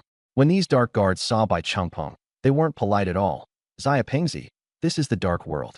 Don't stir up trouble. It was clear they not only knew Chengpeng, but also spoke human language. Bai Yi held back her anger, pretended to be furious but unable to speak up, and kept walking deeper inside. This place was like a dark city, filled with dark creatures of no low rank. When they saw Bai Chengpeng, none of them attacked, but they all watched him greedily, as if looking at a delicacy. Bai Yi carefully activated the Eye of Insight and discovered that most of them were black iron or bronze level, with even a few strong ones he couldn't see through at all. He had originally planned to find clues, rescue the captives, and then immediately call in reinforcements to flatten the beast's space. But now it seemed they were far from having enough manpower and would have to proceed with extreme caution. While he was thinking of a countermeasure, he was suddenly blocked by a huge dark creature. It was Dark Godzilla, covered in sharp spikes and looking like a giant upright lizard. Godzilla leaned its big head toward Bai Chengpeng and asked in a low voice, "What are you doing here?" Bai Chengpeng forced himself to stay calm. "You're my beast girl. I came to see you, of course." Godzilla's eyes lit up. "Then take me out to play. I want to go to the human world." As it spoke, it directly picked Bai Chengpeng up and headed outside. Bai Yi had the strength to break free, but he didn't dare reveal his identity. Still, after just sneaking in, he was about to be thrown out, which was a huge loss. At that moment, a voice stopped them. "Goer, what are you doing? Didn't I tell you not to go out? Last time you went out and ate 3 people, almost getting discovered." Bai Yi looked back and saw Dark Abyss Dragon Yushi, his other beast girl. Godzilla was simple-minded, but Yushi was far more shrewd and not easy to deal with. Yushi came right up and asked, "Chengpeng, I told you to trick your little sister in here. Why still not done?" She was still thinking about the dark heart, but she didn't know that the dark heart in Chengyu had already been absorbed by the soul-nurturing bowl. Bai Chengpeng brushed it off. "I've already locked her in her room. I'll take you there when I have time." After giving a perfunctory answer, Yushi said, "Humph, you'd better not lie to me." She glared at Chengpeng and said that the Thousand Souls array was already set up, and she was going to break through to bronze level, taking Chengpeng with her while she was at it. Without caring whether Chengpeng was willing or not, she simply grabbed him and left. After all, their contract was bound, and having a beast master nearby could help during the breakthrough. Flying through the air, Bai Yi finally saw the full view of the dark city. The small city was only a few kilometers across, with bizarre and rough-looking buildings. The construction skills of dark creatures were clearly questionable. Outside the city, it looked like the wilderness of a beast space, with beasts running everywhere, all carrying dark attributes. Dark creatures could also grow stronger by killing beasts. The place Yushi took Chengpeng to was an altar covered in formations. On each array node lay a human being, over 1,000 people in total. The evidence was irrefutable, leaving the Cheng family with no way to deny it. Bai Yi used the Eye of Insight to confirm that all of these people were merely unconscious and not dead, so he breathed a sigh of relief. He also saw teacher Li Ku and several classmates, but there were many dark creatures surrounding them, making rescue extremely difficult. Yushi threw Chengpeng aside and began arranging everything. The surrounding dark creatures took their positions exactly as she instructed, and a silver-level dark creature personally presided over the formation. Yushi's status was clearly not low. Once the formation started, Bai Yi felt that everyone's soul was being drained. The Thousand Souls array used human souls to enhance the abilities of dark creatures. They didn't kill the people because they feared the souls would disperse and the array would no longer be usable. Bai Yi made up his mind that he had to act and couldn't delay any longer, or the human souls would be ruined. He directly jumped to the silver-level dark creature's side and summoned Aoz. Aoz unleashed a lightning giant blade in one strike, directly cleaving the opponent to death. The pressure dropped sharply, and the other dark creatures hadn't yet reacted, not understanding why Chengpeng had suddenly turned on them. Yushi reacted quickly and even suspected the Chung family of betrayal. "Chung Peng, what are you doing?" she roared. Bai Ye's bronze-level beast girls rushed out. While the enemy was maintaining the formation and caught completely off guard, they instantly killed more than half of them. Yushi had no choice but to forcibly stop the formation, and the scene descended into chaos. Bai Yi opened the entrance to the Five Elements Mountain to its maximum and let Lin Ming summon stone statue meat shields to absorb the damage. Yi Qingqing threw out a large number of seeds, and vines swept up the humans on the altar and sent them into the Five Elements Mountain. Inside the mountain was a huge pyramid, built by Bai Ye's golem, capable of healing injuries.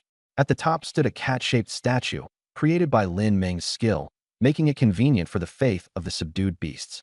All the rescued humans were placed inside the pyramid to slowly recover, and any damage to their souls was replenished with the soul-nurturing bowl, making them even stronger instead. In the early stage, Bai Yi and the others achieved success through a surprise attack and took the upper hand. Soon, however, reinforcements from the dark creatures arrived, especially as more and more silver-level beast girls appeared, making the situation increasingly difficult. AOZ was under tremendous pressure. Seeing that things were bad, Bai Yi immediately gave the order. "Ming, divine power." Lin Ming instantly unleashed her divine power at full strength. A 1,000-meter mountain materialized out of thin air and came crashing down, enveloping half of the dark city. With Nangong Qinxue adding 10 times gravity, the mountain became unbearably heavy. Even silver-rank beast girls couldn't withstand it, getting crushed into chips, and the stone statues were smashed to pieces. AOZ had already been prepared. She transformed into lightning and escaped from beneath the mountain's Yi force, almost being swept by it. All the other dark creatures were wiped out without exception. This was the deterrent power of divine power. Even silver-rank experts couldn't block it. The only problem was that this move could only be used once, and its recovery was very slow. The mountain was too heavy. Even AOZ couldn't move it, so it was destined to be impossible to take away. But being able to save people was already enough. The crowd entered Wuxing Mountain. Bai Yi reverted to Chung Peng, stumbled toward the exit, and ran right into two Chung family silver-rank beast girls. The mountain fell. "Someone's dead." Bai Yi pretended to cry as he lunged at them, but the beast girls disgustedly shoved him aside. The two of them had no doubt about Bai Ye's identity and rushed straight toward the mountain. Bai Yi took the opportunity to successfully escape. He had originally planned to leave directly, but the unguarded dark statue beside him caught his interest. Bai Yi used Earth Fire Mouse to spell out the words "do it" and pass the message to AOZ. Although AOZ was speechless, the two worked in perfect coordination. With a shift in space, a thunderblade came slashing down directly, cutting the guard beast girl cleanly in two on the spot. Now that the dark exotic beast space was under no one's control, Bai Yi used his spiritual power to blend into the entrance, only to discover a powerful soul imprint inside. A huge dark silhouette lunged out, its aura divine-like and far beyond AOZ's. Bai Yi quickly realized it was only a spiritual imprint and didn't panic.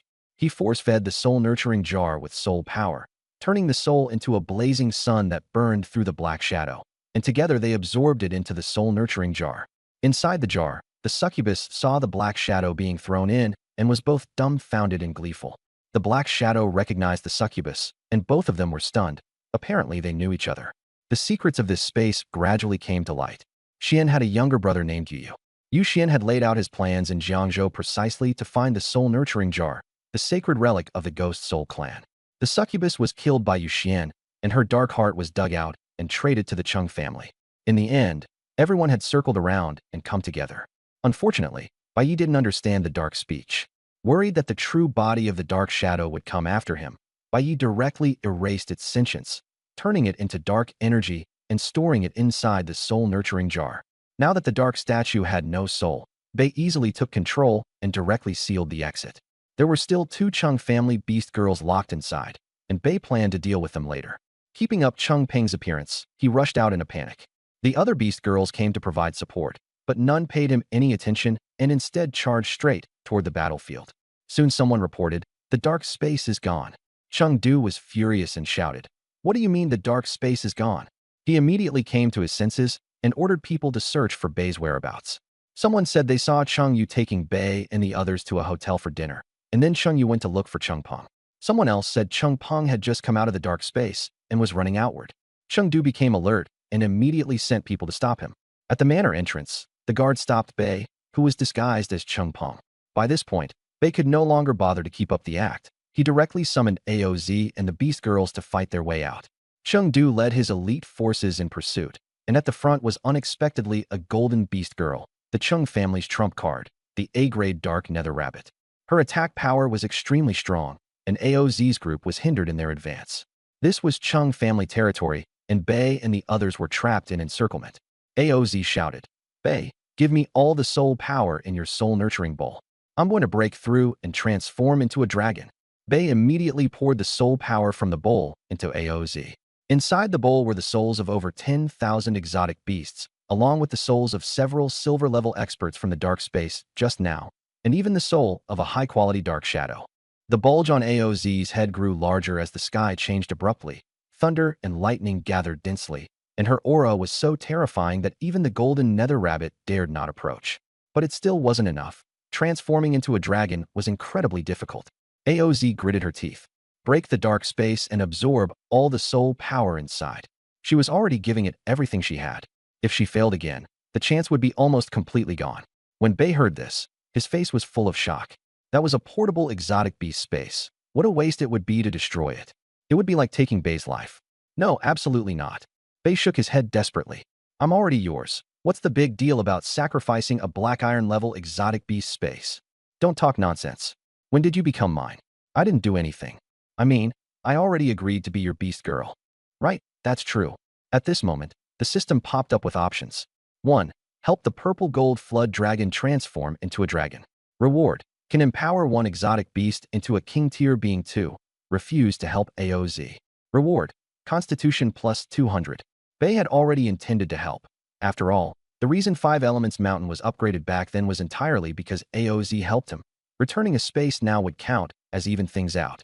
He never expected the system's reward to be so huge. A king-tier exotic beast was simply too tempting.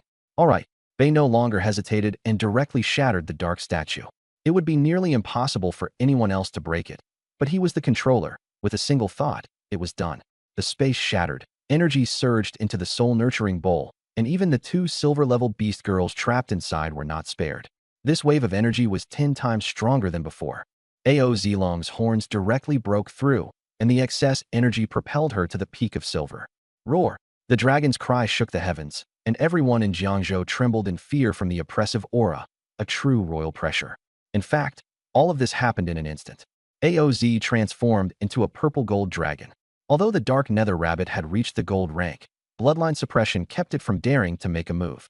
By contrast, the purple-gold dragon was bursting with fighting spirit, its dream fulfilled. Thunder and lightning erupted everywhere, and the Cheng family estate turned into a thunder realm. Yet Bai Yi and the others in its midst were completely unharmed, showing just how powerful the purple-gold dragon's control over lightning was. Under the suppression of the lightning, beast girls below the silver rank were directly annihilated. Even those at the silver rank could not hold on. Even the gold rank nether rabbit was trembling all over. The power of the purple-gold dragon was unstoppable. Just as AOZ was about to wipe out the Cheng family, the lightning suddenly disappeared. A white figure appeared before everyone. Baizhe. The purple-gold dragon was still no match for Baizhe. Her strength was unfathomable, and even the proud AOZ did not dare to act recklessly in front of her. AOZ, leave the Cheng family's affairs to the law. You can't just go around killing people. There are still questions that need to be asked. Baizhe directly bound the remaining members of the Cheng family into a single bundle. AOZ was somewhat dissatisfied. Just after transforming into a dragon, she had been stopped before she could even enjoy herself. If I had come earlier, would it have been your turn to transform into a dragon? Baizhe said indifferently, leaving AOZ speechless. Bai Yi immediately felt he had lost out. Baizhe really was old and crafty. Sister Baizhe, the deposit has already been received, and I've completed my task. Shouldn't the balance be settled? Bai Yi had just lost a black iron rank beast space, and he was still heartbroken over it. Bai Yi was still brooding over the loss and thinking of ways to make up for it, but Baizhe directly told him to hand over the Cheng siblings first. She knew everything, and Bai Yi regretted it a little. If he had known, he shouldn't have fought so hard. Cheng Peng and Cheng Yu were brought out. Cheng Yu was still dazed, but she roughly understood what had happened. After all, she was a Cheng family member. How could she be completely unaware? Seeing her family bound, Cheng Peng's gaze dimmed. He was already extremely weak, which meant both beast girls were dead. He knew he was no match for them, and he never expected Bai Yi to be so formidable as to destroy the Cheng family's accumulated foundation in a single day. Regret came too late now. It was all over. Bai Yi did not forget to ask for his reward and pressed again. Bai Zhe finally agreed. I'll arrange for you to go to Kunlun for further training until the start of school. Bai Yi was instantly speechless, feeling as if he had been sent off to make up for missed lessons. Aoz could not help but tease him. That's Kunlun, a place countless people dream of. Do you know why I can still take on 5 opponents alone as an A rank? It's all thanks to the training there.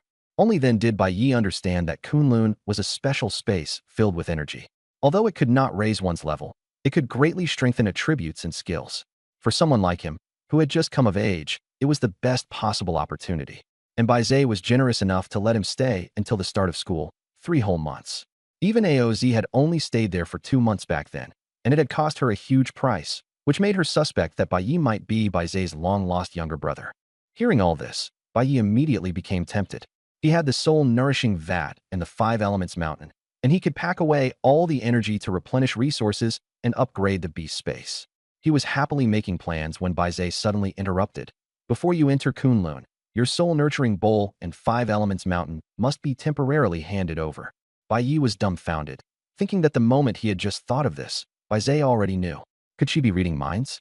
Similar things had happened before. He had assumed Bai Zhe just had a lot of information, but now it seemed it wasn't that simple. Perhaps she really did have a mind-reading skill. A plan suddenly came to Bai Yi. He directly imagined all kinds of scenes with Bai Zhe in his mind. Bai Zhe's face immediately turned red, and she couldn't help but want to turn off the mind-reading ability. Aoz asked in surprise what was wrong with her, since this was the first time she had seen her face so red. Bai Zhe quickly told Aoz to arrange the Kunlun matters and found an excuse to leave. She really didn't dare look Bai Yi in the eye. It was too embarrassing. Bai Yi suddenly called out to her. Bai Yi Jia, wait. The moment he said it, the atmosphere turned subtle. In the little movie, hearing that address made Z think it felt weird.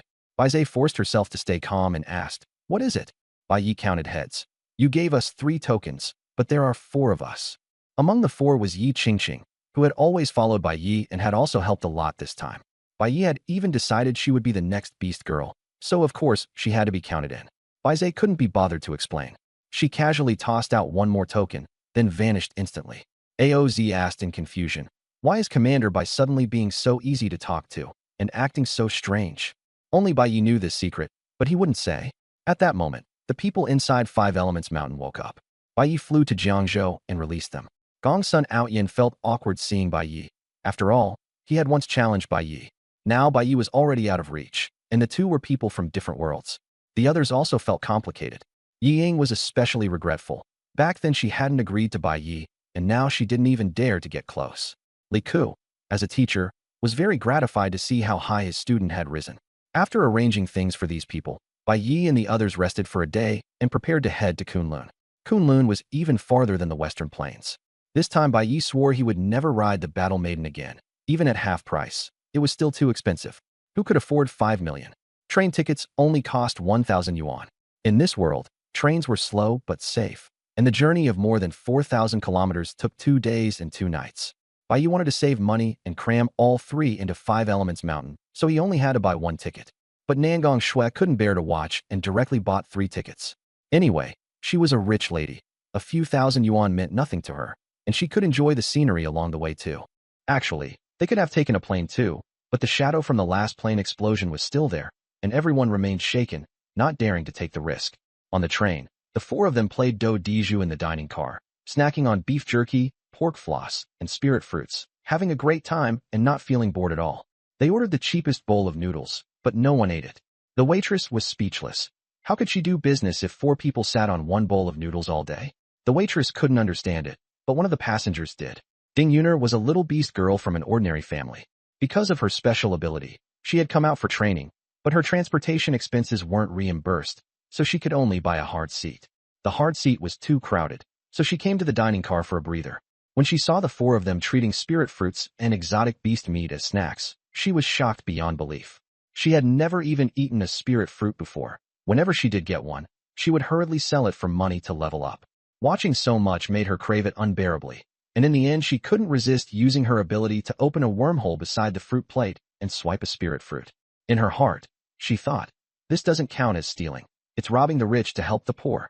After eating the spirit fruit, she found that her stamina value had actually increased by 1.0 o'clock. For her, a C-rank beast girl, that stat increase was ridiculously high. Seeing these rich people treat spirit fruits like snacks, Ding Yun'er casually stole another one. Her strength went straight up by +10. The more she stole, the more excited she got, and in the blink of an eye she had eaten more than a dozen.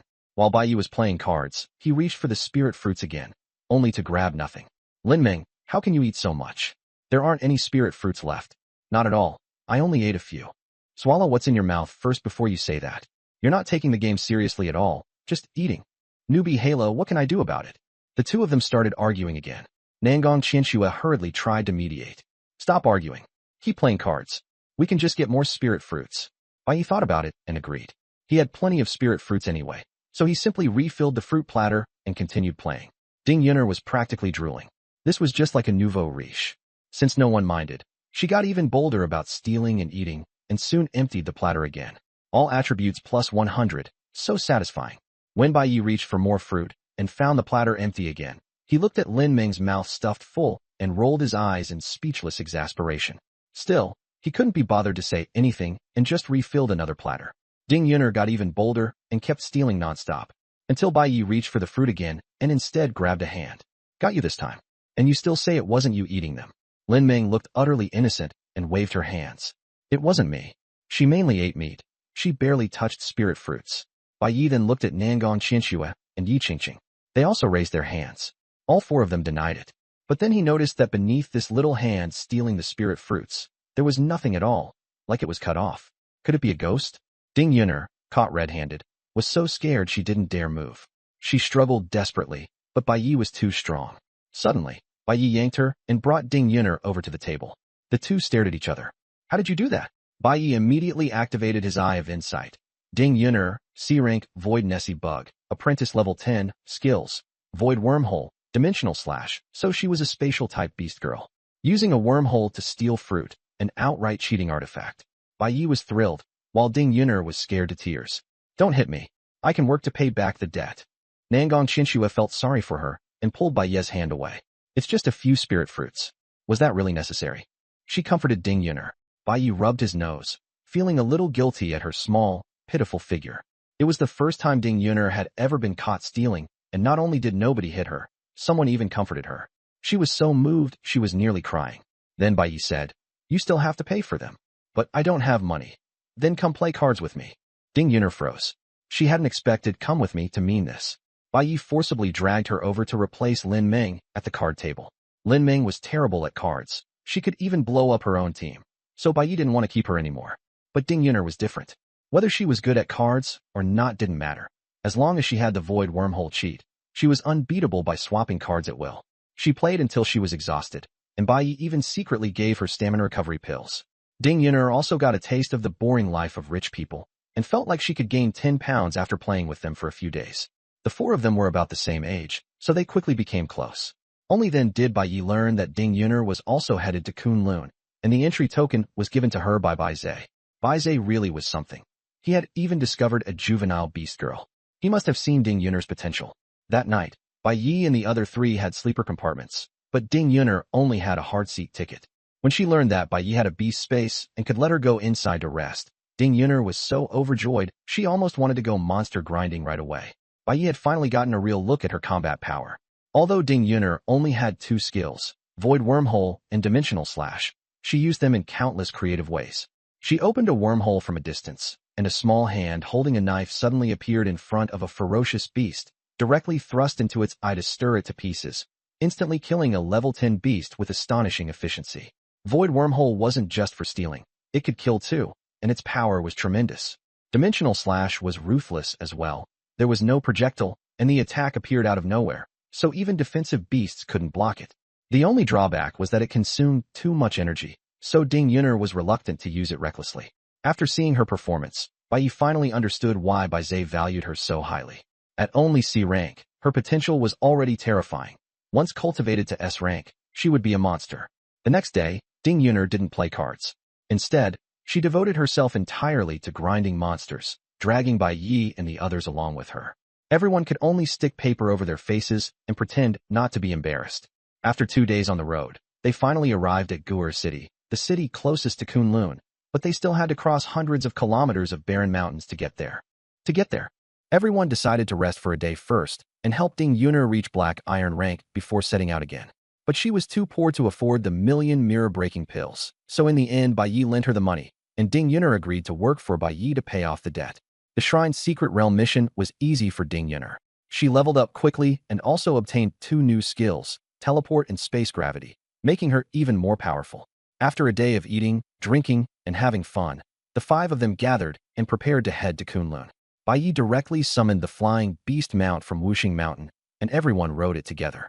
The 4 beast girls and a pile of pets didn't take up much space altogether, so riding on one mount was just right. The journey went smoothly. They reached Kunlun in 2 hours, and even encountering other flying units along the way was no problem. Bai Yi's mount was a beast girl, so there was no interference with the other beast girls. It wasn't until they reached the entrance of Kunlun that he was stopped by someone. Untrained ferocious beasts aren't allowed to enter the human world. Don't you know that? The other party instantly saw through the true nature of Bai Yi's mount. It was a silver rank beast girl. Bai Yi immediately recalled Bai Lingyan into the beast space and pretended nothing had happened. The beast girl rolled her eyes, utterly speechless. Just as she was about to lose her temper, someone beside her stopped her, took out a phone for comparison, and asked, "Bai Yi?" The photo on the phone screen was of Bai Yi. Bai Yi was stunned too. Were they trying to put a bounty on him? The person put away the phone and said bluntly, "Hand over your beast space and soul-nourishing bowl." They weren't just trying to catch him. They were even naming Bai Yi's treasures. Now Bai Yi was unhappy. No way. Human and treasures are bound together. The other party said this was Captain Bai Zai's order. If he didn't hand them over, he wouldn't be allowed into the Kunlun immortal realm. The 2 silver-rank beast girls stood firmly blocking the mountain gate. The mountain gate looked like an ordinary tourist area grand archway, with Kunlun written on it, and there wasn't even a teleportation gate. Bai Yi suspected it might be a scam. He summoned his radiant prism wings and tried to fly over, but an air wall blocked him, and he couldn't get in at all. The guards crossed their arms and sneered, "Stop wasting your effort. Even a gold-rank powerhouse can't force their way through the mountain gate into the immortal realm." Bai Yi had no choice but to compromise and hand over the 5-element spirit disc and soul-nourishing bowl, but he insisted on a receipt. The guard casually picked up a stone and carved the words as the receipt, then even pressed a fingerprint on it. Just as he was about to hand over his treasures, Zhao Hui added, "You also need to seal up your dimensional space." Bai Yi was dumbfounded. If his dimensional space was gone, how was he supposed to pick up items? There was no other way. He could only resort to a crooked trick. He used his enlightenment skill to upgrade Mouse Little Brother into a king-rank ferocious beast so it could help him search for treasures. The process was quite a hassle. Mouse Little Brother kept changing colors, and even the system was conflicted. In the end, it became a golden, treasure-rich king rat. Attributes: treasure-rich king rat, king rank level 5, strength 500, agility 1000, physique 500, energy 500, skills, supreme treasure hunt, treasure enhancement, drilling, possession, samadhi, true fire personality, considerate weakness, greedy for money. Bai Yi smiled, wondering whether the system was imitating Duo Bao Daoist under the Tongtian church master. It was truly incredible. Although his subordinates' attributes were pretty lousy, their skills were very strong. The flame-spitting skill originally used for barbecue had now become Samadhi True Fire. The treasure hunting skill had also been upgraded, and it could even enhance treasures. Bai Yi took out the golden light sword and had Mouse Jr. enhance it. Its attack power doubled instantly, and its price soared several times over. He'd really picked up a treasure. It looked like Mouse Jr. becoming a king-level exotic beast had truly paid off. There was also the possession skill. Bai Yi had Mouse Jr. possess him, turning into a golden mouse tattoo. Even the Eye of Insight couldn't see anything unusual. He had just been worrying about how to bring it into the Kunlun immortal realm, and this was perfect, wasn't it? This move was a perfect score. With the golden mouse tattoo on him, Bai Yi left 5 Elements Mountain excitedly, handed over the spirit disc and soul nurturing jar, and even had the dimensional space sealed up. Then he was suddenly surrounded by 2 immortal realm guardians. "You were dressed just fine. Why are you suddenly cooperating?" The guards felt something was off and decided to search him. Bai Yi protested, but the 2 silver-level beast girls stripped him bare in one move, leaving him with only the last shred of dignity. Nan Gong Qianxue and the others covered their eyes, but still couldn't help sneaking a look. Everyone saw the huge golden mouse tattoo on Bai Yi's chest. Just as Lin Meng was about to ask, Bai Yi hurriedly covered her mouth. Sun Lei and Zhao Hui kept pressing him, and Bai Yi said he was born in the year of the rat and had tattooed a mouse. Zhao Hui used her pupil technique to examine him for a long while, but still couldn't find anything unusual, though she remained suspicious in her heart. Bai Yi played innocent, and the beast girls had no choice but to let him through. After Nan Gong Qianxue and the others let them pass, Bai even made a fuss about everyone searching each other too. In the end, the four beast girls pressed their heads down and pushed them through the mountain gate. Amid the commotion, the five of them finally entered the Kunlun immortal realm. The mountain was still that mountain, and the sky was still that sky, but the guardians had vanished, as if they had never appeared. After walking a few steps, the surroundings fell silent, which instead made him suspicious. Could we have been fooled? Why is there nothing here? Bai Yi wondered, but Mouse Jr. was eager to act. Its treasure-hunting skill activated, indicating there were many treasures. Only then did Bai Yi believe that they had truly arrived at the legendary treasure land of the Kunlun immortal realm. On the other side, Yi Qingqing, after asking the plants around her, learned that the place was full of spirit herbs and spirit fruits, each one worth 50 attribute points. Ding Yuner got so excited she nearly went crazy and rushed over to start eating immediately. Bai Yi calmly ate a little and said, "Take it easy. Don't gorge yourself at the buffet right after getting to the door." Lin Ming wasn't very interested in spirit fruits. She still preferred meat. Nan Gong Xinxua also stopped after just tasting a bit. Second-tier spirit fruits were almost useless to her, and she had long since grown tired of them. As for Yi Qingqing, she directly absorbed the energy from the surrounding spirit herbs and spirit fruits, not even bothering to eat them. After burying her body into the soil, she found the underground energy to be incredibly abundant. Not only did she recover quickly, her attributes were also soaring. She felt that if she could stay here for 3 months, she could become twice as strong. Seeing her like that, Bai Yi simply pulled Yi Qingqing out of the soil and led everyone deeper into Kunlun Mountain. Sure enough, the farther up the mountain they went, the higher grade the spirit herbs and spirit fruits became. As they picked and ate, everyone's all-around attributes increased by 500 points, and their strength surged dramatically. Ding Yuner's improvement was the most obvious, almost doubling. But everyone was also stuffed, and the spirit fruits had reached their limit. After crossing a mountain ridge, they saw the great heavenly lake beneath the snowy mountain. AOZ had once said that the liquid in the heavenly lake was not water, but energy liquid. Soaking in it could greatly strengthen the body, and everyone absolutely had to try it. Bai Yi believed it, stripped off his clothes, and dove straight into the pool with a perfect jump. Bai Yi discovered that the deeper into the heavenly lake he went, the denser the energy became, and the more obvious the improvement to his body.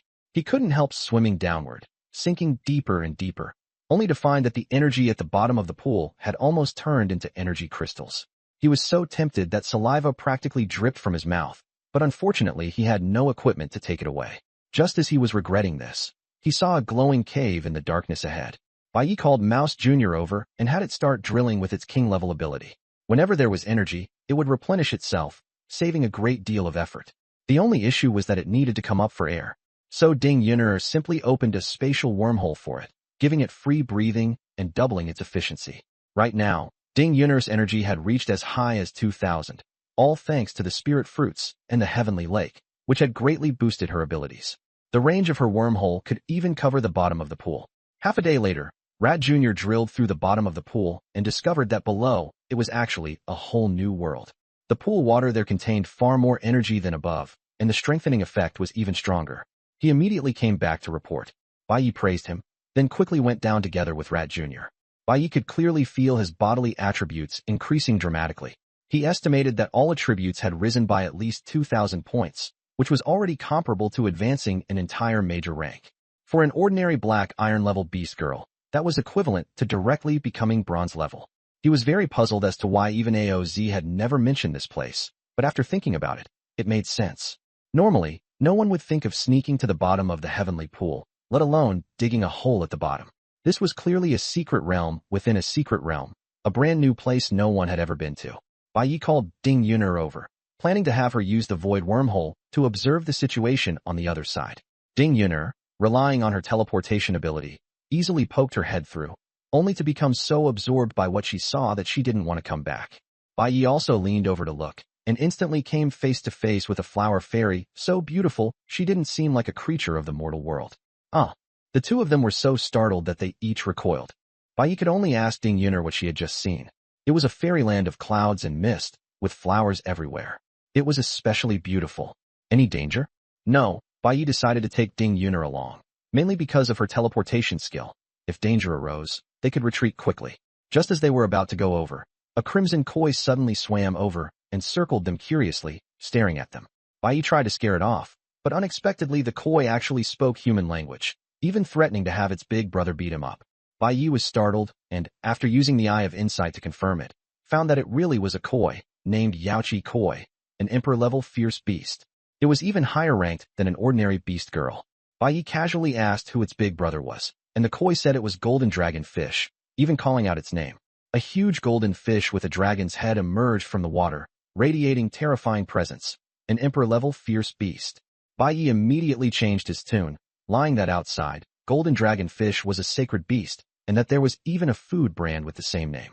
Golden dragon fish wasn't angry at all. Instead, it was curious about the human world and wanted Bai Yi to take it out to play, looking adorably simple and innocent.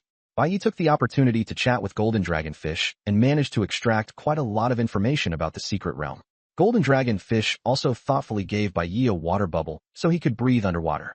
After learning that there was no hostility toward humans here, Bai Yi called Lin Ming and the others over, preparing to explore this newly discovered secret realm together. The place on the other side was the true Kunlun immortal realm. Just as everyone surfaced in Yaoqi, the flower fairy stared fixedly at Bai Yi.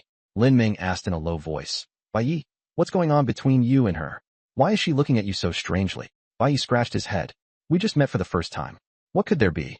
The flower fairy had sharp ears and directly exposed him. First time meeting? You almost kissed me just now. Lin Ming started complaining.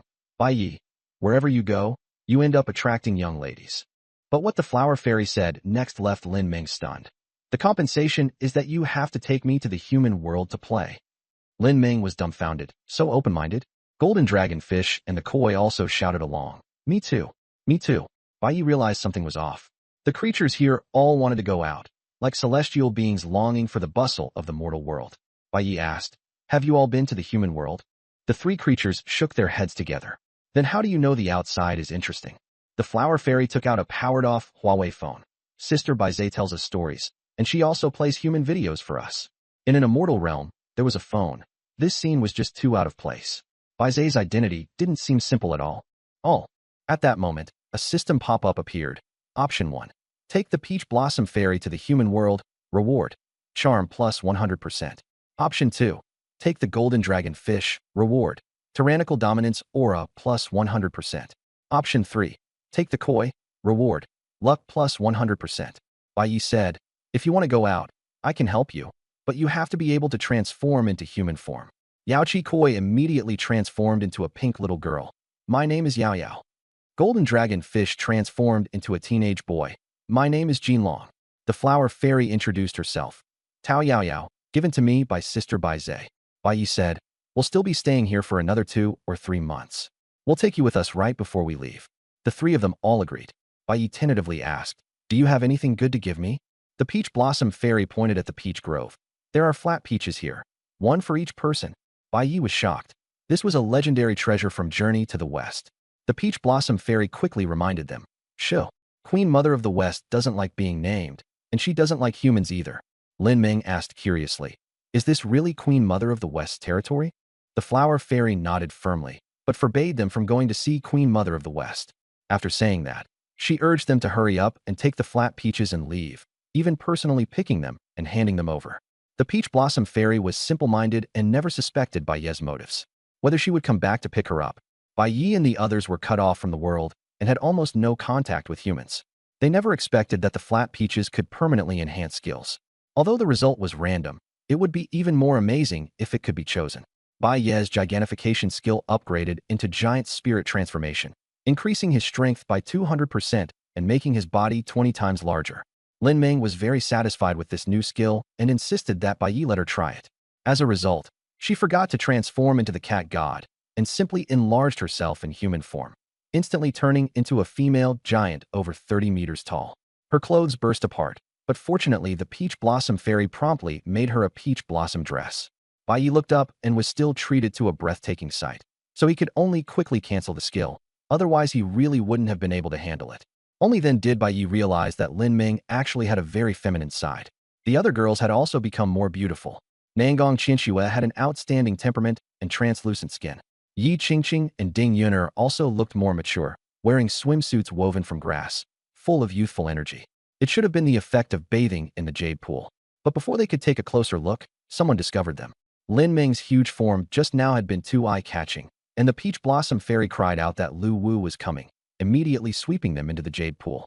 The golden dragonfish leapt into the water and took everyone toward the bottom. Bai Yi vaguely saw the nine-tailed tiger-like Lu Wu pounce toward them, and the rest was unclear. Fortunately, they successfully returned to the heavenly lake, and Lu Wu did not chase after them. After everyone ate the flat peaches, their skills all became stronger. Lin Ming's stone statue technique turned into stone statue conversion, which could turn dead ferocious beasts into stone statues, and lord-level or king-level beasts became even more powerful. Nangong Qianxue's split shadow was upgraded into phantom sword, allowing her to slash out more than 100 swords at once, but only one was the real attack while the rest were phantoms, making them impossible to distinguish. Yi Qingqing's entanglement became silence entanglement. Once bound, all skills were sealed. Ding Yunter's dimensional slash upgraded into dimensional rift, which could directly cut through space and split someone in half without warning. The little girl had tremendous potential. Bai Yi put away the 5 peach pits and planned to plant them in Wuxing Mountain later, then have Yi Qingqing help them grow. Maybe flat peaches would bear fruit soon, and in the future they could eat them whenever they wanted, becoming a new fairyland. After bathing in the jade pool, everyone's attributes increased by 2,000 points. Combined with the boosts from spiritual fruits and the heavenly lake, the entire team's attributes skyrocketed by 3,000 points on the first day. Ding Yunter was so excited she cried. Her attributes had originally been less than 1,000, and now they had tripled. It was simply unbelievable. Even Mouse's little brother grew stronger, reaching a level close to that of a king-level ferocious beast. At night, they stayed in the tree house built by Yi Qingqing. It wasn't as sturdy as the stone castle, but it was very romantic. Over the next few days, Bai Yi and his group busied themselves treasure hunting in Kunlun Mountain. Mouse's little brother was in charge of finding treasures, with Yi Qingqing assisting, and they basically made gains every day. However, everyone's physical strength had already approached its limit, so the improvements were slowing down.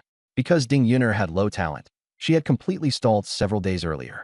Bai Yi was drooling over countless treasures, but had nowhere to store them, so he finally made up his mind to take action. Ding Yunter was a space-type beast girl, and she had a great chance of awakening a dimensional space skill. If she obtained it, then no matter how small the space, it would be able to hold countless treasures. Relying only on eating spiritual herbs to improve quality was no longer enough. They also needed medicinal pills. Bai Yi knew alchemy, but he was troubled by not having an alchemy furnace, so he decided to make one himself. He had Mouse's little brother dig up metal, use Samadhi true fire to process it, and had Lin Ming create molds with earth-type abilities. After messing around for 2 or 3 days, he finally refined a beginner alchemy furnace. Although it was low quality, it could be used. After Mouse Jr. upgraded the furnace, the inferior quality label was removed, and pill refinement could begin. Bai Ye's pill recipe was provided by Yi Qingqing, and with medicinal herbs in endless supply, a grade B advancement pill was quickly produced. Ding Yunter took the advancement pill and successfully advanced to grade B after swallowing it, but she did not comprehend a new skill. Bai Yi was unwilling to give up and wanted to push her all the way to grade A to awaken dimensional space, but unfortunately the beginner alchemy furnace was of too low quality. No matter how much Mouse Jr. upgraded it, it could not be improved, because Mouse Jr. was too low level. Bai Yi decided that to solve the problem, he had to raise Mouse Jr.'s level. They couldn't fight monsters in the Kunlun immortal realm, but there were plenty of spiritual medicines, and pills could also be used to level up. Bai Yi used a large amount of spiritual herbs to frantically refine thousands of enhancement pills in just 3 days, preparing to feed Mouse Jr. wildly. One pill directly raised Mouse Jr. to Black Iron rank, moving it to tiers. It had originally been nothing more than a bottom-tier earth fire rat, bullied by everyone, but now it had become a Black Iron rank king, with attributes transformed beyond recognition, nearly able to dominate the exotic beast space. All of this was thanks to its master, Bai Yi. Mouse Jr.'s loyalty to Bai Yi's sword, and it treated him like a god. Mouse Jr. also learned 2 more skills: Earth Escape, powerful movement, and Treasure Chi Absorption, able to transfer the energy of treasures and create higher quality treasures. With these skills, plus repeated enhancements, the alchemy furnace finally reached an intermediate level and could refine grade A advancement pills. Outside, such a pill was worth 1 billion each and was extremely rare. In the outside world, only the great wealthy clans could occasionally obtain one, but in the Kunlun immortal realm, medicinal materials could be picked up at will, and even if the refinement failed, it wasn't painful, just try again. In the end, the advancement pill was successfully refined. This time, Ding Yunter swallowed the pill without hesitation. She felt that she already owed Bai Yi so much that a little more didn't matter. At worst, she could just give herself to him. This pill granted her a new skill, dimensional space. Although it was far below Bai Ye's, with only 1 cubic meter of space for every 1,000 points of stamina, she had 3,000 points of stamina and therefore 3 cubic meters of space, enough to hold quite a lot of things. First, the 5 peach pits were put inside. These were the core resource. Then 2 cubic meters of intermediate energy stones were stored inside, more than 10,000 pieces, worth 100 billion. They also obtained a few high-grade energy stones, but those were too rare, so Bai Yi didn't dare risk going to dig near the edge of the Yaoqi anymore. After all, Lu Wu's aura was far too ferocious, not someone he could provoke, and the other side far surpassed Aoz and Bai Zhe. Bai Yi could only wait and try his luck again before leaving in the future. The remaining space was used to store pills. Ordinary medicinal materials weren't worth much, so it was better to refine more valuable pills.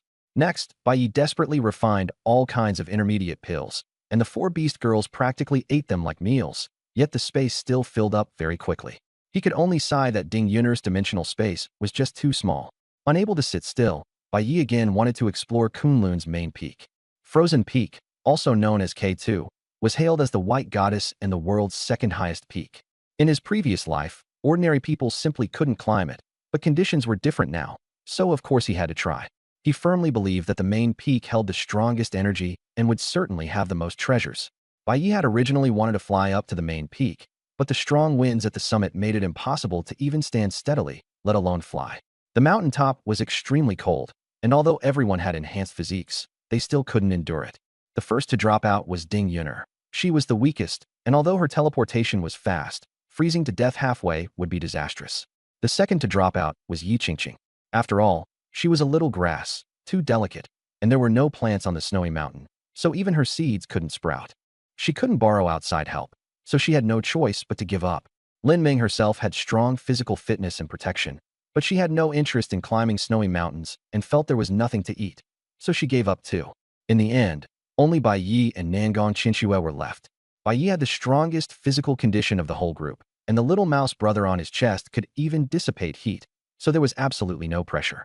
As for Nangong Qinxue, she was naturally adapted to ice and snow. Her true form was the ice soul cold light sword, and the colder it was, the more she felt. The two of them climbed all the way to the main peak of Kunlun, looking down on heaven and earth, their imposing presence reaching the summit. Under the extreme environment, Bai Ye's attributes actually continued to increase, especially his ice resistance, which soared. At this moment, the little mouse brother's golden mouse tattoo began to stir, as if it had discovered some super treasure. Anything that could make the little mouse brother react was definitely top grade. Through its investigation, the treasure was beneath 10,000-year-old ice, and it was top-tier rare. Digging it out was extremely difficult. Even the little mouse brother found it troublesome. They could only rely on Samadhi true fire to melt the ice, which took time, but was manageable. Bai Yi had plenty of pills and no shortage of energy. But as the excavation continued, Bai Yi sensed something was wrong. The mountain body began to tremble. He looked down and saw the ice layer crack open, snow mist filling the sky. An avalanche was coming. Bai Yi panicked instantly. This had gotten too big. If Kunlun were really destroyed, Bai Zhe would definitely come looking for trouble, and Lin Ming and the others would also be in danger. He shouted for them to run, but the wind was too strong to hear him. Actually, the people below had already felt the tremor. Lin Ming immediately guessed that Bai Yi was causing trouble and got so angry she wanted to beat him up. Yi Qingqing was scared out of her wits. At the critical moment, Ding Yun'er was instead the calmest. She told everyone to transform and hide inside her arms. With her spatial system teleportation, her speed left the avalanche in the dust. In just a few moves, she led her teammates out of danger. Seeing that they were safe, Bai Yi finally breathed a sigh of relief. He and Nangong Qinxue were on the mountaintop, theoretically the safest place, unless the summit collapsed. And then it really did collapse, with the entire mass of ice falling straight down. Bai Yi realized then that this avalanche had been triggered by their digging, and there was nowhere to escape. At that moment, the ice atop the mountain split open, and a glowing heart-shaped block of ice rose up. The little mouse brother excitedly lunged at it. Using his inside eye, Bai Yi could only see that it was called the Heart of Ice. Everything else was unknown, and its quality was extremely high. The little mouse brother tried desperately to snatch it, risking its life. Seeing this, Bai Yi ignored the danger and immediately summoned his radiant illusion wings, rushed over, and snatched the Heart of Ice into his arms. Bai Yi was almost instantly frozen into a popsicle. Nangong Qinxue took human form and swallowed the Heart of Ice. As a result, the two of them turned into ice statues and lost consciousness. The avalanche quickly disappeared, and everything returned to calm. Lin Ming and the others discovered that Bai Yi and Nangong Qianxue were gone. Although Lin Ming usually bickered with Bai Yi, she actually cared about him the most. She could sense through the contract that Bai Yi was very weak and frantically searched through the giant chunks of ice. Yi Qingqing cried especially hard. Although she still hadn't signed a contract with Bai Yi, she already really liked this team and Bai Yi. The avalanche might make her lose her friends forever. Ding Yun'er was also crying. Bai Yi was her creditor. In theory, if he died, she would be fine, but she didn't want that at all. Bai Yi had a nasty mouth and scared her, but he was actually very good to her, and he was the first person to treat her that way. So she desperately helped search for Bai Yi.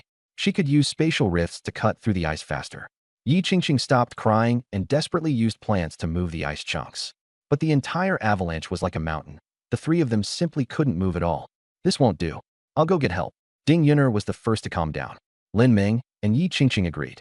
Ding Yun'er suggested taking out the treasures from the dimensional space first to prevent them from getting lost, but Lin Ming and Yi Qingqing had no time to deal with that and told her to hurry up and get people. She was deeply moved.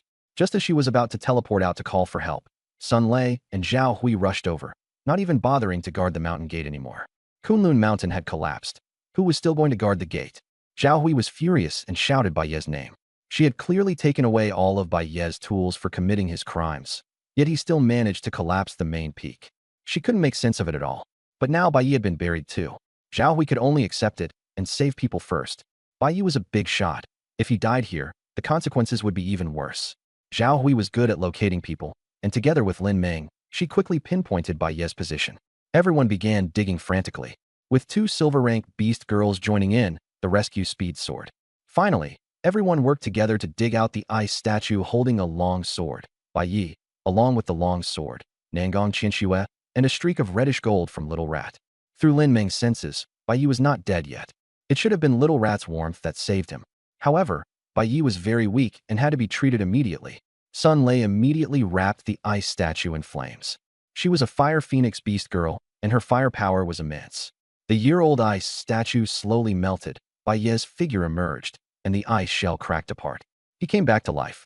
The 2 silver-rank beast girls were shocked. This guy's recovery ability was outrageously strong. Bai Yi was weak, and Ding Yun'er quickly took out a large amount of precious pills to feed him. Zhao Hui immediately sensed something was off with the pills and pressed her about their source. Ding Yun'er panicked, but Bai Yi answered in time, saying he had refined them himself. Zhao Hui kept asking about the alchemy furnace, and Bai Yi dealt with it perfunctorily, but the 2 of them didn't believe him and were preparing to search him. Suddenly, Zhao Hui noticed that the golden mouse tattoo on Bai Ye's chest was different from before. Sun Lei also noticed that the tattoo's position had changed, and they had no choice but to admit the existence of Little Rat, using it to explain the origin of the alchemy furnace. Zhao Hui was shocked by this, not expecting Bai Yi to have tamed a king-rank beast. The treasure-seeking Mouse King was only good at finding and making treasures and did not have spatial abilities. So she temporarily relaxed. Nangong Qianxue woke up, and Zhao Hui noticed that her weapon had also leveled up, turning into an SS-rank beast girl, a rarity across the country. Around Bai Yi, one expert after another appeared. He was practically the legendary SSS-rank beast tamer. Even Ding Yun'er's strength had greatly increased, making people wonder what kind of spirit fruit she had eaten, but the cost was too great, and it could only be explained by Bai Yi refining pills. Sun Lei and Zhao Hui were thoroughly convinced. Bai Yi was practically a miracle machine. Zhao Hui casually checked the surroundings and discovered that the spiritual herbs and spirit fruits had been almost completely stripped away, with an absurdly huge amount consumed. Not only had the main peak suffered disaster, but a king-rank beast had also come in. These matters were beyond what they could decide, so they could only go report to Lord Baizhe. The 2 told Bai Yi and the others to stay obediently where they were, then hurried to the mountain gate to contact and report. Only then did Bai Yi and the others breathe a sigh of relief. Fortunately, although Zhao Hui had an investigative skill, the information from it was limited, and she hadn't discovered all the secrets. 年寒冰雕慢慢融化，白夜身影显现，冰壳碎裂，他活了过来。2位白银及宋娘震惊，这家伙恢复力逆天。白夜虚弱，丁女儿赶紧拿出大量珍贵丹药喂给他。赵慧立刻察觉丹药不对劲，追问来源。丁女儿慌了，白夜及时接话，说是自己练的。赵慧继续追问炼药炉的事情，白夜敷衍应对，两人却不信，准备搜身。突然，赵慧发现白夜胸前金属纹身和之前不同，孙磊也注意到纹身位置变化，只能坦白属小弟的存在，用来解释炼药炉的由来。赵慧见此惊讶，没想到白夜能收服王级异兽，多宝鼠王也只是善于找宝制造宝，没有空间技能，暂时放心。南宫千却醒来，赵慧又发现他的武器升了级，变成千国罕见的 SSG 上岸。白夜身边，高手一个接一个，看上传所有中 SSS-level 的搜索，连丁女儿的实力也大提升，让人疑惑是吃了什么灵果，可消耗太大，只能靠白夜炼丹解释。孙磊和赵慧彻底服气，白夜简直是奇迹制造机。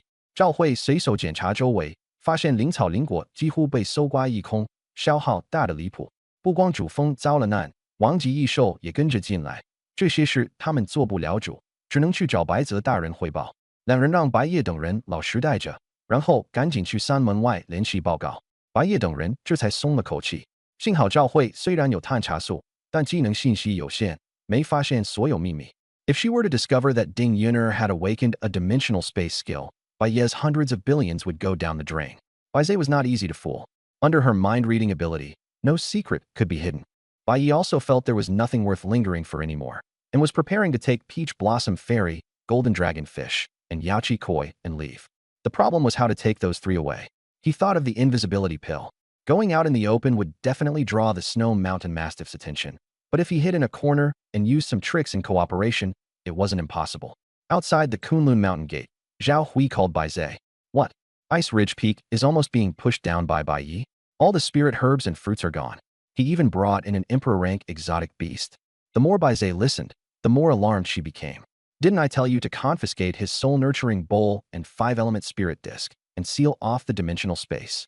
Zhao Hui said. They're all with me, and the dimensional space has been sealed too. Baize immediately arranged. Agree to the requests of the various factions, allow them to enter Kunlun to cultivate, charge a 1 billion entrance fee, and limit it to 10 days at most. Also, tell Baiyi to exchange 10 billion resources, otherwise the soul-nurturing bowl and 5-element spirit disc will not be returned. Zhao Hui thought this was basically screwing over all the factions. Where were they supposed to get the resources? And charging such a high entrance fee, they still dared let people in? But Baize was a big shot, while they were only guards of the mountain. Even if something really went wrong, it wouldn't be their responsibility. So they simply sat at the mountain gate and kept notifying all the major factions. If you have money, you can enter Kunlun. Limited time special offer.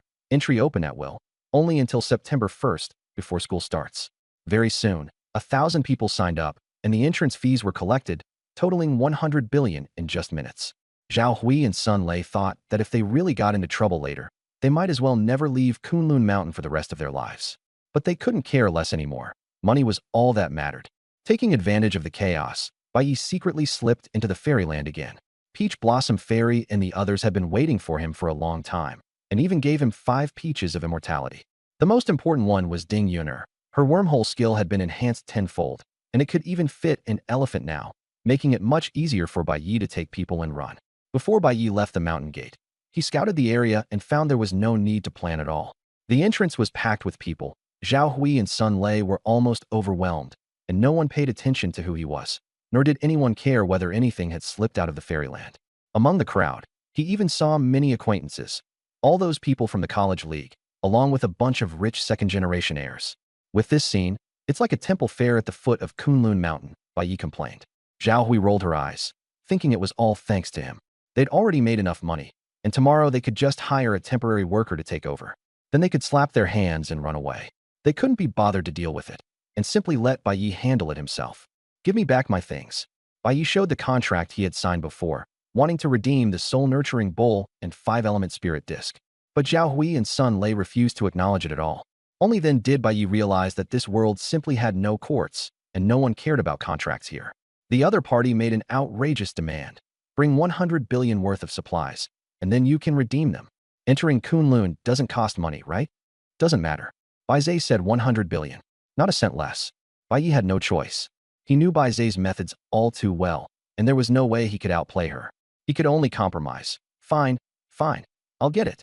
Zhao Hui and Sun Lei were both stunned. You're just a black iron beastmaster. Where did you get all this stuff? The next second, Baiyi directly took out a huge pile of precious pills from his dimensional space, stacking them into a small mountain, with a casual value of over 100 billion. Everyone around was stunned silly. They had thought the Kunlun fairyland only had spirit herbs. Where did this pile of pills come from?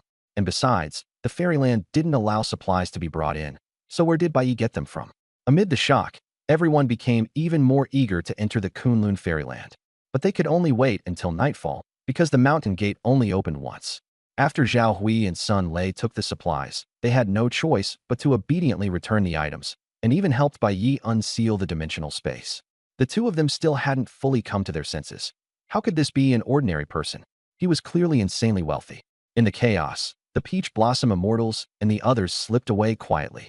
Ding Yuner opened a wormhole and sent everyone several kilometers away, cleanly and without a trace. The guards were still in shock and didn't notice anyone had escaped. Bai Yi successfully got the stuff back and hurriedly withdrew, so he wouldn't be captured by Lu Wu and made to work as forced labor. After Bai Yi and the others left, the mountain gate didn't open until nightfall. The crowd surged in, only to find nothing there, not even a blade of grass. Where are the treasures? Weren't there spirit fruits and spirit herbs everywhere? It's pitch black. You can't see anything? Cut it out. I have night vision. There's really nothing.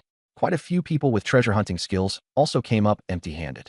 After a whole night of commotion, by the time dawn broke and they looked at the beautiful sunrise over the Golden Mountains, they were all dumbfounded. The main peak of Kunlun had actually been stripped bare. The original white goddess was now nothing but bare rock, with a field of rubble and ice below, as if it had been bombed. Did the main peak of Kunlun have an avalanche? Looks like it happened not long ago. With the summit once again covered in ice and snow, everyone only then remembered that when Bai Yi had just left, the title Space Destroyer wasn't given for nothing. Some guessed that Bai Yi had swept away all the spirit herbs and spirit fruits in the Kunlun immortal realm, and that the 10 billion he had been made to pay at the gate was definitely compensation for the damage he caused to the immortal realm. Everyone was furious and wanted to go find the guards to demand their money back, only to discover the mountain gate had been sealed off. After being shut for 10 days, they still couldn't get in or out. With all the spiritual treasures on Kunlun Mountain gone, not even animals were left. The crowd could only gnaw on bark and eat roots. Out of desperation, someone remembered the secret of the Heavenly Lake. Their families had all been instructed in advance, so everyone jumped into the Heavenly Lake to soak up spiritual energy. The Heavenly Lake was never very large to begin with, and with over 1,000 people crowding in at once, the scene was extremely packed. The male beast masters were fine, but the female beast girls couldn't stand it. Mixed bathing was too awkward. The spiritual energy in the pool was also spread so thin that their attributes increased by less than 10 points a day. Even after soaking for 10 days, they would only gain around 100 points at most, something a few second-tier spirit fruits could match.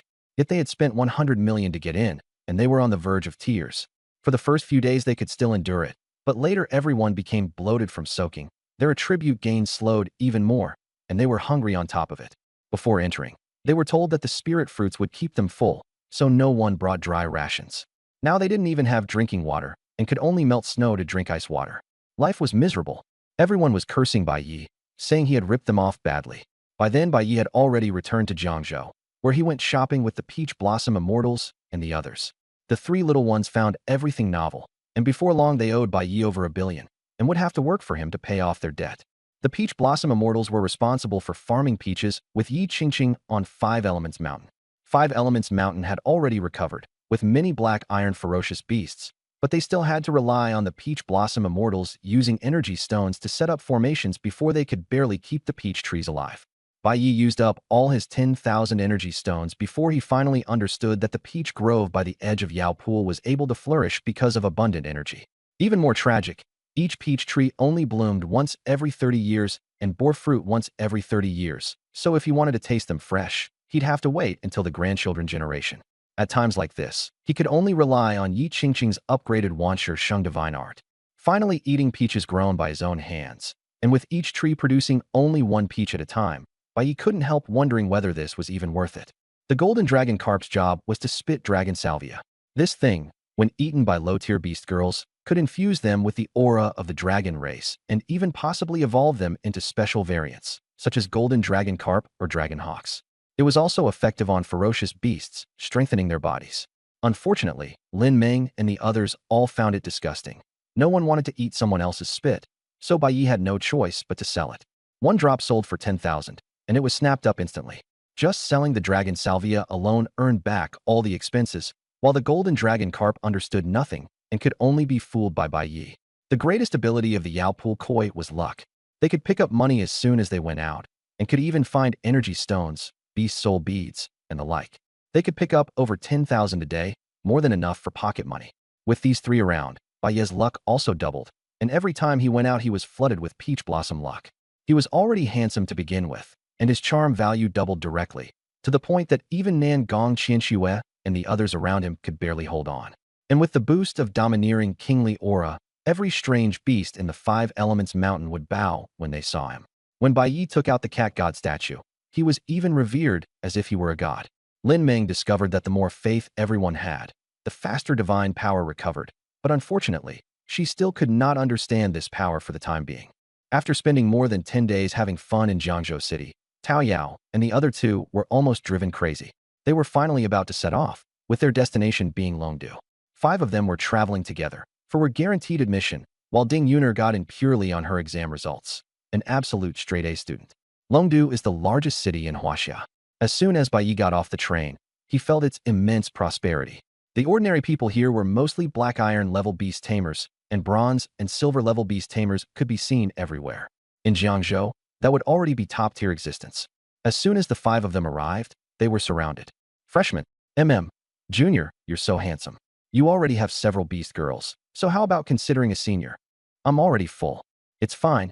Senior can wait until you reach bronze level. Sorry, bronze level is already fully booked.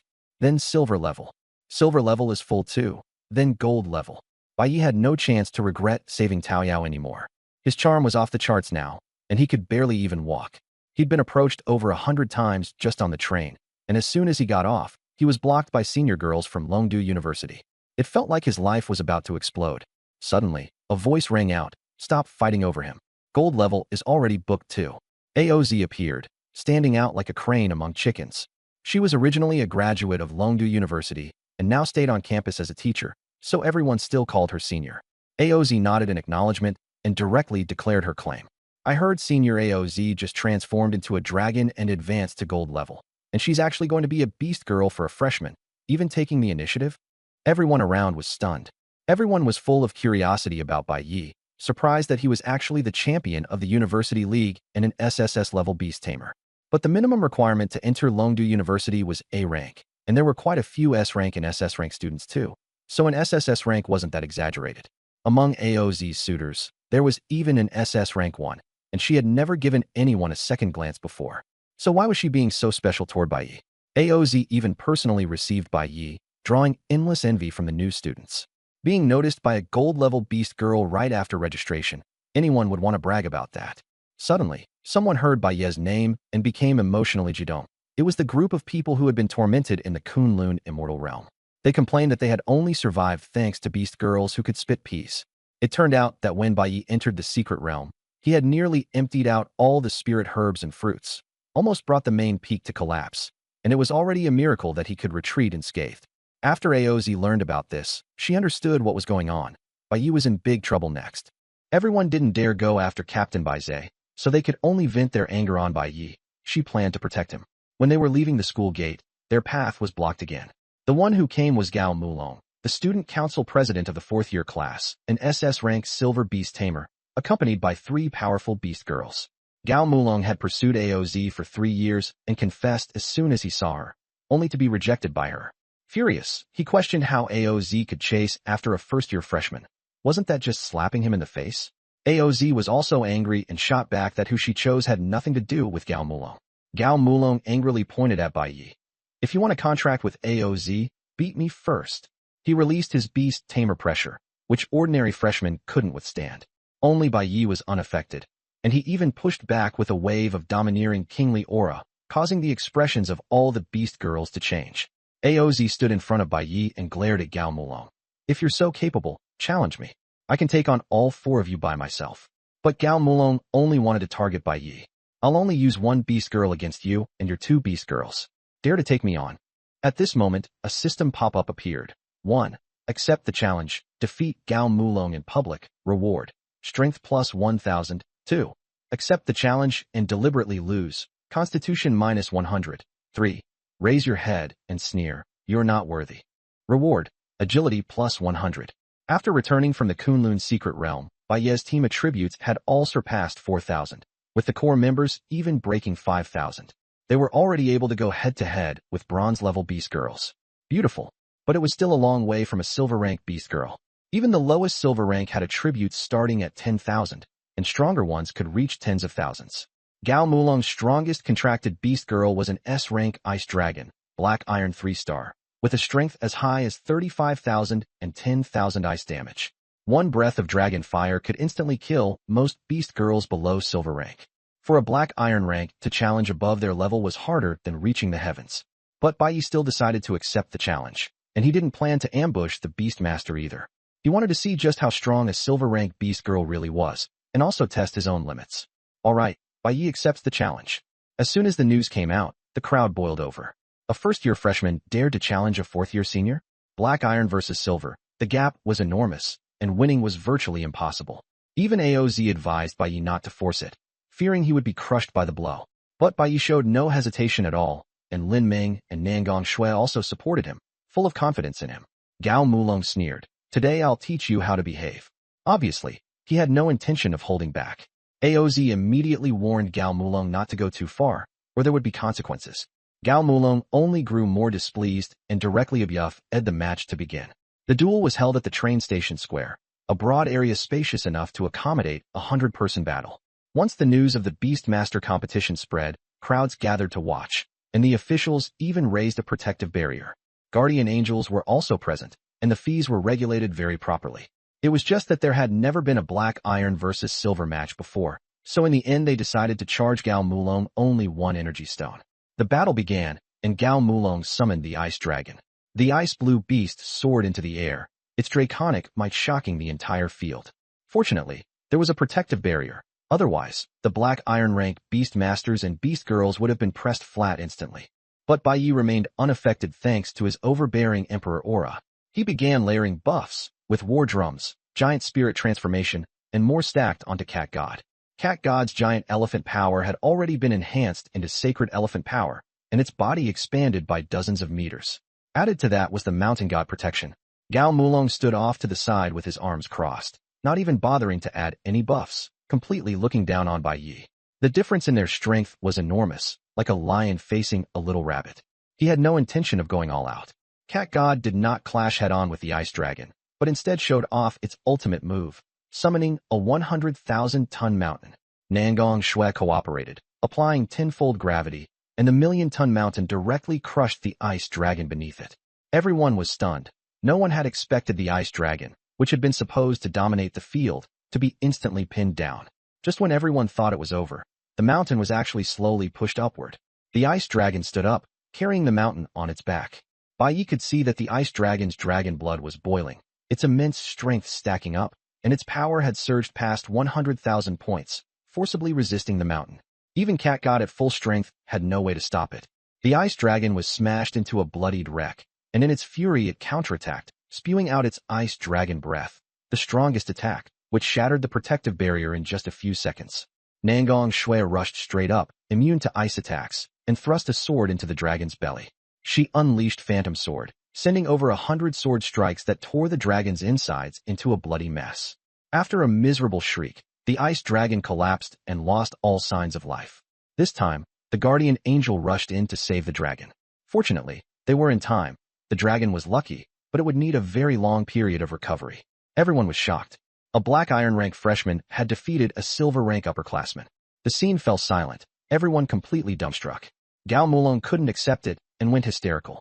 He summoned another dark, green poisonous dragon, which directly spewed toxic mist across the entire field. This time, even the protective barrier didn't have time to activate, and everyone was caught off guard.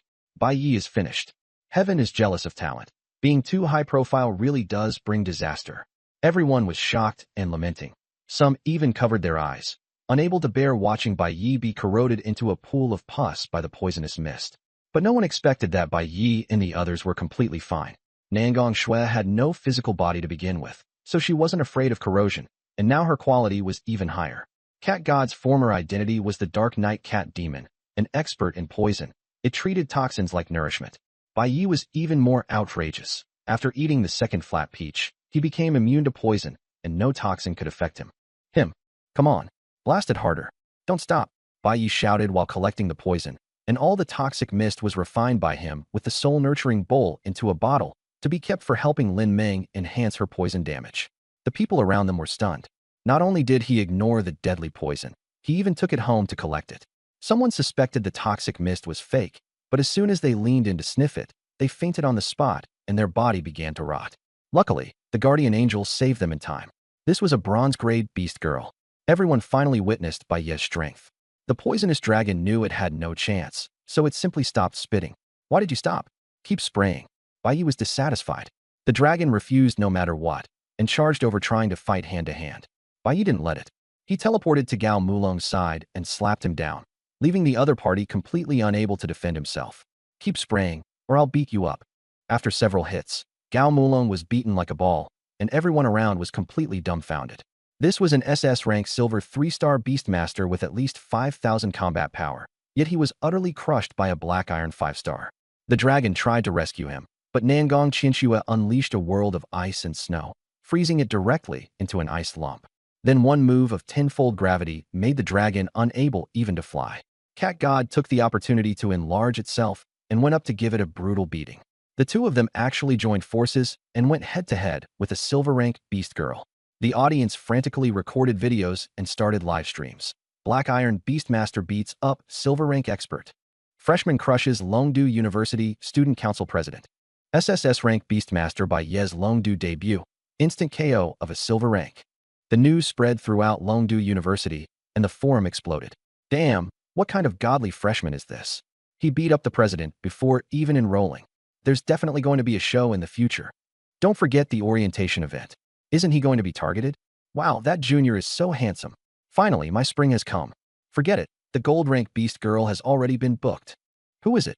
AOZ, now called Teacher AOZ. A teacher-student romance? Not allowed. She's my goddess. The Longdu forum was boiling with activity. New posts were flying by, and many people rushed to the scene to witness the freshman's strength with their own eyes. Gao Mulong was so humiliated and angry that he wanted to die. Gao Mulong was about to explode with rage. After the ice dragon lost, he could still say Bai Ye and the others had used a little cleverness. But now the poisonous dragon had been beaten with no chance to fight back, and even he himself was being suppressed and thrashed. Consumed by fury, Gao Mulong completely lost control and summoned a third beast girl, the Iron-Winged Dragon, also silver rank, and even rarer and stronger than the elemental dragon from before. Gao Mulong truly had a special preference for the dragon race, and his pursuit of AOZ was probably for the same reason. If the Iron-Winged Dragon really charged in, Bai Ye and the others would have a hard time dealing with it. But Gao Mulong wasn't the only one with helpers. AOZ had long since reached her limit watching this. She originally wanted to step in, but after seeing Bai Ye could handle it, she held back. Now that Gao Mulong still dared to act up, she rushed over directly and knocked the Iron-Winged Dragon flat with one punch, not even using transformation, crushing it completely. Gao Mulong had completely lost all ability to resist. Cat God Pride opened the poisonous dragon's mouth and made her keep spitting poison until all the toxins were gone. By then, the poisonous dragon was completely exhausted and shouted that she had no poison left. Only after Cat God confirmed she really was empty did it let go. Seeing more and more people around, along with a whole crowd of junior and senior students, the poisonous dragon was instantly socially dead and simply pretended to be unconscious. Cat God quickly cleared itself. I didn't even use that much force. The poisonous dragon wanted to die, and thankfully the temple hurriedly took her away. This battle made Bai Ye famous. As soon as he entered Longdu University, he was surrounded by onlookers, and his popularity was comparable to that of a celebrity. Bai Ye was afraid of a night raid, so he simply dared not live in the dormitory. Fortunately, the school had single suites and villa areas, convenient for beastmasters to live together. But Bai Ye was miserly, and felt that a villa costing 1 million a year was too expensive. Nangong Qinxue was speechless. You're already worth hundreds of billions, and you're still so stingy? Bai Ye couldn't be bothered to explain. Mainly, the pills he had refined hadn't been sold yet, so the money still hadn't arrived. He planned to go to Longdu Market to sell the pills after settling in. No one wanted to live in the regular dorms. Bai Ye suggested, how about living with Teacher AO? When everyone heard that, they all refused. What student would want to live with their homeroom teacher? How would they ever slack off then? In the end, Nangong Qinxue really couldn't stand it anymore and paid for a villa herself. Bai Ye was heartbroken. Who told him that Nangong Qinxue counted as his, so her money also counted as his. Unexpectedly, this villa district was not on the main campus, but in the beast space. It was actually quite easy to understand. Land in Dragon City was expensive, and villas took up too much space, so they could only be built in beast space, which also made them easier to manage. Seeing how much money real estate made, Bai even thought about going back to Wuxing Mountain to build villas, but decided it would be too much trouble and dropped the idea. After being granted permission to enter beast space again, Bai was especially excited. As soon as he got familiar with the place, he dragged everyone off to hunt beasts. This beast space dorm area was huge, with the villa district in the center and the rest all beast territory, meaning the students were effectively guarding the space in disguise. Black iron, bronze, and even silver rank beasts existed here, making it perfect for students' real combat training. Bai and the others were strong enough that black iron rank beasts were killed instantly, and bronze rank beasts were dealt with just as easily. The only thing to worry about was the silver rank beasts. But after Cat God created over 1,000 stone statue puppets, the group swept across the entire beast space. Any beasts killed were turned by Cat God into stone statues. Though they had no skills, their defense was extremely high. With this stone statue army in tow, it was practically like bringing a beast tied along. Bai's soul-nurturing bowl was also filled to the brim with all kinds of beast souls. And the beast soul armor had accumulated to the extreme, still growing stronger. At this rate, even if they ran into a silver-rank beast, they could probably barely hold it off. Yi Qingqing's task was to keep absorbing the energy of the dorm space and then pour it into Wuxing Mountain, mainly to take care of the 5 pan peach trees. Even a wealthy household can run out of grain. No one could keep spending energy stones indefinitely. Along the way, any spirit herbs or spirit fruits they encountered were harvested if ripe, and if not, they were directly transplanted into Wuxing Mountain. Anything they could see, they took with them, more thorough than locusts, leaving nothing behind. Division of labor was clear, and the efficiency was astonishing. This behavior was quickly discovered by others. The beasts around the dorms are gone. Then why is there still a beast tied? I wanted to grind mobs and train skills in the dorm area, but I can't even find a single beast. Reports poured in from all sides, and after the school took notice, it sent out the dorm administrator, surprisingly, a silver-ranked dragon sparrow. The dragon sparrow chased after them, and the more she looked, the more shocked she became. The dorm space had been stripped bare. She had never seen such a scene before. After catching up with Bai and the others, the sight ahead shocked her even more. Several thousand stone beasts tied. Most of these stone statues were black iron rank and bronze rank, all of earth attribute. Only after investigation did she realize they were all stone puppets, and the controller was merely a black iron rank beast girl. A black iron rank beast girl is this fierce now? Even more outrageous, they were actually facing a silver rank azure-eyed frenzied lion head-on, and not losing at all. And the beast tamer Bai had also charged up with a sword in hand, his strength no weaker than the beast girl's. Even silver rank beasts could not break through his armor. Meanwhile, the grass on the side was feng shiso the dorm space's energy at an absurd speed. At this rate, the entire dorm space would soon turn into a desert. The dorm administrator discovered that these were none other than Bai and the others, the first-year freshmen who had just registered. They had beaten the student union president at the train station during the day, and now they were here tormenting the dorm space at night. Truly masters of time management. Shocked, the administrator immediately moved to stop them. Bai had already guessed someone would come to manage this, but he hadn't expected it to be so fast. So he raised the room plaque. I'm a student in the Villa District, number 101. The administrator cut him off directly. Not anymore. Bai, I bought it with money. The administrator, I'll refund you now. Get out immediately. The administrator knew very well that Bai absolutely could not be allowed to stay any longer. Otherwise, the dorm space would be drained dry within 10 days. Her peaceful days might also be ruined, and she could even lose her job. Bai was a little unwilling, but after seeing the administrator's combat strength, he instead developed a different idea. The administrator noticed the change in Bai's expression and said warily, I'm the administrator. You're not thinking of making a move on me, are you? Only then did she realize that these people weren't afraid of silver-rank beast girls at all, and that they had beaten them up during the day. Bai's eyes already made everything clear. Attack! Bai gave the order, and the beast girls immediately launched into battle. Yi Qingqing threw out a seed, and the vines wrapped around Lonke. Just as Lonke broke free, it was frozen into an ice lump again and fell downward. Below, Cat God had already filled the area with poison mist. Cat God had just absorbed the poison of the venomous giant dragon, and even a silver-rank Lonke couldn't withstand it, instantly becoming dizzy and disoriented. Bai took the opportunity to pry open Lonke's mouth and pour in the essence of poisonous liquid. Not long after, Lonke completely lost the ability to move and could no longer even maintain its transformation. They directly tied Long K up tightly and threw it into Wuxing Mountain. Then they continued their operation, fighting through the night, all for the sake of plundering more resources. The whole night, beast roars echoed throughout the dormitory space. By morning, everyone discovered that the dormitory space's energy had become thin, and the area within dozens of kilometers was deathly silent. Students who liked morning exercise looked around everywhere, but found nothing. Has the dormitory space been robbed? Where's the administrator? Didn't he come back all night? Was he on a date? No. Could he have been kidnapped?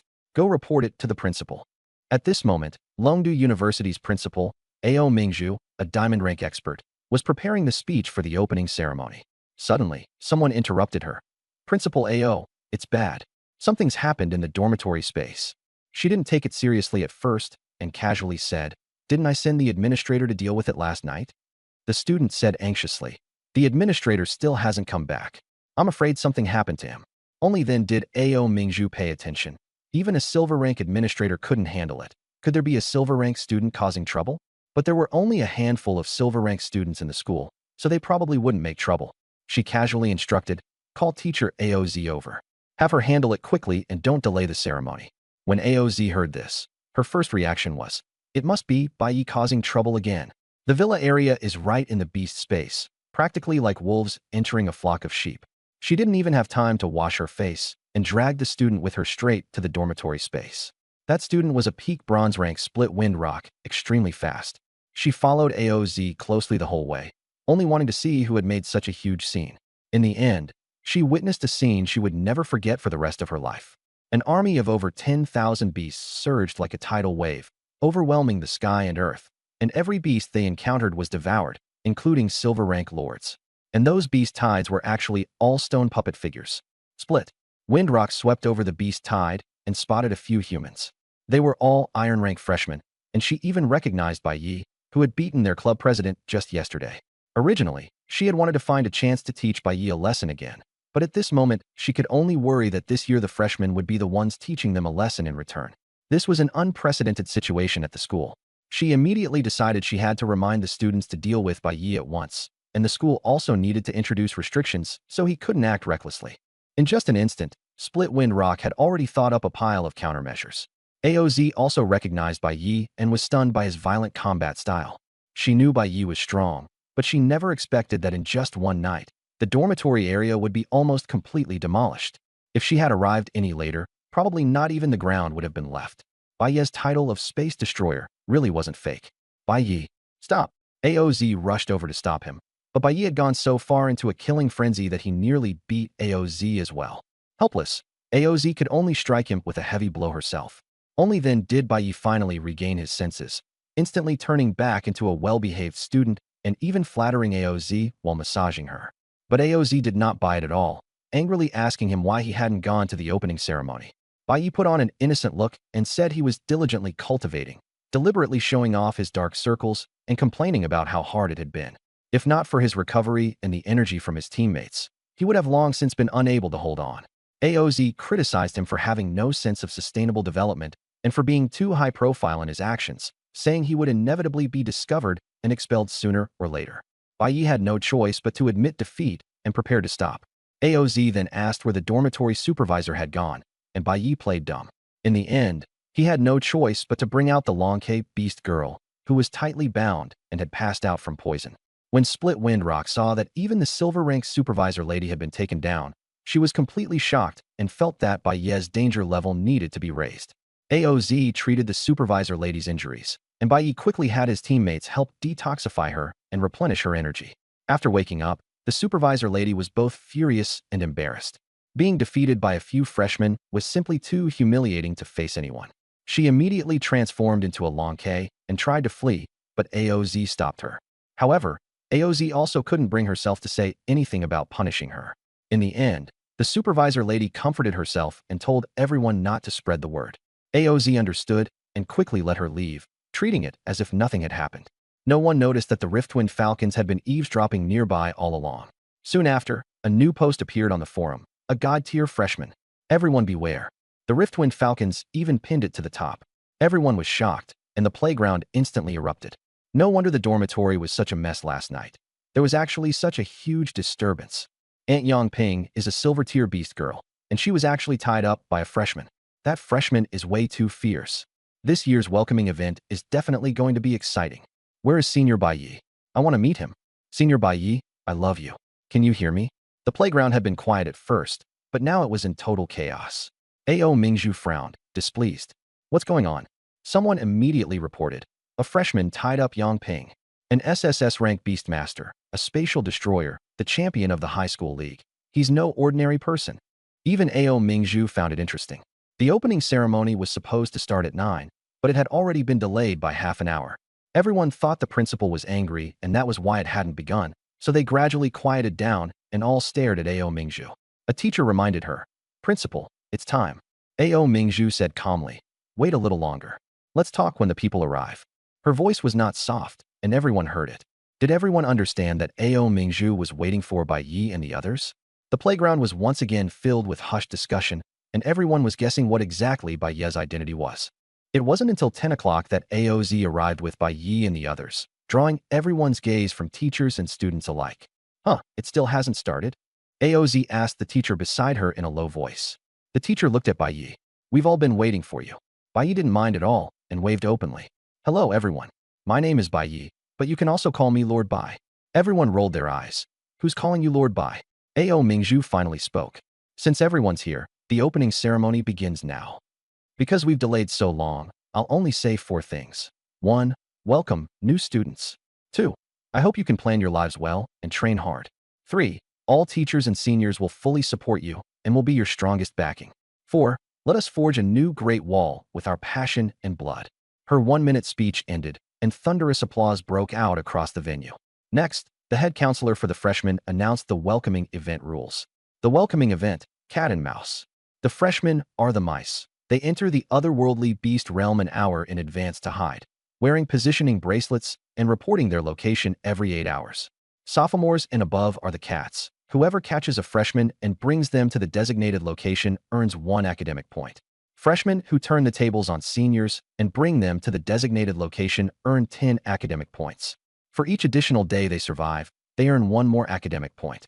Survive 10 days, and you get an extra 10 academic points. 1 academic point is equivalent to 1 million huaxia coins.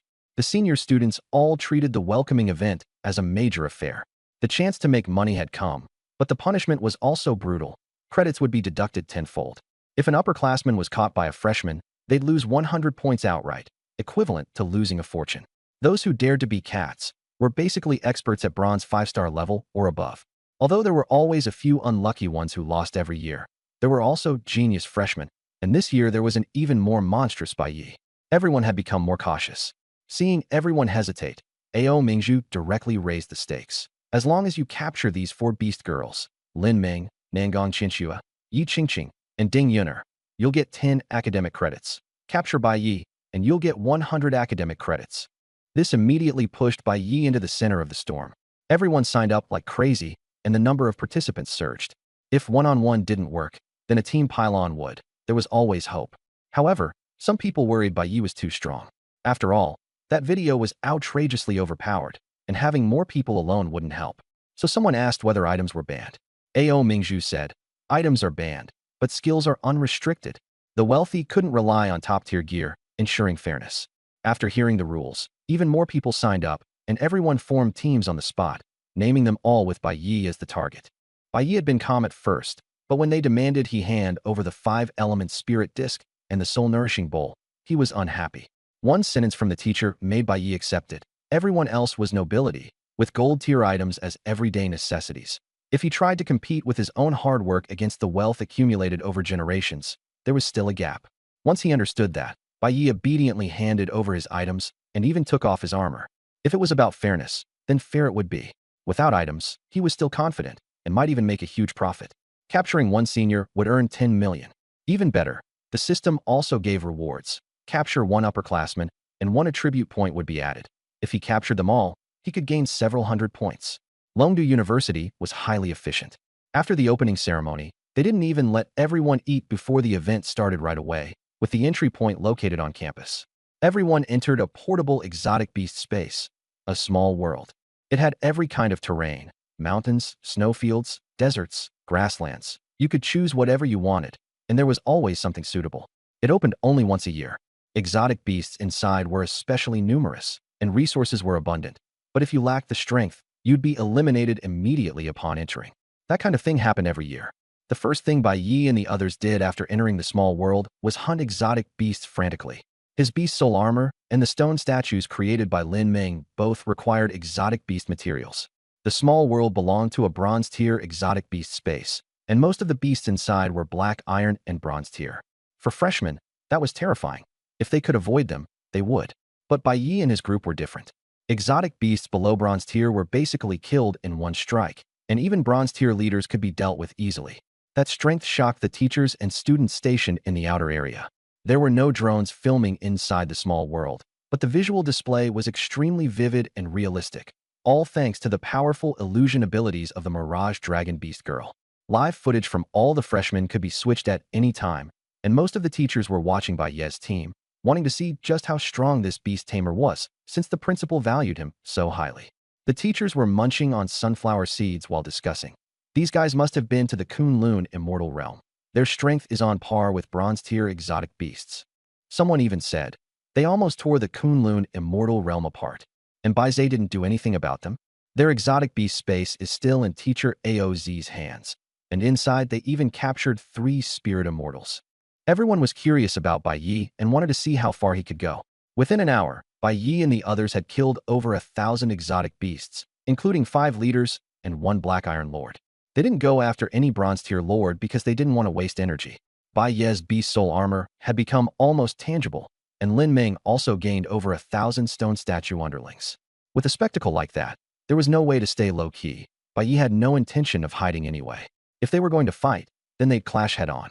Inside Longdu University, the upperclassmen were gathered around the student council president, Gao Mulong, the same one Bai Yi had beaten up yesterday. Of his 3 beast girls, only the Frost Ice Dragon was badly injured. The others, along with Gao Mulong himself, had recovered. He arrived late today because he had newly contracted a silver-tier flame dragon that morning. Gao Mulong had deliberately assembled a team that could counter Bai Yi, since no one on Bai Ye's side had particularly high fire resistance. In addition, other experts from the student council were present, including Bronze Peak fighters, crowd control specialists, and beast girls that countered Lin Ming's stone statue style. They were very well prepared. Everyone sat around watching the wind-rending falcon footage, analyzing it one line at a time, then formulating policies tailored to each ability. They kept this up for an hour straight, all for one goal, hunting Bai Yi. They didn't care about anyone else at all. Gao Mulong also promised that as long as Bai Yi was captured, the reward would be even greater than what the school offered, and everyone's fighting spirit soared. For hours later, Gao Mulong and the others finally set out. The small world had long since become complicated. Veteran students represented by Tu Bai and Chu Yi had successively tried to encircle and hunt Bai Yi, only to be brutally counterattacked by him every time. Those veteran students were at most at the bronze rank, with attributes similar to Bai Ye's, but their skills were far inferior. Not to mention Lin Ming's thousands of stone golem puppets were guarding at all times, devouring however many came. Bai Ye's team advanced unhindered all the way. Bai Yi had no time to deal with prisoners, so he could only tie those veteran students together like a string of grasshoppers and hang them on the stone golem puppets, which meant he hadn't earned any credits for the time being. Dozens of veteran students were defeated one after another, and no one dared provoke Bai Yi anymore, turning instead to hunt the freshmen. The freshman teams were no match for the veteran students at all, and all those found were swept up in one fell swoop.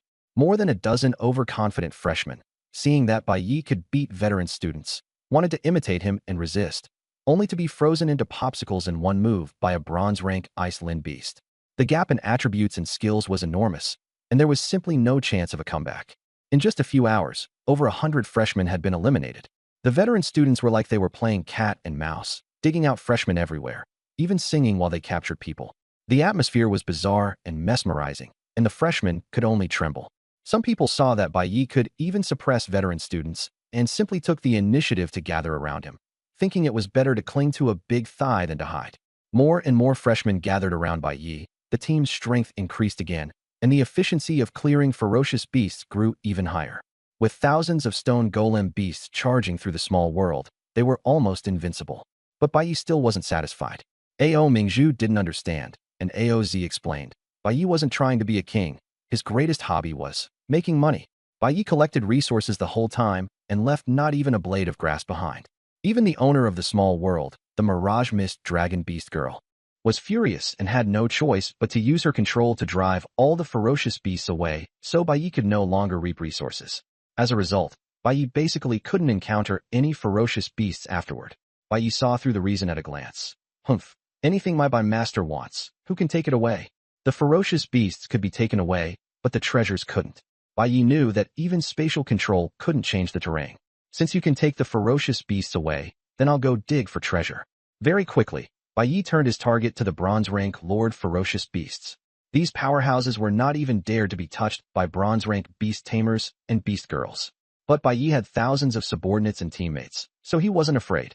He charged straight in. He caught a smarter ferocious beast and got the positions of the nearby lords out of it, then went straight to the mountain ape tribe. This was a group of somewhat intelligent ferocious beasts that had even built a semi-enclosed mountain city, whose defensive power was stronger than a human city's and could even defend against aerial forces. Even the Mirage Mist nearby was stunned. No one had dared challenge the mountain ape tribe for so many years. Back then, even a team led by a bronze-rank beast girl at the peak of her 4th year couldn't break through, and they were badly injured by trebuchets. Let alone bronze-rank beast girls, who couldn't withstand dozens of tons of boulders.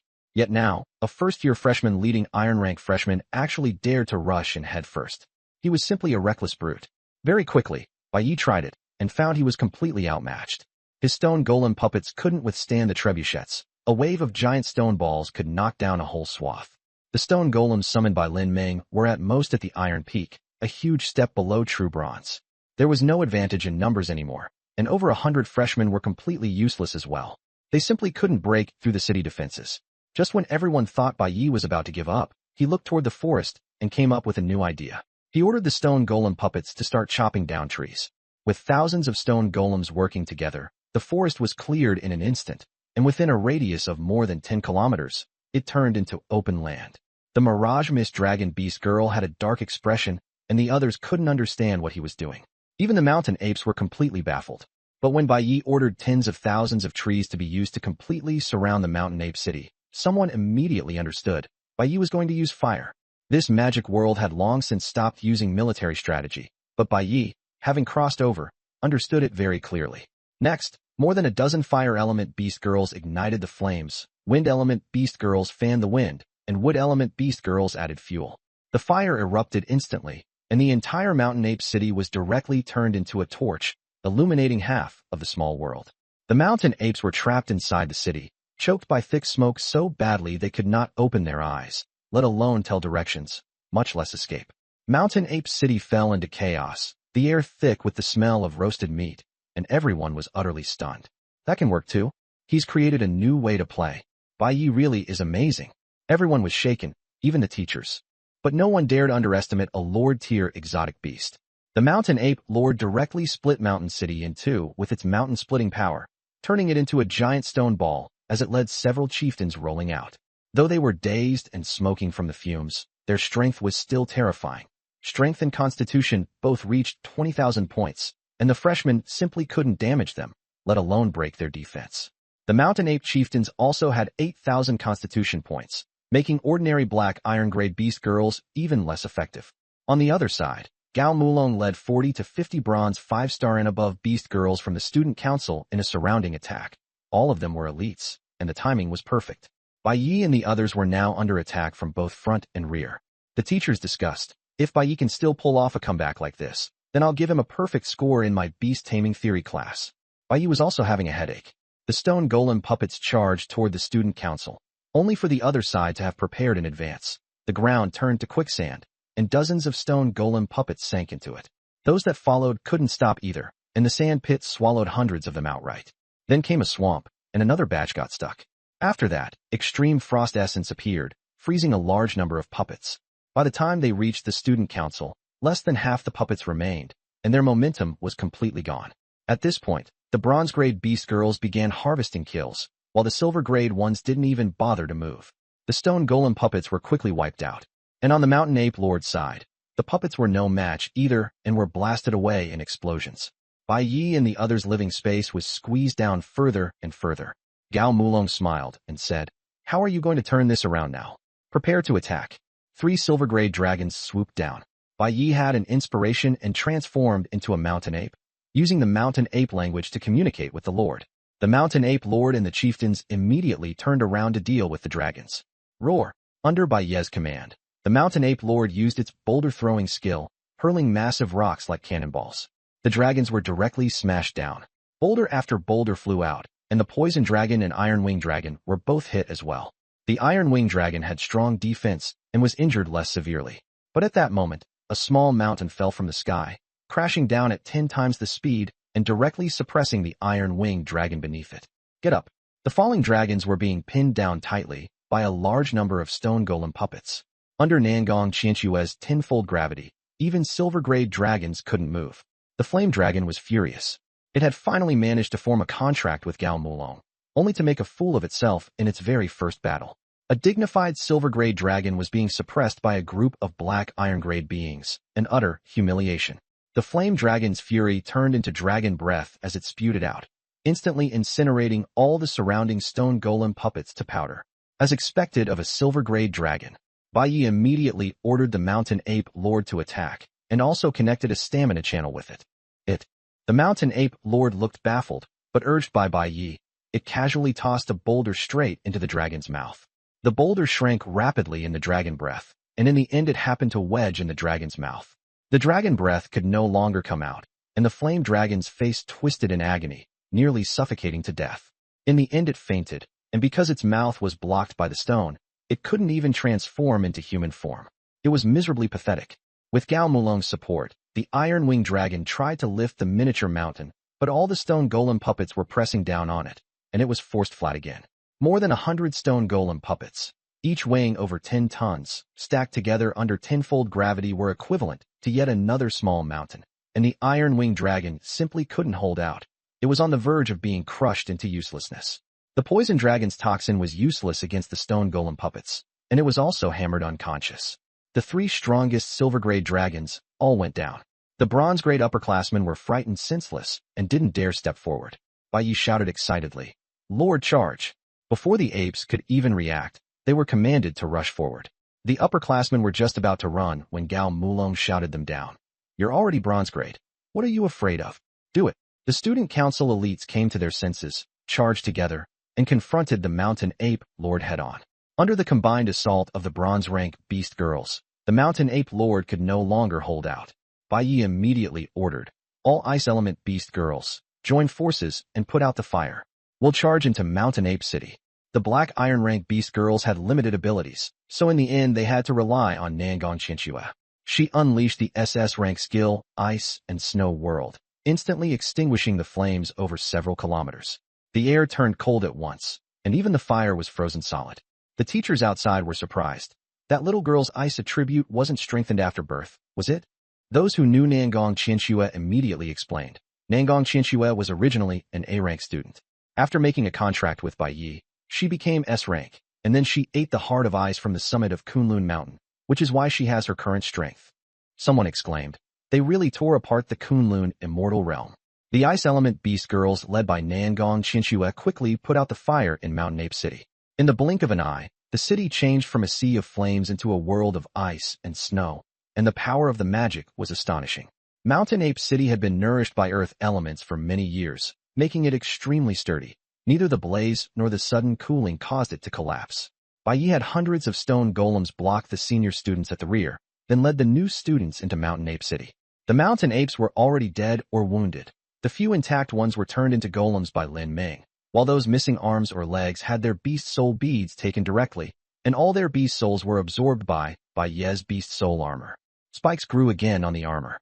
On the other side, the senior students finally joined forces to kill the mountain ape lord and the leader, only then revealing their true strength. That was also the reason Bai chose to retreat. He had managed to force Gao Mulong back, just now mainly by relying on the power of the mountain ape lord. In a direct clash, the gap was far too great. Bai retreated into Mountain Ape City without hesitation, with a clear head. After the senior students cleared the stone golems, they tried to assault the city, but were blocked by magic trebuchets and boulders. The stones came from the mountain ape corpses on site, and Ding Yun'er also used void wormholes to steal beast spirit beads for the earth element beast girls. 2 beast girls learned to make stone balls, and Lin Ming grasped the giant stone ball technique. Yi Qingqing took root in the earth to provide energy. Working together, and when necessary, simply throwing stone golems directly. They blocked the senior students' offensive. With no solution, the senior students found the mountain city impregnable, like a mosquito biting a car. Someone shouted, "Block them in. There's no food or water in the city. They definitely won't last." But Baiye's dimensional space had abundant supplies, with meat and spiritual herbs piled like mountains, and Ding Yun'er also had water from Yaoqi, while there were water element beast girls on site as well. Let alone 10 days. Even 1,000 days would be no problem. The new students were tired after a full day, so they held a party in the city, singing and dancing joyfully. Mountain Ape City was similar to a cave, so the senior students outside couldn't see inside, and thought the new students were suffering miserably. Only the teachers smiled wryly, never expecting Baiyi to deal with the student council elites so easily, and they all grew curious about how long they could hold out. These teachers couldn't gamble, or they would have opened a betting pool long ago. That night, the new students took turns resting in Mountain Ape City, relaxed and safe. 3 Earth Element Beast Girls had already made several hundred stone balls, more than enough, and everyone thought they could sleep peacefully for the night, including the senior students. They didn't have the energy for a night raid. They simply set up camp a few kilometers away. But Baiyi didn't intend to hide. He wanted to earn credits and attribute points.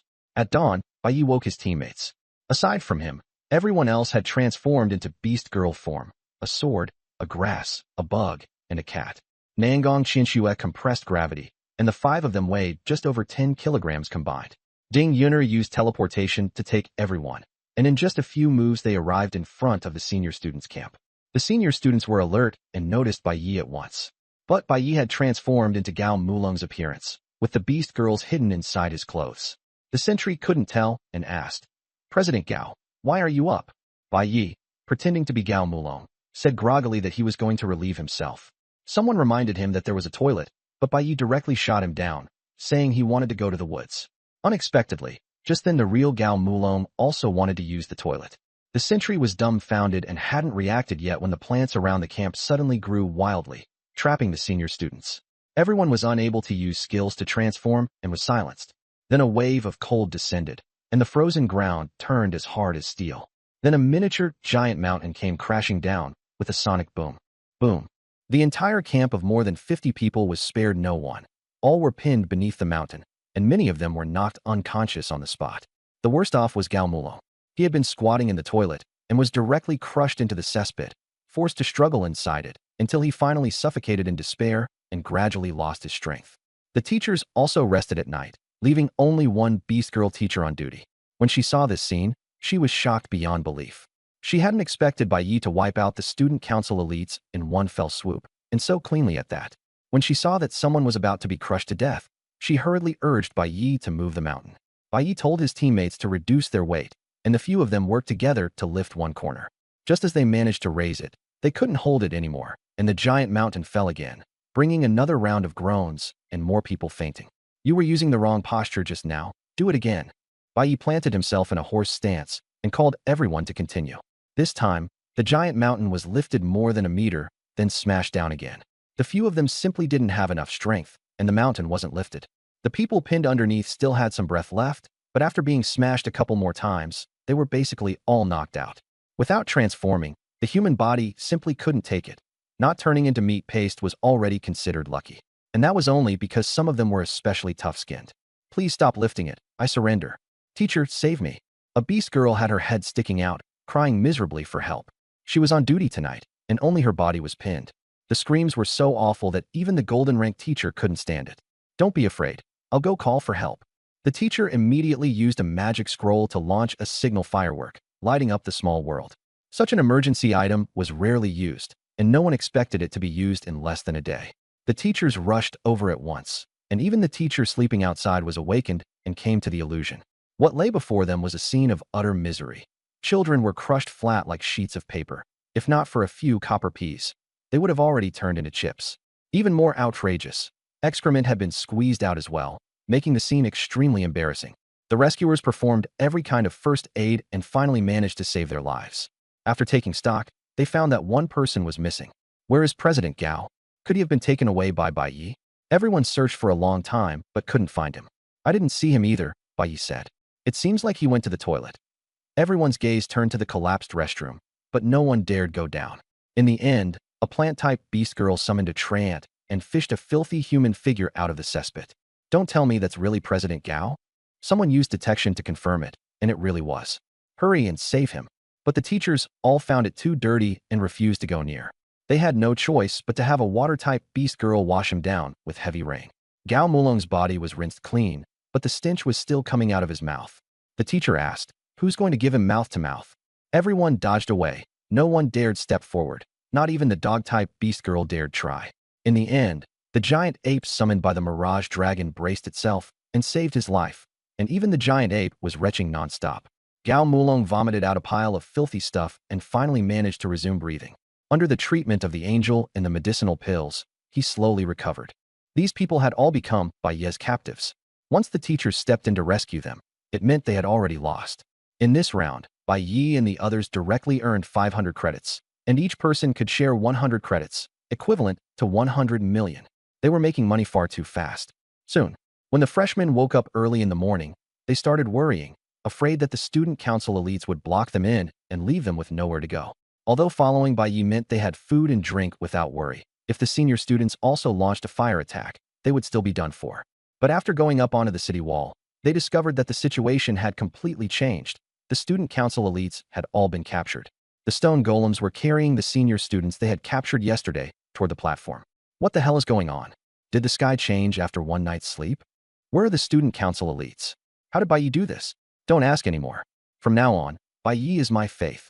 Can Bai Yi directly replace the student council? Support. Everyone was discussing it and wanted to follow Bai Yi, but Bai Yi told them to stay in Shouyuan City. This place is easy to defend and hard to attack. Stay here in peace. When I'm done catching cats, I'll take you out. He also captured dozens of exotic beasts and had Nangong Qianxue build a giant freezer to secure life for the new students, and then left, making a show of his authority in passing. Next, Bai Yi led the team to sweep through the small world grid, taking anything they saw and grabbing every old student they encountered. The old students tried to hide, but instead became the mice, with Bai Yi chasing them all over the place.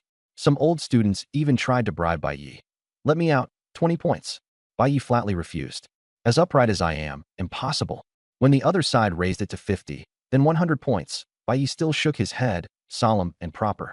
Even the teachers nodded in approval, while AOZ was utterly speechless.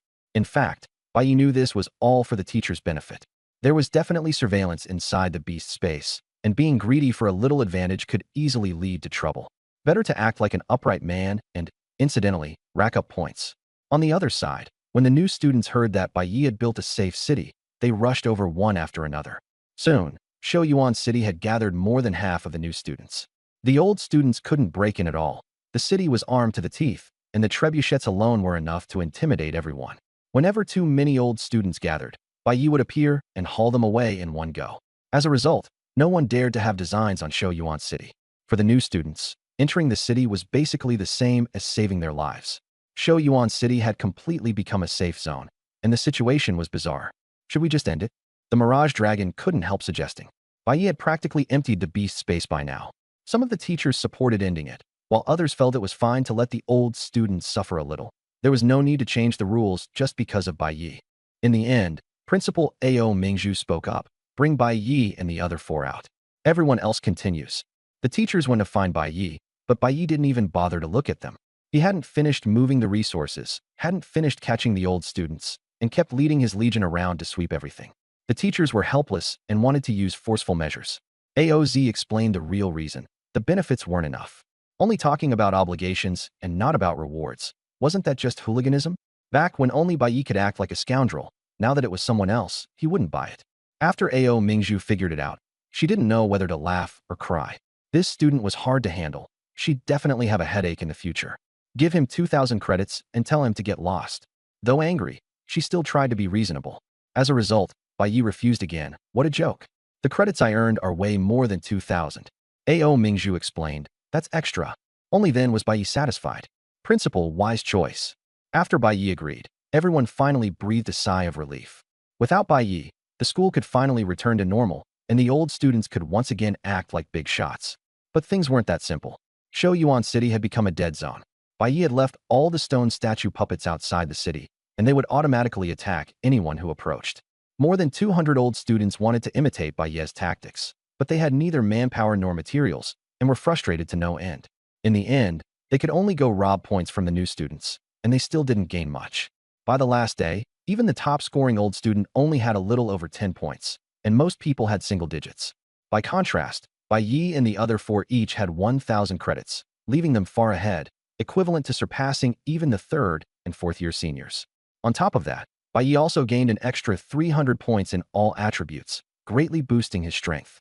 After Bai Yi left, the resources in the small world were stripped bare, and various exotic beasts were nearly driven to extinction.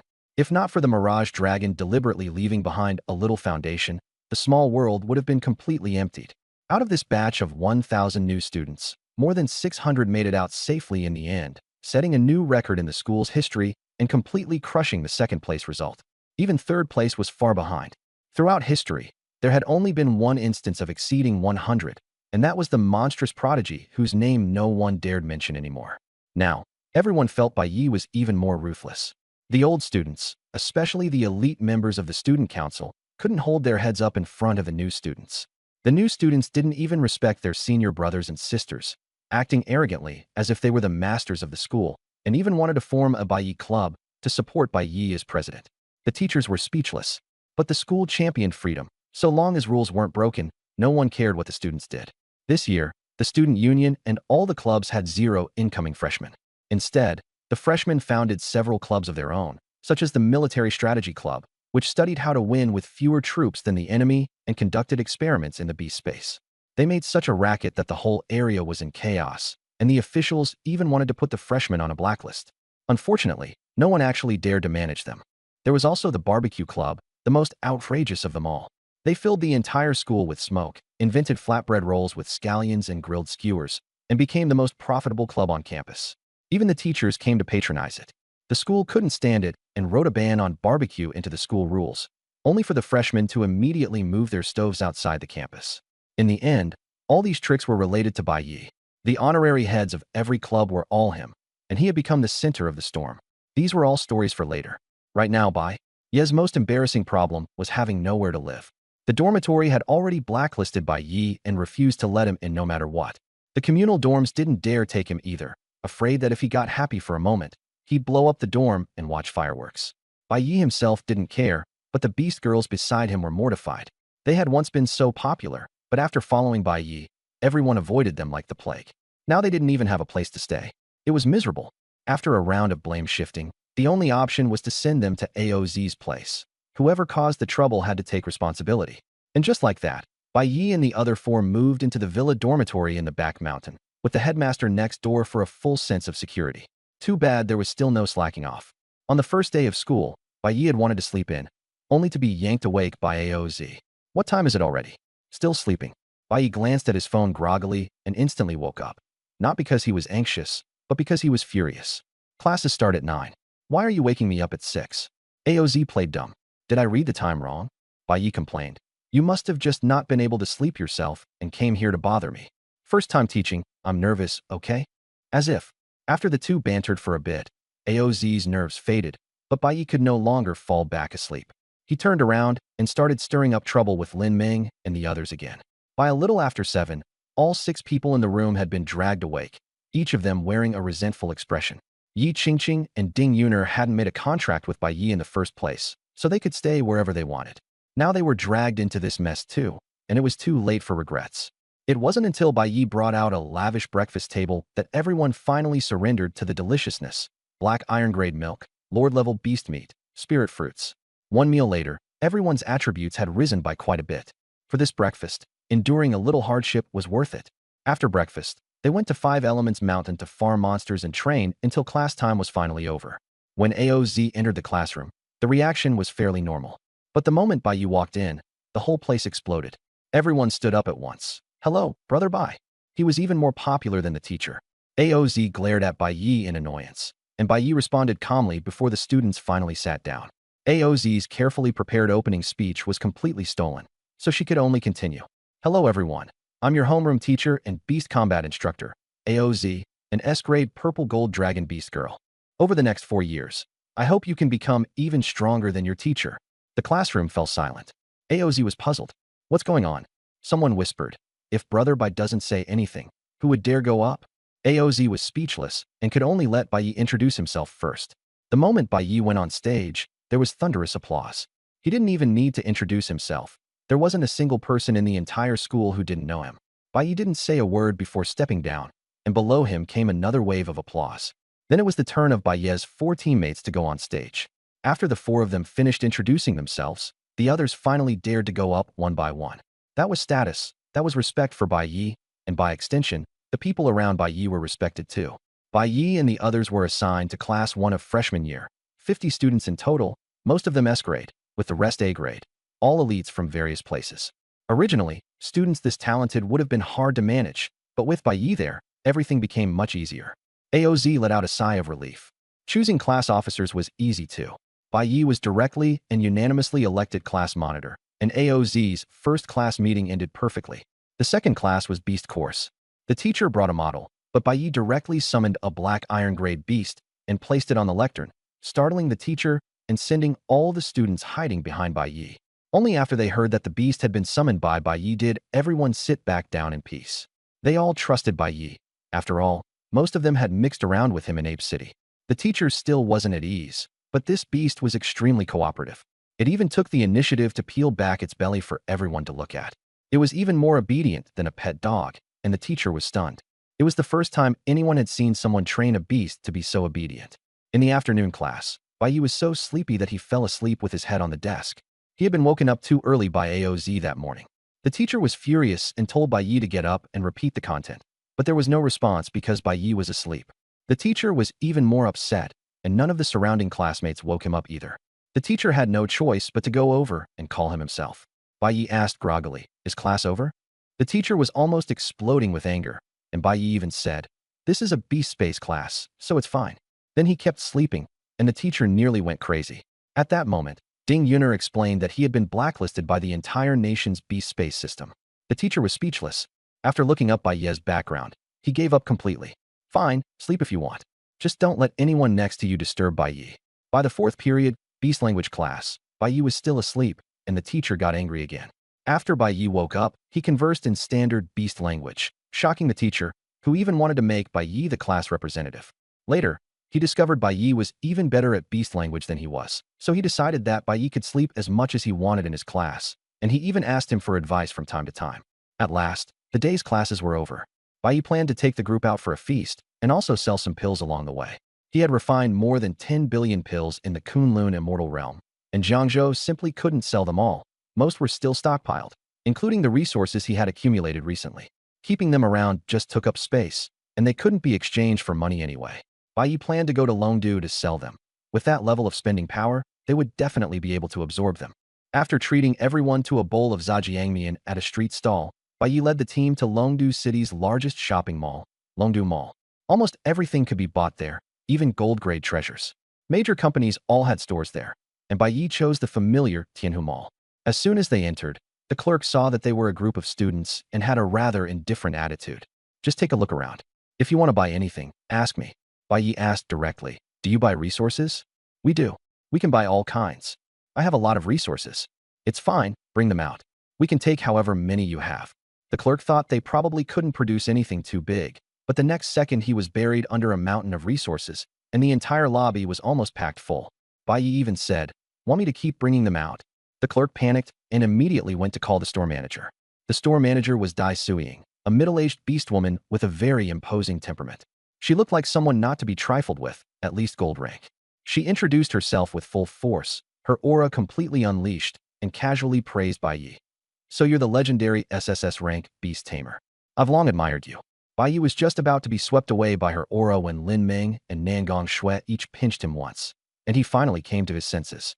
It turned out that Dai Suying had silently cast a charm. Once exposed, Dai Suying wasn't embarrassed at all. She warmly invited them to the VIP room, while having people sort through the resources. Although these resources were plentiful, their quality was fairly average.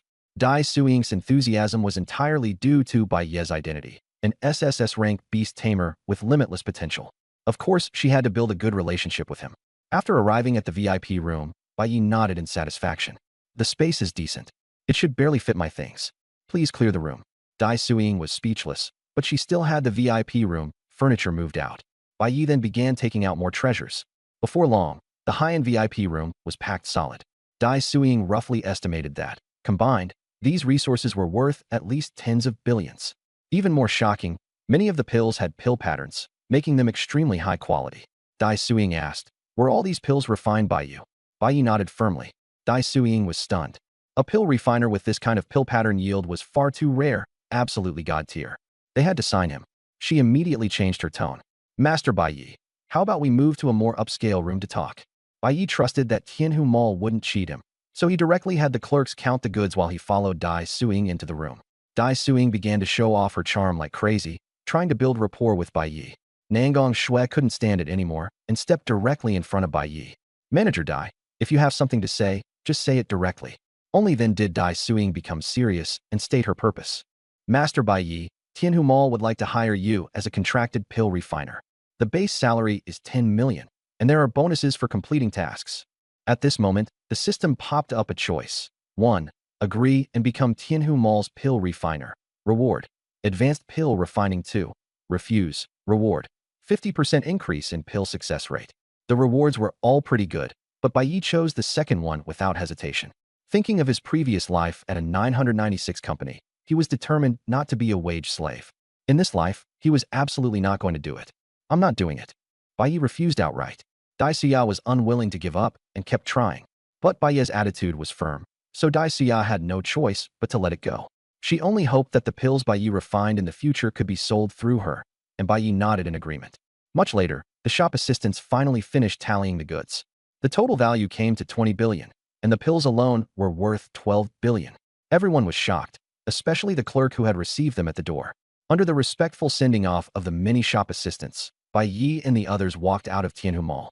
With money in hand, everyone decided to go shopping. Lin Ming wanted to buy delicious snacks, while women like Nangong Qianxue wanted to buy clothes. In the end, the women won, and they went to buy clothes first. What they wanted to buy were not ordinary clothes, but attribute-bearing items. Beast King leather clothes from the apprentice stage were not even as good as black iron-grade materials, let alone bronze lord-grade ones. With their stamina, they could wear bronze lord-grade clothes, and any random piece would cost tens of millions. After everyone picked and chose, the total bill at checkout was actually 200 million. Bai Yi winced in pain. The money had just arrived and he had already spent 1% of it. Just as he was heartbroken, a sneering voice came from nearby. "A poor nobody like you dares come to Lingy Workshop? Can't afford it, huh?" The speaker was leaning against the counter effectively, introducing himself. "I'm Zhu Hongliang of the Zhu family in Longdu. Nice to meet you." Nangong Qianxue and the others ignored him completely. When the Lingy Workshop clerk saw Zhu Hongliang, he immediately became enthusiastic, completely ignoring Bai Yi's 200 million order and rushing over to flatter Zhu Hongliang. It was obvious he had an unusual status. Zhu Hongliang waved his hand grandly. "How much are these beauties' clothes? Put it on my tab." He even tossed a 1,000 yuan tip. The clerk immediately thanked him. "Young Master Zhu, these few just spent 200 million. Your limit is 100 million, so please make up the remaining 100 million. Zhu Hongliang froze, nearly choking, and muttered to himself, "How can a few black iron-grade clothes be this expensive?" He had thought Nangong Qianxue and the others were young, so the clothes they wore wouldn't be too expensive. Zhu Hongliang had wanted to show off, but he never expected it would cost so much, and he immediately hesitated. Even he did not dare casually spend that much money just to chase girls. The clerk explained, "Young Master Zhu, what they bought were bronze lord-grade clothes." Zhu Hongliang was shocked. "You have bronze-grade ones too?" Lin Ming said impatiently. "What the hell does it have to do with you?" Zhu Hongliang's expression darkened and lightened in turn, while Bai Yi mocked him coldly. "Don't tell me you can't even take out 200 million? No way, right?" This time, Zhu Hongliang was caught in an awkward position. In fact, he couldn't produce that much money all at once, and there was no way he could pretend to be a big shot and spend it. Rich second-generation heirs might occasionally give small gifts, but how could they just throw money around like this? After saying a few harsh words, he left in embarrassment. Bai Yi and the others laughed and mocked him. After leaving Lingy Workshop, Zhu Hongliang grew angrier the more he thought about it. He was one of the 4 young masters of Longdu. When had he ever suffered such humiliation? In the past, the women he wanted never refused him. These country girls were simply infuriating, especially that beast tamer. He decided to teach Bai Yi a lesson and take those women away. Just as he was planning this, his older sister Zhu Hongyan suddenly appeared, a silver-grade beast girl. Zhu Hongyan asked coldly, "I heard you're planning to deal with a few young people from out of town." Zhu Hongliang said unhappily, "Sis, can't you stop staring at me all the time?" If I didn't keep an eye on you, you'd have gotten into trouble long ago. How are you planning to do it? Break that guy's legs and tie up the girl and bring her back. Nonsense. What do you know? That guy is the most valuable one. Sis, you're not falling for that pretty boy, are you? Get lost. What do you know? We just got news from Tianhu Mall that guy is an intermediate alchemist with a pill pattern rate as high as 50%. Really, he definitely has special abilities. We have to take control of him, and if necessary, we can use force. But what if he refuses to refine pills no matter what? Then destroy him. We can't let him threaten the Zhu family. You bronze-level underlings can stop embarrassing yourselves. I'll handle this matter personally. What about those beauties? Don't worry. Bring the man back to me, and the women are yours. Zhu Hongyan didn't plan to lure him with benefits because her undercover agent knew that Bai Yi hadn't even accepted Dai Suya's 10 million base salary. Increasing the offer wouldn't help. Force was the most direct approach. The Zhu family's alchemists had always been captured and put to work this way, working every day without a salary, the cheapest option. Zhu Hongyan immediately sent out a silver-level beastmaster and 3 silver-level beast girls, secretly to capture them. She wouldn't do this kind of thing herself, for fear of affecting the Zhu family's reputation. Besides, dealing with a few black iron levels didn't require such a big show of force. At this moment, Bai Yi and the others still knew nothing and were still out shopping. Bai Yi was thinking that when he got back, he'd refine more pills, earn some pocket money, and improve his strength. Right now, the only way to get good beast soul beads was to buy them or enter Wuxing Mountain. A bronze-level spatial crystal alone cost 100 billion, and 1,000 intermediate energy stones also cost over 100 billion. Everything was money. Without working hard to earn money, it simply wouldn't be enough. The alchemy furnace Bai Yi had made himself had been used up in Kunlun after just 2 months and was left behind. This time he decided to buy a second-tier furnace with a slight flaw but good materials, cheap and still upgradable. Even so, it still cost 200 million. That broken furnace cost as much as all the clothes Nen Gongxue and the others bought put together. The furnace was thrown into Wuxing Mountain, where the little mouse worked every day to gather spiritual energy and strengthen it. Bai Yi led the group on shopping sprees. After buying food, drinks, and entertainment, they didn't get back until nearly midnight. On the way back to school, everyone huddled on Bai Yi as they flew on the Qian Shan Mu Shui sword. As they passed the silent park, Bai Yi received a choice. Choice 1. Successfully avoid the ambush and return to school safely. Reward. Agility plus 500. Choice 2. Avoid the ambush and counterkill. Reward. All attributes plus 500. Choice 3. Be captured and made into an alchemy slave. Reward. Constitution plus 500. Another ambush. They want to capture him and make him an alchemy slave. Bai Yi suspected it was Dai Suya, because only Tianhu Mall knew about his alchemy skills. But there was no time to think about that in detail. Feeling danger approaching, Bai Yi immediately ordered, Qianxue, reduce your weight. Yuner, teleport. The two carried it out at once, activating gravity reduction and teleportation simultaneously. A metal net fell from the sky and missed. In the darkness appeared a black 8-legged silhouette, a silver-level steel spider demon. Her steel spider web had no fire weakness. Once trapped, escape was nearly impossible. Bai Yi shouted a question, and out came 2 silver-level beast girls, Ghost-Faced Night Owl and Howling Moon Heavenly Wolf, both assassination experts. The 3 silver-level beast girls were also supported by a forest beast master, experienced and harder to deal with than Gao Malo. Bai Yi told Yuner to open a void wormhole, then gripped his sword and boosted his status before instantly charging into the wormhole and traversing through. Before the forest beast master could react, he was pierced through the chest by a sword and killed instantly. The silver armor with 5,000 defense was utterly useless before him. This left all 3 beast girls stunned and weakened.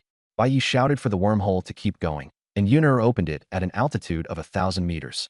The ghost-faced night owl had no time to react and was stabbed through again by the sword. Bai Yi and the others didn't even look back, moving on to the next target, Steel Spider Demon. The Steel Spider Demon watched her teammate die with her own eyes and immediately went on guard. Bai Yi's team was blocked by the defensive skill Steel Body, completely unable to break through. Howling Moon Sky Wolf also lunged in, and Bai Yi and the others had to deal with 2 silver-rank beast girls at the same time. At the crucial moment, Cat God made a move and fought Howling Moon Sky Wolf without falling behind at all, even though the opponent was weakened. Yi Qingqing and Ding Yuner provided support, and the 4 of them besieged Steel Spider Demon, holding an absolute advantage. Steel Spider Demon's speed grew slower and slower, dragged down by spatial gravity and 10 times gravity, moving like slow motion. Bai Yi seized the opportunity and, in one breath, chopped off all 8 of her legs, turning Steel Spider Demon into a worm that could only wriggle. Yi Qingqing used Silence Bind to restrain her, directly rendering Steel Spider Demon unable to fight. On the other side, Cat God grew fiercer with every exchange and single-handedly defeated the weakened silver rank Howling Moon Sky Wolf. Yi Qingqing tossed out seeds to grow vines, binding the wolf as well. Just as Bai Yi was about to take the captives away, people from the Spirit-Suppressing Bureau rushed into the park, raised their guns, and shouted for everyone to go Benshun and surrender with their hands up. This kind of gun was a spirit-suppressing gun specially designed to counter beast girls. Anyone hit by it would turn back into an ordinary person. Bai Yi and the others could have beaten them easily, but the Spirit-Suppressing Bureau was not someone to offend, so they all obediently raised their hands. The Spirit Suppressors discovered they were high school students from Longda, and their attitude immediately softened. Even the move to put handcuffs on them was cancelled. Bai Yi proactively embellished what had just happened, making himself sound clever and capable while describing the other side as vicious and cruel. The Spirit Suppressors listened in stunned silence, but still decided to follow procedure and take them in for statements. Bai Yi raised his hand to call their homeroom teacher, only for AOZ to start scolding him as soon as the call connected. Bai Yi said he had been taken away by the Spirit Suppressing Bureau, and sure enough AOZ complained that on his very first day of school he'd already been picked up by the cops, then told Bai Yi to hand the phone to the Spirit Suppressor. Unexpectedly, AOZ and the Spirit Suppressor Wu Siyu were college classmates, and they even chatted about old times. After hearing AOZ's praise, Wu Siyu finally realized how strong Bai Yi was. But no matter what, the procedure still had to be followed. It was just that Wu Siyu's car could only seat 4 people, and there were 5 of them here. Overloading was not allowed. Just as Wu Siyu was getting worried, the beast girls beside her all vanished. They had all hung onto Bai Yi. The coordination was ridiculously perfect. On the way, Wu Siyu couldn't help asking, "Have you ever thought about taking me out too?" Bai Yi immediately denied it. "How could we? We're law-abiding citizens." Wu Siyu sneered, not believing him at all. Only then did she understand where that oppressive feeling from when she first arrived had come from. They weren't far from the Spirit Suppressing Bureau and got there quickly. The colleague on duty at the entrance saw them and joked, "Xiao Wu, who did you catch this time? Some students sneaking out all night." Wu Siyu smiled faintly. "A murder case. 1 dead beastmaster, 3 dead beast girls, all silver rank." The guard was instantly stunned. Such a thing was rare, even in Longdu. He asked what the connection was, and Wu Siyu said directly, "The ones who killed them are these guys." The guard nearly fell out of his seat and immediately called the bureau chief. Wu Siyu led the group into a small meeting room. Not long after, AOZ arrived. Upon entering, she only gave Bai Yi a cold glare and sat down, saying nothing. The bodies were delivered one after another, and the duty bureau chief arrived as well. She had received news from the coroner. The 2 dead had been pierced through the heart by a single sword strike, clearly carrying Nangong Qianxu's aura. The captured ones were still bound by plants. Obviously, Yi Qingqing's technique. In other words, a few Black Iron rank students had taken down 4 silver rank assassins. The autopsy found that all 4 were dead soldiers, posing even greater danger than ordinary silver rank foes. Most importantly, they had also launched a sneak attack, yet the final result was that they still lost. Unbelievable. After the statements were recorded, the bureau chief only said that those people were dead soldiers and there was no way to get anything out of them, reminding everyone to stay safe. Bai Yi was unconvinced. "You can't ask them?" "I can't." He snapped his fingers, and 2 souls emerged. The bureau chief recognized at a glance that they were the 2 dead beastmasters and beast girls, and couldn't help but praise him, though she still said that dead soldiers' souls were especially stubborn. Bai Yi snapped his fingers again, and a succubus soul appeared. Shockingly, it was at the gold rank and still possessed consciousness. The bureau chief was instantly stunned. What kind of students does Long University even have? AOZ nodded. Maybe this will be commonplace from now on. The bureau chief forced a dry laugh, his mind full of memories. At that moment, the succubus soul had just tried to resist, but when it saw that there was a gold rank beast girl and a platinum rank beast girl around, it immediately wilted and obediently asked Bai Yi, "Master, do you need something?" Bai Yi had the succubus charm those 2 souls. "I want to ask a few things." The succubus complied honestly. She specialized in this sort of thing, and with one wave of her hand, the souls were captivated. The souls all obeyed the succubus's command. The on-duty bureau chief's eyes lit up. If they had a succubus like this, interrogations would be so much easier. Any soul that was charmed would spill everything. The answer Bai Yi got shocked him. The Zhu family was behind it. The jealousy over a love triangle was only a front. Their true goal was Bai Ye's alchemy skills, and they wanted to capture him as an alchemy slave. Over the years, the Zhu family had relied on abducting alchemy servants to secure their position as Longdu's #1 pharmaceutical enterprise. This result deeply shocked the bureau chief. He had thought the death of a silver-rank powerhouse was already a major case, but he never expected it to be tied to multiple missing alchemists as well. There were more than 10 cases registered with the Spirit Suppression Bureau alone, and the same was true nationwide. The investigations had never turned up anything, and no one had guessed it was the Zhu family. For an incident this big, the on-duty bureau chief couldn't make the call himself. They had to wait for the bureau chief to arrive. They couldn't wait, so they immediately called people in through the night. Soon, the Longdu Spirit Suppression Bureau chief, Xie, personally rushed over. She was a diamond-rank beast girl. In this world, beast girls held the highest status, and most of the major positions were occupied by women. Upon seeing Bai Yi, Xie's first words were, "So you're Bai Yi." Bai Yi was speechless. He was just a model student. So why did he attract attention everywhere he went? Xie then said, "Mingzhu only told me to keep an eye on you today." "What? You couldn't even wait half a day?" Bai Yi waved his phone. "It's already past midnight. It's the next day." Xie laughed and called Bai Yi mischievous. "We've long suspected the Zhu family in the missing alchemist case.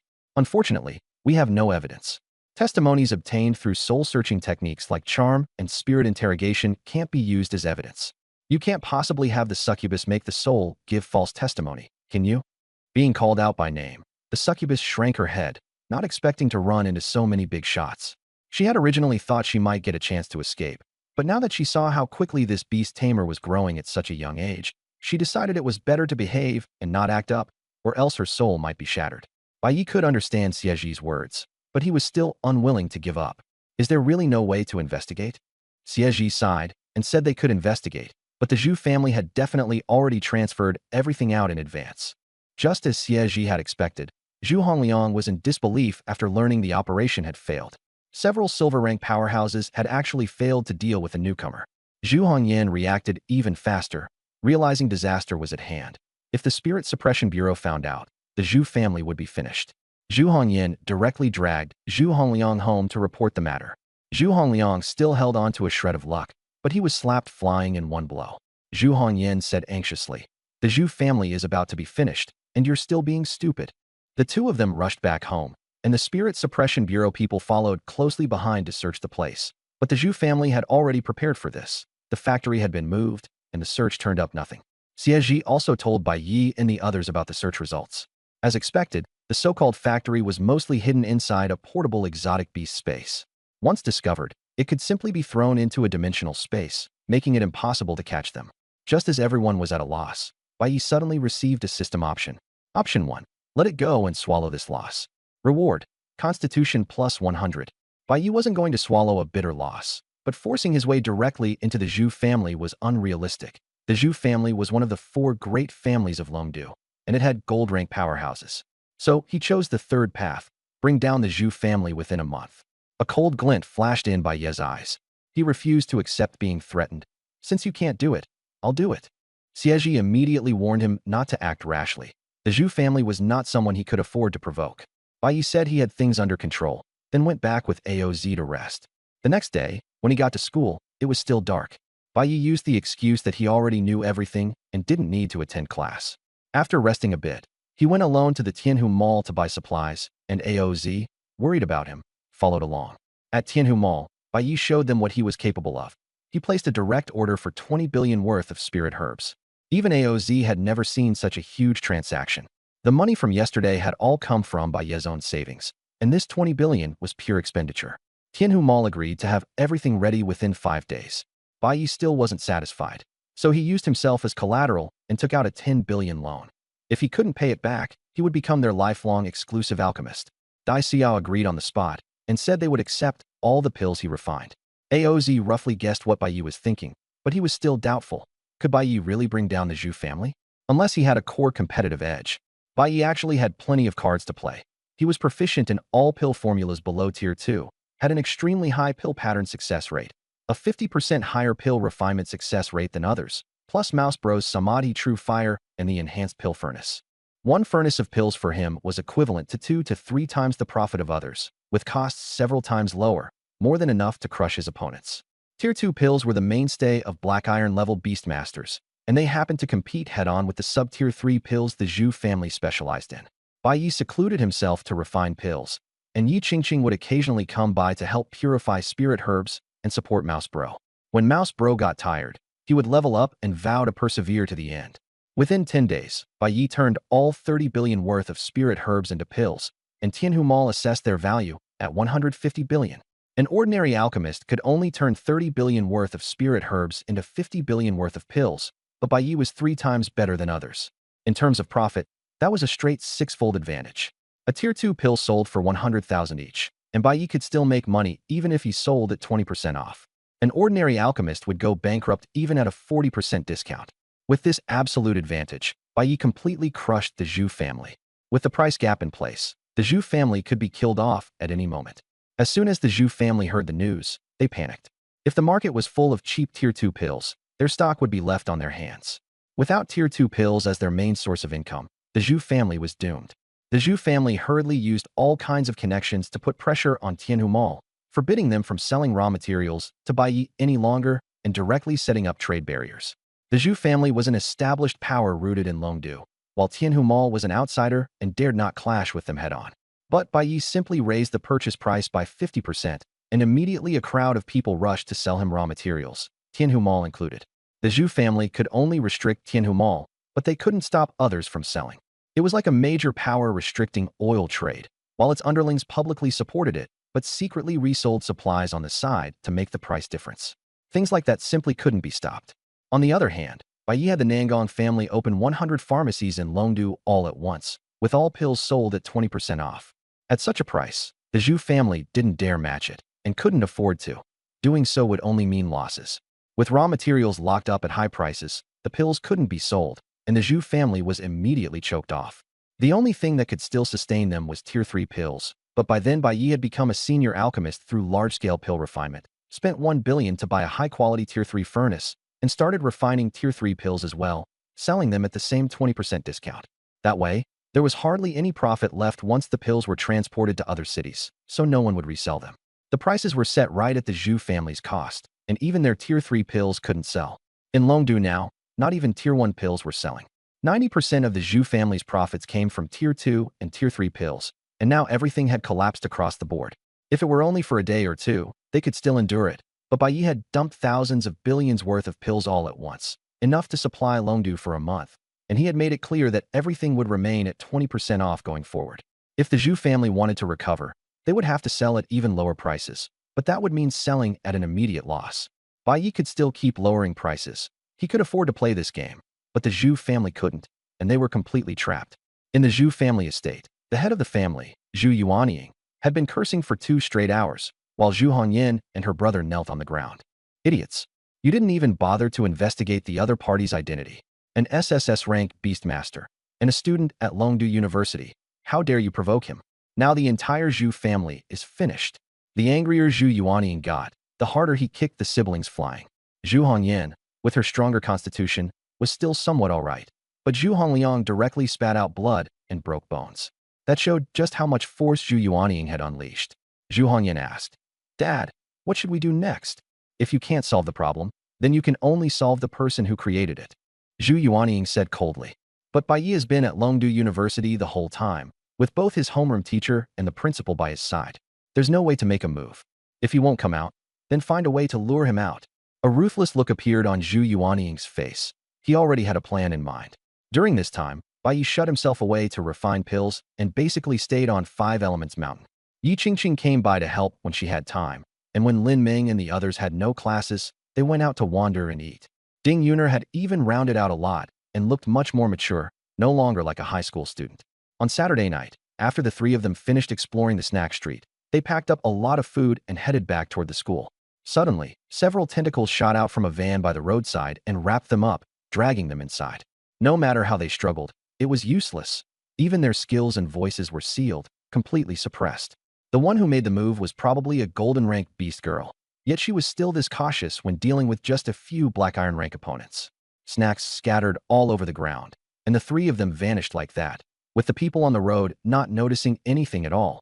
The action was extremely clean and decisive. At Longdu University, when Bai Yi finally came out after finishing his busy day, it was already dark. He asked Yi Qingqing, "Xiao Ming and the others still haven't come back?" Yi Qingqing replied while reading, "Nope. They just contacted us and told us not to cook. They're bringing food." Bai Yi felt a little uneasy. Suddenly, The doorbell rang. Thinking Lin Meng and the others had returned, he went to open the door, only to find an unfamiliar girl. The girl said her name was Tan Xin from class 11. Someone had asked her to bring a letter to Bai Yi, and she even said she didn't accept the reward. Tan Xin handed over the letter and looked at Bai Yi hopefully. Bai Yi thought it might be a love letter. But when he took the letter, he felt a strange fluctuation that echoed the unease in his heart, so he accepted it. After Tan Xin left, Bai Yi was opening the letter when Yi Qingqing came out to look, her face full of confusion. Inside the envelope wasn't a letter, but a paper cutout. Once unfolded, the paper cutout turned into a hideous phantom, giving Bai Yi a tremendous sense of danger. The phantom suddenly spoke.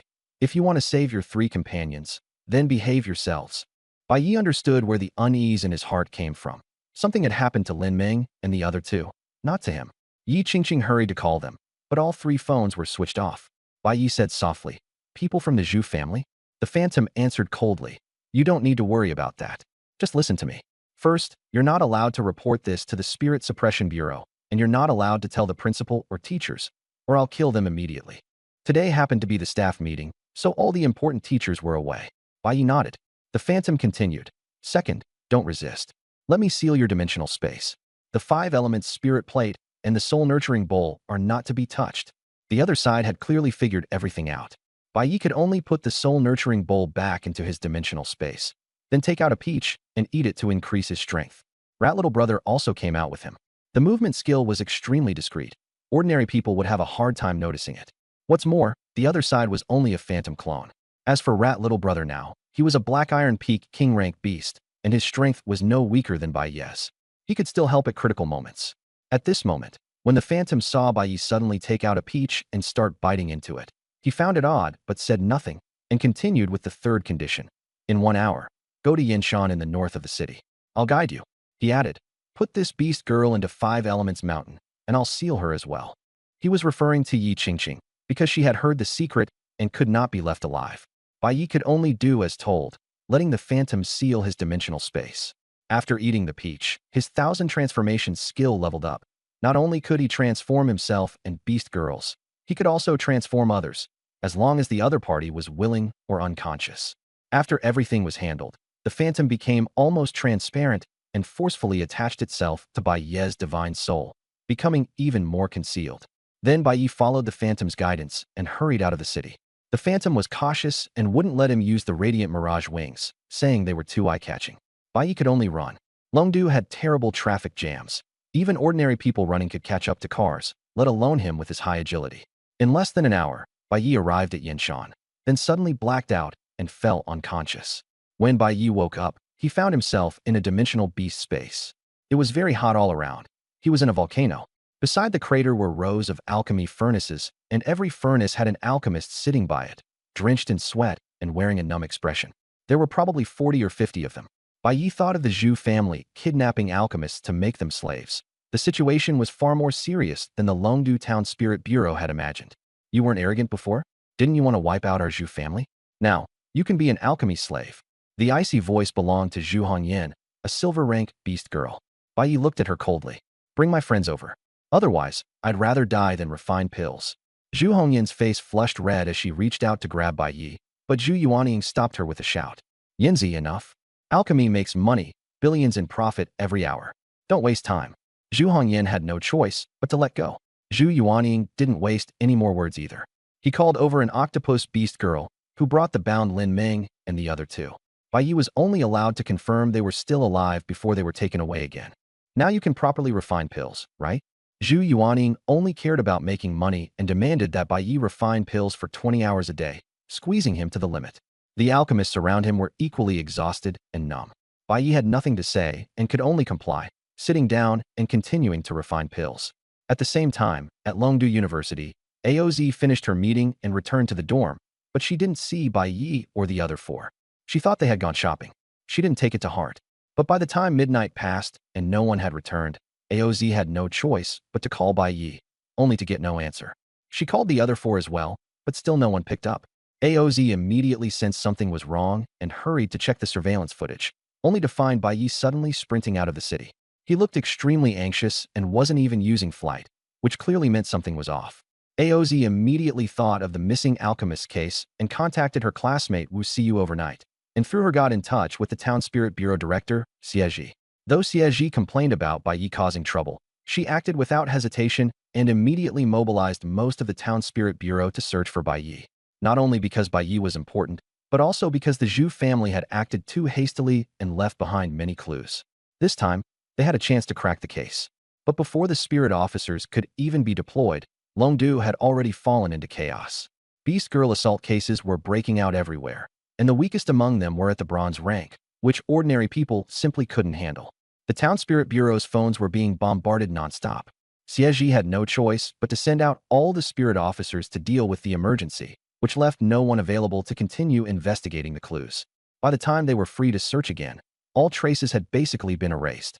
AOZ was so furious she nearly stormed the Zhu family herself, but Xie stopped her. She knew how cunning the Zhu family was. Rushing over without evidence would only be a waste of effort and would even allow them to turn the tables. Everyone could only keep looking for clues. Inside the alchemy factory, Bai Yi was forced to refine pills for 20 straight hours until he was nearly exhausted. Only then did the Zhu family let him rest. But just as he lay down, he was dragged back up, not to refine pills this time, but to be humiliated. It was Zhu Hongliang, the Zhu family's young master, who had sneaked in while Zhu Yuanying was asleep. Not only did he want to bully Lin Meng and the others, he also wanted to record a video in front of Bai Yi to humiliate him. Zhu Hongliang had his beast girls bring Bai Yi over and mocked him arrogantly. As a bronze rank beast master with 3 bronze rank beast girls by his side, he thought Bai Yi had no way to resist. But just as Zhu Hongliang was about to act, 2 muffled thuds suddenly sounded behind him. He turned around and saw the 2 beast girls holding down Bai Yi collapse to the ground. He was stunned. Bai Yi was clearly only at black iron rank. How could he possibly counterkill bronze rank beast girls? What he didn't know was that Bai Yi's attributes were even stronger than those of ordinary bronze rank beast girls, so a successful ambush wasn't strange at all. He wanted his last core beast girl to act, but that beast girl was suddenly bitten on the neck by a giant rat. Zhu Hongliang was completely dumbfounded. Bai Yi showed no mercy and turned his hand into a blade, directly cutting Zhu Hongliang's throat. Everything ended quickly, and no one had time to cry out. Lin Meng and the other 2 were terrified stiff. Only after realizing they had been saved did they finally burst into tears, but they still couldn't speak. They must have been silenced. Bai Yi wanted to purify them, but Nangong Xueqian kept shaking her head desperately, then quickly wrote on the ground, "Don't purify us. It will alert the golden beast girl." Only then did Bai Yi realize that the one who had kidnapped Lin Meng was actually a gold rank beast girl. The Zhu family had deployed 2 gold rank beings against their black iron rank freshmen. They were taking this far too seriously. At a time like this, they had to be extremely careful and absolutely not reveal themselves. Otherwise, once they were discovered, there would be no way out. No matter how much the Zhu family caused trouble, they still couldn't take on a gold rank beast girl. For the sake of caution, Bai Yi directly used an enhanced version of the 1000 form skill to swap identities with these 4 people on the ground.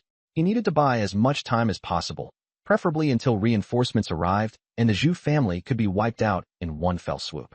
As soon as he walked out of the prison, he ran into 2 guards chatting. They were still mocking Zhu Hongliang for being too fast, so it seemed this had already become common knowledge.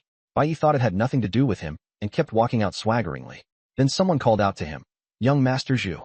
Only after hearing it twice did Bai Yi realize they were calling him.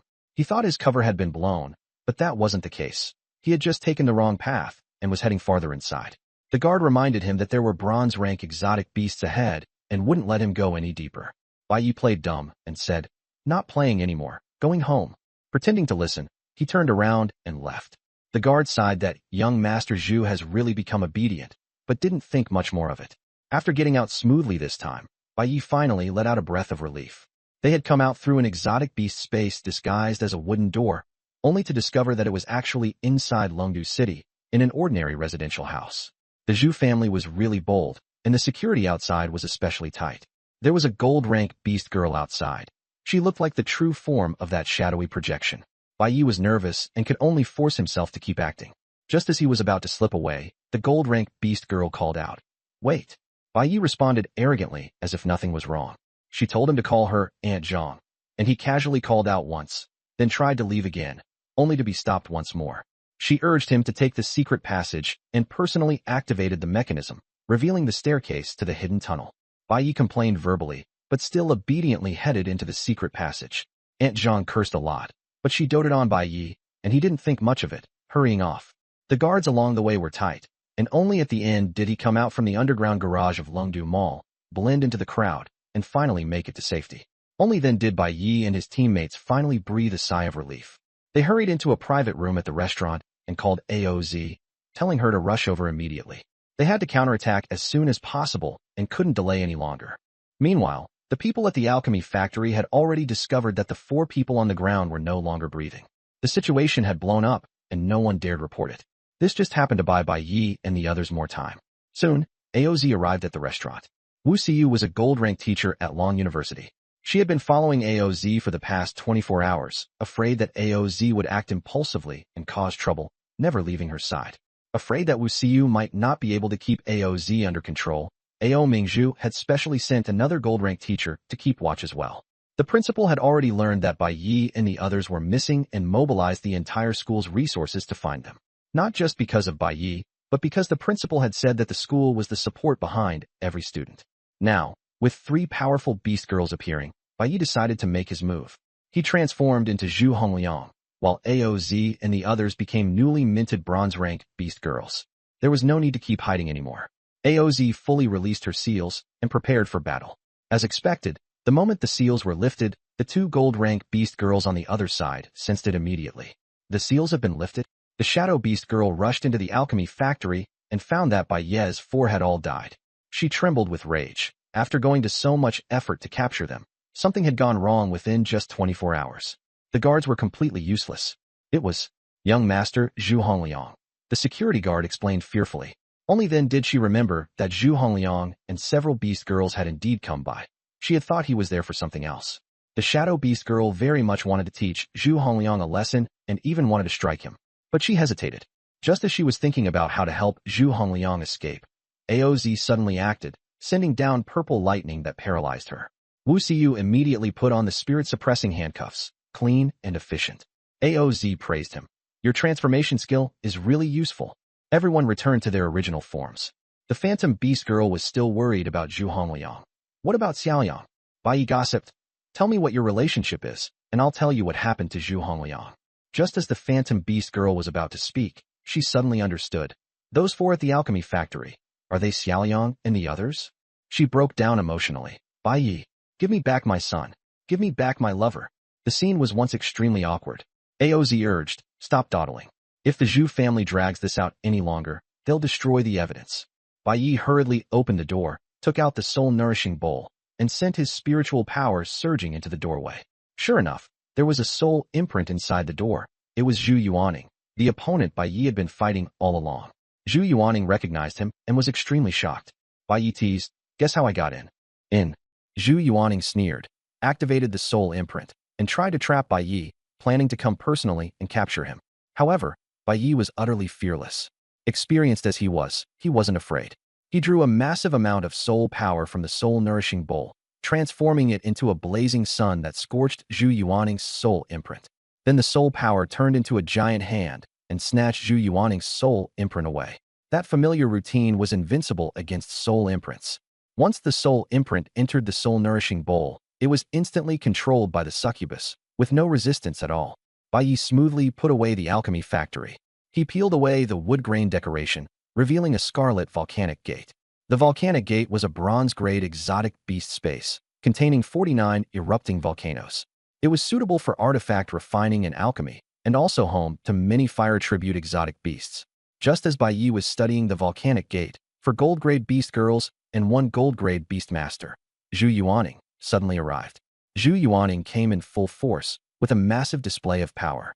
Even AOZ and the others changed expression. Wu Xiyu showed her identity as a Spirit Suppression Bureau member and advised Zhu Yuaning to surrender. Zhu Yuaning refused to believe it, his face twisted viciously. He immediately ordered an attack, intent on taking back the alchemy factory at all costs and refusing to let it fall into the Spirit Suppression Bureau's hands. Otherwise, the Zhu family would be ruined. In comparison, Zhu Yuaning felt that even if killing someone from the Spirit Suppression Bureau came at a price, the Zhu family could still barely survive. AOZ tried to intimidate Zhu Yuaning with the name of Longdu University, but he was already insane and didn't care at all, insisting on taking the factory back. Battle erupted. Zhu Yuaning's 4 S-rank gold-grade beast girls were on par with AOZ, and with his support, their power multiplied. A casual strike destroyed an entire residential building, their aura overwhelming the sky. AOZ and the others were instantly defeated and suppressed. Bai Yi had no way of fighting back against the gold-grade beast girls, and it looked as if he was about to be captured. At that moment, Xie appeared. She didn't need to transform. With just a gentle point, the gold-grade beast girls immediately canceled their transformations and were trapped in place, unable to move. Her aura was invincible. This was the true top-tier power of Longdu. Zhu Yuaning despaired. How could he possibly lose to a black iron-grade freshman? After dealing with Zhu Yuaning, Xie sent out her hand toward Bai Yi. The alchemy factory space. Bai Yi was wary. Mine, Xie said calmly. This is stolen property. It has to be handed over to the Spirit Suppression Bureau for safekeeping. That was the rule. Everything confiscated belonged to the Spirit Suppression Bureau, and whoever grabbed it didn't get to keep it. Bai Yi firmly refused. Impossible. A bronze-grade portable exotic beast space was extremely valuable. He would never let go of it. Xie was helpless. Then there's only one way. Bai Yi asked what? Xie said. You join the Longdu Spirit Suppression Bureau, and then you can temporarily manage the alchemy factory space. That was her real purpose. Everyone was shocked, and Wu Xiyu felt even more aggrieved. Back then, she had only entered the Spirit Suppression Bureau with top 10 strength. Yet Bai Yi was just a black iron-grade freshman. Why should he? And they even wanted to specially approve confiscated items for him to handle? What was even more infuriating was that Bai Yi still looked down on it. I still have to go to school. I don't have time to work. Wu Xiyu was so angry she wanted to hit someone. This was the Longdu Spirit Suppress. Shaun Bureau. How many people dreamed of getting in? Don't worry, it's just a special post. You usually don't need to sit in the office. You only take missions occasionally, Xie persuaded. Bai Yi still shook his head, very resistant. 1 million a month. Xie offered another condition, and Bai Yi's eyes lit up. What about my friends? They can all be officially employed too, 1 million each. Bai Yi was finally tempted. This salary was too good to pass up, and he didn't even have to work. A sure win. Okay, Bai Yi agreed. Xie directly pulled out 5 sets of law enforcement credentials, with the photos already attached. She had prepared them long ago. Bai Yi looked at the credentials and grew more and more excited. With this, I can arrest people? Yes, but you need evidence. You can't wrongly accuse people. Then what about my spirit-suppressing spear? Special positions don't come with firearms. Then surely there's a spirit-suppressing handcuffs, right? Xie helplessly took out a few pairs of handcuffs and tossed them to him. Bai Yi happily started playing with them, wanting to cuff other people, but nobody cooperated, so he had no choice but to cuff himself. Once the handcuffs were locked, he couldn't use his skills, and he couldn't open his dimensional space either. How amazing. But then he threw the key into his dimensional space too, and couldn't take it back out. Awkward. Sis Xie, help me open them. Bai Yi want to find Xie. Xie's face darkened. I already gave you the spare key. Bai Yi was dumbfounded. Then can we smash them open? Xie said irritably. Do you think that's possible? You have to call me director. If the spirit-suppressing handcuffs could be smashed open, what would I be suppressing? Bai Yi was utterly desperate. Could he really keep wearing handcuffs forever? His friend was still in 5 Elements Mountain, and the alchemy slaves were still in his space. If he couldn't get the key out, everything would be ruined. Seeing his frustrated expression, Xie finally laughed. The Bureau has a spare key. We'll deal with it after we get back. At that moment, a group of spirit suppressors rushed up and shoved everyone wearing handcuffs into the vehicle, including Bai Yi. Hey, I'm special duty personnel, a colleague. Don't arrest the wrong person. Bai Yi shouted, but no one paid him any mind. He was directly stuffed into a specially made van, with wire mesh everywhere inside and out. Director Xie, Teacher Ao, Sister Xiu, say something, will you? The few of them just snickered and ignored him. Bai Yi got into the car, and across from him, Zhu Yuaning and the others sat in an awkward atmosphere. Although their skills had been sealed, they were still very strong, and the moment they saw Bai Yi, they wanted to rush over and tear him apart. Luckily, Little Mouse stepped in and blocked them for Bai Yi. This king-level rat was tougher than anyone else, and it even had the 3 Pure One's true fire. As soon as it took action, the scene turned chaotic, with the carriage filled with the smell of roasted meat and burning char. Everything outside the car was completely cut off, and the driver didn't feel a thing. It was practically like raising goo. Who knew whether Xie was trying to teach Bai Yi a lesson? She didn't seem afraid of making something big happen. When they finally got to the bureau, the 6 of them and 1 beast were all sprawled out in the carriage, each one looking more miserable than the last. They were as dark as if they'd just come back from working in Black Continent. Bai Yi had been thoroughly beaten up, his face swollen and bruised. Rat Jr. had taken a lot of the hits for him and was swollen all over. Xie kept cursing the driver while calling for backup, but the smile in her eyes was impossible to hide. It was obviously intentional. Once the spirit-suppressing handcuffs were finally opened, Bai Yi completely broke down and didn't want to stay even one more second. He stripped the alchemy slaves and the guards of their money, then went straight back to school, wanting nothing more than to get away from this heartbroken place. With the evidence conclusive, the spirit-suppressing bureau no longer held back and went straight for the Zhu family.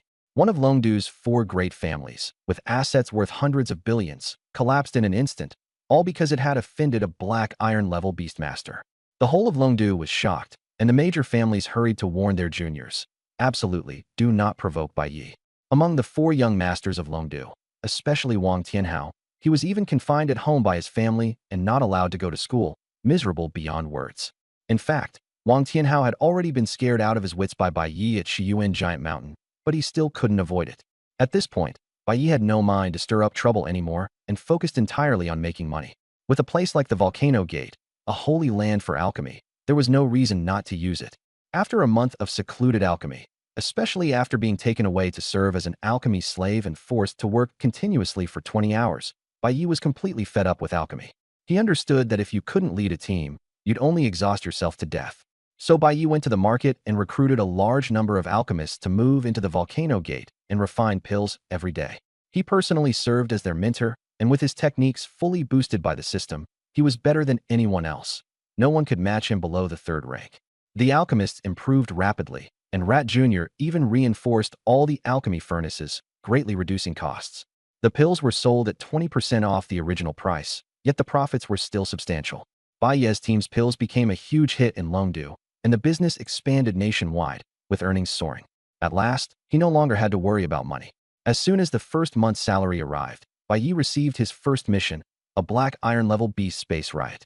A king-level beast rebelled and let a beast tied to break through the beast-suppressing army camp, causing the black iron space to be lost. That beast could even set ambushes. Anyone who went in would be swarmed, and even silver-level beast girls couldn't hold out. With no other choice, the spirit-suppressing bureau had to step in, and Xieji immediately thought of Bai Yi. This mission was perfect for him. Bai Yi was happy too. It had been so long since he'd entered a beast space. This was the perfect chance to train. He and his teammates were all on the blacklist, so they usually couldn't even get into practical classes, which had been stifling them badly. Hearing about the new mission, the whole team got excited and rushed to the north of the city at once. The riotous beast space was called Dragon Snake Valley, where the mountain ranges lay coiled like giant serpents. The cause was a lord-level giant rock snake breaking through to king-level, Tongue Snake King. Bai Yi already possessed the aura of a divine dragon and could ride the clouds and mists, flying into the sky. According to legend, a silver-level beast girl went in to investigate, only to be eaten by Tongue Snake King. Even a silver-level one was eaten, which showed just how powerful it was. But Bai Yi and the others weren't worried at all, and Xieji and the others also trusted Bai Yi. The entrance to Dragon Snake Valley was in Yin Mountain. By the time Bai Yi and the other five arrived, the small town had already become ruins. It looked like the beast horde had broken out, and the situation was even worse than they had imagined. The beast-suppressing army was stationed on the ruins, led by the silver-level beastmaster Li Jun, along with 3 silver-level beast girls. The dead beast girl had been his teammate. Li Jun was very anxious. The beast-suppressing army was short-handed and could only ask the spirit-suppressing bureau in Longdu for help. After waiting for quite a while, he finally saw reinforcements arriving, only to find that they were just a few young people. After checking several times, he confirmed that these newcomers were indeed black iron level, and that they were freshmen at Longdu University this year. Li Jun said impatiently, "This area is sealed off. Don't come here looking for excitement. Go somewhere else to hunt beast cores." Bai Yi took out his ID and, copying Wu Siyu's tone, said, "Spirit-suppressing bureau business." Li Jun froze. Black iron freshmen were the reinforcements? What a joke. This was Longdu. Black iron-level beastmasters weren't even qualified to enter the spirit-suppressing bureau. These students had the guts to lie to the beast-suppressing army. Li Jun was about to teach them a lesson, but he still took the ID and checked it. The information was correct. There really was a man named Bai Yi, a special post-town spirit officer, but he was only a temporary worker. Li Jun was furious and felt insulted. It wasn't that the town beast army had no one. It was just that the fighting in the north was too intense, and they really couldn't spare anyone. But how could they let a temporary worker count as reinforcements? Li Jun didn't want to deal with these people and directly called Xieji. "Director Xie, are you insulting me?" Xieji asked calmly. "Didn't the reinforcements arrive?" Holding back his anger, Li Jun said, "It's just these few black iron level freshmen, and they're temporary workers." Xieji explained, They're not temporary workers. They're special post town spirit officers, with the same beer as trainee officers. Li Jun refused to accept it. The point isn't the beer, it's that their rank is too low. My silver-level beast girl has already died, and you're still sending black iron freshmen. Are you messing with me? Xie said with a smile. Shaoli, check that person's information carefully, and you'll understand. Actually, the two were old acquaintances. Li Jun had once worked under Xie, which was why he had come to her for help this time. Normally, the Town Spirit Bureau and the Town Beast Army each managed their own affairs and had very little contact. After confirming that they really were sent by Xie, Li Jun reluctantly hung up and started looking up Bai Ye's information. But no matter how he looked at it, Bai Ye was just a black iron level freshman. Li Jun suddenly saw a system warning. This person is prohibited from entering the beast realm space. Only then did he notice the red text and wondered what it meant. He had never heard of Bai Ye's name, so he couldn't help clicking on the warning for details. Bai Ye, SSS-level Beast Master, nicknamed Destroyer of Beast Realm Space. Any Beast Realm space he has entered has been ruined. He is listed on the S-level blacklist and is permanently banned from entry. Li Jun was stunned, thinking that an SSS-level Beast Master was one thing, but this nickname was way too outrageous. Could a black iron level newcomer really have that kind of ability?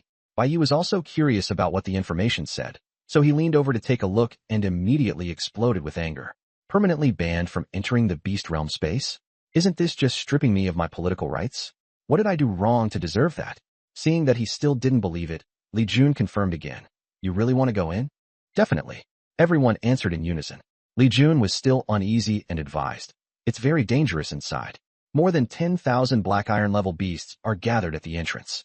A silver level beast girl of mine and an elite squad just died in there. You still want to go in? Definitely. Definitely. Everyone was already getting annoyed. Li Jun still worried and asked one last time. Are you really sure? He was only doing his duty and was afraid something would happen. Bai Ye and the others could wait no longer and urged him. All right, don't worry. Nothing will happen. Upon hearing there were tens of thousands of ferocious beasts, Bai Ye was even more excited, practically drooling. With so many beast soul pearls, who's afraid of who? The others were equally thrilled, and it looked like everyone might break through. Li Jun was speechless. It was this dangerous, yet not only were they not afraid, they were excited too. Were they really that capable? In any case, he had already warned them 3 times, so he had done his duty. Moreover, this had been arranged by Director Xie, so he could only step aside. Please.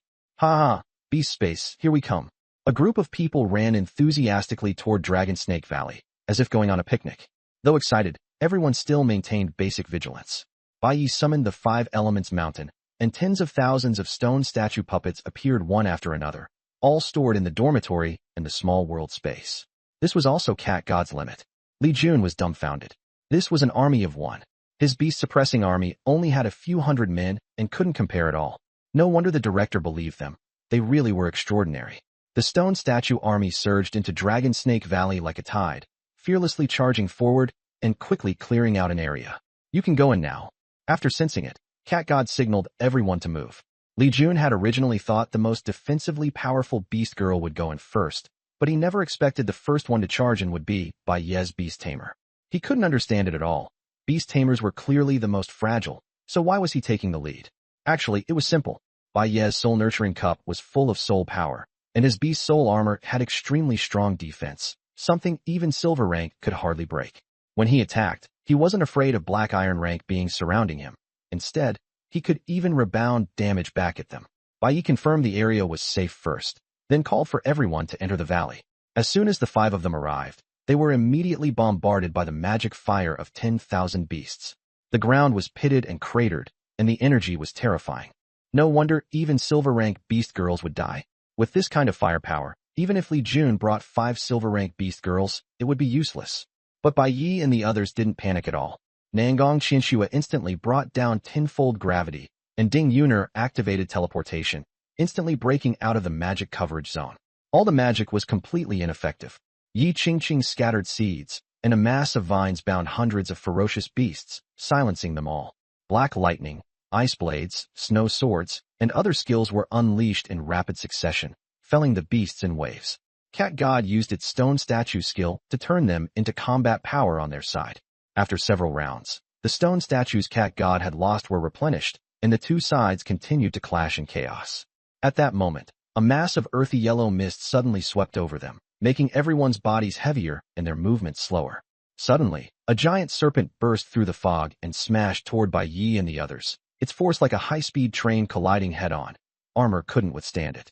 The void insect in Bai Yi's arms finally stepped in, teleporting the group away from the giant serpent's attack. Through the eye of insight, they could see clearly that the serpent was 1,000 meters long, with something like dragon horns on its head and wings on its back. It was extremely bizarre. This was the Tongue Snake King, a black iron 9-star overlord. All 4 of its attributes were 10,000, and it had no weaknesses in skills or strength. Ordinary beast tamers were no match for it at all. But after Cat God stacked its attributes to the limit, it surpassed the Tongue Snake King and became the true boss. Cat God, now 50 meters long, looked like an ant before the giant serpent, but its combat power was astonishing. It actually grabbed the Tongue Snake King by the tail and used it like a whip, carving deep trenches into the ground. Any ferocious beast or puppet struck by it was instantly shattered. After the Tongue Snake King was slammed until dizzy, the yellow armor on its body kept healing, leaving it almost unharmed. Its defense was extremely high. Once it recovered, the Tongue Snake King erupted in golden light, and the aura of a divine dragon emerged, carrying tremendous pressure. Even the void insect was scared into trembling, but it had no effect on Bai Yi and the others. Empowered by dragon aura, the Tongue Snake King suppressed Cat God in turn, and the 2 beasts fought fiercely, destroying everything around them. No one dared approach. Bai Yi and the others could only hunt other ferocious beasts nearby. Their team could easily deal with black iron rank lords, and they also helped relieve pressure on the stone statue army. The ones truly killing enemies were still Bai Yi's team. Yi Qingqing transformed into the Tree of Life, taking root in the earth and continuously replenishing energy, while Bai Yi and the others were almost tireless and kept fighting on. The damage was extremely powerful. Bai Yi could only become a burden as well, turning into an energy relay station and remotely transferring Yi Qingqing's energy to Nangong Qianxue. Ding Yuner transformed into the void insect and hid in his arms, ready to teleport to rescue people or retreat at any moment. She was only an A-rank support. She couldn't fight or kill, only assist. Bai Yi and the others fought desperately, killing monster after monster, and the exotic beasts began to flee in panic. The rock armor of the Tongue Snake King was blasted apart, blood streaming without end. The Cat God was not in great shape either, but with its healing skill, it held its ground and remained undefeated. Seeing that the situation had been decided, the Tongue Snake King wanted to escape. Li Jun felt that driving off the beast tide and regaining control of the teleportation array would be enough, but Bai Yi was unwilling to let the King-tier beast spirit pearl go. He also wanted to reap every exotic beast and not let a single one escape. Merge! Bai Yi shouted. Everyone gathered onto him, and he rode the Qian Shan Mu Shui sword in a frantic pursuit. The Tongue Snake King fled while injured, yet its speed was still not slow. The 2 sides chased and fled, and in the blink of an eye they had flown hundreds of miles into the depths of Dragon Snake Valley. The surrounding mountains looked down like a giant dragon, with the entrance beside its belly. The Tongue Snake King escaped to the dragon's head and finally exhausted itself and fell. Haha, let's see where you can run this time. Bai Yi charged forward, and just as his excitement peaked, the system popped up with options. 1. Turn around and run. Escape the ambush. Reward agility plus 502. Ignore the ambush and fight head-on. Reward golden grave grass 3. Temporarily avoid the edge and wait for a chance to counterkill. All attributes plus 1000. So there was another ambush. The system directly warned that fighting head-on would mean certain death.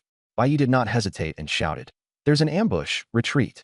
Nangong Qianxue and Ding Yuner cooperated with him, instantly moving several hundred meters away. Still uneasy, they opened a void wormhole and emerged several thousand meters farther out. At that moment, the dragon head, mountain peak on the ground reared up and lunged at them with a ferocious bite. The dragon head was huge as a mountain, thousands of meters long. Fortunately, they dodged in time, or they would have been swallowed whole. This scene shocked them. Did Dragon Snake Valley really have a dragon? Who could possibly defeat a monster like this? Even a golden tier beast wouldn't be enough to look at. Bai Yi stayed calm, but even with his eye of insight, he couldn't obtain any information. He suspected either that his level was too low, or that this was simply a special mountain formation with attacking power. In any case, it was clearly an ambush aimed at him. He came to his senses, and countless coincidences linked together. It was obvious someone had laid out a plan, and the target was Bai Yi. The mastermind behind it had enormous power. Bai Yi secretly praised it, while also wondering who was targeting him. The Zhu family had already fallen, so they were unlikely to have that kind of power, A joint effort by other families in Dragon City was also possible. The reason is very simple. The other families will definitely come to hate them for it. Dark creatures? The prime suspects. Bai Yi learned from the succubus that the soul-nurturing vat was a sacred relic of the ghost spirit clan, so they could not possibly give it up so easily. Not to mention, Bai Yi had already dispelled the mark of a ghost spirit expert in the black stone statue space. As he was thinking, Tungsha King rose again into the air, fully healed, his battle powers surging, about to break through his limits. Yet his whole body was covered in black aura, looking as if he had been demonized. The Eye of Insight showed that he had already become a Dark Tungsha King. Sure enough, he was a dark creature. The Dark Tungsha King actually spoke. "Kid, your vigilance is pretty good." Bai Yi understood that this snake had likely long been controlled by dark creatures. Its intelligence was fake, just like a contracted beast. Even the Eye of Insight could not see through such a high level of control. Bai Yi shouted, "You trash of the dark race, if you've got the guts, come out and fight Bai Yi yourself." The Dark Tungsha King shot straight toward Bai Yi like a locomotive, so fast it tore through the air. Ding Yuner teleported everyone away. Black-yellow mist spread across tens of thousands of meters, and everyone instantly felt their bodies grow heavy and their movements slow. The Tungsha King charged into the fog and attacked wildly. Bai Yi could not withstand it even with his armor. "Meng, this snake is yours." Bai Yi buffed Cat God with all the status effects he could, then hurled her out, and the two fought fiercely. Right now, Cat God was at a disadvantage, but she could still hold out for a while. Bai Yi said, "Meng, hold on for a bit. We're going to find the one behind this. We'll be back soon." Then he led everyone toward the dragon head. The dragon head had already been blown into ruins, so there was no possibility of an ambush. Still, Bai Yi did not let his guard down and carefully investigated. Yi Qingqing communicated with the plants and learned that a half-illusory fellow had come here earlier, drilled into the dragon eye, and then vanished. The dragon eye was the cave in Dragon Head Mountain, with depths impossible to fathom. The plants could not investigate it. Cat God was pinned down, so her sense of smell was useless. Bai Yi still had his little mouse subordinate, whose treasure-finding ability was now greatly improved, making it the best choice for locating things. As expected, the little mouse squeaked as soon as it came out, indicating that there was a treasure inside. But the cave passage had been destroyed and could not be entered. Fortunately, the little mouse was a digging expert and quickly opened a new path. Ahead, the space suddenly opened up, solid beyond measure, like a huge mouth. Bai Yi carried his sword and tucked the Saint Emperor Herb and the Void Worm into his arms, with his armor protecting him the entire time. Just after he went deeper in, a rock suddenly turned into a stone beast and crashed at him, making Bai Yi feel a dull impact. From start to finish, it had clearly just been ordinary rock. Yet who would have thought it would suddenly become a powerful stone beast, stronger than a black iron lord? Upon closer inspection, Bai Yi found that the stone beast before him was indeed transformed from a rock, and the note read, "Demon Spirit Enchantment." He guessed that the dark creature behind this was probably a demon spirit. Although Bai Yi usually did not pay attention in class, he had previously encountered dark creatures and had specifically looked into these kinds of beings, especially demon spirits, who were very skilled at enchantment abilities. Demon spirits could use special spiritual power to grant life to all things, and even rocks and metal could become higher-level beings. Bai Yi quickly concluded that the dragon head that had attacked them first was likely also created by a demon spirit's enchantment. Being able to turn a mountain into a dragon head to attack meant its strength was definitely not weak, at least at the silver level. But it probably would not be any higher, otherwise it would have directly crushed him already and would not need to resort to ambushes. Since it was only at the silver level, Bai Yi was not as tense anymore. He had led his team to kill plenty of silver-level opponents, and the soul-nurturing vat was especially effective against spiritual forms. The opponent's counterattack also showed that the demon spirit should be nearby. As they continued forward, the attacks indeed grew more numerous, with stone beasts pouncing straight at them. These stone beasts did not have many tricks. They relied purely on brute force and defense, and Bai Yi easily shattered them. Seeing that the stone beasts were useless, the demon spirit enchanted new enemies instead, dragon souls. The Dragon Snake Valley already had abundant dragon energy, and the demon spirit could even enchant formless dragon energy. One dragon soul emitted a powerful aura, at least at the Bronze Lord level. Its speed was extremely fast. It took one bite and tore away a large chunk of Bai Yi's beast soul armor, and could even devour and strengthen itself, which was incredibly strange. Bai Yi was not only unafraid, but even excited. Anything that could devour beast souls was a soul body, and the soul-nourishing bowl could collect it. Without delay, he directly used a beast soul giant hand to seize the dragon soul. The dragon soul struggled desperately, its power immense. Bai Yi had no choice but to continuously split off beast souls from within his armor to strengthen the giant hand, causing the armor to grow thinner and thinner, on the verge of fading away, and a sense of danger erupted. At this point, he finally understood that the demon spirit had long since plotted everything out, deliberately using the dragon's soul to hold him down so he would rob Peter to pay Paul. Once his armor was at its thinnest, that would be the moment to strike. The other side was extremely skilled at scheming and absolutely had the ability to do this. Bai Yi had no time to think it through. In an instant, he crushed the void worm and teleported away. The next second, an invisible arrow pierced through the armor and shot straight at Bai Yi's true body, causing a burst of searing pain in his head and nearly piercing his soul.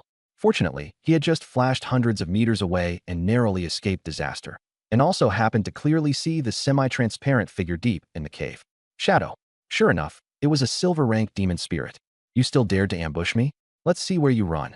Bai Yi held the 1,000 Mountains at dusk and snow sword, all his ice attacks fully unleashed, instantly freezing the cave into an ice cavern.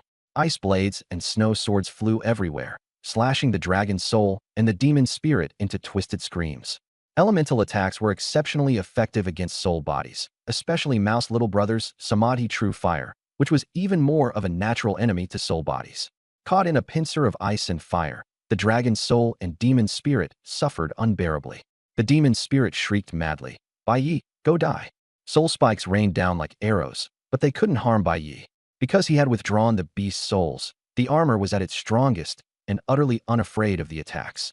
At this point, he was no longer greedy. Even the dragon's soul could be abandoned, and for the sake of safety, he would rather destroy it. Yi Qingqing planted both feet in the 5 Elements mountain to absorb energy, while her hands were connected to Mouse Little Brother and Nangong Shui, continuously supplying magic power to both of them, allowing them to unleash their output without restraint. After a fierce barrage, the demon spirit's aura was gradually weakened, and in the end it was captured into the soul-nourishing bowl. The dragon's soul followed and fell in as well. When the succubus saw the demon spirit, she gave a bitter smile. "Ling Yuan, you're in here too?" "Mingling, you're not dead." The two indeed knew each other. Ling Yuan asked, "Who else has been here?" Mingling replied, "A mark from Yuxian was also here." Ling Yuan was shocked, because he was from the Yuxian sect. "You two chat all you want. We'll talk later." Bai Yi glanced at them and couldn't be bothered to pay attention. He directly used the dragon's soul to wash away the imprint. The dragon's soul had no original imprint of its own, so it mainly needed to clear away the demon spirit's residue, and it was soon completely cleaned. The dragon's soul attached itself to the beast's soul armor, and the armor immediately advanced to the next tier, with its defensive power greatly increased. However, there was something even better deep within the cave, a dragon-shaped stone pillar that excited Mouse Little Brother greatly, with dense dragon aura. The dragon pillar connected to the Dragon Serpent Mountain range, continuously absorbing the Earth's energy and transforming it into dragon aura. Bai Yi did not hesitate and directly moved the dragon pillar into the 5 Elements mountain. But once the dragon pillar entered the 5 Elements mountain, it no longer produced dragon aura, and the existing dragon aura was still continuously leaking away, which left Bai Yi baffled. He didn't know any formations. If Tao Yaoyao were here, that would be great, but after everyone separated, it was hard to meet again. Bai Yi could only think of the trapped demon spirit, Ling Yuan. Bai Yi sent his divine sense into the soul-nourishing bowl. "Ling Yuan, I've got a question for you." Bai Yi's attitude was friendly, and Ling Yuan's feelings were complicated, but he had no choice but to agree. Bai Yi explained his doubt, and Ling Yuan, who was proficient in formations, casually gave the explanation. The dragon pillar was only a container. A formation was required to continuously generate dragon aura, and the entire Dragon Serpent Mountain range was actually the formation core. Bai Yi suddenly understood. But the 5 Elements mountain couldn't fit the entire Dragon Serpent Mountain range, nor could he take it away. Bai Yi asked whether there was any solution. Ling Yuan had learned to negotiate terms. "Let me out, and I'll tell you." Bai Yi readily agreed. For caution's sake, Ling Yuan signed a soul contract before revealing the method. He said, "The entire Dragon Serpent Mountain range actually has 7 suppressing dragon pillars, respectively. The pillar at the dragon's head is the core. The 7 suppressing dragon pillars are arranged according to the shape of a dragon, and together with the terrain, they can gather dragon aura." Bai Yi suddenly understood and immediately called out Ling Yuan to learn the formation from him. He used his phone to have Ling Yuan mark the positions of the remaining 6 suppressing dragon pillars, and after confirming everything was correct, he prepared to act. Only then did he realize one person was missing. Where's Xiaoming? It turned out Lin Ming was still fighting desperately with the Dark Tongue Snake King. Everyone instantly became tense, and Ding Yuner directly opened a wormhole and rushed over. At this moment, the cat god was covered in injuries and running wildly, while the dark-tongued snake king chased after him relentlessly. Seeing Bai Yi arrive, Lin Ming nearly burst into tears. "Why did you only just get here?" Bai Yi hurriedly healed her wounds, then took up his sword and entered the fight.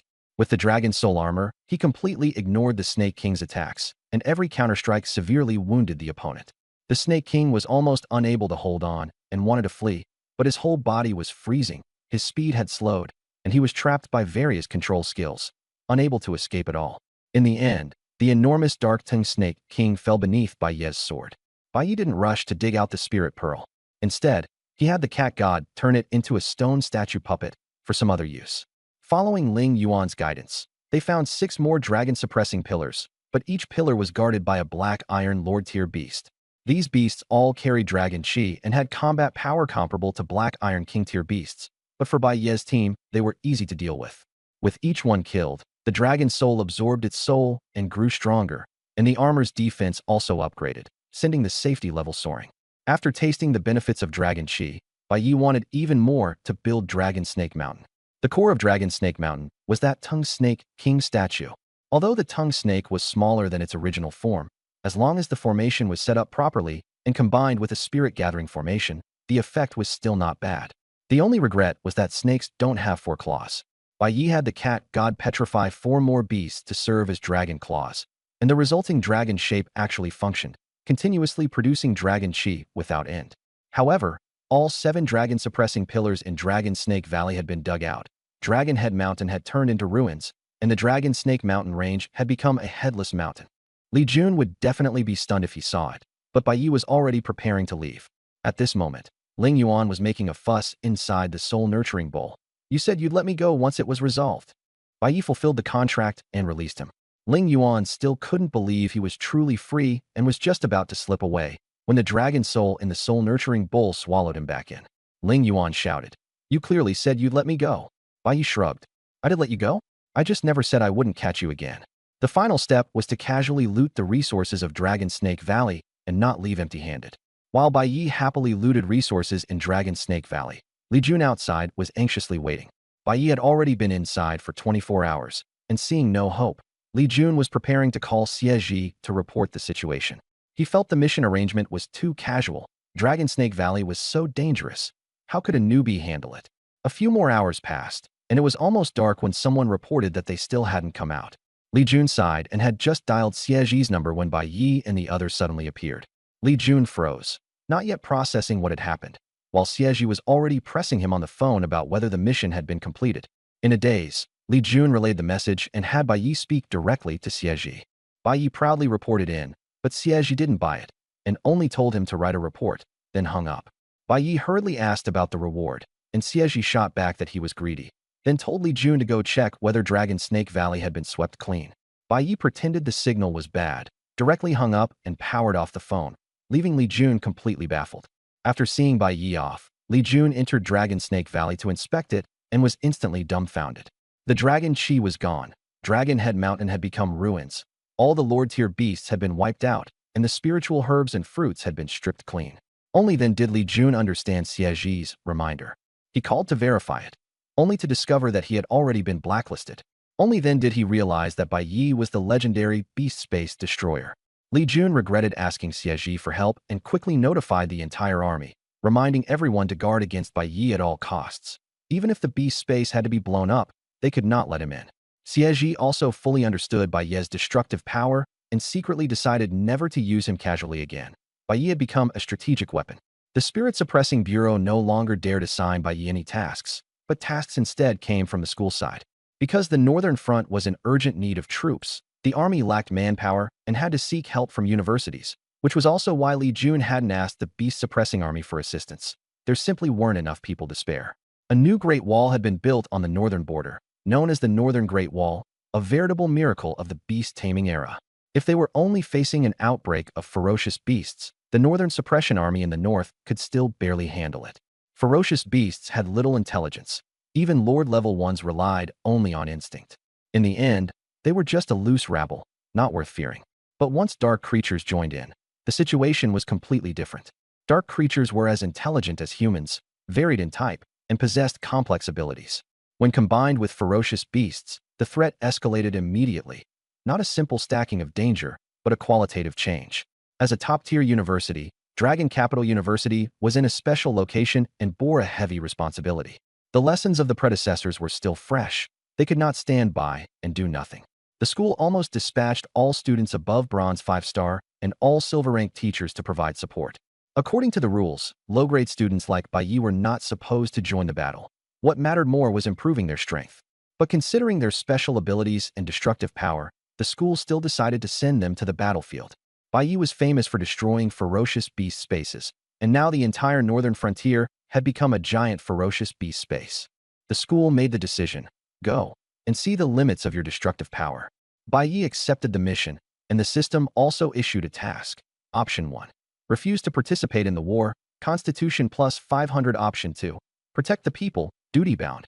For every 10 points of military merit earned, all attributes of yourself and your contract beastgirls plus 1. Military merit was the sole standard for measuring contribution in the army. Background did not matter. Everything depended on achievements.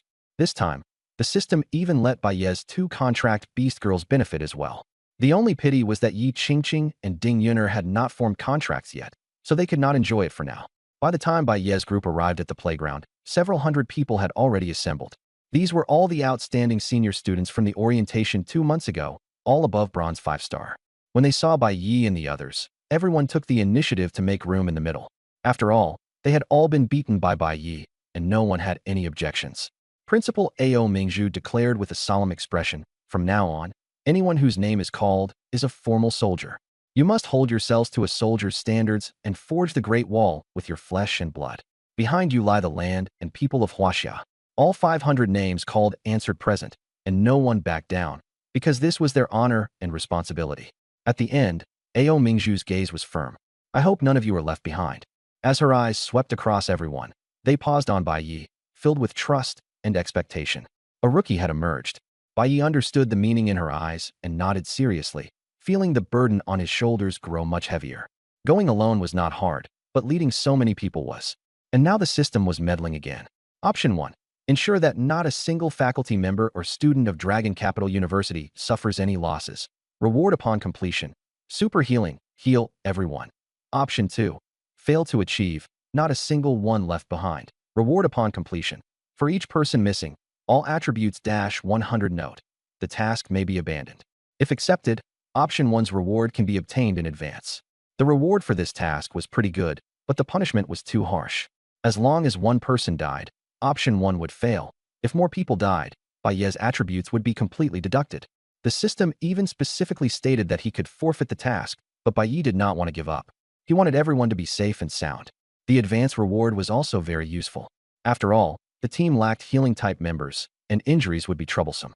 Bai Yi decisively accepted the task. At that moment, Ao Mingzhu suddenly announced, "The leader of this operation, Bai Yi. Everyone will obey his command." The whole crowd erupted in uproar. Bai Yi's strength was recognized by everyone, but as the person in charge, Gao Mulong and the other silver-ranked instructors were clearly more suitable, and the students would also prefer to follow the teacher's command. Even Bai Yi himself was stunned. He hadn't expected Ao Mingzhu to directly put him in charge of leading the team in a battle. It felt far too childish. The playground was filled with discussion. "Quiet," Ao Mingzhu shouted, and the entire place fell silent. She announced, "Anyone can challenge Bai Yi, including the teachers. Whoever defeats him will replace him as team leader." An instructor stepped forward. It was silver-ranked beast tamer Yao Renhui, accompanied by 4 beast girls, the strongest of whom was silver 6-star. Yao Renhui stared at Bai Yi. "I'm instructor Yao Renhui of class 3. I'd like to test your strength. You may bring all 4 of your beast girls, or choose to fight me with only 2. His tone was unfriendly. Having been challenged in public by a student, how could an instructor possibly accept that? This battle had to be won. Ao Mingzhu asked Bai Yi, "Do you accept the challenge?"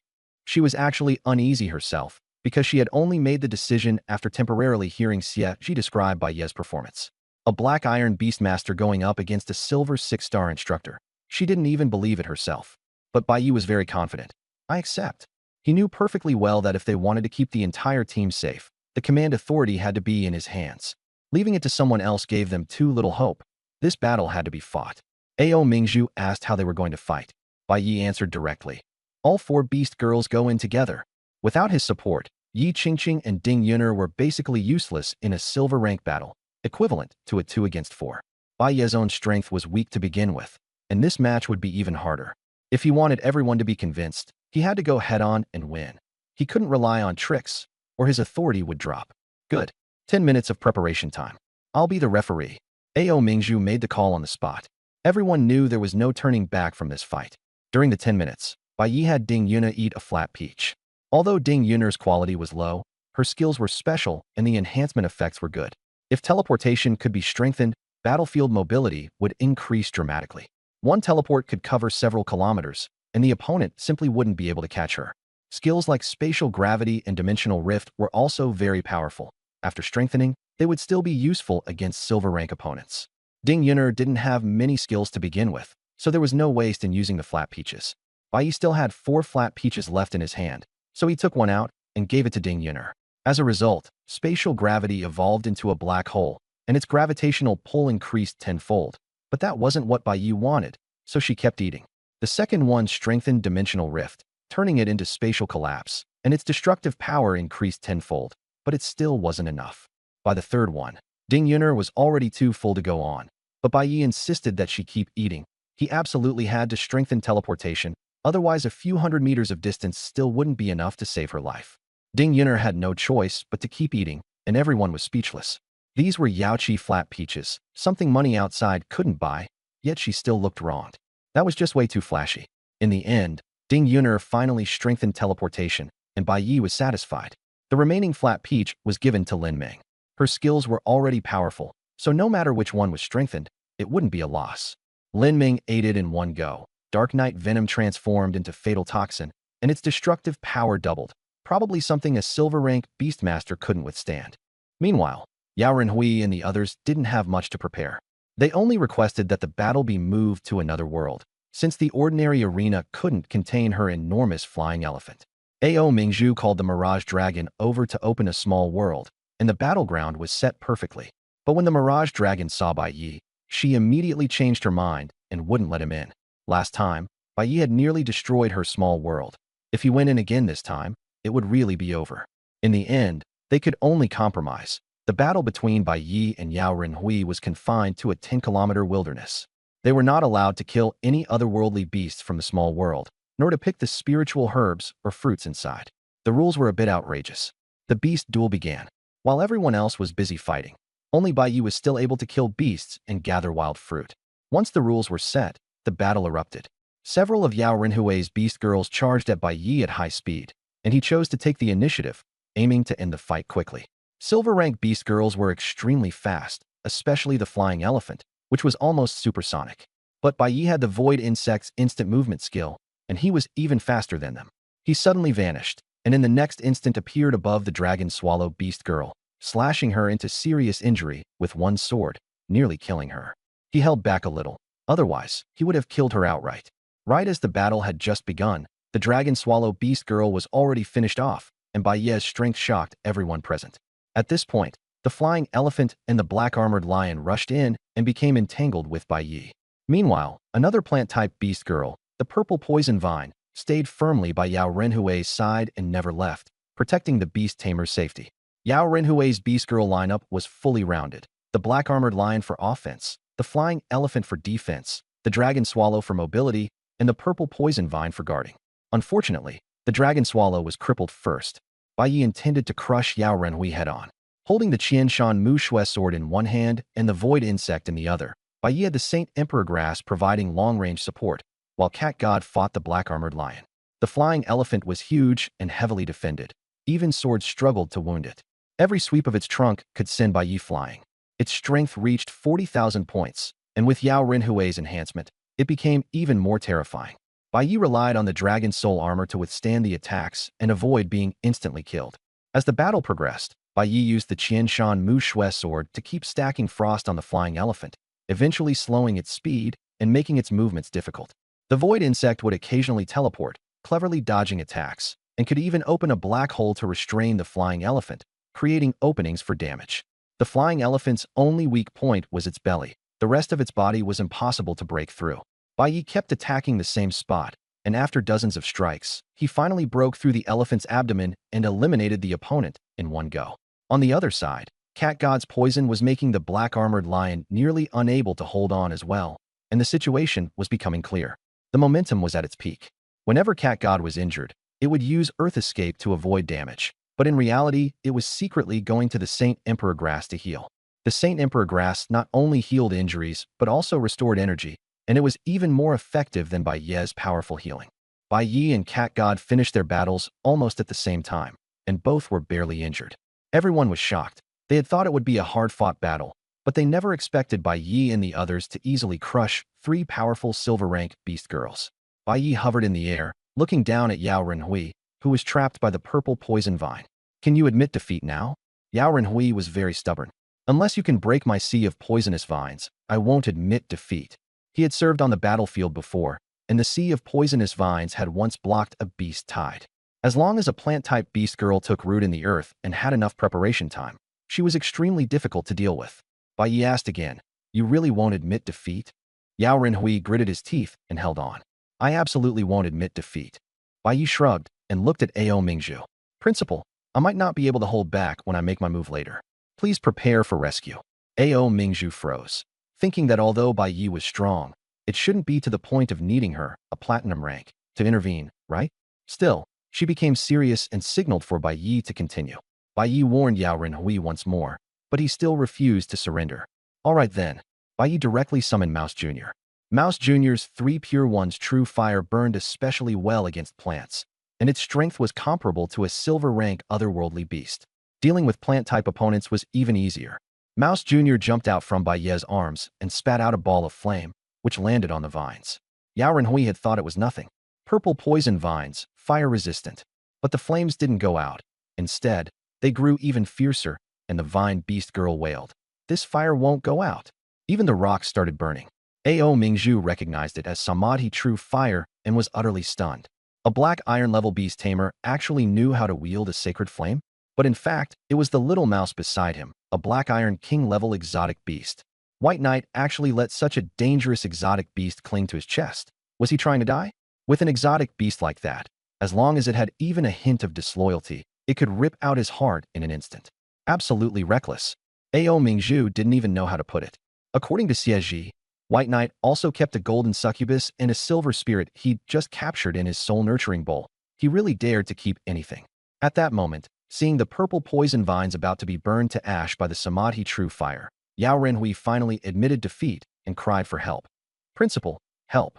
Only then did Ao Mingzhu come to his senses and quickly used a tidal wave to extinguish the Samadhi true fire, saving the purple poison vines. Although Samadhi true fire was powerful, Ao Mingzhu, as a Jasper dragon, possessed the Biluo cold spring and could easily suppress the other side's flames. The purple poison vines were finally not completely burned up. The entire venue fell silent. White Knight's strength shocked everyone. No one could believe that a new student had actually defeated an instructor. If this news got out, people would think it was pure bragging. Supporting her badly injured beast girl, Yao Renhui bowed. "Principal, I'm sorry, we can't go to the front line for the time being." In fact, she hadn't done it on purpose. Dragon Yin and Flying Elephant would recover in just a few days, and Black Armor Lion was only poisoned. Finding an antidote specialist would make it recover quickly. Only the purple poison vines were too severely injured and would probably need more than half a year to recover. Even Ao Mingzhu had no choice. Just as he was about to agree, White Knight spoke up. "You want to skip the front line because of this little injury? As the person in charge, I don't agree." Yao Renhui exploded in anger. "They're practically burned to a crisp, and you call that a little injury? White Knight, don't push it." White Knight rolled his eyes, making a fuss over nothing. "Qingqing, leave it to you.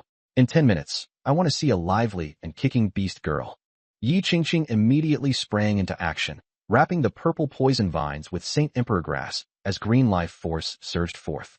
In less than 10 minutes, the purple poison vines had completely recovered and were in even better condition than before, shocking the entire crowd once again. Everyone was overjoyed. Having a healer like this meant they had nothing to fear from injuries. White Knight kindly reminded her, "Cover yourself up." Only then did the purple poison vines realize her clothes had long since been burned away, and she hurriedly wrapped herself with her branches and leaves, not daring to look at White Knight. Yao Renhui sighed. "Amon is fine now, but only plant-type beast girls can be treated. My other 3 beast girls are still badly injured, and even the Divine Temple's guardian angels probably can't help. Let them recover quickly. Yao Renhui had thrown out another difficult problem. For White Knight, this was no issue at all, because the system's options allowed him to pre-apply rewards, and this time the reward was super healing.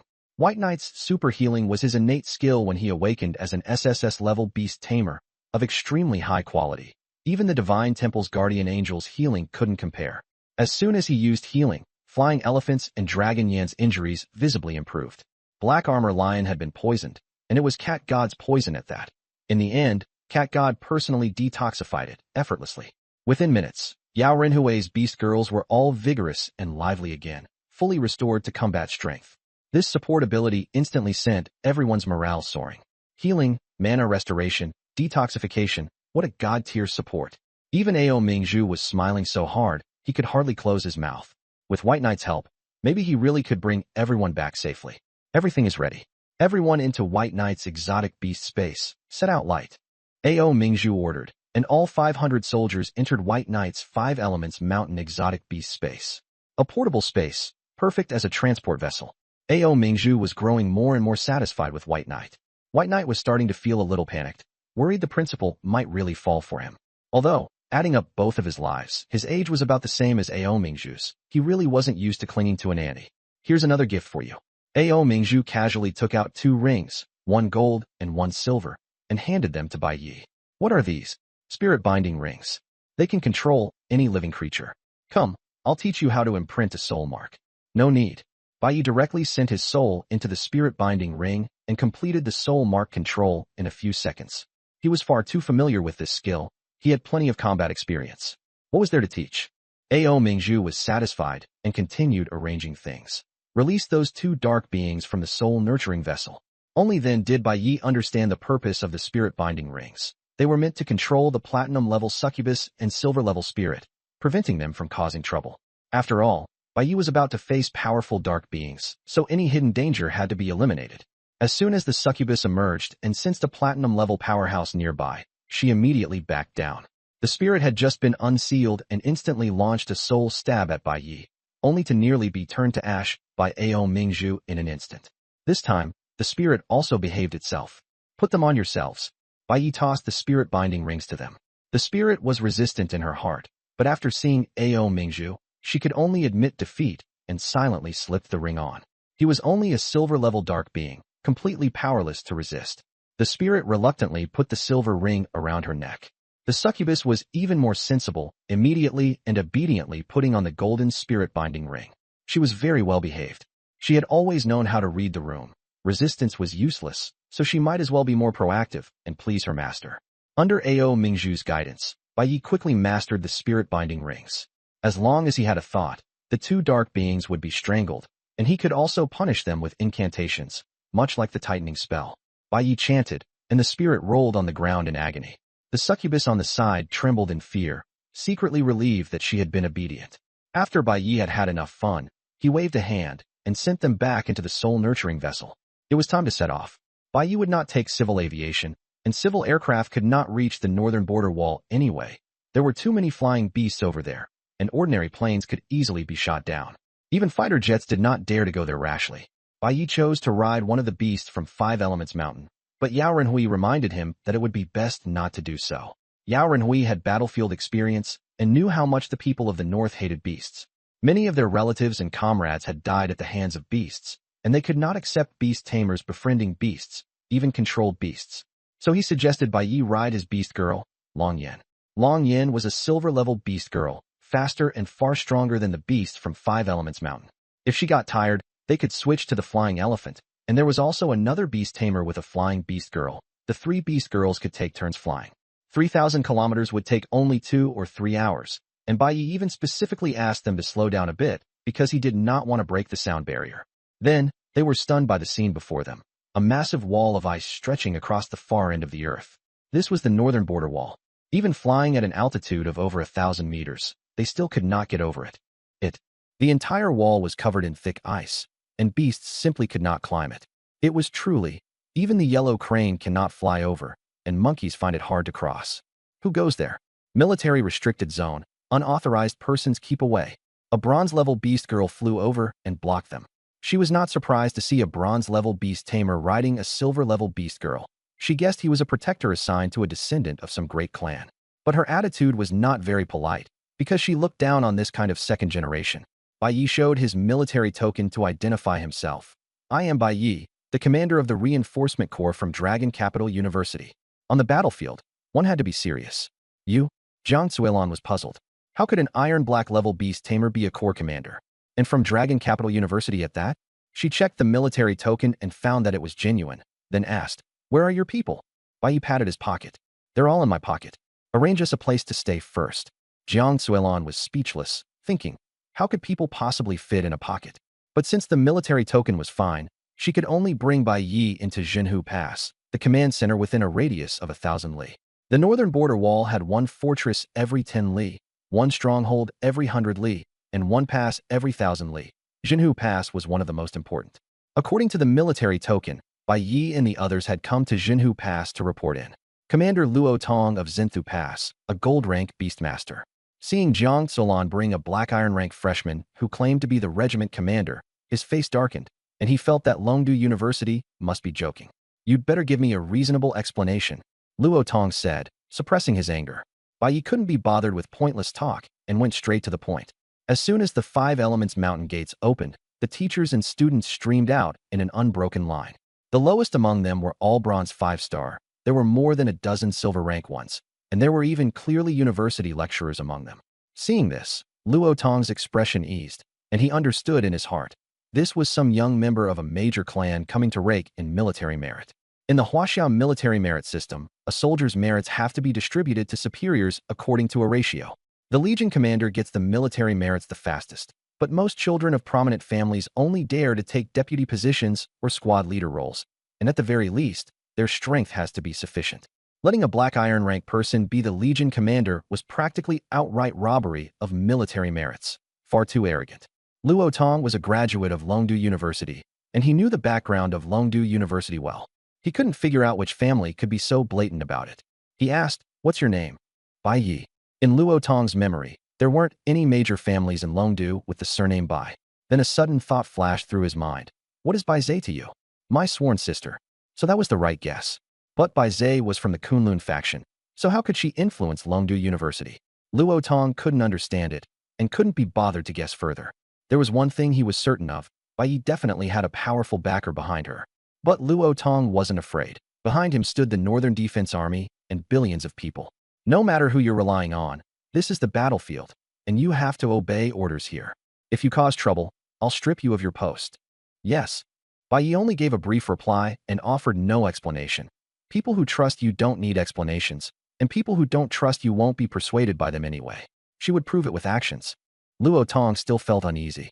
The Longdu University Reinforcement Regiment was quite strong, yet Bai Yi was made the Legion commander, which didn't sit right with him. So he arranged for them to be stationed in the fortress closest to Zinthu Pass, Black Tiger Fortress, responsible for Black Tiger Fortress and the 10 beacon towers around it. After Bai Yi understood the situation, she quickly assigned positions. The 2 strongest silver rank lecturers each took their beast girls to guard the 2 farthest beacon towers. Then she selected Gao Mulong and 7 bronze peak students to serve as squad leaders, with 40 people at each beacon tower.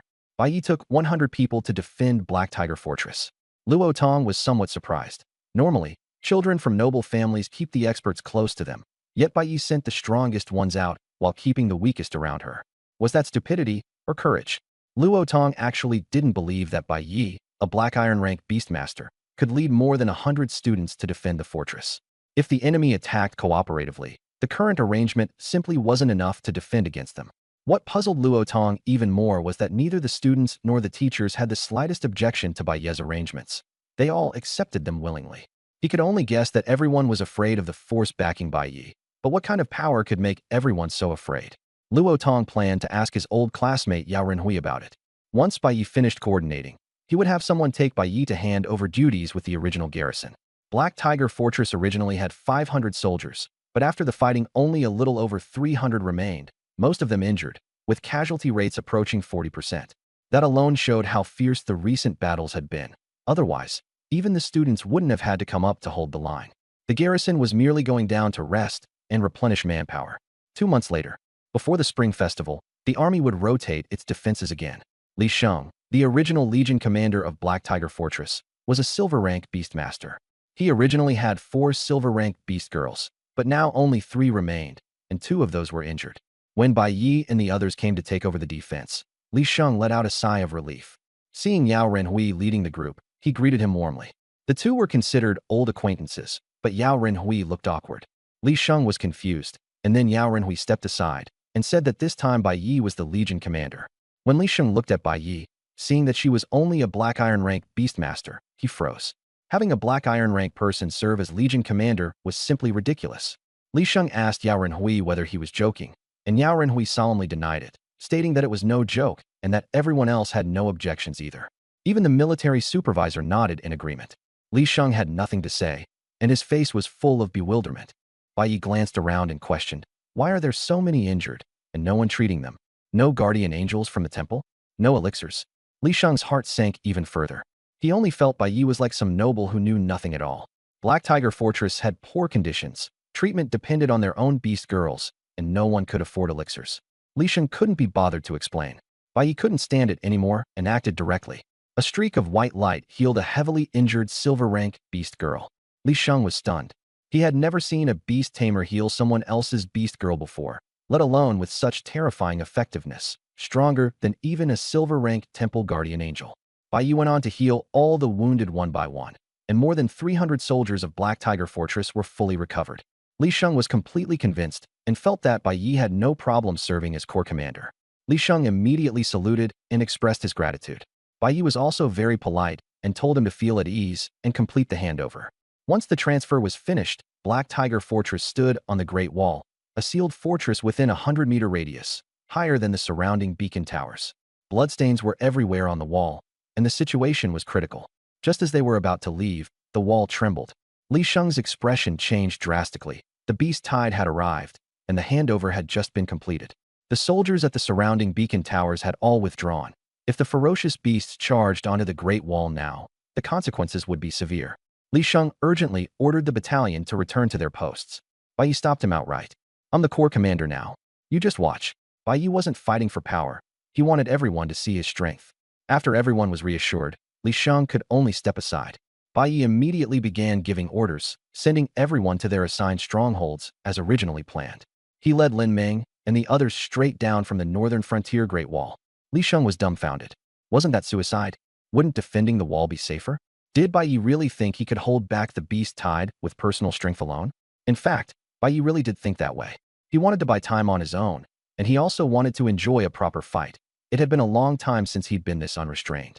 The reinforcements were all very calm, watching like spectators. Li Sheng was puzzled, unable to understand why no one was worried. Someone reminded him, have you heard of the space destroyer? Li Sheng remembered that a few days earlier, his comrade Li Jun had mentioned to Bai Yi, an extremely dangerous space destroyer. Right then, Li Sheng witnessed Bai Yi's terror. Bai Yi charged in first, sweeping with his phantom sword, and flying ferocious beasts were slain one after another. Not even bronze rank ones could withstand him. With Lin Ming and the others coordinating, the flying ferocious beasts simply couldn't break through the dragon soul armor and were all dealt with easily. Cat gods sprayed poison, and large swaths of ferocious beasts were poisoned and fell from the sky. Even Lord-level beasts couldn't endure it. The Void Worm took everyone with it in teleportation, clearing one patch of beast hordes after another. The Holy Emperor grass took root and replenished energy, and the whole process was clean and decisive, with flying ferocious beasts raining down like drops. A silver-rank twin-headed eagle launched a sneak attack, but was teleported onto its back by the Void Worm, where Bai Yi killed it in a single combo, conveniently collecting the soul orb and the corpse, maximizing resource usage. Li Sheng was shocked. A Black Iron rank beast tamer is this strong? Luo Tong and the other defenders were also stunned, single-handedly farming a silver-rank monster amid a sea of beasts, something even silver-rank beast girls couldn't do. Only then did everyone realize that Bai Yi relied on nothing but strength. The flying ferocious beasts were wiped out in just a few seconds, and only then did the beast tide surge in. Everyone wanted to see how Bai Yi would deal with it. Unexpectedly, stone statues suddenly crashed down from the sky like rain, their speed 10 times faster. Luo Tong saw through it at a glance. Someone is controlling gravity. These stone statues weighed anywhere from several tons to dozens of tons. When they crashed down, the ground trembled. The Great Wall could feel it. and a bronze-tier alien beast was smashed straight into a meat patty. Immediately afterward, more and more stone statues fell like cannonballs rolling off wheels. The ground was smashed into huge pits, killing several thousand alien beasts in the process. Everyone on the Great Wall was shaken numb, and the noise was even more terrifying than the beast tide. They had originally thought the stone statues were nothing but dead objects, only to find that after landing, the statues directly attacked the alien beasts nearby. They were actually alive. These stone statues accelerated as they plunged from the sky. They should have shattered on impact, yet the alien beasts below became their cushions, and most of the statues were actually fine. Everyone was stunned. Who was controlling so many stone statues? Luo Tong glanced at Bai Yi, locked onto a black kitten, and discovered that this kitten carried the power of a god.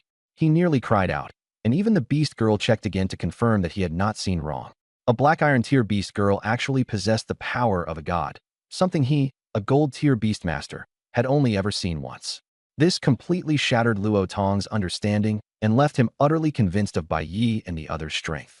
The soldiers on the city wall were also completely won over by Bai Yi, and morale surged. However, these stone statues were only black iron tier and had no skills yet. They could not even suppress alien beasts of the same tier, let alone the fact that this beast tide contained a huge number of bronze and silver tier alien beasts. The statues could only hold them off temporarily and could not crush everything the way the beast space could. Still, buying time was already very good. Taking advantage of this chance, Yao Renhui and the others finished their defenses. All personnel were in place on the beacon towers and city wall, and there were also people operating the arrow towers and catapults.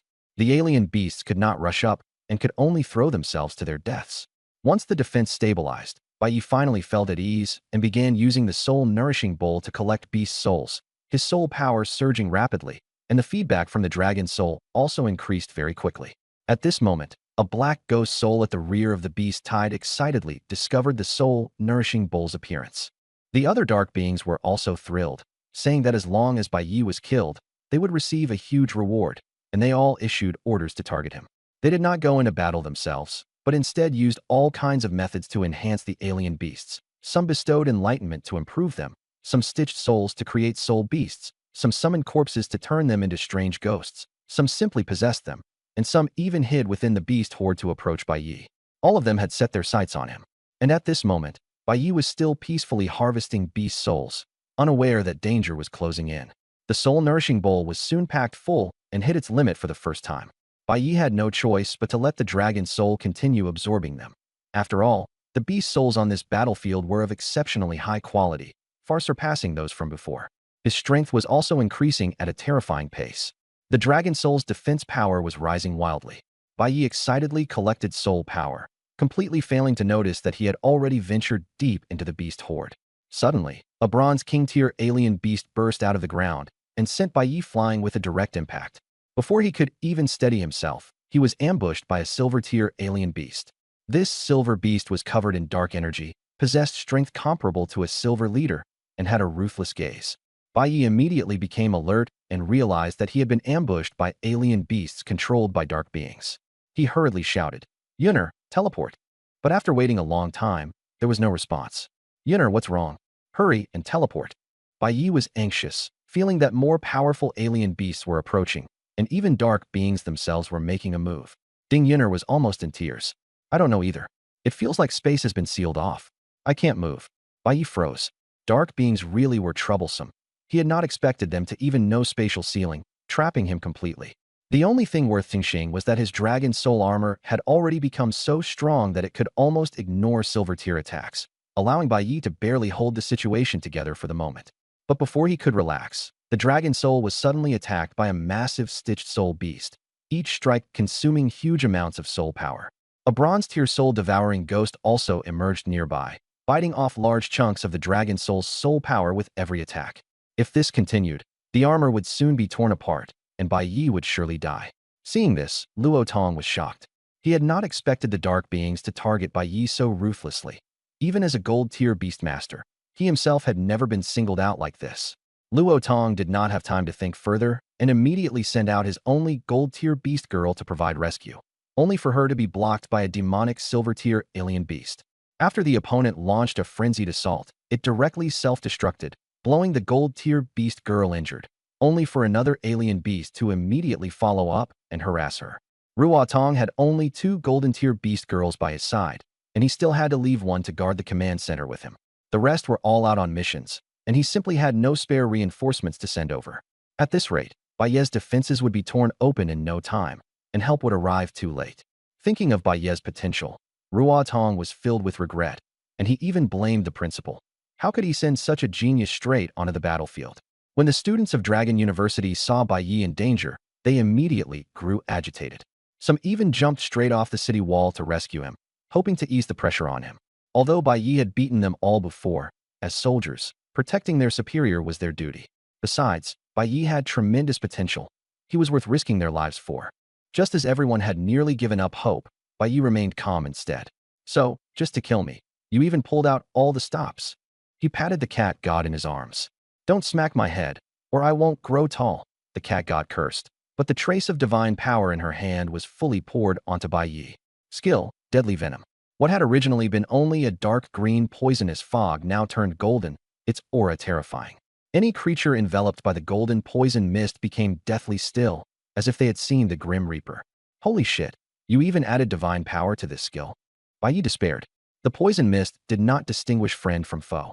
He could immune ordinary poisons, but with divine power added, who could possibly endure it? The dragon soul armor was already cracking and creaking, burning through energy faster than ever before. The armor was about to give out. If Baiye were swallowed by the poison mist, not even his bones would be left. Cat God scratched herself and said, "Isn't this my strongest skill?" She was also dumbfounded. At this point, even she couldn't withstand the poison anymore. The deadly poison spread, and all living things on the battlefield rapidly dissolved. Bronze king-class beasts, silver-tier beasts, and fused beast souls all could not hold out. Even the ground was nearly corroded through. In just 1 second, the first beast died, a bronze lord. Baiye hurriedly swallowed its beast soul to replenish the dragon soul. Then, one beast after another died, and Baiye pulled their souls back into the dragon soul, buying as much time as he could. Very quickly, even the dark creatures began to die. The spatial lockdown was lifted, and everyone teleported several kilometers away, barely escaping with their lives. But nothing was left beneath the poison mist. All the spoils had rotted away. Even the beads and treasures were gone. The dragon soul was also on the verge of shattering, and the losses were catastrophic. Baiye was so angry he wanted to strangle Lin Meng. Other people had so many skills, and just adding divine power to any random one could wipe out the enemy. Yet she had to use this indiscriminate deadly poison. In the end, all the treasures were destroyed, and they nearly wiped out their own side. This hard-fought battle had no meaning at all. Lin Meng shrank into Baiye's arms, not daring to make a sound. The people on the city wall were all stunned. To come back alive from such a desperate situation and even turn the tables was enough to shock Ruotong to the point that he almost wanted to hand over the position of guarding general. After that, the beast tide collapsed, and the dark creatures fled in all directions. The beast girls charged down and slaughtered them en masse, while Baiye also chased after them to collect beast souls, all to keep the dragon soul from collapsing. Without the armor, he had no sense of security. That battle had truly come within a hair's breadth of life and death. There was definitely something behind those dark creatures, and Baiye would never let them go. Just as they were slaughtering the enemy with great relish, someone was suddenly ambushed. Fortunately, Ding Yuner teleported in time and saved them. Otherwise, the team would have suffered casualties and the mission would have failed. Not only would the super healing skill be taken back, but losing one person would also deduct 100 points from all attributes, which was far too great a loss. Baiye broke out in a cold sweat and immediately shouted, "All units, retreat to Black Tiger Fort. No blind pursuit of the enemy." He himself also calmed down and pulled back to Black Tiger Fort. Right now, the most important thing was to protect these 500 teachers and students. The Black Tiger Corps carried out his orders very well. Not a single person was greedy for credit. They all withdrew. Baiye finally breathed a sigh of relief. He used to only fight mindless beasts, never bothering with tactics. Only now did he remember that behind the beasts were dark creatures, with even more ruthless methods and greater intelligence. For safety, Baiye did not let everyone clean up the battlefield, and only had Lin Meng control the stone golem puppets to collect the spoils. As expected, an ambush really came. A bronze-tier beast corpse suddenly exploded, blowing several stone golem puppets to pieces.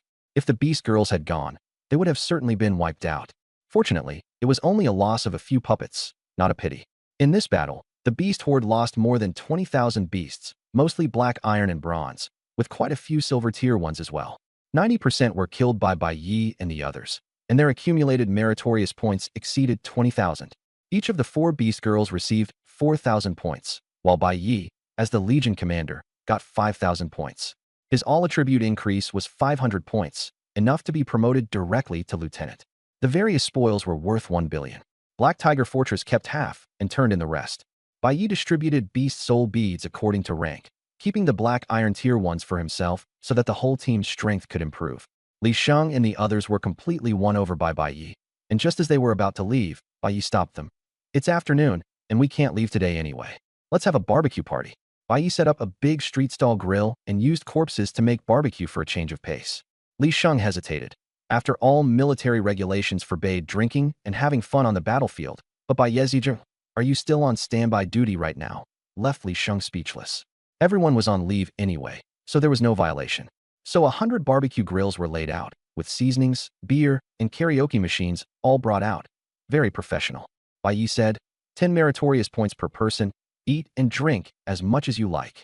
In truth, this was business. Free made no sense.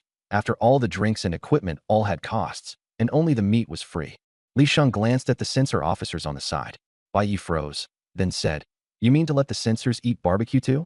That's not right. They're standby troops." Li Sheng rolled his eyes. Who said anything about inviting the censors?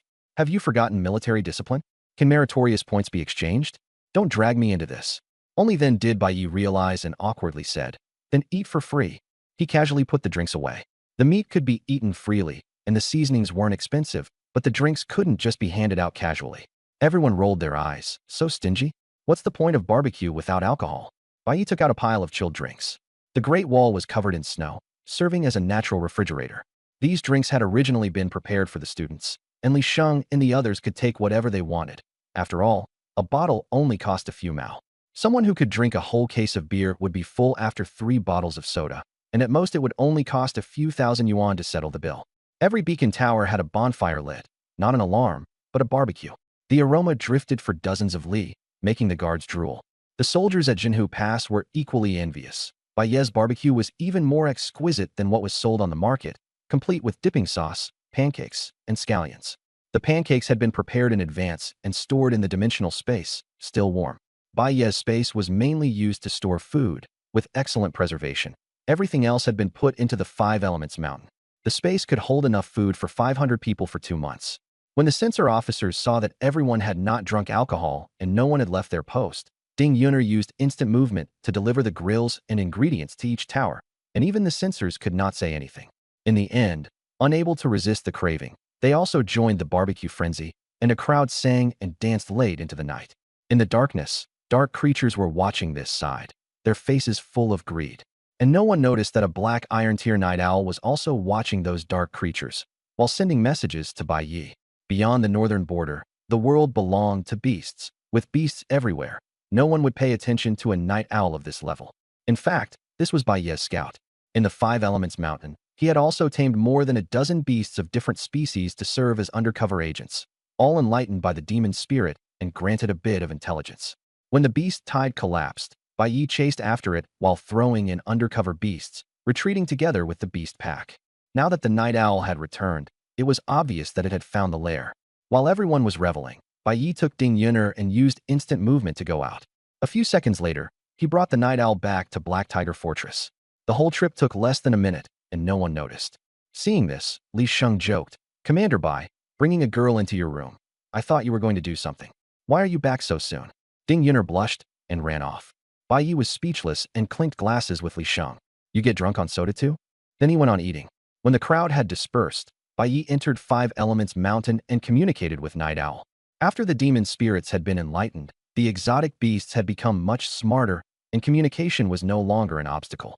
Night Owl reported that there was a large exotic beast space 50 kilometers away, and its entrance and exit had already merged with the larger world. A semi-open type. There was no level suppression inside, so exotic beasts could grow freely, with everything from black iron to silver level present. In that space, there was also a dark city, inhabited by a large number of dark creatures. Exotic beasts could not approach casually, so Night Owl hadn't been able to learn too many details, but the information he had was already enough. Bai Yi planned to wait for news from the other undercover exotic beasts before deciding how to act. He did not want to defend passively. He chose to take the initiative and attack. The next day, Bai Yi used patrol duty as an excuse to meet up with the other undercover exotic beasts. But only half of them came back. It was unclear whether they had been exposed and run into trouble, or were just temporarily unable to get away. In any case, the basic situation was already clear, and he could not be bothered with too much else. Bai Yi and the others stopped delaying and charged straight toward that open exotic beast space. Under normal circumstances, exotic beast spaces could be fused. For example, the spatial crystal from before had shrunk after space fusion. Bai Yi could also fuse 5 Elements Mountain with the volcano gate and raise it to bronze level. The space they were facing this time was an extremely special case. Multiple exotic beast spaces had fused together and then connected with the main world. The number of exotic beasts was enormous, with all levels present, and even especially dangerous existences inside. Even golden-level beings did not dare enter casually. Bai Yi did not act recklessly. Using his 1000-form skill, he transformed all 5 of them into black iron-level saber-claw mountain cats. They had seen plenty of these beasts while looting corpses yesterday, and Lin Ming was very good at mimicking a cat, making everyone look even more like mountain cats. The 5 mountain cats played around on the wilderness, while also getting familiar with cat movements. Then they advanced together toward the exotic beast space. It wasn't actually affection. It was to make it convenient for Ding Yuner to teleport away if they encountered danger. The exotic beast space had fused with the main world, with no obvious entrance. Bai Yi relied on the undercover intelligence to slip in with ease. Once inside, he found that it was full of exotic beasts running, fighting, and fleeing everywhere. There was battle all around. No wonder these beasts often launched assaults on the northern frontier Great Wall. The internal population was probably too large, making this a form of self-consumption as well. Not long after, they were targeted by a bronze-level black-striped tiger. The 5 of them quickly hid in the forest before taking it down. The exotic beasts weren't very smart and didn't notice anything unusual, so Bai Yi and the others continued to move about boldly. Whenever they encountered beasts that wanted to eat them, they lured them into the forest and killed them. There were also many spiritual herbs and fruits, but the focus of Bai Yi's trip was to investigate Dark City. He wasn't greedy for other resources and headed straight for his destination. After running for over 100 kilometers, he finally saw from afar a black castle standing on a cliff. No exotic beasts dared approach nearby, making it seem especially eerie and lonely. At this moment, the system popped up choices. 1. Successfully infiltrate Black Abyss Fortress. Reward: Mastery of Dark Speech 2. Go in by force directly. Reward: all attributes plus 1003. Go back and find helpers to wipe out Black Abyss Fortress. Reward: Soul-nurturing vessel quality plus 1. The third reward was the most tempting. Although the soul-nurturing vessel was the sacred artifact of the Ghost Clan, it was actually just a golden-level item. If its quality were raised, then it would count as a platinum-level item, with a massive boost to both soul storage capacity and the ability to deal with souls. It was very good, but Bai Yi always felt there was something wrong with Black Abyss Fortress. Even if he could stuff everyone from the town into it, it would be like sending sheep into a tiger's mouth. There was definitely a major danger inside Black Abyss Fortress. If they rashly took people in and were all wiped out, the Dark Creature Army would seize the chance to break through the northern frontier Great Wall, and the common people would suffer. The responsibility would be far too great. So Bai Yi had to go in first by himself to investigate clearly, then find an opportunity to destroy Black Abyss Fortress. Choice 1 was the only option. There was no need to even think about Choice 2. Charging in with just a few of them would only lead to certain death. Bai Yi, are we going in? Lin Ming was eager to try. She had always been bold. Bai Yi nodded. Lin Ming immediately leapt forward like a cat, only for Bai Yi to grab her tail in one hand. Don't rush. Wait for the opportunity. Lin Ming was impulsive, and after teaming up with her, Bai Yi had long been used to pulling her back at any moment. What are you doing? Lin Ming was very dissatisfied. Cats don't like having their tails grabbed. Someone's here. Bai Yi quickly fed everyone invisibility fruit. Lin Ming didn't need any, since she was already naturally invisible. Just as they went invisible, they saw 5 dark elves walking over, all pitch black and tall, speaking in words they couldn't understand. None of them knew dark speech, and neither had Ding Yuner learned it. Bai Yi quietly led the beast girls after them. They had only gone a few steps when a dark elf's pointed ear twitched, as if sensing something. The other party had very sharp perception, so Bai Yi and the others did not dare move, holding their breath and standing still. Fortunately, the dark elf only muttered a few words and did not take it to heart, continuing on. After the group had gone far away, Bai Yi and the others followed, all flying on the 1,000 mountains at dusk and snow soared. This time there was no sound, and the cat god's sense of smell could also prevent them from getting lost. From afar, they saw several dark elves hunting ferocious beasts. One condensed a shadow arrow and shot down a bronze commander-level ferocious beast from 1,000 meters away with a single strike. The other ferocious beasts roared in anger and charged forward, but another staff-wielding elf casually waved a hand. Dark rain fell from the sky, and 7 or 8 ferocious beasts were instantly shot dead. The dark elf with a dagger went up to collect soul beads and pick spiritual herbs. The gains were all eaten by them directly, as if they could absorb all energy. No wonder that at the same level, humans couldn't beat ferocious beasts, and ferocious beasts couldn't beat dark creatures. It really wasn't fake. Bai Yi didn't dare underestimate these dark elves at all. After tracking them all the way into a safe area, Bai Yi finally prepared to make a move. His strike was a thunderous one. Yi Qingqing threw out seeds, which instantly exploded into growth. Nangong Shue's phantom swords came pouring in like rain. Lin Meng spat out dark green poison mist. All of these were sent by Ding Yuner through a void wormhole to the target area several kilometers away. Before the dark elves even saw the enemy, they were instantly killed by various attacks. The powerful dark creatures and that bronze lord-level ferocious beast were all wiped out, with no chance to fight back. Humans being weak at the same level was only true for ordinary people. For Bai Yi and the others, killing dark creatures across levels was as easy as crushing ants. Using his skill, Bai Yi turned the 5 of them into dark elves and conveniently took the enemy's weapons. He found that their quality was very high. The weaponcraft of dark creatures was even stronger than that of humans. The soul-nurturing bowl was proof. Human combat mainly relied on beast girls and didn't use weapons much. As for the dark creatures, the soul bead energy within them was enormous. Humans at this level simply dared not absorb it. They could only throw it into the soul-nurturing bowl to replenish consumption, and the effect was immediate, even slightly improving the soul-nurturing bowl itself. No wonder the dark creatures coveted this item so much. Bai Yi had followed them all this way precisely to familiarize himself with the dark elves' attack methods, appearance, and habits.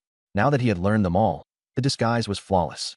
After the transformation, Bai Yi didn't care, but the beast girls instead felt somewhat embarrassed. Lin Ming was shocked when she looked at her transformed figure. Already slender to begin with, she had suddenly become voluptuous and curvy, even more alluring than a human woman. The original plan was to have Lin Ming disguise herself as a male dark elf, but she refused no matter what and insisted on playing a female, experiencing what it was like to be well-endowed. Yi Qingqing and Ding Yuner, on the other hand, thought the clothes were too revealing. Dark elves dressed boldly, with only a few pieces of cloth casually wrapped around them, leaving their figures fully on display. Beast girls and ferocious beasts had no sense of shame, but dark elves looked too much like humans, making them very uncomfortable. Bai Yi couldn't help but remind them.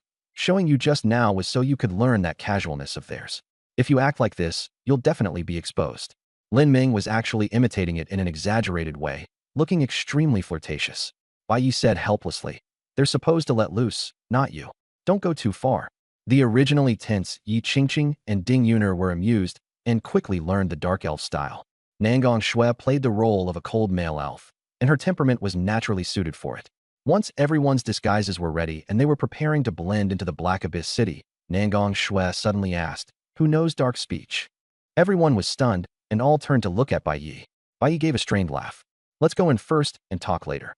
In fact, his mission was to sneak into the castle and learn the dark speech, but he couldn't speak a word of it right now. Nangong Qinshuet didn't believe him and even forced Bai Yi to say something.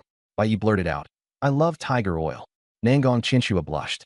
Luckily, she didn't press him any further. The others trusted Bai Yi completely and followed his lead without hesitation.